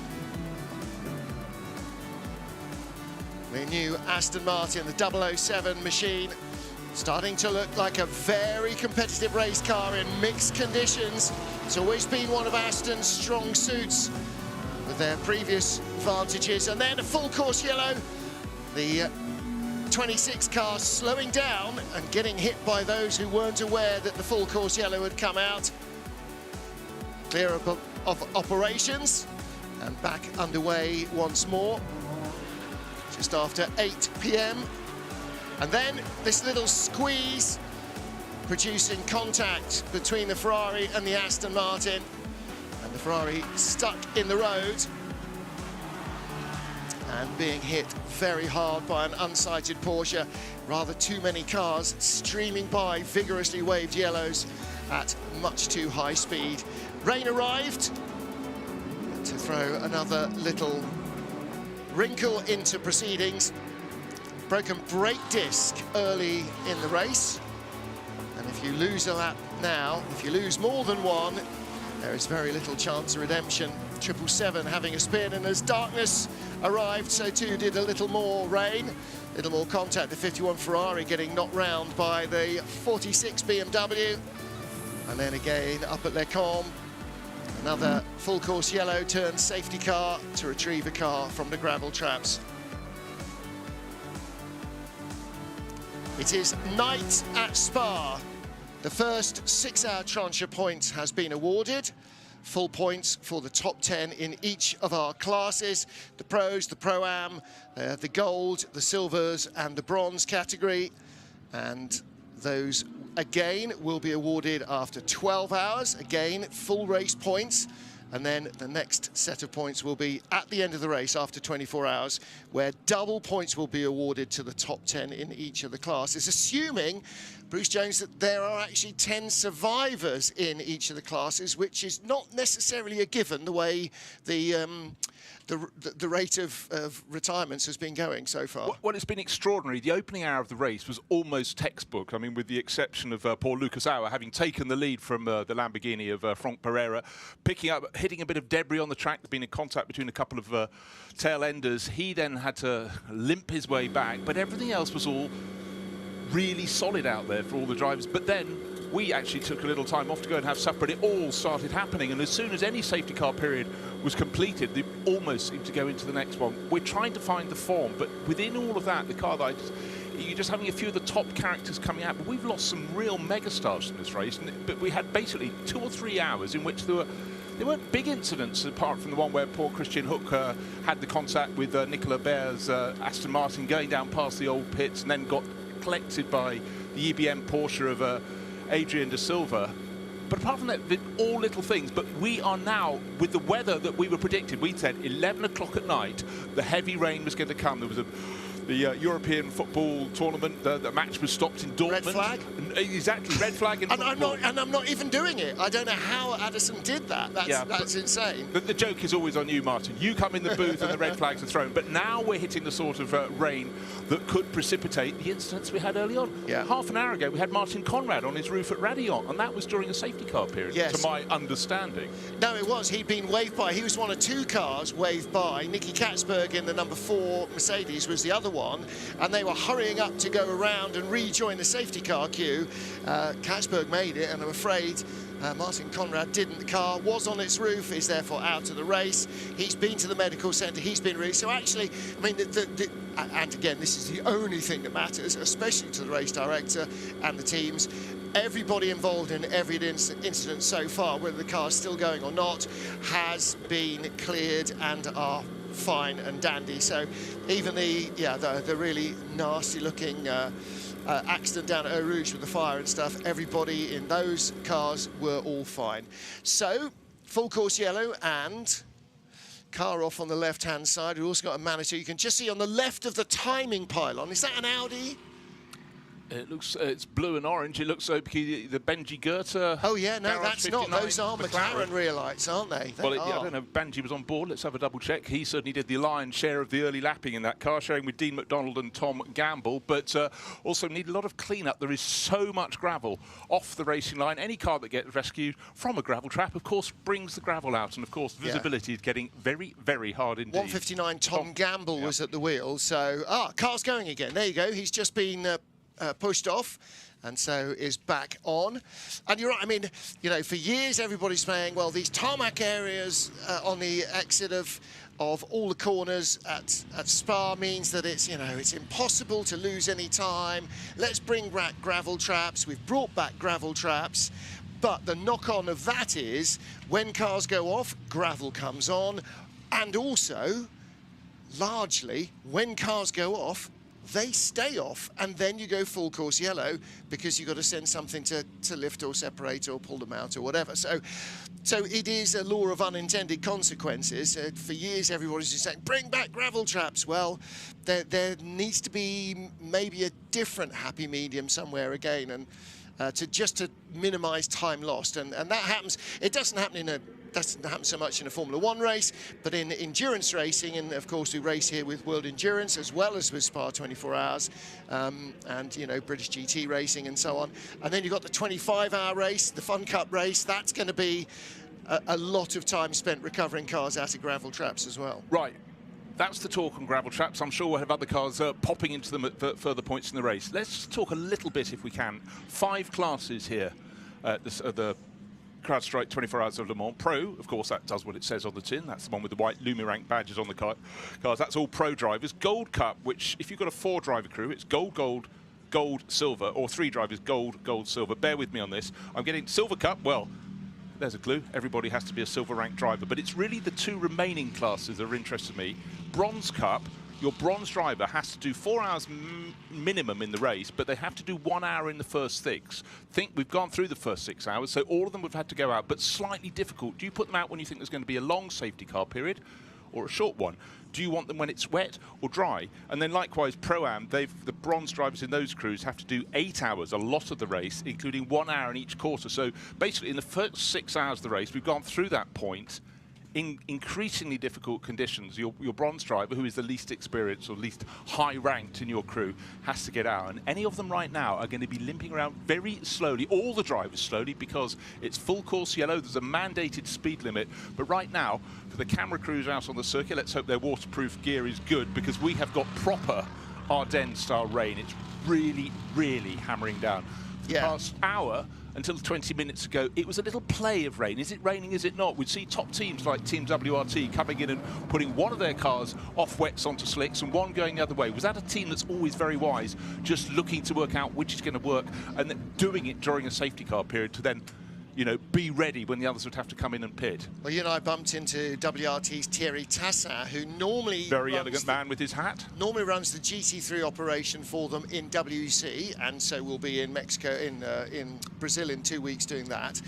But has got a weekend off this weekend because he's not part of the Fanatec GT World Challenge program. So, but he did say 11 p.m. and the rain is going to be heavy. The forecast is for very heavy rain, and actually there are also sort of amber weather warnings for electrical storms in the region as well, in the Ardennes, and that's the area of Belgium where we are, in the Ardennes forest. So yeah, he was very clear on that.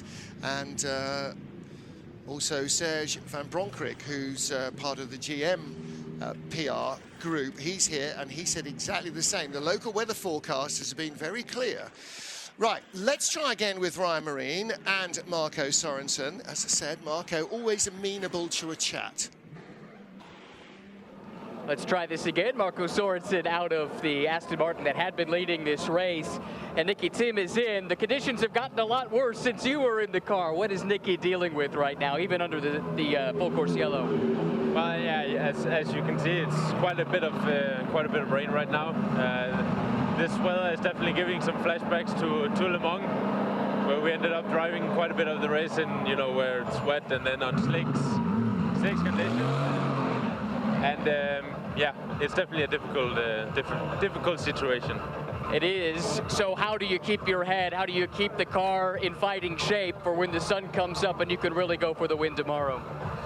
Yeah, well, let's just, you know, we just have to keep it on, obviously, the track, and that's difficult enough in these conditions. And that was honestly also the only thing I was thinking about when I was out there on the slicks, and you're not fully sure if it's wet in the next corner, so you're taking a lot of small decisions during the laps, but in the end, it's just staying on track and go as quick as possible, right?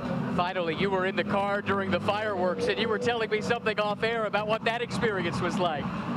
Yeah, we had quite a bit of paper, actually, from the fireworks coming on onto the track, and I was like, oh shit, maybe, I hope it doesn't go into the cooling system or something, but in the end it looked quite cool, actually. All right, well, strong start so far. Hopefully it stays that way for you guys. Best of luck. Thank you so much. Thanks. Ryan Marine, and Ryan's third trip to the Spa 24 Hours. His first was the very, very, very, very, very wet long red flag. What was that, 2019? And then came back 2021 and back again for more of the same. Marco Sorensen is clearly the Dane Train's David Addison. He's just waited for the rain and thrown Nicky Team the poison chalice to you. All right, go off you go. You can get on with it. But you don't get much respite here. You can't, I mean, you can, you know, double stint or whatever, but you've got a maximum stint length of 62 minutes. So it's longer than a Le Mans stint for a GT car, just a little, but you still, you know, you don't get much rest. And when you're not in the car, if you've just got out, then normally the third driver will be the one on standby, and so you might get a couple of hours, but, you know, by the time you've allowed the adrenaline to wind down, there's very little chance of getting much sleep in these races. Right, a lot of things happen under cover of darkness. I've just spotted a brand new nose going onto the front end of the sole Ford Mustang in the race. Dennis Olsen brought that in. I saw that being prepared in the garage. You can't pick it out. It's a black nose on a black car on a black night. But maybe there was no damage. Maybe they wanted superior headlights for the night. But driver change in that car as well to Fred Vervish. That car, incidentally, early on, we noticed had the highest terminal velocity in Eau Rouge and at the top of the Kemmel Straight, so it's certainly quick. Well, we've got Ryan going very busily down the pit lane. Let's hear from Ross Gunn. So we have some damage on the diffuser. Just for you to know. Okay, well, that was the message from Volkenhorst Motorsport to Ross Gunn. He's running in third place, the best place of the Aston Martins, and he's been going absolutely supremely well in this race so far. His angle of travel has been upwards. Yeah, it is Ross in the car at the moment, although our timing screen shows...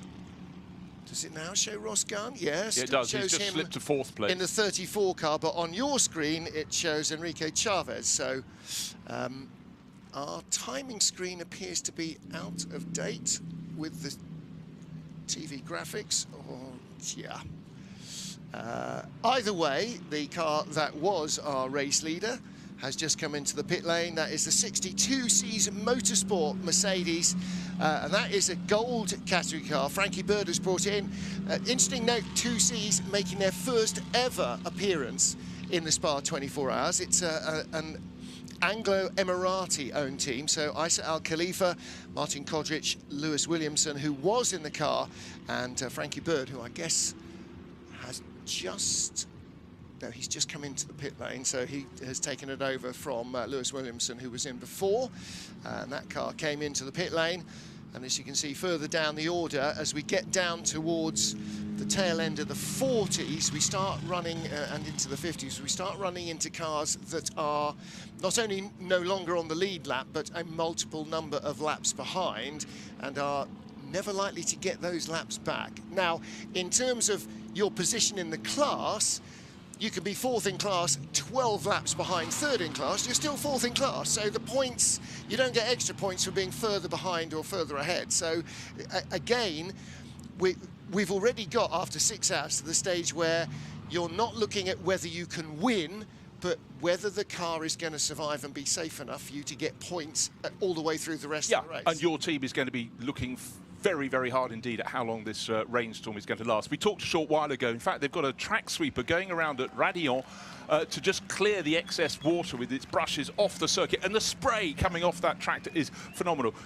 We've just been through Radillon. That's the corner where Martin Conrad rolled, and here's a quote from the driver of the 888 Mercedes. Ended up on its roof. I lost the rear in Eau Rouge with slicks in the rain and crashed. That much we know, of course. The vehicle was placed on its roof. It was initially hard to get out. No surprise there.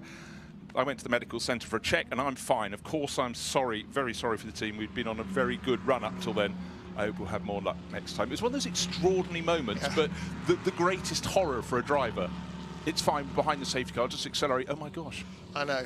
And strange sort of either translation from the German or use of English. the car was placed on its roof. He doesn't mean the car was placed on its roof. It means the car ended up on its roof. Yeah, he went off at Eau Rouge, hit the barriers, and the car rolled backwards. Yeah, bounced back off the tyres. Right. Yeah, and actually, yeah, disorientating. I mean, A, upside down, B, furious with yourself, and C, it's pitch black as well. So disorientating, and obviously when the crews get there and the car's upside down, right, first port of call, taken to medical centre. You can see the sweeper I think we saw there in Eau Rouge, I think that might have been going up to try and sweep away some of the fluid left by the Mercedes, because there was quite a big smear, which is not on the track, but it's coming down from the tyre wall through the sort of runoff area on the inside of Rédillon, where you're not supposed to go, but in extremis quite a lot of people do. Rain, oil, car offline, not a good combination. I think that's where that sweeper was going, but we saw there was a blower as well out on track. That's not to move water. A lot of it will be to try and move gravel. I think potentially the full course yellow may stay out for a little bit more housekeeping. Now, once we get into more than a couple of minutes of full course yellow, then the race director has sort of two things in his head. First of all, to try and give everybody an equal opportunity to come past the pit lane and come in if they need to, so that you don't disadvantage your whole section of the field by having a not very short but not very long full course yellow. And then once you get more than a couple of minutes in, then you are going to end up transferring it into a safety car. Now, one of the weird things at the moment, I'm just checking, air temperature's 17 degrees, but the track temperature must have stored up through the day, because you can see the steam. I sense the rain isn't quite as heavy as it was 10 minutes ago, but unusual sots here. Agreed. And of course, one of the things, although it was a relatively overcast day, one of the things that the new surface, and there it was new and here it's new as well, has got is that it's much blacker than the old surface. And what does black paint do? What does black tarmac do?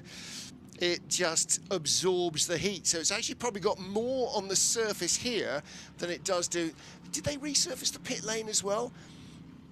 I think they resurfaced the fast lane, but not the apron, and that's where the tyre technicians will have taken the tyre temperature. Right, it's been dark. Track temperature. It's been dark. Track temperature, just double checking. Air temperature 17.5 degrees, track temperature 22. But I can tell you, having walked outside wearing black trousers and black official shirt today, it certainly was warm, and the humidity was rising from lunchtime onwards. So all the celebrations for the centenary on the grid, I think people got really rather warm here. But of course, if the track is warm, how quickly will it dry out? As the cars are going around at not particularly great speed, of course, under full course yellow, they are making little bits of sort of dry tracks around the circuit, but they're still pushing up an awful lot of spray. As the cars come through the final corner onto the start-finish straight, you can see it's very, very slippery indeed. We will have to start looking again, Martin. You were touching on 63-minute maximum stint time. Now, a lot of these drivers want to just stay out behind the safety car on the tyres they're on now. Actually, looking at the shots as the car goes to Eau Rouge, to La Source at the top of the hill, the rain seems heavier here than it was at the top of Les Combes. And don't forget, at the top end of the Kemmel Straight, it's quite some distance from the first corner, the hairpin, but the cars going around La Source are definitely kicking up the straight. Going through Eau Rouge, even at a bated pace, as I said, it was easing off a little bit. No, maybe it isn't.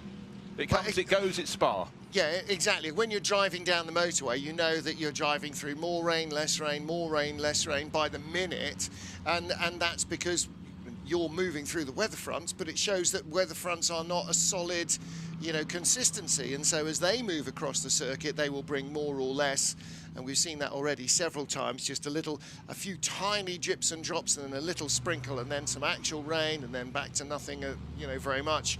So that's going to be very much a factor of this, but I think we haven't seen anybody's weather radar yet, but I do sense that there might be quite a lot going on. Okay, it's raining quite heavily, but we've got a Sturm leaving in a storm, because the 911 Porsche leading the way for Pure Racing, and second place at the moment is Maxi Goetz, the number 9 Mercedes, and that's a car that's been up and down the order a fair bit. The Boutsen VDS car he's sharing with Ulysse Depot and Thomas Drouet. Third place is Danny Junkadea, so we've got Porsche from Mercedes, and Mercedes in fourth place, Frankie Bird, car number 60 for the young British racer. He's a Mercedes junior driver. That's the 2Cs Motorsport car. Yeah, that's the car that was the race leader until they pitted. Right, let's get back down to the pit lane.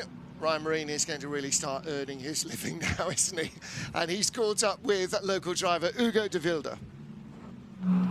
Chance to talk with the driver who's part of the lineup that's currently third in the gold class, although Hugo was telling me it's been fluctuating a lot under this safety car. How difficult is it to follow when you're not in the race car, where the car is in the standings?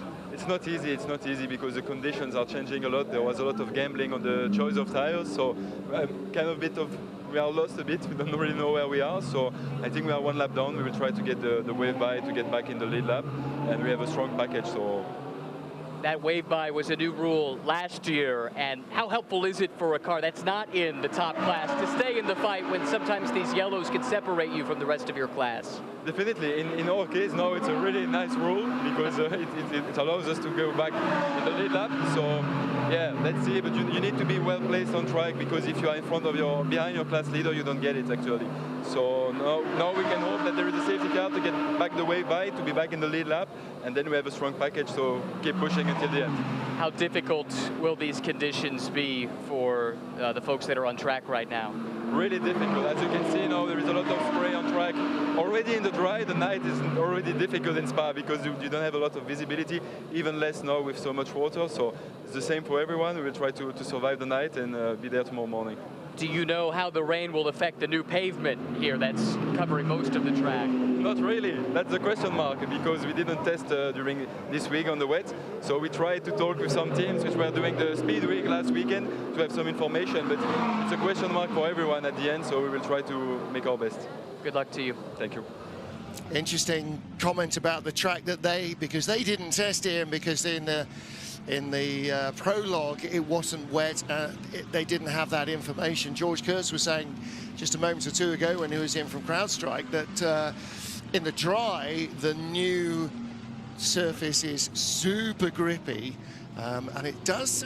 The British GT guys that were racing here last week rather, they had rain as well, and they were saying actually it seems to be pretty good in the wet weather as well, but there's been an awful lot of rubber down on the track since last weekend, Bruce, and that's going to make a big difference. That's where suddenly the wet weather line, i.e. off the normal rubbered up, oiled up line, is going to be more applicable than perhaps it should be on such a new surface. 100% so, but again, not 100% every lap, of course. That's the changeable feast. But the thing that's interesting me is why the track temperature is still up at 22 degrees. And if we'd had last year's track surface in these rainy conditions, I would have thought it would be a bit colder. So the teams have to constantly learn. What we don't have at the moment to help blow the wind, the rain through, is any particular wind. It's only down at 2.7 meters per second. So this is going to be with us for quite some while, by the sound of things. Not just because you and I have come into the commentary booth, just because that's how it is. But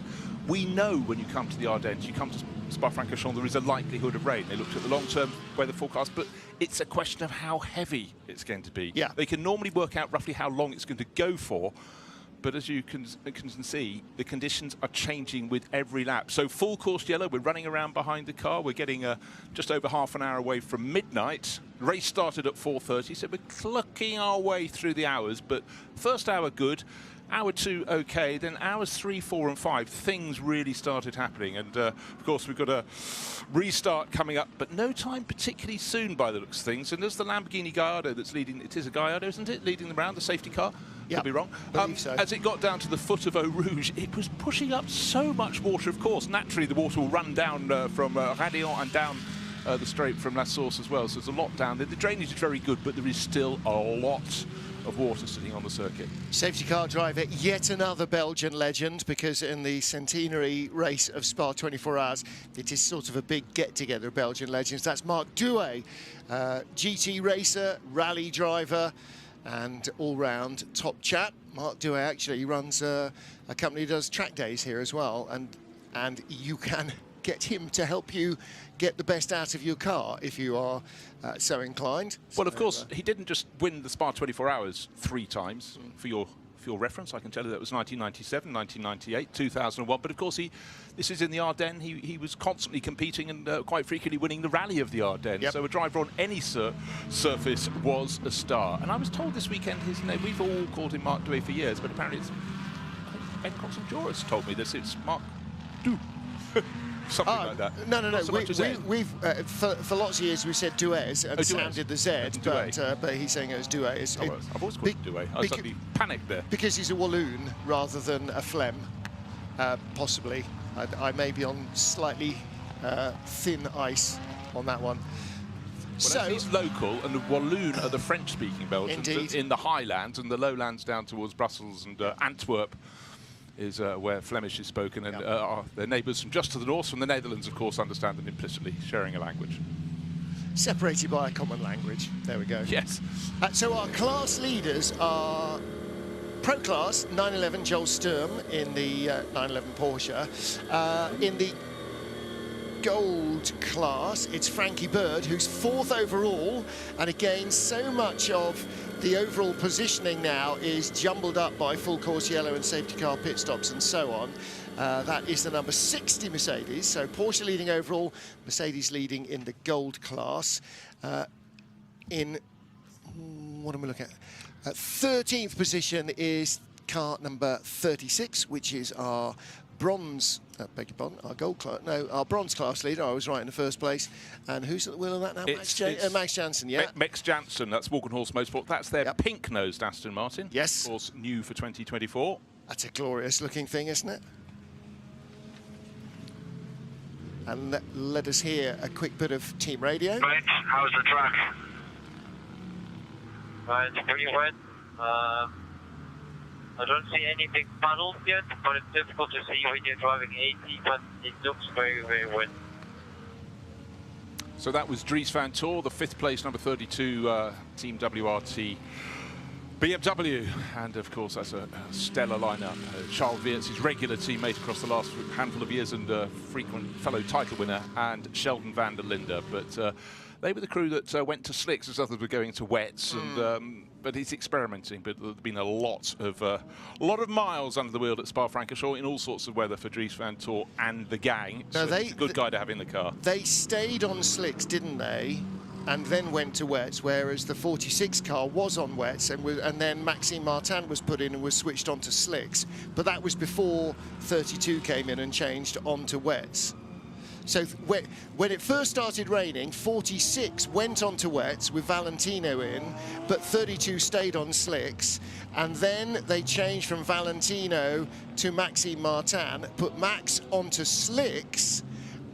And then the next stop, the 32 came in shortly after that and changed onto wet. So Maxime Martin is out there still, I think, on slick tyres. Now, at this speed, with a relatively small amount of water, standing water on the track, it's probably not much fun, but it's probably survivable at 80 k's, 50 miles an hour in old money.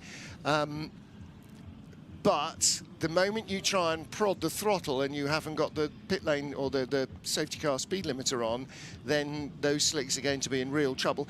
Not just because there's no grooves to move the water, but also because they're stone cold. So basically, they might as well be carved out of mahogany rather than actually made out of rubber. To work, a slick tyre has to have temperature in it in a way that your road tyre doesn't.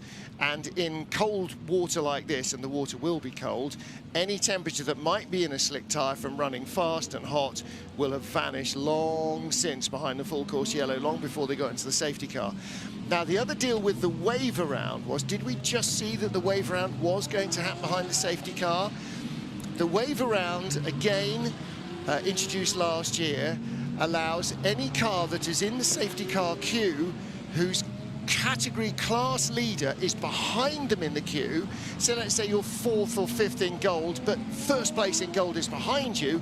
You get waved round to the back of the queue so that the class leader in each category is the highest placed of that category's cars in the queue. And that's to try and prevent people unnecessarily losing a lap to their class leaders just because of safety cars. See an awful lot of the crowd here, you know, some still in t-shirts because it was hot and humid earlier, but there's an awful lot of hoodies and coats going on.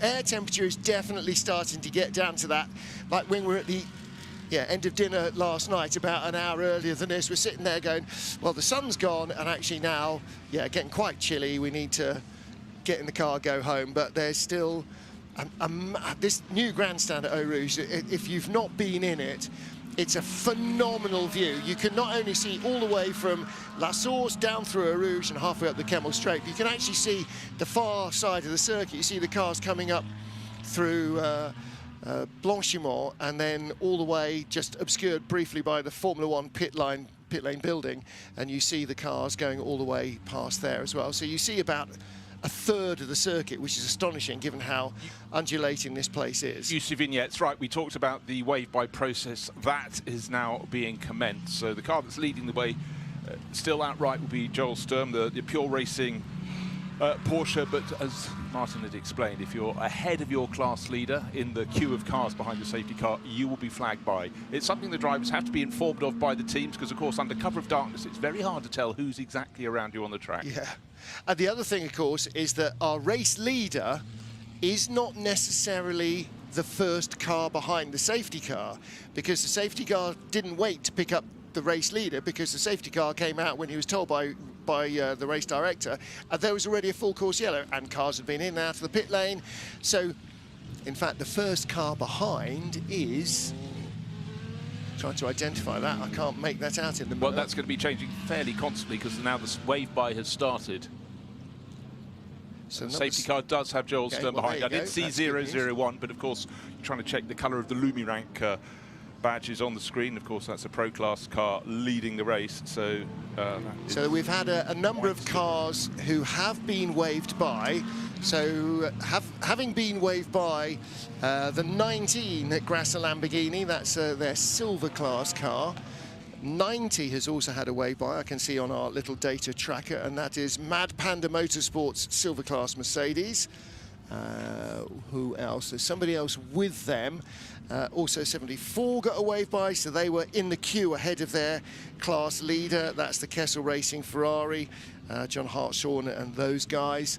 Matt Bell in that car as well. 158's just got a wave by as well, and that is the other Garage 59 car. That's their bronze category car. Okay, but of the cars being detained behind the safety car, the race leader Joel Sturm, the 911 entry from Porsche, from Pure Racing. Then we got three Mercedes. Number 9, Maxi Goetz, that's from Boots and VDS. Number 130, Danny Junkerdea, which is from the Group M racing team. And number 60, which is the leading gold class runner, Frankie Bird, Mercedes junior driver. So they're separated by a handful of seconds. But of course, those that have been flagged past have sort of set off up the road. Now, there's a thought. Behind safety car, it's no longer full course yellow. Of course, you can pick up the pace, so they should be able to go round and hopefully, before the safety car withdraws, get on to the back of the train. Of course, a lot of people up and down the pit lane are going, but hold on, they're getting close to the end of their time. We might need to get them in. Their stint can only be 63 minutes. So drivers up and down the pit lane are getting helmeted. And of course, that's going to be different, because some will have done driver changes, some won't have done in full course yellows, either most recently or previously. And so many people out of sync, as we were just hearing, that the teams hopefully will know. Race control and the stewards will absolutely be following everybody's drive times, and you can't really afford to be running into problems exceeding those drive times. So guess what's happening now? The drive-by has been signalled. The rain is coming down more heavily. Track temperature is still sitting at 22 degrees, but it's being given a lot of provocation. Air temperature is still 17.5 degrees, but when we had that fantastic shot looking at the enormous grandstand above Eau Rouge, the real movement was the people in the front. They're now getting the rain blowing in from under the great big cantilevered roof. So those at the back are fine, they're in t-shirts, but those at the front are maybe deciding to move away and go and pick up their wet weather gear. Quite a lot of water. As you watch the cars coming down, halfway down, sort of about parallel with the big concrete area on the right of the track. As you look at it, there's a river running across, and rivers run across. You know, it follows the contours of the land. They all go down, and of course, you know, as luck would have it, the moment that the safety car is due to be coming in, the rain is starting to come down more heavily. Now, the drivers might prefer it to be able to actually drive at pace on their wet weather tyres in these conditions. So the safety car driver has a say in this as well. If Mark Douay is back on the radio to race director going, it's really not drivable, then the race director will sort of keep the safety car out there. But he's obviously, there's been that back and forth. What do you think?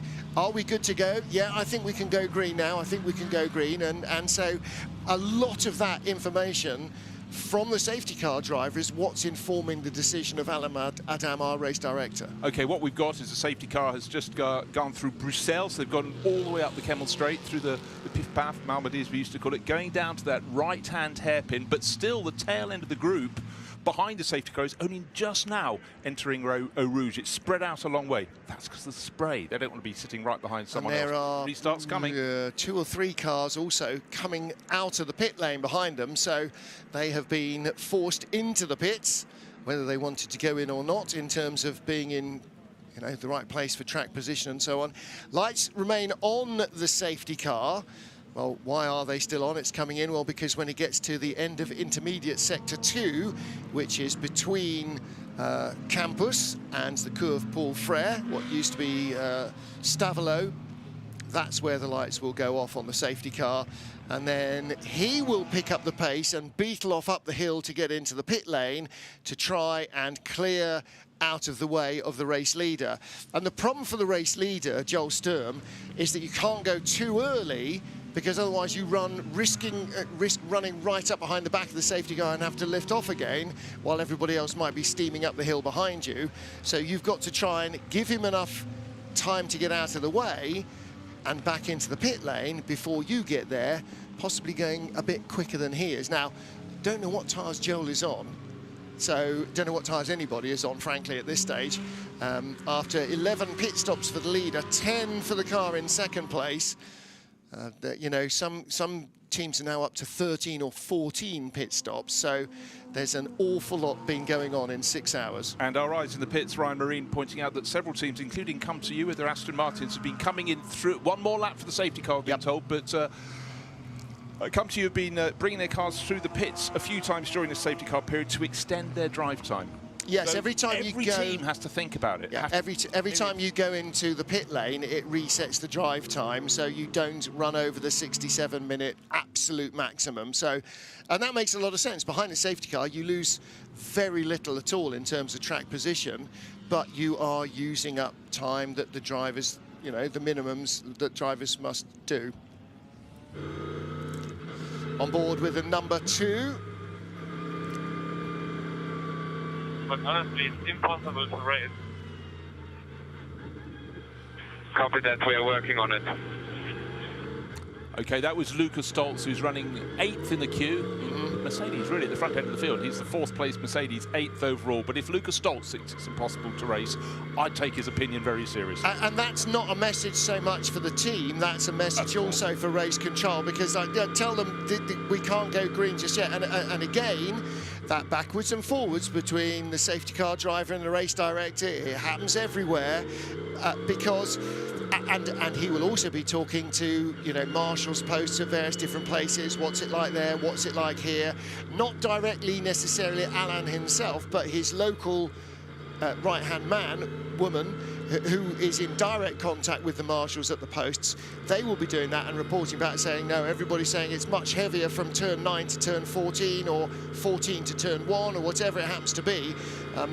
Again, the onboard of the number 2 Mercedes is showing that it is police advise drivers to stay at home unless the journey is absolutely necessary. Okay, and another message that will be going between the drivers and the teams is who's immediately in front of me, who's immediately behind me, because as and when the safety car pulls off, if it's someone you've raced against for a long time and you trust, that's one thing. If it's someone you think is a completely crazy character, you're going to have to cut them a bit more space, but you just need to know. It's hard to see in the dark. And the other thing is, if you're not in a queue immediately of, say, as we have got here, pro cars, okay, yeah, 4 cars behind you is your next rival in class, but there's a gold and 2 bronzes in between you and him. Oh, is there? Right, okay. In that case, I know at the restart, I don't have to worry immediately that he's going to be leaping all over me.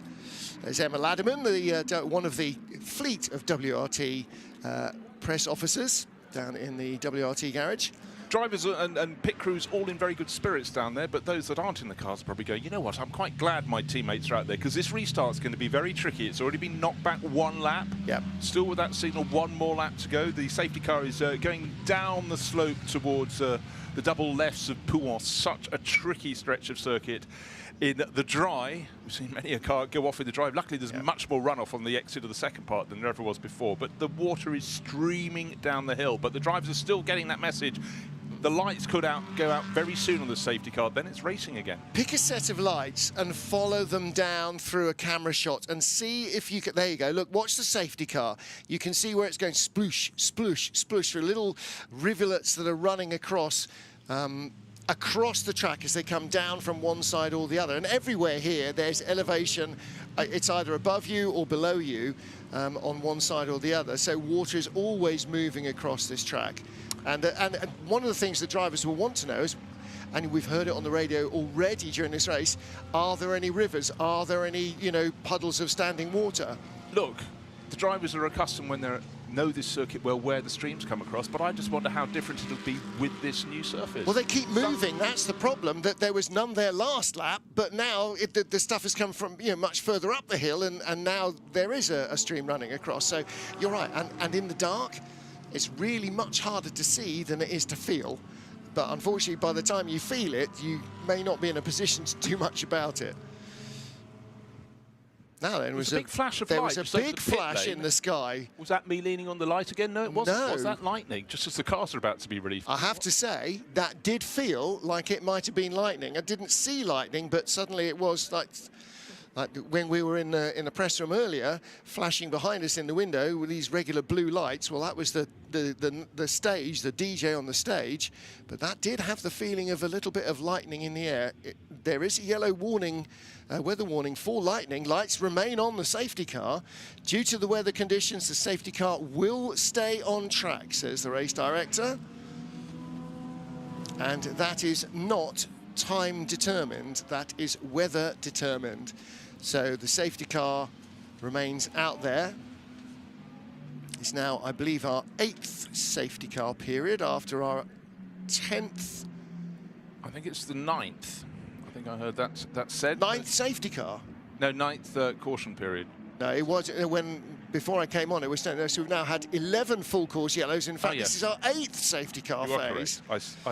I plod through the water in correction. So the safety car leading the cars down on the downhill stretch to Eau Rouge, into the compression at the bottom where the water seems to lie deepest. Does that make it the lowest part of the circuit? No, I suppose Curve Paul Frere is probably marginally lower, but the storms are still blowing through. Any chance to see a weather map, and you look at it, they're moving quite fast, but they're coming from the east, they're coming across from Germany, heading this way, and it looks so there's enough intensity on the weather maps at the moment for them to come for quite some while. So the race officials have really just got to keep an eye on this. It would be very, very tricky if this field is released right now. Don't forget, just 2 weekends ago at Le Mans, we had heavy, heavy rain, and that was 4.5 hours behind the safety car. 2 weekends before, the Nürburgring 24 hours, at 11:23 at night, the fog was too much, and we didn't go racing again until about 2 o'clock in the afternoon. Unusual in the early summer for fog not to blow away. It did not. It did not. Ironically, as soon as they announced the race was ending an hour early, we could suddenly look from the commentary position and see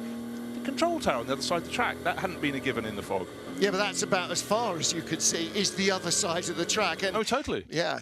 And it was actually predominantly on the Grand Prix circuit. The rest of the Nordschleife was relatively clear. No, that's proper lightning. We've followed up from sheet lightning to fork lightning just then, and there was a rumble of thunder. I wasn't sure if it was a party going on one level up above us in the main pit building, where there's a big cafe. A lot of people are undercover having a really lovely time looking at the big screens, but probably moving away from the edges because the rain's definitely going to be blowing in. Cut back, if I will, just for a second, at the Nürburgring, literally over the start-finish straight, her act, the high points of the circuit remained always under fog, but if you drove down to the Grand Prix circuit hairpin, it was clear. And if I had colleagues go off to get fuel, they said 100 feet below the top of the highest point of the circuit, it was clear all day. Yeah. But that's how it goes. So the light show is going on. Yeah, Robin Schultz playing. So I'm sure Watty is down there, isn't he? Oh, yeah, he's a season ticket holder. But the rain is coming down. People still believe, unbelievably, in the Ferris wheel. I guess they might be being brought down now because if lightning's in the sky... Well, I'm assuming they got in before it got particularly wet. No, you paid for 10 minutes. Yeah, staying up there. Yeah. Watty, as everyone else is, a big Taylor Swift fan. Look at that. That was a great shot. See, guys in EVS never get the credit they deserve for just spotting these things and bringing them back in and pulling them off the in the replays. So you see in the shot there, just everybody under an awning. There's an awning and it's raining, and so we'll get under them.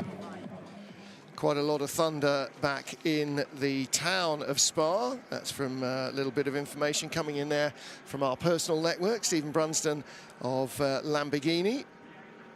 Maxime Martin, I'm being told, is on wets by Lisa Crampton, former race director of the ETCR, All-Electric Touring Car Championship, and assistant race director of WC. Lisa Crampton working here for the final time in the Spa 24 Hours for BMW Motorsport, and then she will head off to take up a position in Motorsport Australia, back to her native land. So be a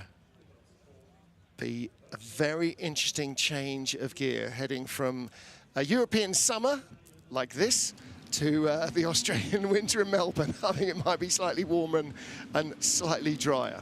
Okay, let's welcome someone new to the commentary box. Jordan Pepper, thank you very much. You've just come here to get out of the rain, haven't you? Leaving your 163 out on the circuit. Who's on board at the moment? It's running from Ferrari. You let him start the race. You let him have it when it's completely foul. What's he reporting back? Yeah, exactly. I mean, it's quite tricky out there. I was actually just in the car just before this. We've basically been fighting back since an early issue in the first two pit stops where we had a faulty fuel rig, something that's worked all year long, a small issue that, yeah, we only figured out after the second stop, really, when we only got 60 litres in both times, and we lost a lot of time. So, all right, that's the explanation. John Watson was saying that. How can they have spent 15, 16 seconds longer in the pits? They know what they're doing, and we couldn't figure out what the answer was. It wasn't tyres, it wasn't driver, it was the fuel rig. So you were having to take longer to get the full fill. Yeah, I mean, obviously the first stop, as you know, like everyone took it after 35 minutes or something, so it was only a half tank fill, which is normally, you got to stay connected for the 44 seconds, but half tank fills 22 seconds basically, and after a minute we only managed to get 50 litres in. We boxed a lap later than everyone to try be better on strategy. We only got 50 litres in, so then we put ourselves on the back foot. But luckily at that point we weren't too sure. We thought we found the problem on the rig, so we tried it again mistakenly. And yeah, we lost another 20 seconds, but we also only had half a stint's worth of fuel. And unfortunately, it seems this race, every time we pit 2 laps later, a full course yellow comes out and everyone else gets a free pit stop. So a bit frustrating, but we finally feel like we're back in the cycle. For one point there on slicks, I even got to the lead. We stayed out maybe 1 lap too long. I just got ahead of, I think it was Rigon at the time, when it was in the dicey conditions. And I said to the team, I was like, I think we should come in. We weren't sure, and we were hoping for full course yellow. So we stayed out that extra lap, but unfortunately we lost a bit. But yeah, that's how the game goes. We're trying to get that little bit of luck to get us back to the lead for sure. Right, the most important person in the team is obviously the meteorologist at the moment. What are they saying down in your camp about how long this rain is going to last and how heavy is it going to be? Look, I was out there for 2 hours where they're like, yeah, rain expected in 5 minutes, and it was just dripping and a little bit of drizzle.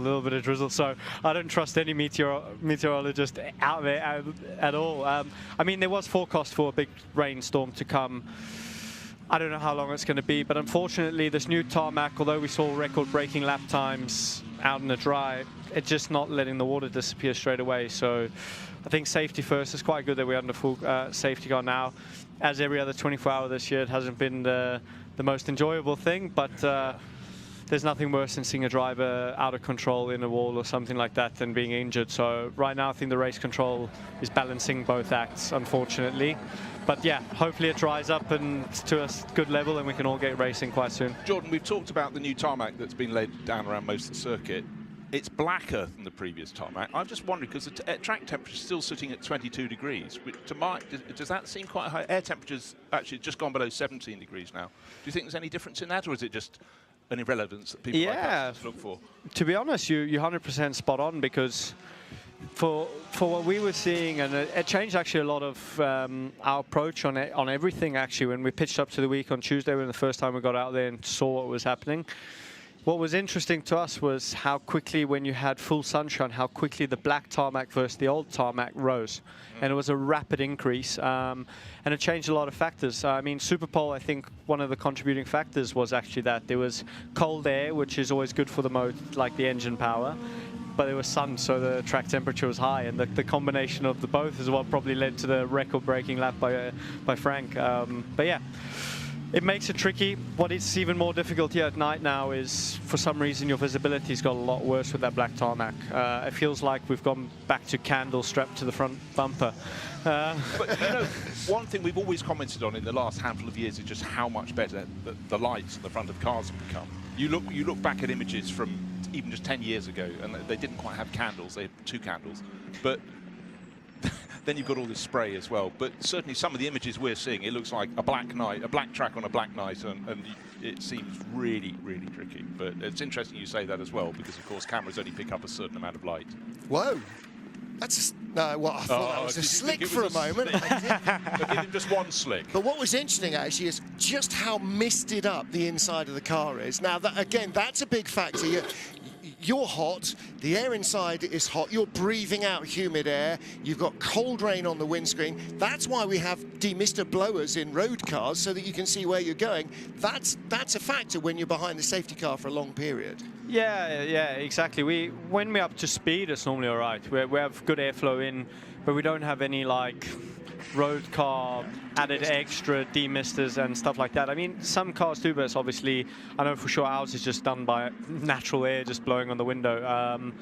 At the end of the day, yeah, it's always tricky out there. And what I found worse in these conditions was actually the rain light from some of the cars was so bright, reflecting off the water. And me as a driver, one of the few guys who drives with glasses as well, it's the worst nightmare in the rain at night with this like very darkness with bright lights flashing in your face. But hey ho. Wearing glasses and your fear of them misting up as much as the windscreen. How do you prepare your specs so they don't do that? I mean, I've tried different lenses. I've switched to contacts for a bit, but I don't blink enough when I drive, so they fall out. Unfortunately, gotta go with the glasses. But yeah, I just try to blow as much warm air on my glasses as I can already before I get in the car, or at least airflow. And it normally works quite good. Now and again, sitting in the pits, it misses a bit, but as soon as you get like the little bit of speed going, it's all right. You know, it must be a Lamborghini thing about not blinking, because a handful of years ago, Botti and I sort of nicknamed Mirko Bortolotti as the man who doesn't blink. You are echoing that. Must be something with the atmosphere in the car. Yeah, weirdly, he wears contacts, actually. I mean, it's a bit of a weird one. Like, he was the one who told me to try contacts. I tried it, couldn't get it to work, but yeah. I mean, right now, when I see how that Ferrari leaves the pit lane, they probably box most likely for drive time, I would say, with Rigon. But at the same time, they probably would have put pressure in the tires fit for both land and water. And you could see it was still aquaplaning so much. Yep. So. And actually, the longer this goes on, we were talking about, you know, where rivers of water appear, it's coming down the side of the track and then across the track. And so every lap, the landscape is changing a little, and the depth of water is starting to grow as well. So the longer you're out there, bizarrely, and you know, unless the rain actually stops, it's just going to get harder and harder to restart. Yeah, it's a bit of a weird one, and because the clouds are so dark, like I've never seen Spa in all my years doing it since 2017 so dark, and I think that was a bit of a contributing factor to a lot of the crashes, but also the grip. You know, like it's such a fast-paced track now. Everything's changed in a year. But because it's a new tarmac, the race line develops with grip and offline doesn't. And that's what I think is catching a lot of AMs out or silver drivers with a bit less experience. Because trust me, I've done a few stints from the back, and I did a few more obviously coming through the field there, and I've never seen so much chaos. And I wouldn't just put it down to poor driving standards, but you can just see guys are getting caught out with the track conditions, and yeah, it's going to be treacherous now with the rain thrown into it. Unfortunately, that's what happens when you have such a great BOP, when you have so many cars so competitive, so close to one another. It's just careful what you wish for sometimes. Yeah, exactly. Nobody wants to be the one that's not got the competitive car, but on the other hand, you know, we talked about this again earlier. How do you make a difference? It's just the relentless perfection from the drivers, from the mechanics, and from the strategists, because now so many full course yellows, so many safety cars, so many cars in and out and in and out and in and out and in and out. Tracking where your rivals are is going to start to become a mugs game. You know, we've still got, I don't know, 17 hours left, so 16 and a half hours left. So all you can really do is track what you're doing and make sure you don't make those drive time errors and make those mistakes. It's about being perfect, isn't it? Yeah, I mean, that's what, obviously we had that setback early on, and we were trying to look for something to get us back, and the problem was it seemed like the safety cars were breeding safety cars, and we would take one safety car, although we would lose a bit of track position, we were like, all right, let's get back on strategy with everyone. They've all pitted under yellow, we're going to box, we're back. But then the problem is 20 minutes later there was or 15 minutes later there was another one, and we kept getting like, yeah, messed over every time. We think we did something great, and then immediately another yellow came out 2 laps later, and that pinned us further back again. So I think it was like 3 or 4 times actually we've been a lap down, and we've managed to get our way back from the start. I mean, when we went into the strategy room this morning, starting from pole, it wasn't on the script, I can promise you that. We thought we'd just drive up front and control the race from there, but you know, racing gods have something else written in the stars. Well, you know, it worked for the first hour while everything was logical and determined, or better part of, and then yeah, everything gets thrown up in the air. It's like any other long race, isn't it? You know, 20 hours, stay on the lead lap, don't hit stuff, don't break the car, then it's 4 hours to try and win the race. So. And again, you know, we've got the same thing. This is going to be the second round of stops for a lot of these drivers since the full course yellow that led to the safety car started. So what have we had? We've had 8. This is our 8th safety car of 11 full course yellows as well. And considering the first 90 minutes were relatively trouble-free, yeah, exactly. It sort of cascaded quite quickly, didn't it? Yeah. I'm just thinking about one thing, Jordan. You're in an all-pro driver lineup. Yeah. So it doesn't matter who you throw in the car in a way, whatever the weather conditions. So you know where you are. You're obviously in the cycle at the moment. Frank's in the car. I presume the next one in is Marco. Are you going for a sleep now, or are you going down for a DJ set, or go on the Ferris wheel? I mean, if it was dry, maybe I'd see what's happening at the party down on the left-hand side there, the Rouge. But, you know, right now, we're sticking to double stints logically, pushing it probably up or down a little bit, but obviously that's the goal. At the end of the day, once I finish chatting to you guys, I'll probably head down. I've already eaten, already had a little bit of physio done. Got dry, obviously, which was important. Yeah, you kind of, as a road car driver, that's not a factor unless you've got a really old, you know, classic sports car or something that leaks like a sieve. But for you guys, these cars are not waterproof. They just leak. No, not actually just wet. It's just hot in there. Honestly, even though it's cool outside now, it's just hot and sweaty. And doing the driver change, I think I got the most wet. But yeah, pretty much that now, and then hopefully have a little nap, and then hopefully wake up where we a little bit more up front. I mean, I have full trust in my teammates. They're absolute legends. It was quite cool to drive from 42nd to we got to the lead. That was a cool stint for me, but it seems, like I said, it just seems like we're not quite there yet. We just need one full course yellow at the right moment to go away, and then hopefully we're back on track. Well, you go to sleep, wake up, and find yourself a lot better up the order. There you go. I hope so. That's the way it works. All right, listen, thank you so much for spending the time to come in and to tell the audience what it's like to be part of one of these teams, because we all fantasize about maybe one day if we were to... Yeah, none of us can do this stuff like the way you guys can do it. That's why we talk about it, and you guys... Well, I love listening to you guys always when I'm watching other races and stuff, and I think I'm definitely going to put the race on for a little bit. Hear you guys talk a little bit of. I don't know. I have some choice words, but I maybe shouldn't say them.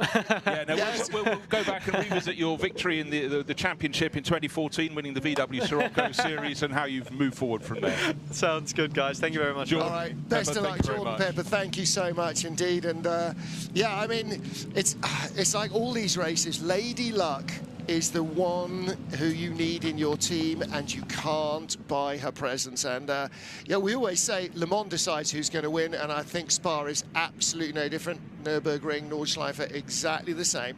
You can do everything in your power. Now, the other thing, actually, of course, for those guys and all pro lineup, any of the pro cars, the wave around does not exist. If you drop off the lead lap, you don't get waved by. If you're in front of the leader, if he's literally the next car behind you in the queue, you don't get waved by. So it's extra pressure. 2Cs are in their Mercedes. And again, a debut here. Issa Al Khalifa, Martin Kojic, Lewis Williamson, and Frankie Bird. And was it Frankie Bird who was in, wasn't it? Frankie just getting out. Are we now thinking, is that Issa Al Khalifa getting in? Are we now thinking that they're sensing that the safety car is going to be out? Number 99, by the way, being shown the black and orange flag. That's a technical warning for the Trezor Attempto racing car. Their Audi does not have its high-intensity rear light on. So very good news for whoever's following immediately behind them in the safety car queue, because it's like when you're following somebody in the rain who's got their fog light on the back of their road car. The glare is, as Jordan was saying, is ridiculous, but they do need the high-intensity light on, so that does need to be addressed, and it's not something the driver presumably can deal with on the track himself. Yeah, and I'm not sure that's the only one going around. I sense about a lap ago I saw a Mercedes exiting La Source without its left rear light working, and it looked the same when it got down to Eau Rouge, but I cannot tell you which one it was. And don't forget, of course, though, when you're driving on a motorway and you do have lights coming the opposite way, so they've got in your face, but obviously you shouldn't if you're on a racing circuit. You're rather hoping not to. No, that's quite a major worry if you do. Winwood are in. This is the Winwood Racing all-silver lineup in their Mercedes. Well, there's 99 Garage, and is the car in? No, it's not, but they are clearly having a conflab about something, and there's a man with some side cutters, and I imagine there's somebody also there with a high-intensity rear light. So 57, Tanat Saturn... Satyan Tirakel? Yes, there you go. Dan Arrow and Colin Karasani, and who was in it? Dan Arrow? I've lost him on the timing screen. Yeah, I have as well. I'll get there in a minute for you. It was Dan Arrow, and he's running just outside the top 10. Let's hear again from Luca Stolz. So whether we're not improved within the next hour. We're not improved for how long? At least the next 60 minutes. How is Luca going to take that? Now, just wind the clock back a couple of weeks when we were at the Le Mans 24 Hours. We had Brendan Hartley saying, how much longer have I got to go? Because they were running behind the safety car for a long time. And Martin, we were explaining about how drivers start getting cramp in that situation because their legs are in an unnatural position, but because they're not depressing the throttle as much and braking so heavily, their feet aren't pivoting forward, and they're just effectively locked in much more of a position. Yeah, they're trying to lift their feet off the pedals, and so often their heels aren't even on the footrest, and so you're holding your feet up in the air, and you sit on your couch watching this. Duncan Vincent, I'm talking to you. Lift your feet up and just hold them in the air. Okay, and after 30 seconds when you put them down, put them back up again, and now do that for 3 hours when you're doing a triple stint behind the safety car. Also, while being rained on and being freezing cold and needing a wee. So, you know, all of that is, and the cramping up, Anthony Davison was talking about it, you know, it happens in single-seaters, happens in Formula One cars, if you're, you know, if everything's not absolutely perfect. And that's going to be that is going to start becoming a factor for some of these drivers. It was Issa Al Khalifa in that 2Cs Motorsport car that currently is running second. Michael Grenier just did the better part of an hour behind the safety car in these really difficult conditions. Just got out of the Almanar Racing by Get Speed Mercedes. Just how difficult was it behind the safety car, and are we even remotely close to being able to go racing again? No, we're not close. I know the fan would like to see some racing, but even at safety car speed, we're almost losing cars in many places on track. So it's quite, yeah, I think good decision to stay behind safety car right now. I know it's a bit boring, but that's what we have to do, because otherwise it will be very dangerous. Is it boring for you too, just driving behind the safety car? Yeah, I mean, of course it's boring. Tires get cold, the engine is cold. We also get bored a bit, but it's even like at that speed we have to stay alert, because we have a cop landing, and yeah, it's not easy. Still, it's better than a red flag because it's 24 hours, so I think we should keep running, but behind the safety car is a right decision. I didn't see who jumped in. Who's in the car now? Now, Faisal is behind the car. He's already done close to 2 hours. We had a good race so far going on, running top 5 overall, but we went on rain tires and the track was still dry, so we lost a lot of ground. And we were praying for the rain to come, but it never came. It came now. It came down, but a bit too late for us, but it's still a long race. A lot will happen. Still need to do technical stuff, so yeah, we have to just keep pushing. Is part of the driver change knowing we're likely to be behind the safety car for a while to get drive time done for some of your lower graded drivers, shall we say? Yeah, I mean, congrats to him. He did a really nice first double stint, but obviously it was the plan if we are on the safety car that he gets some drive time there. He has to do a total of 4 hours. But, you know, in this first stint was green flag stint, and he stayed within the top 10 overall, so it's a really nice job from him. What's next for you? How much time do you have to rest? I'm not sure now, because the plan will change, but I know some triple stint are coming later in the race, so I have to be ready. You looking forward to it? Everyone hopes that the condition will get better, but I'm looking forward to it. It's my favorite track, favorite race. Hopefully we get back in the front soon. All right, best of luck. Thank you. Well, Michael Grenier, one of a 4-driver lineup. That Get Speed Mercedes is 3rd in the gold category, and they are currently, Al Faisal Al Zubair, isn't it? They've currently dropped down to 33rd. The gold class leader was in 2nd place, but has just pitted. That pitted the last lap. Al Khalifa dropping them down to sort of 20th odd spot. So the number 60 car is the leader, and 2nd in the gold class is 25, which is the Sansalok Racing Audi of, we heard from Hugo de Wilde just a little while. And actually you could see in that interview, Ryan there patrolling the pit lane. There is no cover in the pit lane either, so I thought he'd been swimming. He is getting very damn so. Al Faisal Al Zubair is at the wheel, and Dominic Baumann, Philip Ellis, and Michael Grenier are the other drivers of that Get Speed Mercedes. So they're currently 3rd in the gold category. So he was just saying, we feel like we're a bit out of it. They're in a podium position at the moment, so they need to hang on to that until 4:30 in the morning. Yeah, okay. That's 12 hours after 4:30 in the afternoon. Let's get through each hour. Flurry of pit stops now, undoubtedly, because also now the teams are really getting the message that this is going to be a long run behind the safety car. They've got more of an option. If they felt it was going to be drying now and suddenly we'd be released, then maybe they wouldn't be going, bring them in, put our bronze driver if we got in there, or in the case of the 777 crew for Faisal Al Zubair, he's a silver driver running with 3 other golds. So, you know, you've got to keep on your toes. But as we were saying with Jordan Pepper, because he's in a crew that's pro, they don't have to think, let's get one of you in. We'll just run your 2 on, 2 off. We might go to triple stints, but they have much more in the way of options. And now is actually the sort of weather where you would think, OK, we're actually going to leave you in for a triple, because there's no point putting anybody else in the car. You know what grip there is in these grim conditions, and anybody else is just going to be a little bit of guesswork. So there is very much an opportunity now for these guys, I'm afraid, to be bored for quite a lot longer in the car. And John was talking a little bit earlier about, you know, his admiration for the race director, who is juggling all these different balls and spinning different plates all the time, just trying to get everything coordinated.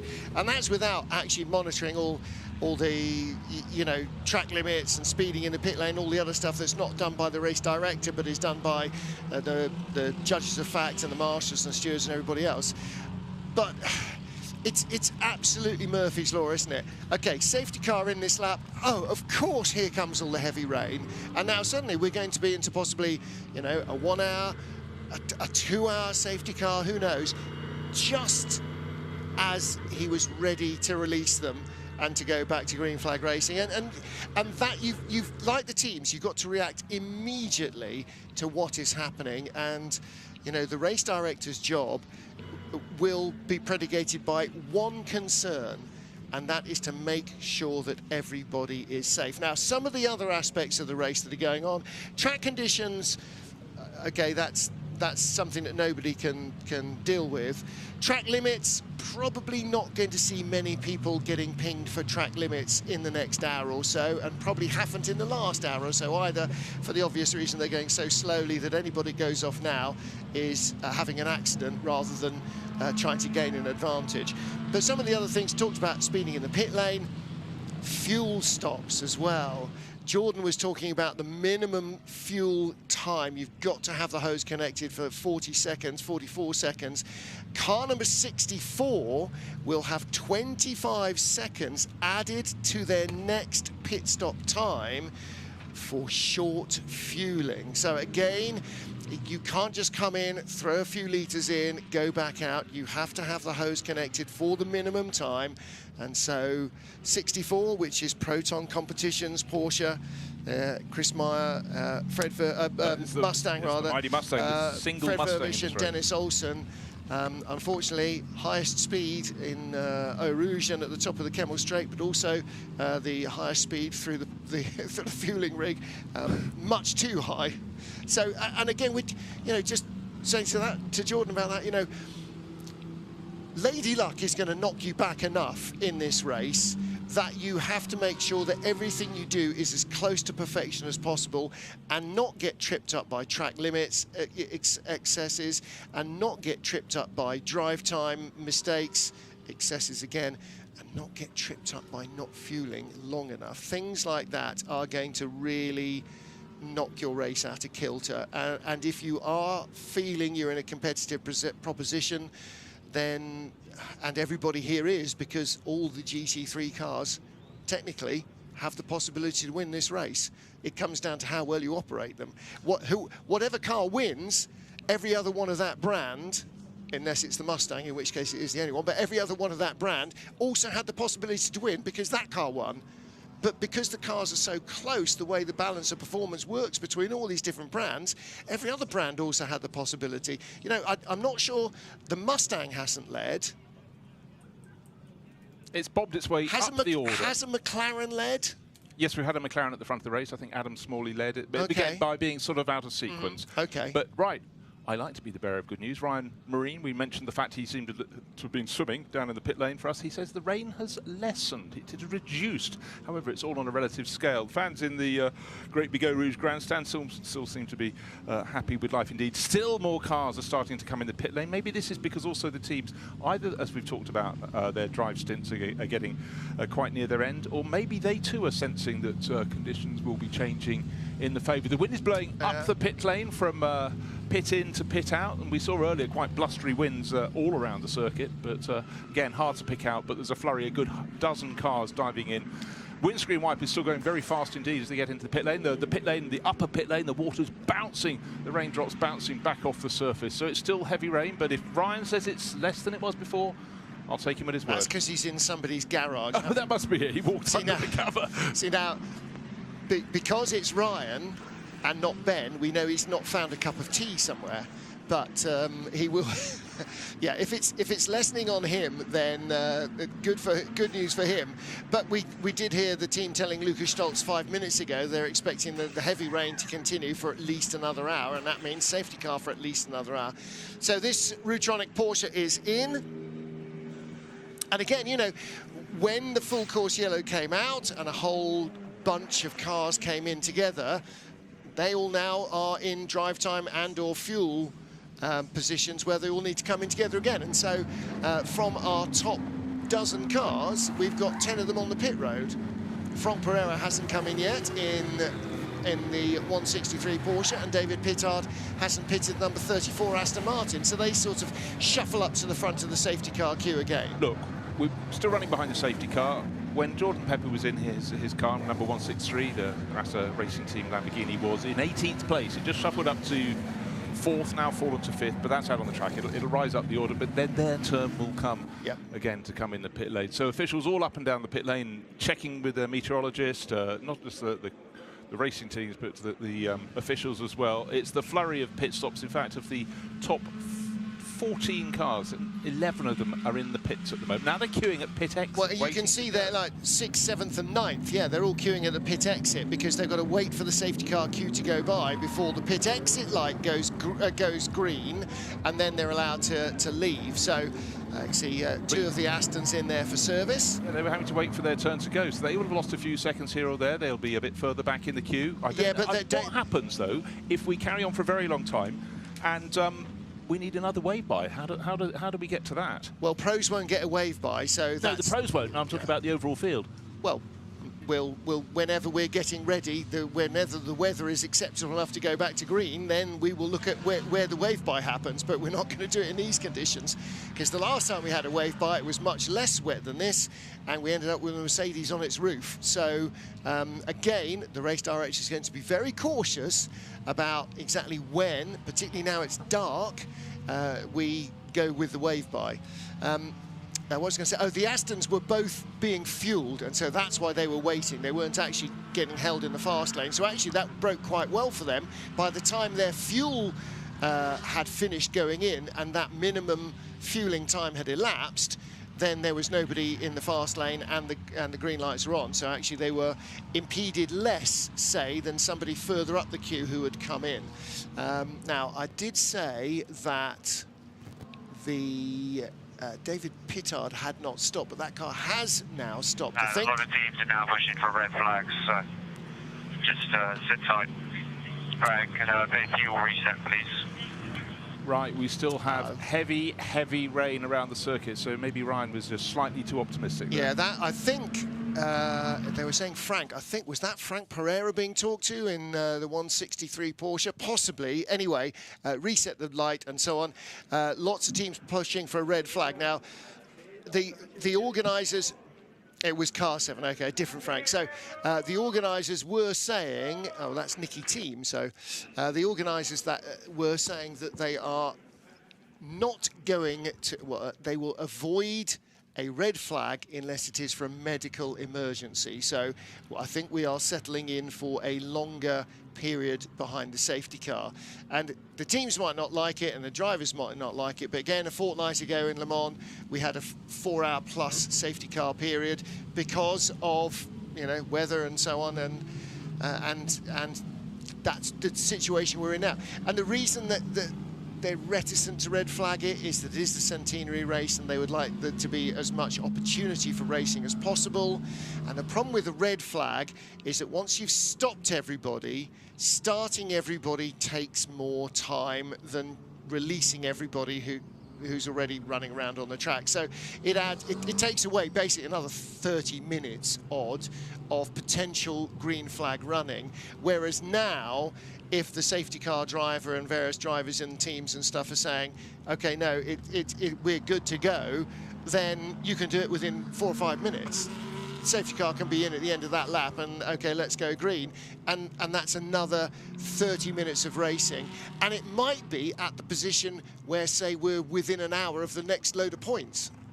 And so actually you want to give teams the opportunity to compete as much as possible. That's part of it as well. You know, you want it to be safe. That's number one. But secondly, you want to allow teams a chance to race because that's what they're here for. That's what we're all here for. So now the overall race leader, having just stopped, has rejoined way at the back of the queue, so is no longer the overall race leader. So Ralph Aaron is now the overall race leader in car number 130. So that's the Gruppe M Mercedes. So Ralph Aaron, Danny Junkerdea and Fred Vesti are now back at the top of the pile. So again, we have a Mercedes 1-2 because Fabio Schiller, Le Mans winner last year in LMP2.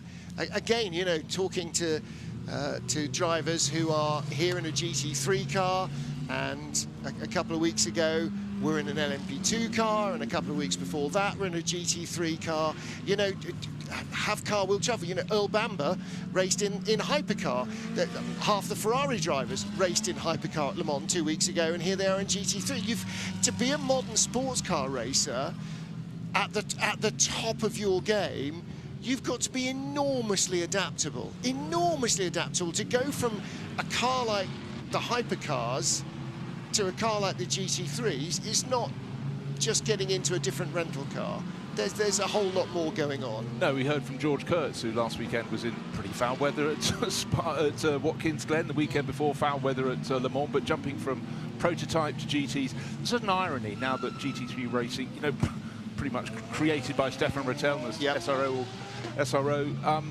You thought, aren't there enough races for them? Some of these drivers, I think, when we were at Nürburgring 24 Hours, I think one of the drivers, I think it was Mauro Engel, had done the 5 previous weekends in different championships around the world. Yeah. So if you're a top GT3 runner, you can race anywhere.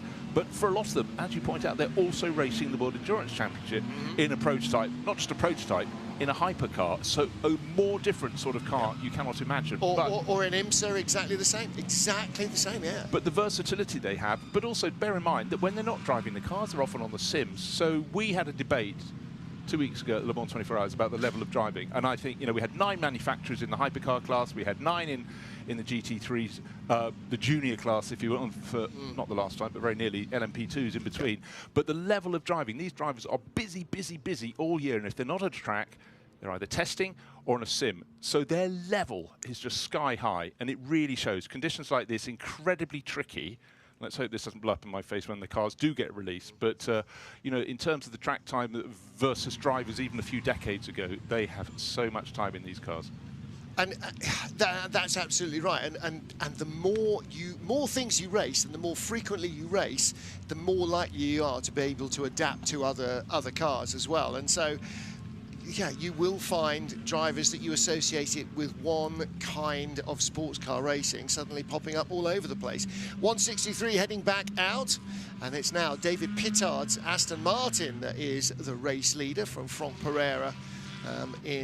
Was second in the queue in that Lamborghini, but he's now dropped down the order. He's exiting the pit lane, so it'll be Simon Gachet in the number 28 Santalok Audi that moves into second place in the queue.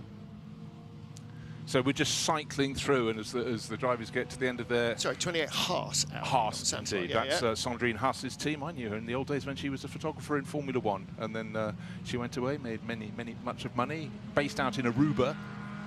They take some Subaru rally cars over there to compete, but she's been competing with Audis the last handful of years and doing more and more long-distance races. Being a proud Belgian, of course, this is a race she could not turn her back on. So 2 of her cars entered, but unfortunately one of them, number 38, was out very early on. Well, third place is Dries van Toor. So at the moment we've got Aston Martin, Audi and BMW. Of course, the BMW, Audi for so many years associated successfully with Team WRT here and in all sorts of GT racing, but WRT have become very much a BMW team, running BMW GT3 cars and BMW's hypercar program in the World Endurance Championship and at Le Mans. So WRT, the local team, and by local I mean you can almost throw a stone into the track from their workshop, so very, very local. And WRT Weerts Racing Team, the home to very much Belgian talent.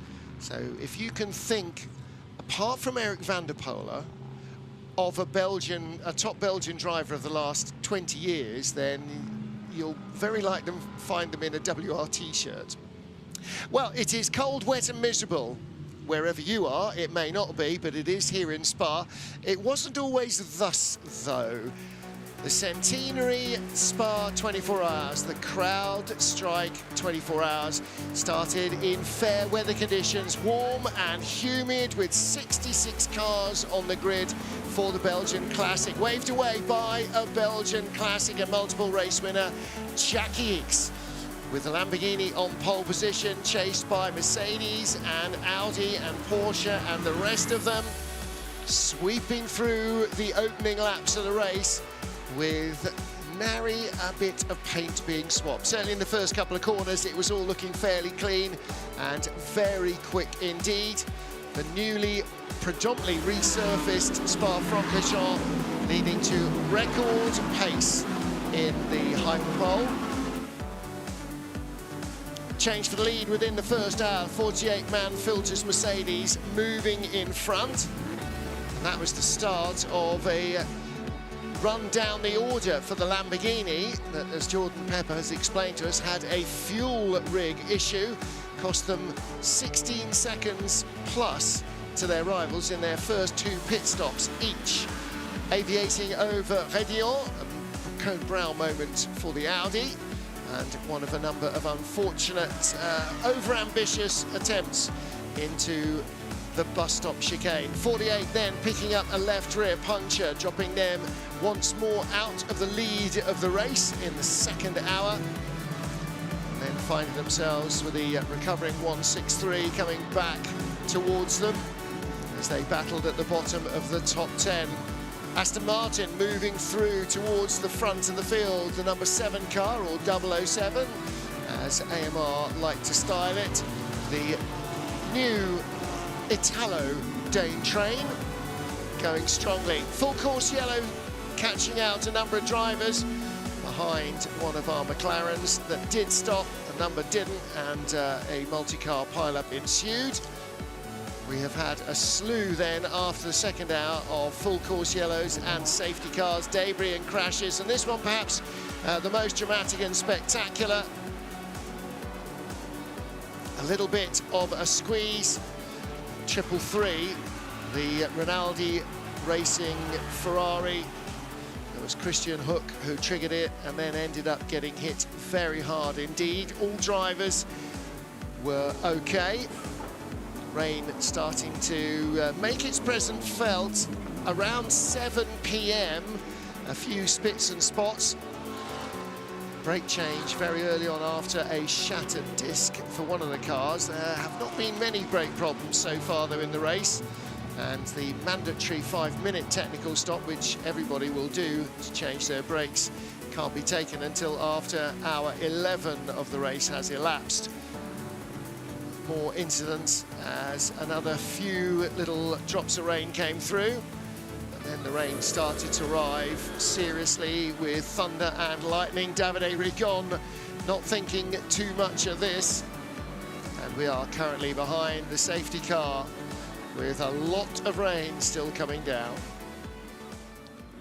Well, as ever, we started the race in fabulous conditions. Of course, it's turned to darkness, but it's turned to full wet. And do you hate it when people just constantly change their mind? It's not raining so hard in the pits, says Ryan Marine, and now he says actually it's harder than ever before. Yeah, I lied. From a short while ago. Hey, welcome to Spa-Francorchamps. Never commit yourself to a comment like, oh, I think it's drying up, because that's absolutely guaranteed for it to do exactly the opposite. We are just approaching the end of the 8th hour here in the Spa 24, 16 hours and a minute to go. And here's that man, Ryan Marine, patrolling the pits once more. The number 9 car started 8th, now running in the top 5. Thomas Drouet, nice and dry right now in the garage. That means you've not been out in these wet conditions yet. What have you heard, though, from your teammates, Ulysse Depau currently driving? For sure, it's really tough conditions. I mean, for sure, at the moment, you know, even cars are struggling to follow the safety car, and I think it's a good thing, you know, at the moment, like to let the safety car on track. Hopefully, in a few hours, maybe a few minutes, we will get rid of the wet and track, and we will be able to drive a normal race, let's say. But I mean, typical Spa, you know. Exactly, typical Spa. I mean, you have to come in planning for this to some degree. When you set the car up for the race, though, did you compromise a little knowing that rain was likely, or was it a full dry setup? Yeah, for sure. I mean, when you look at the weather forecast, we knew, you know, about the rain, heavy rain, let's say. So for sure, you try to do a compromise, but we knew, like, for at least a few first hours, it was full dry. So you need to be fast, you know, to stay on the top spot. So yeah, it's all about compromising, and now for sure I mean, you need to have some wet setup on the car, you know.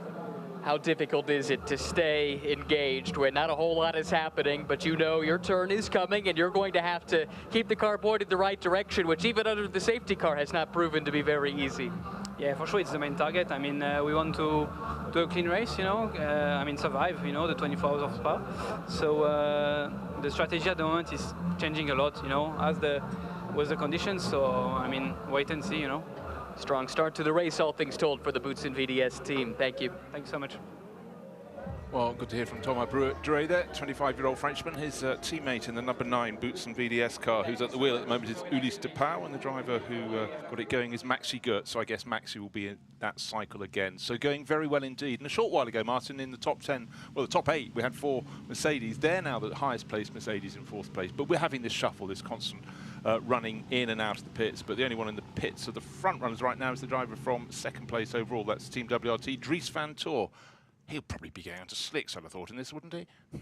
Oh, is he? Oh, he's left the pits again now. So, oh, yes, I think, yeah, snow boots and thermal underwear and everything. Never mind your fireproof underwear.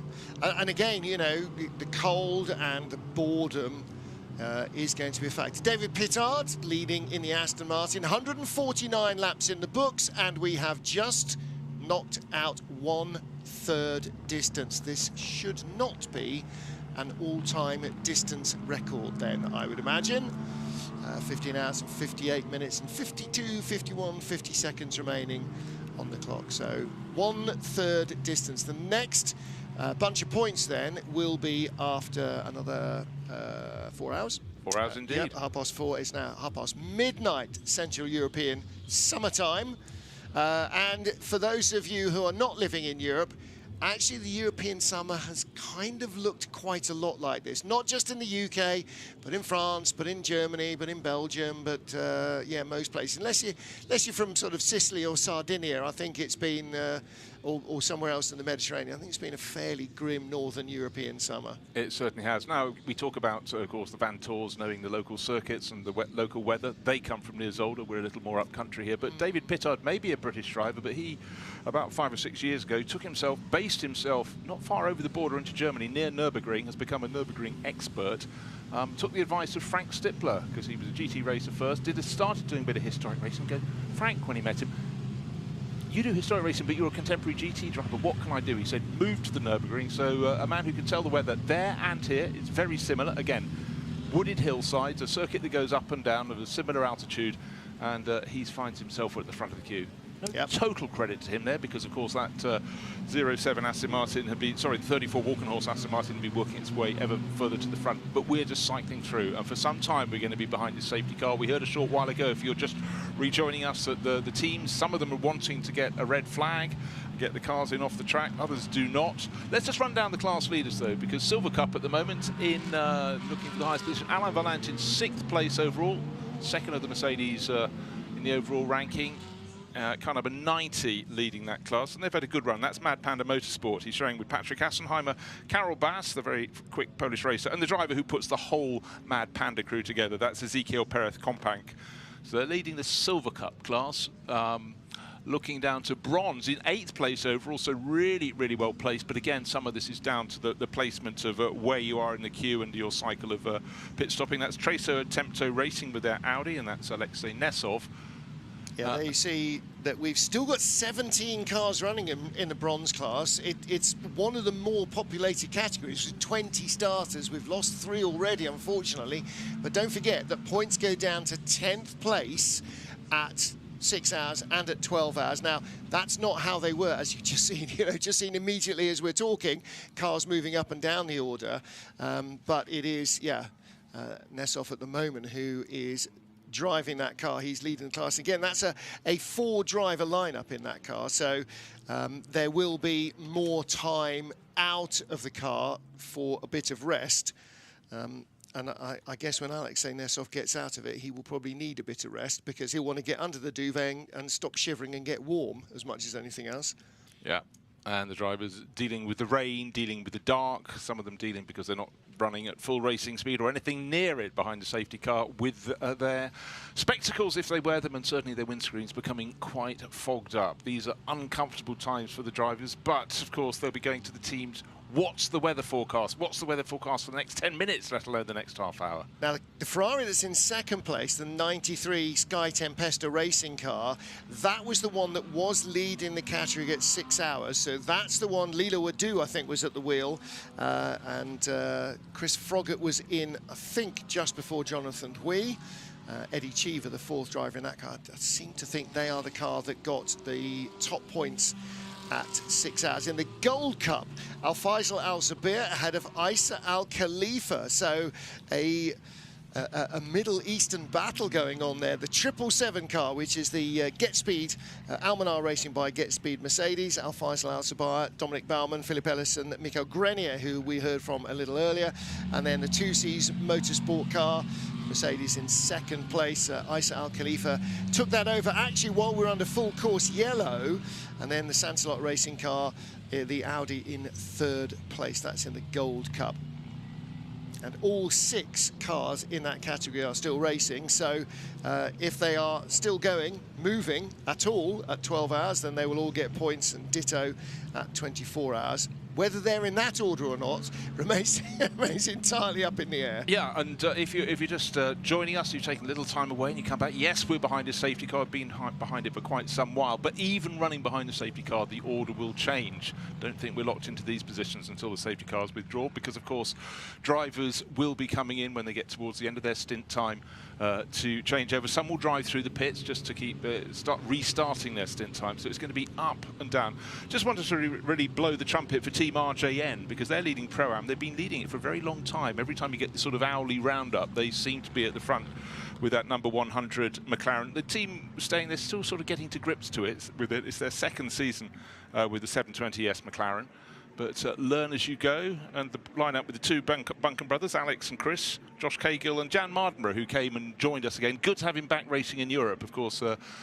Star of silver screen in so many ways, but after many years of racing in Japan, he's back over in Europe trying to put his talents out in front of everyone. Well, his name was the star of the silver screen. Yes, he wasn't. Somebody else played him. No, you really were watching it. Who would you like to play you in the film of your life? Well, you don't get an opportunity because the studios decided.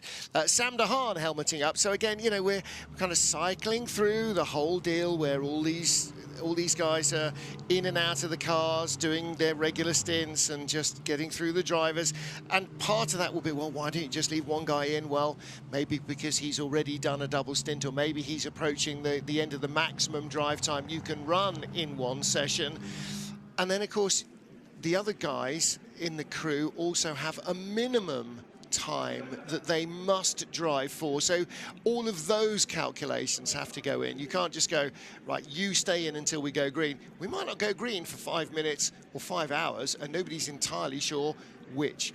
Little issue earlier on for car number 72, and it was a bit of a map reading error for the Barwell Motorsport Lamborghini, which I'm sure will have thrilled the team boss. It left the pit lane by the wrong exit. Well, how can you do that, Martin, you idiot? Well, because there are effectively 2 pit lanes, the Formula 1 pit lane, which you're used to seeing in Formula 1, and the endurance pit lane, the downhill bit, the traditional old-fashioned pit lane that you also used to see in Formula 1 when it was a road circuit. But at the end of the normal pit lane, exiting La Source, there is a hole in the wall because that's where Formula 1 cars come out. And unfortunately, that's also where the Barwell Motorsport Lamborghini came out, because you're actually supposed to go all the way down the endurance pit lane and then rejoin up through Eau Rouge and Rédillon. But I don't know who was at the wheel. I'm not going to name names because I don't know who it was, but they have received a penalty for that, 30-second time penalty. Here's the other Barwell Lamborghini.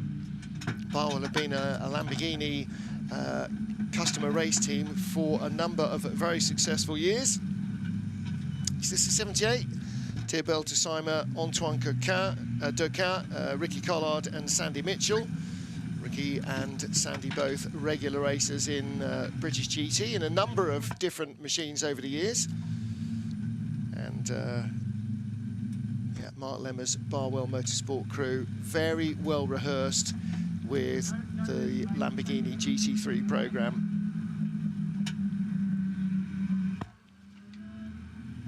looking in the pit lane. The rain is not easy. You've got the bright arc lights up above, you've got the fuel gantries, and these are the moments when even more moisture gets in on board into the cockpit, and this is the time you can really make it very difficult when you go back out. And in many ways, Martin, at this point in the race, you want to keep the same driver in the car as long as you can, because you don't want another driver going out, oh, it's slightly wetter than I realised. It's better to have the people, as the rain keeps on coming down, if you can, keep them in the car. Yeah, 100%, because that's the guy that knows how grabby the brakes are because they're stone cold, or how not grabby they are, i.e. how leaden they are and how much. All right, you're only doing 80 Ks, but when the car in front of you slows down to 40 Ks to go around La Source, then you need to do the same. You can't just sort of run into the back of him. So it's all of that, where the water is, how the tyres are dealing with it. It's a tough business.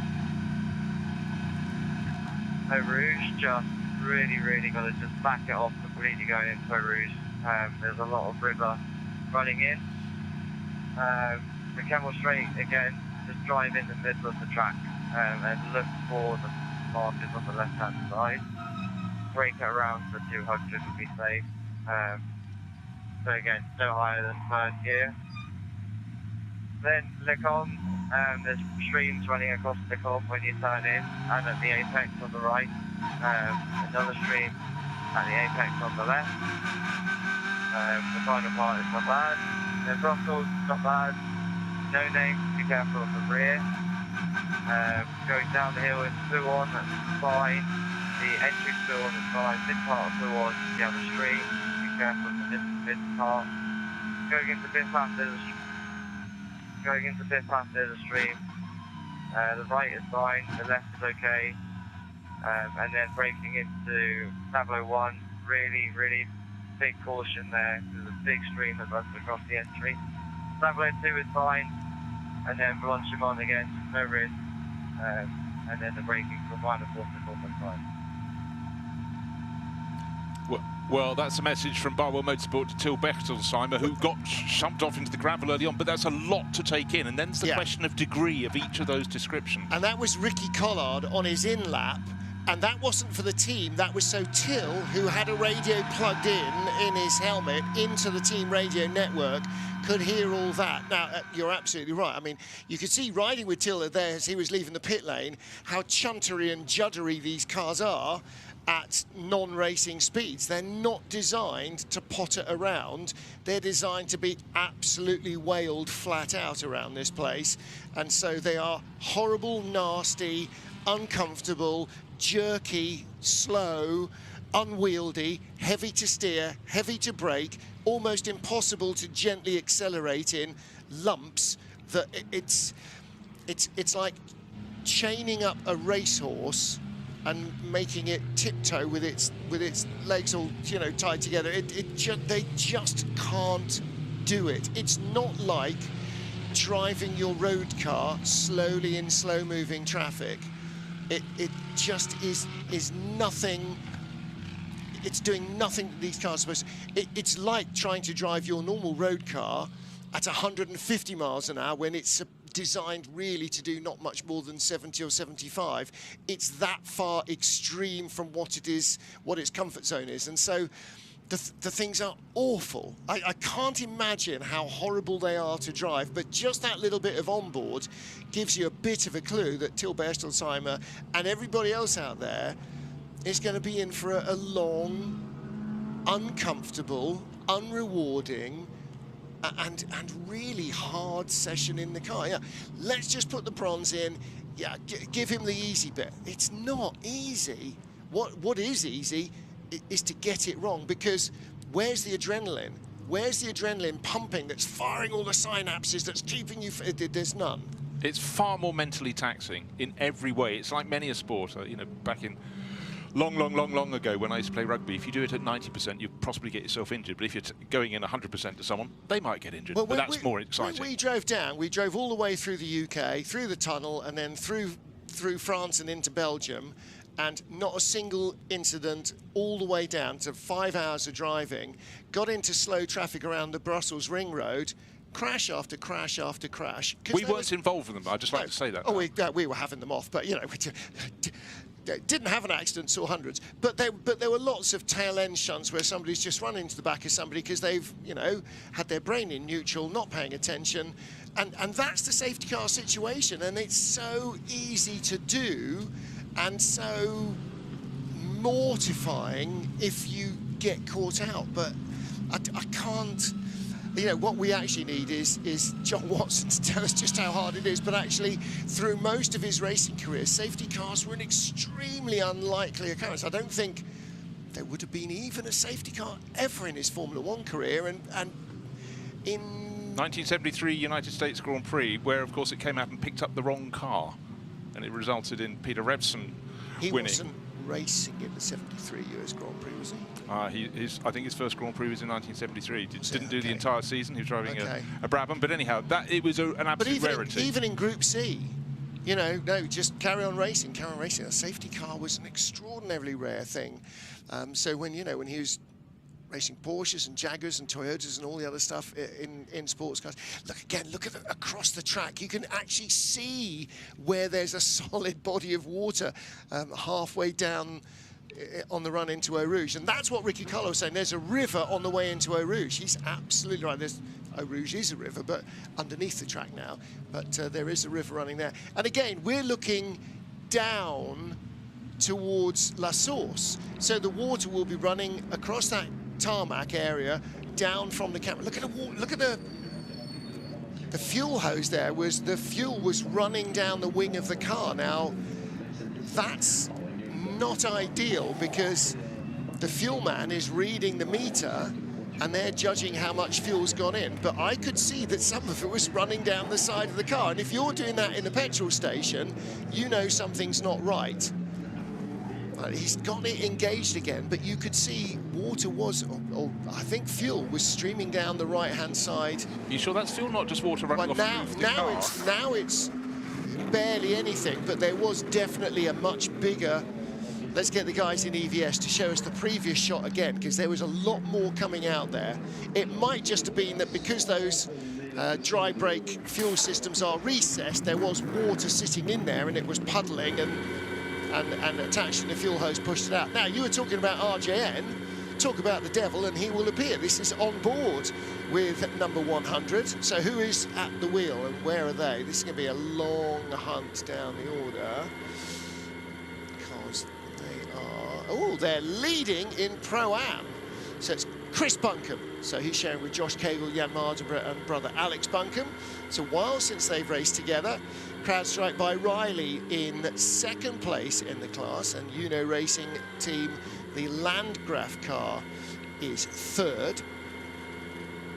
And those of you who were listening a little bit earlier will have heard from the car that's currently in second place, the number 4 machine, and that was George Kurtz who came in, Mr. CrowdStrike, to talk about the race and to have a chat with David just before he went off home to bed he buys, leaving in the relative dry. So George Kurtz, Ian James, Nicky Katzberg and Colin Brown. So an interesting combination in that car. So George Kurtz is Mr. CrowdStrike. Ian James is Mr. Heart of Racing, which is an Aston Martin team. Okay, now here comes, watch the 48 car. So the fuel hose goes on, no leakage, but you will see that didn't go on. There you go, look, definitely was fuel coming out, and he pulled it off and put it back on again. So there was definitely leakage there. Thank you in EVS. I love you guys. And while that was happening, I have to own up to the fact it was the Canadian Grand Prix, of course, in 1973, not the American one. So it should have been won by Emerson Fittipaldi for Lotus, but it was Pete Revson who took a... That's another one you need on your I'm missing tracks of North America motorsport. Absolutely so. Yeah, as well as what, because of course US Grand Prix East would have been Watkins Glen, US Grand Prix West would have been Long Beach, California. Now Long Beach is a track I've never been to, unfortunately, but I would love to do that. So if anybody out there needs a commentator for a race in Long Beach, I'll go and do a celebrity Toyota race, just to get an opportunity to go, oh, I thought somebody was coming in with a cup of tea. No, that was just my fantasy imagination there. Still under safety car with 15 hours and 40 minutes of the race remaining. So we are past the 8-hour mark. And we are 50 minutes into the current 8th safety car of the race. Now then, let's have a little bit more from car 78. I don't think we're ready for slicks yet. Copy that. Well, that's a message from Barwell Motorsport to Till Bechtelsheimer. A bit of humour. I think it keeps the drivers on their toes. I think that was possibly Till going the other way. No. Yes, quite right. I'm not sure we're ready for slicks yet. Yeah, copy that. And Till, of course, with another hat on, talking about Ian James. Ian James, Heart of Racing, is bringing the Aston Martin to hypercar next year. Currently racing GT3 Astons in the World Endurance Championship. So 2 weeks ago in Spa, he was in a GT3 Aston. Here we are, and he is in the CrowdStrike by Riley car with George Kurtz and Nicky Katzberg, who's, of course, a former Chevy Corvette factory driver, and Colin Brown, who's driven all sorts of stuff. Till Bechtelsheimer, as well as being in the Barwell Lamborghini, is the owner of Lola Cars. And Lola, of course, have just made the latest step on their return to being a race car manufacturer in Formula E. So he's got an awful lot of interesting things going on in his life. You can see somebody else, I don't think only somebody else either, getting ready for pit stops. We've got 1, 2, 3, 4, 5, 6 pro cars in the pits at the moment, and I think they may not be alone. Currently showing 54 of our 66 starters still running. So, of course, we should have had 67 cars, but the Iron Dames Lamborghini didn't get to compete because Sarah Bovey had a bit of a bash into the wall at Watkins Glen last weekend. Yeah. Again, just emphasising how these drivers are racing all around the globe. Yeah. Shame for her home race as well. So is that Dries van Tor out of the car? It is, isn't it? He's been in, I think he might have been in for a... Definitely a double stint. I would think so. Yeah. So it was a lovely little touch there as Dries ran back into the garage. Some of the crew sitting that weren't working his car, maybe Team Guess or Team WRT, gave him a round of applause as he ran in. He was probably thinking, I'm cold, I'm wet, I actually need to go to a room on my own for a short while. I was going to say, a warm robe and a mug of steaming hot tea would have been a nice thing. But anyway, you know, it's a round of applause that'll do. And that was 32, so Charles Weerts is in the team. And again, he is the son of the Weerts in Weerts racing team. Son of Yves. And Yves Weerts, the relationship between Yves Weerts and Vincent Vos is that he was originally a sponsor of Vincent, and they decided to start a race team together. So there's the familiar colours of Mark VDS, and Boutsen VDS is the current team. So Boutsen Racing is the team set up by Thierry Boutsen, but run by his sister and her husband, who's a former engineer, or is an engineer. So it is still a family-run team, but Thierry Boutsen is no longer actively involved. Hasn't been for quite a number of years, actually, with the team. But the Boutsen VDS team, we've got lots of experience in touring cars over the years, and in GT3 as well. And one of the things about some of these Belgian teams is they really populate themselves with former racers and people who actually know these sort of weather conditions. They know all forms of sports car racing. They do have a brains trust, but it's great to see Boutsen VDS really, you know, having a go wheel to wheel with Team WRT. Yeah.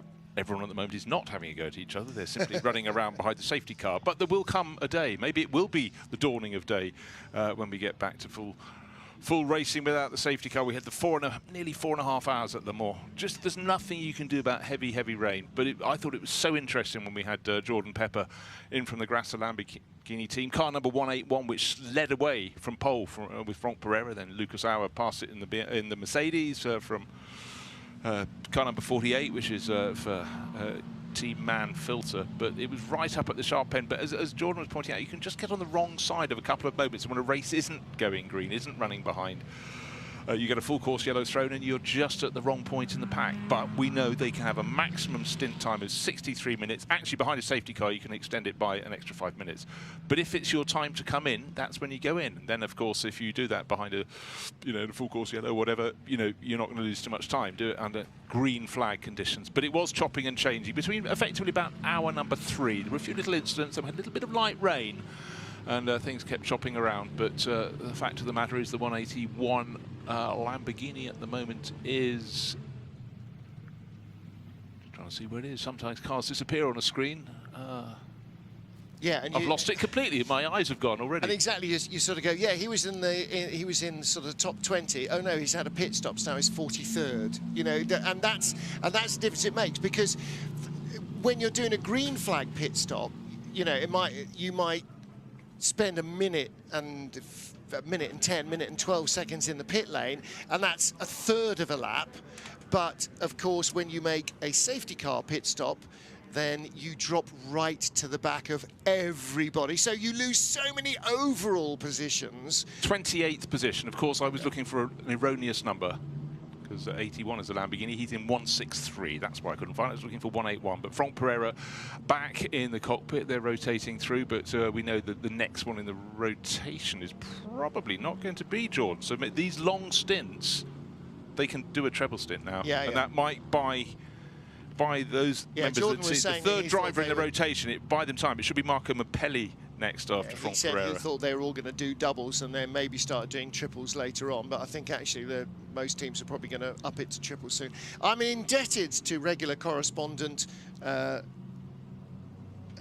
Vincent D of that La Belle Écosse for pointing out, of course, that Frank Bird, who has just vacated his car and gone off to dry out and wring his underwear out somewhere, will be back in his normal day job running a British Superbike team next weekend for the next round of the British Superbike Championship at Snetterton. So there are a number of drivers who have got very many different sets of overalls in their current travelling bag, or probably in a truck travelling around that they join at some stage.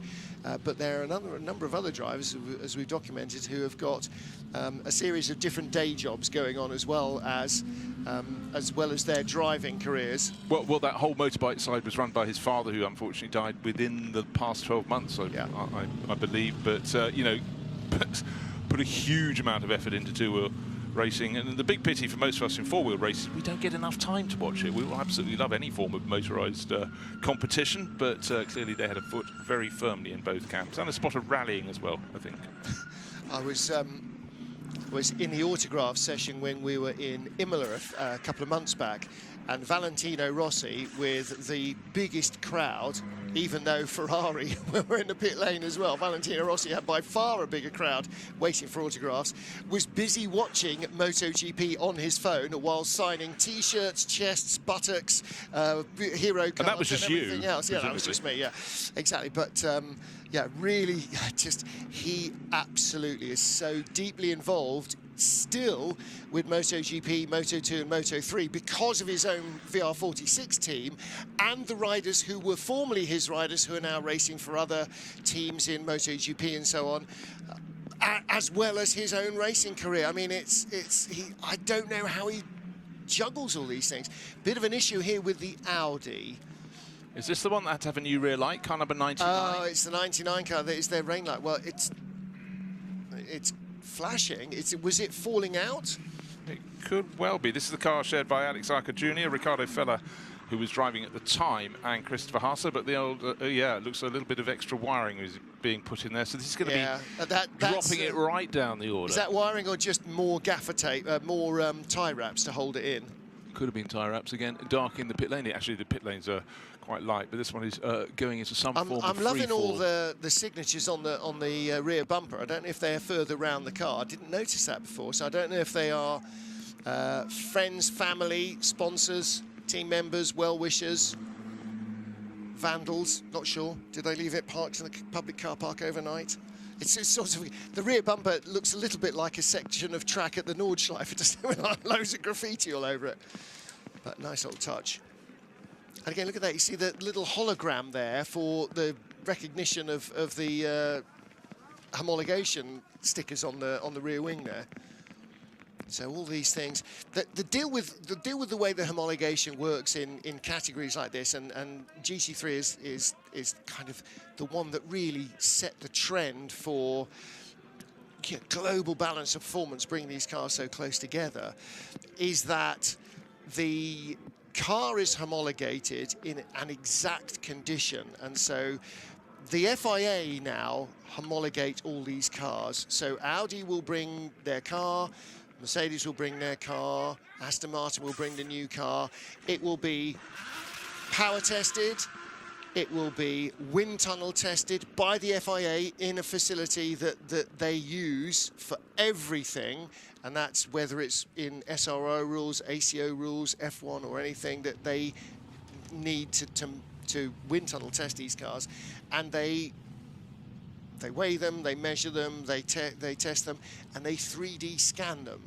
And so then post-race or post-session or whenever, if you take cars out and 3D scan them, every replacement bit of bodywork for every car that a manufacturer supplies must be exact to the scan and to the shape. So for instance, if you bring a car in and you homologate the front and the rear deck, and then you race it with a slightly different one that maybe's got just an unfortunate manufacturing flaw where it's depressed in the middle, happens to create an unfortunate low pressure area which happens to feed the rear wing a little bit better. It's just a manufacturing flaw. No, you're out. And that's the reason why this remains such a hard category to excel in, because everything is so meticulously monitored and measured and balanced, and having all of these different brands so close together for so long just shows how well it's going. Somebody has just flicked their lights on in the middle of the queue, and there is... Okay, let's go catch up with Ryan in the pit lane and hear from Joel Sturm. And Joel Sturm just got out of the Pure Racing Porsche car, started 30th. When you got out of the car, it was leading. The team congratulated you on a great stint, but maybe not the most fun stint you've ever had. Yeah, no, not really. I mean, being behind the safety car for 2 hours is not great, but the weather conditions are just too bad, so yeah, we have to do it. What are the conditions like? Are we even close to maybe being able to contemplate restarting the race? When I was behind the safety car, like in leading position, it was really bad, like a lot of aquaplaning, even at 80 kph. At the moment, I think it's getting a bit better, but we're still quite some time away from restarting. What do you do to stay engaged when you're in the car and you're just going around behind the safety car for 2 hours? Not much, to be honest. Myself, I'm just calculating how much fuel I'm using on 100 kilometers, for example, but it's really not that interesting in the car, let's say. All right, that's Joel Sturm, and Klaus Bachler's in the car now. Interestingly enough, this is the fourth leg of an endurance quadruple header for him. He was at the Nürburgring, he was at Le Mans, he was at Watkins Glen, and he's here now as well, so he's been a busy guy. Have Porsche will race. That's the story definitely for Klaus Bachler. But good to hear that point of view from young German racer Joel Sturm. I do think you need mind games. You need to do little sums, little games. I do it if I go out on a bike ride when it's getting a bit painful going up a hill. You do anything but focus on what you're supposed to be doing. I mean, there was one great little moment in Le Mans when they were behind the safety car about 2 or 3 hours in, and Jean-Eric Verne in the Peugeot was going, right, play me the intro of a song and I'll guess it in 3 seconds. What, really? Yes, come on, I'm so bored, I'm nearly falling asleep. I mean, tired and just fatigued, and it was, you know, wee small hours, and your metabolism is trying to shut down and make you go to sleep. And he said, no, keep me awake. He wanted to play Beat the Intro, you know, and there are ways of doing it. And that trio, Alex Malik and Joel Sturm, Klaus Bachler, racing together in here and also at Le Mans and also at the Nürburgring, but they are full-term, Manthey Pure Racing are full-term World Endurance Championship trio. So, again, you know, those guys in 2 weeks' time will be swapping this for the humidity of Sao Paulo. So it's going to be a very long and very different season, multifaceted season for them. Off goes the 51 Ferrari. Right, during that little flurry of pit stops, we saw the 99 Audi from Tracer Attempted Racing, came in from second place. It's now gone back out with Alex Zucker, but it's fallen right to the tail. It's just coming into the little bus stop chicane.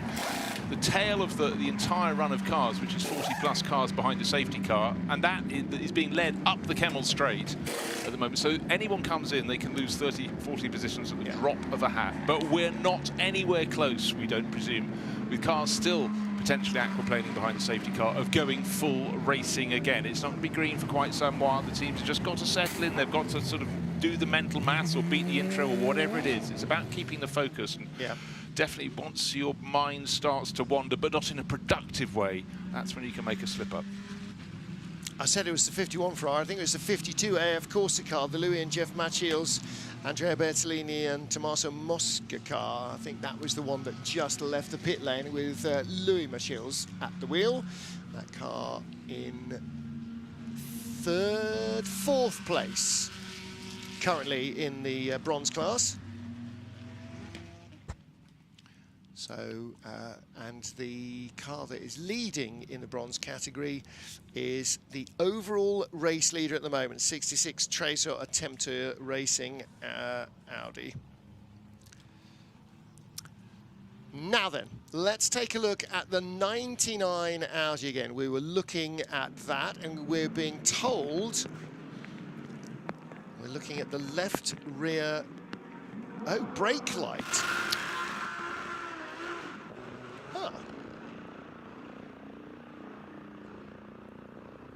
So the left rear brake light, not the high-intensity rear light in the middle, is what we're saying. I don't think your brake lights have to work. You have to have a rain light on in the rain.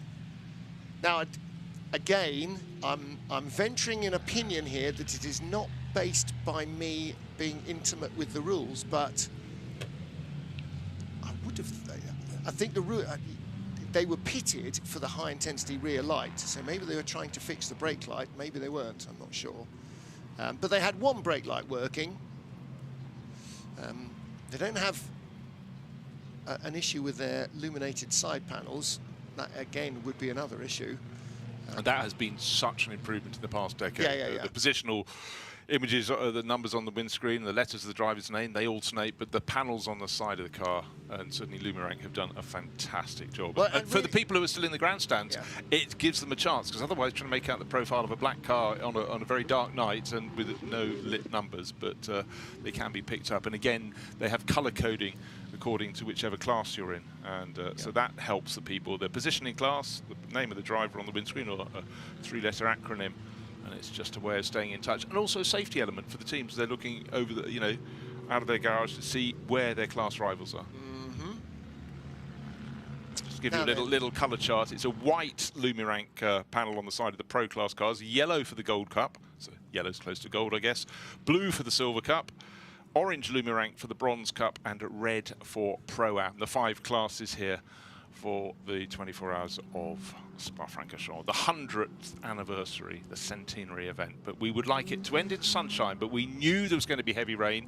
We were told it was coming 11 at night. We had a little spit before then, and it pretty much started at 11 at night. We've been running behind the safety car pretty much ever since. I think it came out a stroke past 11. We knew it was going to come at 11 o'clock at night, because that's when David Addison heads home to bed. Old fair weather Addison, as they don't call it. Indeed. Now then, I'm slightly worried, Bruce Jones of this parish, that just between Campus and Curve Paul Frere, according to our GPS tracker, there seems to be a stationary vehicle, and that stationary vehicle appears to be number 100. Now, the safety car queue is going by it, but it was there before the safety car arrived. Well, that'd be our Pro-Am class leader, though, with the Team RJN McLaren. Let's wait and look. It has got one of our onboard cameras, so we might be able to detect it. Waiting for the tail end of that safety car group to go through, and it's just approaching Curve Paul Frere. A couple more cars. I think car number 27 is the last of the queue. Oh, no, it's moving in the queue now. Now, it was not moving in the queue before. It's now being shown as coming out through Blanchimont. But it was definitely stationary and waiting for the safety car. Is that a thing? Waiting on the side of the track for the safety car to catch you? If you've what, accidentally waved yourself by? I can't always trust data, but normally the GPS tracker is pretty much on it. Sky Temto is in, Bruce style. It's certainly am in. They are in. Them's there. That was a touch and go. What was that for us? Just stopped and got waved off. Have they picked up a penalty for anything? Well, car 16 was the last one to pick up a penalty. That's the Uno Racing with Landgraf Mercedes, pink and white. Speeding in the pit lane. Gosh, it's the only place you can speed effectively. Well, you could speed out on the track, but of course we're running behind a safety car. The pace controlled by the safety car, and that has certainly clocked up more laps than some of the early retirements from this centenary event of the Spa 24 Hours. That was the Sky Tempter car, so that was 93, so I didn't see the penalty for them. Now then, there are many different nationalities racing in this track. I wonder how many Estonians Ryan has already interviewed in his career. The Lion Speed car right now, top 10 in class. Martin Rump just got out of the race car. You were saying a second ago, you're soaked. You were just in the car. How did you get soaked? Honestly, I don't know. Maybe just the fact that whenever I'm in a race car, I'm just in that mode, and I still sweat. So it's sweat, not rain. It's a bit like Daniel Ricciardo said, you know, you're a top performance driver, you know, athlete, sweat. Of course. Now, it is incredibly difficult, the conditions. We've been talking to drivers that have just gotten out. Can you give us a sense for just how difficult it is, even under safety car conditions? Well, I was behind, catching the pack basically a few times, coming straight out of the pits, and it was dangerous to the point that it was even behind the safety car. Like trying to warm up the tires, it was tricky and dangerous. Having aquaplaning moments here and there. Really easy to lose the car, especially if you need to push a bit more. Like basically just coasting through the straights, aquaplaning every straight. It was pretty bad.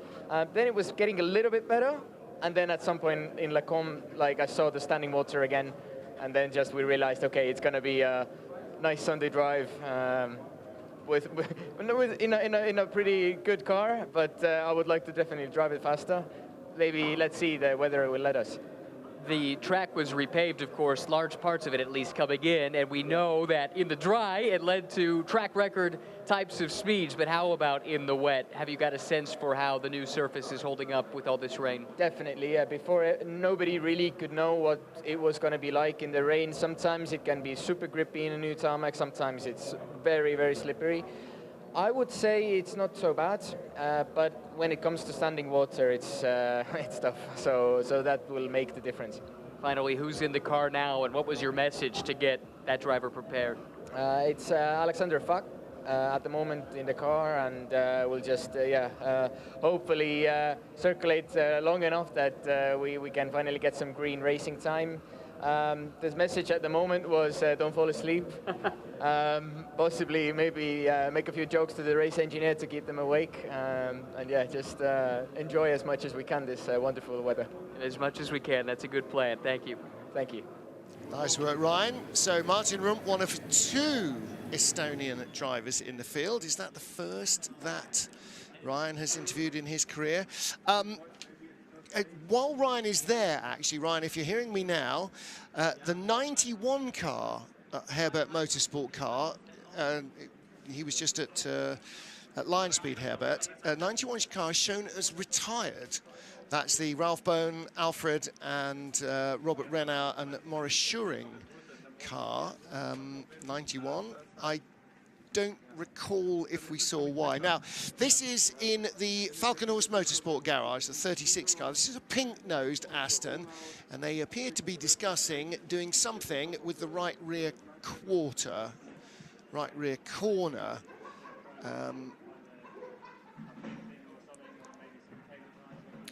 Well, Ben. They're not going with gaffer tape, they're going with cable ties. Well, that's one of the three Walkenhorst Motorsport Aston Martins. It was going very well in its class early on, but it seems to have fallen back a little bit. This is shared by Tim Creswick, Bijoy Garg, who had such a great result winning his class at Le Mans 2 weekends ago. Mex Janssen and Ben Green. Ben is at the wheel at the moment. It's listed down in 33rd position, but again, don't read into too much into people falling up and down and rising up the order in quick order, because certainly a lot of cars still coming into the pit lane. Still no sign of the safety car withdrawing. The safety car's coming up towards the end of another lap. We have how many people on 156 laps? We have the top, in fact, right down to Ben Green, the top 33 runners still on the lead lap behind the safety car. Now, you might think that's an unnaturally high number, but don't forget, a lot of drivers, if they weren't leading their class but were ahead in the line of cars of the class leader, they did benefit from the drive-by. They don't necessarily get a lap back, though, on no, the leaders. they get on, not on the leaders, but they get onto the tail. They can potentially gain 3/4 of a lap. Yeah, but that's only on their class leader. Their class leader. And if their class is already a lap behind, then you know, if you're looking at them, but you're not actually, because I don't think there's any class where the class leading group are not on the lead lap. Exactly. In That's fact, where I was heading. Chris Buncombe in 100 just moved on to the lead lap as well. And so again, as they cycle past the timing beacons after all the changes and endless permutations, 35 is in. This is Valkenhorst's other Aston, or I beg your pardon, this is, as you said, the second of their 3 Astons. From second place, that's Maxime Robin, who's brought it in, waiting to see who's going to take over. Lorcan Hannafin was setting some very quick laps in the early stages of the race in that car. They'll keep on rotating through, and any driver getting out will be going, thank goodness that's over for now. And again, Maxime Robin and Lorcan Hannafin were driving an Aston Martin at Le Mans, but not in the 24-hour race. They were in the Road to Le Mans support races, so they were in another GT3 Aston in that. So Max Robin and Lorcan Hannafin together in some fairly grim weather. I imagine they probably, one or either of them, did a fair number of laps behind the safety car as well. And Romain Leroux is the 3rd man in that car. And for completion, or for completeness, David Pittard, Ross Gunn and Enrique Chavez in 34 have been in and out of the lead, and that car is currently...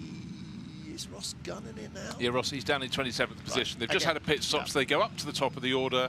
Oh, car number 998, Pit X is under investigation. Is this another car leaving by the F1 pit exit? Car 998, by the way. Or not staying within the white line all the way up until you're onto the Kemmel Straight. And that's an unusual car to be getting things slightly wrong like that. It's got real pros in it. It's the Rover, one of the Rover Racing BMW M4 GT3s, Augusto Farfus, Dan Harper and Max Hesser. And anyhow, we'll wait and see if any further punishment comes. But they're peering through the gloom and the rain to work out what went wrong. Well, one of the things that we do know is that there's always a locked camera on turn 4, which is the crest, the left-hand crest as you come over the top of the hill, or start to climb over the brow at Rédillon, which is, Eau Rouge is the sort of left-right compression, if you like, and then as you climb the hill, that's Rédillon, and then as you come over the brow, you're on the Kemmel Straight. Of course, you don't come over the brow onto a level bit, you come on the brow onto a very steep bit, but not quite as steep as out of Eau Rouge. So Eau Rouge is the bit at the bottom, the river, and it's called Eau Rouge, red water, because it has got bauxite iron ore in it. So it's got iron bearing rocks, bauxite in it, and the red comes from rust. Yeah, and of course the Kemmel Straight is nothing but straight, because there's a big kink in the early stage of it, but it's the uphill straight. Of course, TV flattens all images, but you try walking up it, your calves will burn quite nicely by the time you're just about to turn into Piff Paff at the top, which is the right-left chicane. I've never got round to running this track, but that is the one bit that I'm thinking. Certainly, when you're coming out of Stavelot, and you know you've got all the way climbing up through Blanchimont, and it's 1.5 miles or nearly 2 miles till you get to the bus stop, you go, okay, this is going to be long. But out of Eau Rouge, over Rédillon, and then with the Kemmel Straight just climbing up away in front, you think, oh, okay, this is going to really hurt. The race here, the centenary race, started at 4:30 in the afternoon after just a brilliant display down the grid. Lots of heritage races for the cars that used to compete.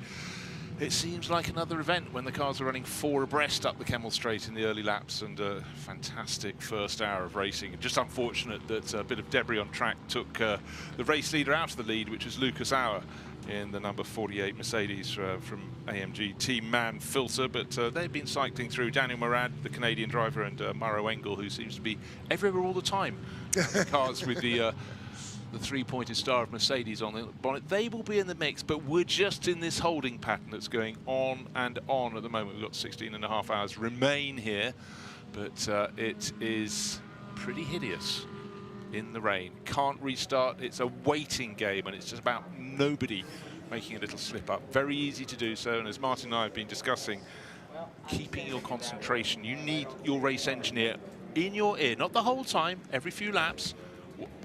Bit of two-way conversation, and just keep the focus.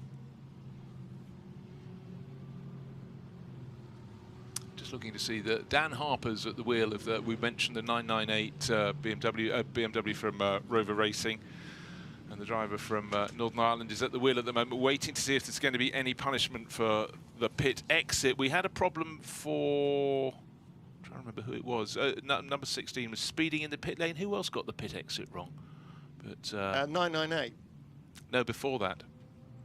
They served a penalty for it. Oh, here we go. Car number 72. Yes. Okay. So that to 72. For those of you who don't know the numbers off the top of your head, was Barwell, one of the two Barwell Lamborghinis. Yes. That's one shared by Gabriele Rindone, Mattia Michelotto, who's a real star of Italian GT racing, Patrick Kujala, and Casper Stevenson. Now, Patrick Kujala always seems to be in a Lamborghini, and I was told that in the 24 hours there were 34 drivers who've competed in rounds of the Lamborghini Super Trofeo various championships around the world. So a lot of sort of symbiosis. A lot of people then move up to full GT3. Well, looking at our race leader, who is the safety car? He's doing incredibly well, but the rain is still drumming down on the track up at La Source. It's drumming down on the roof of the cars as they come into the pits.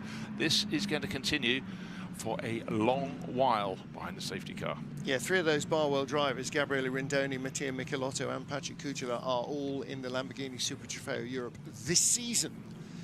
Their last race was at Le Mans 2 weeks ago. So, and their next will be actually at the Nürburgring. So the next round of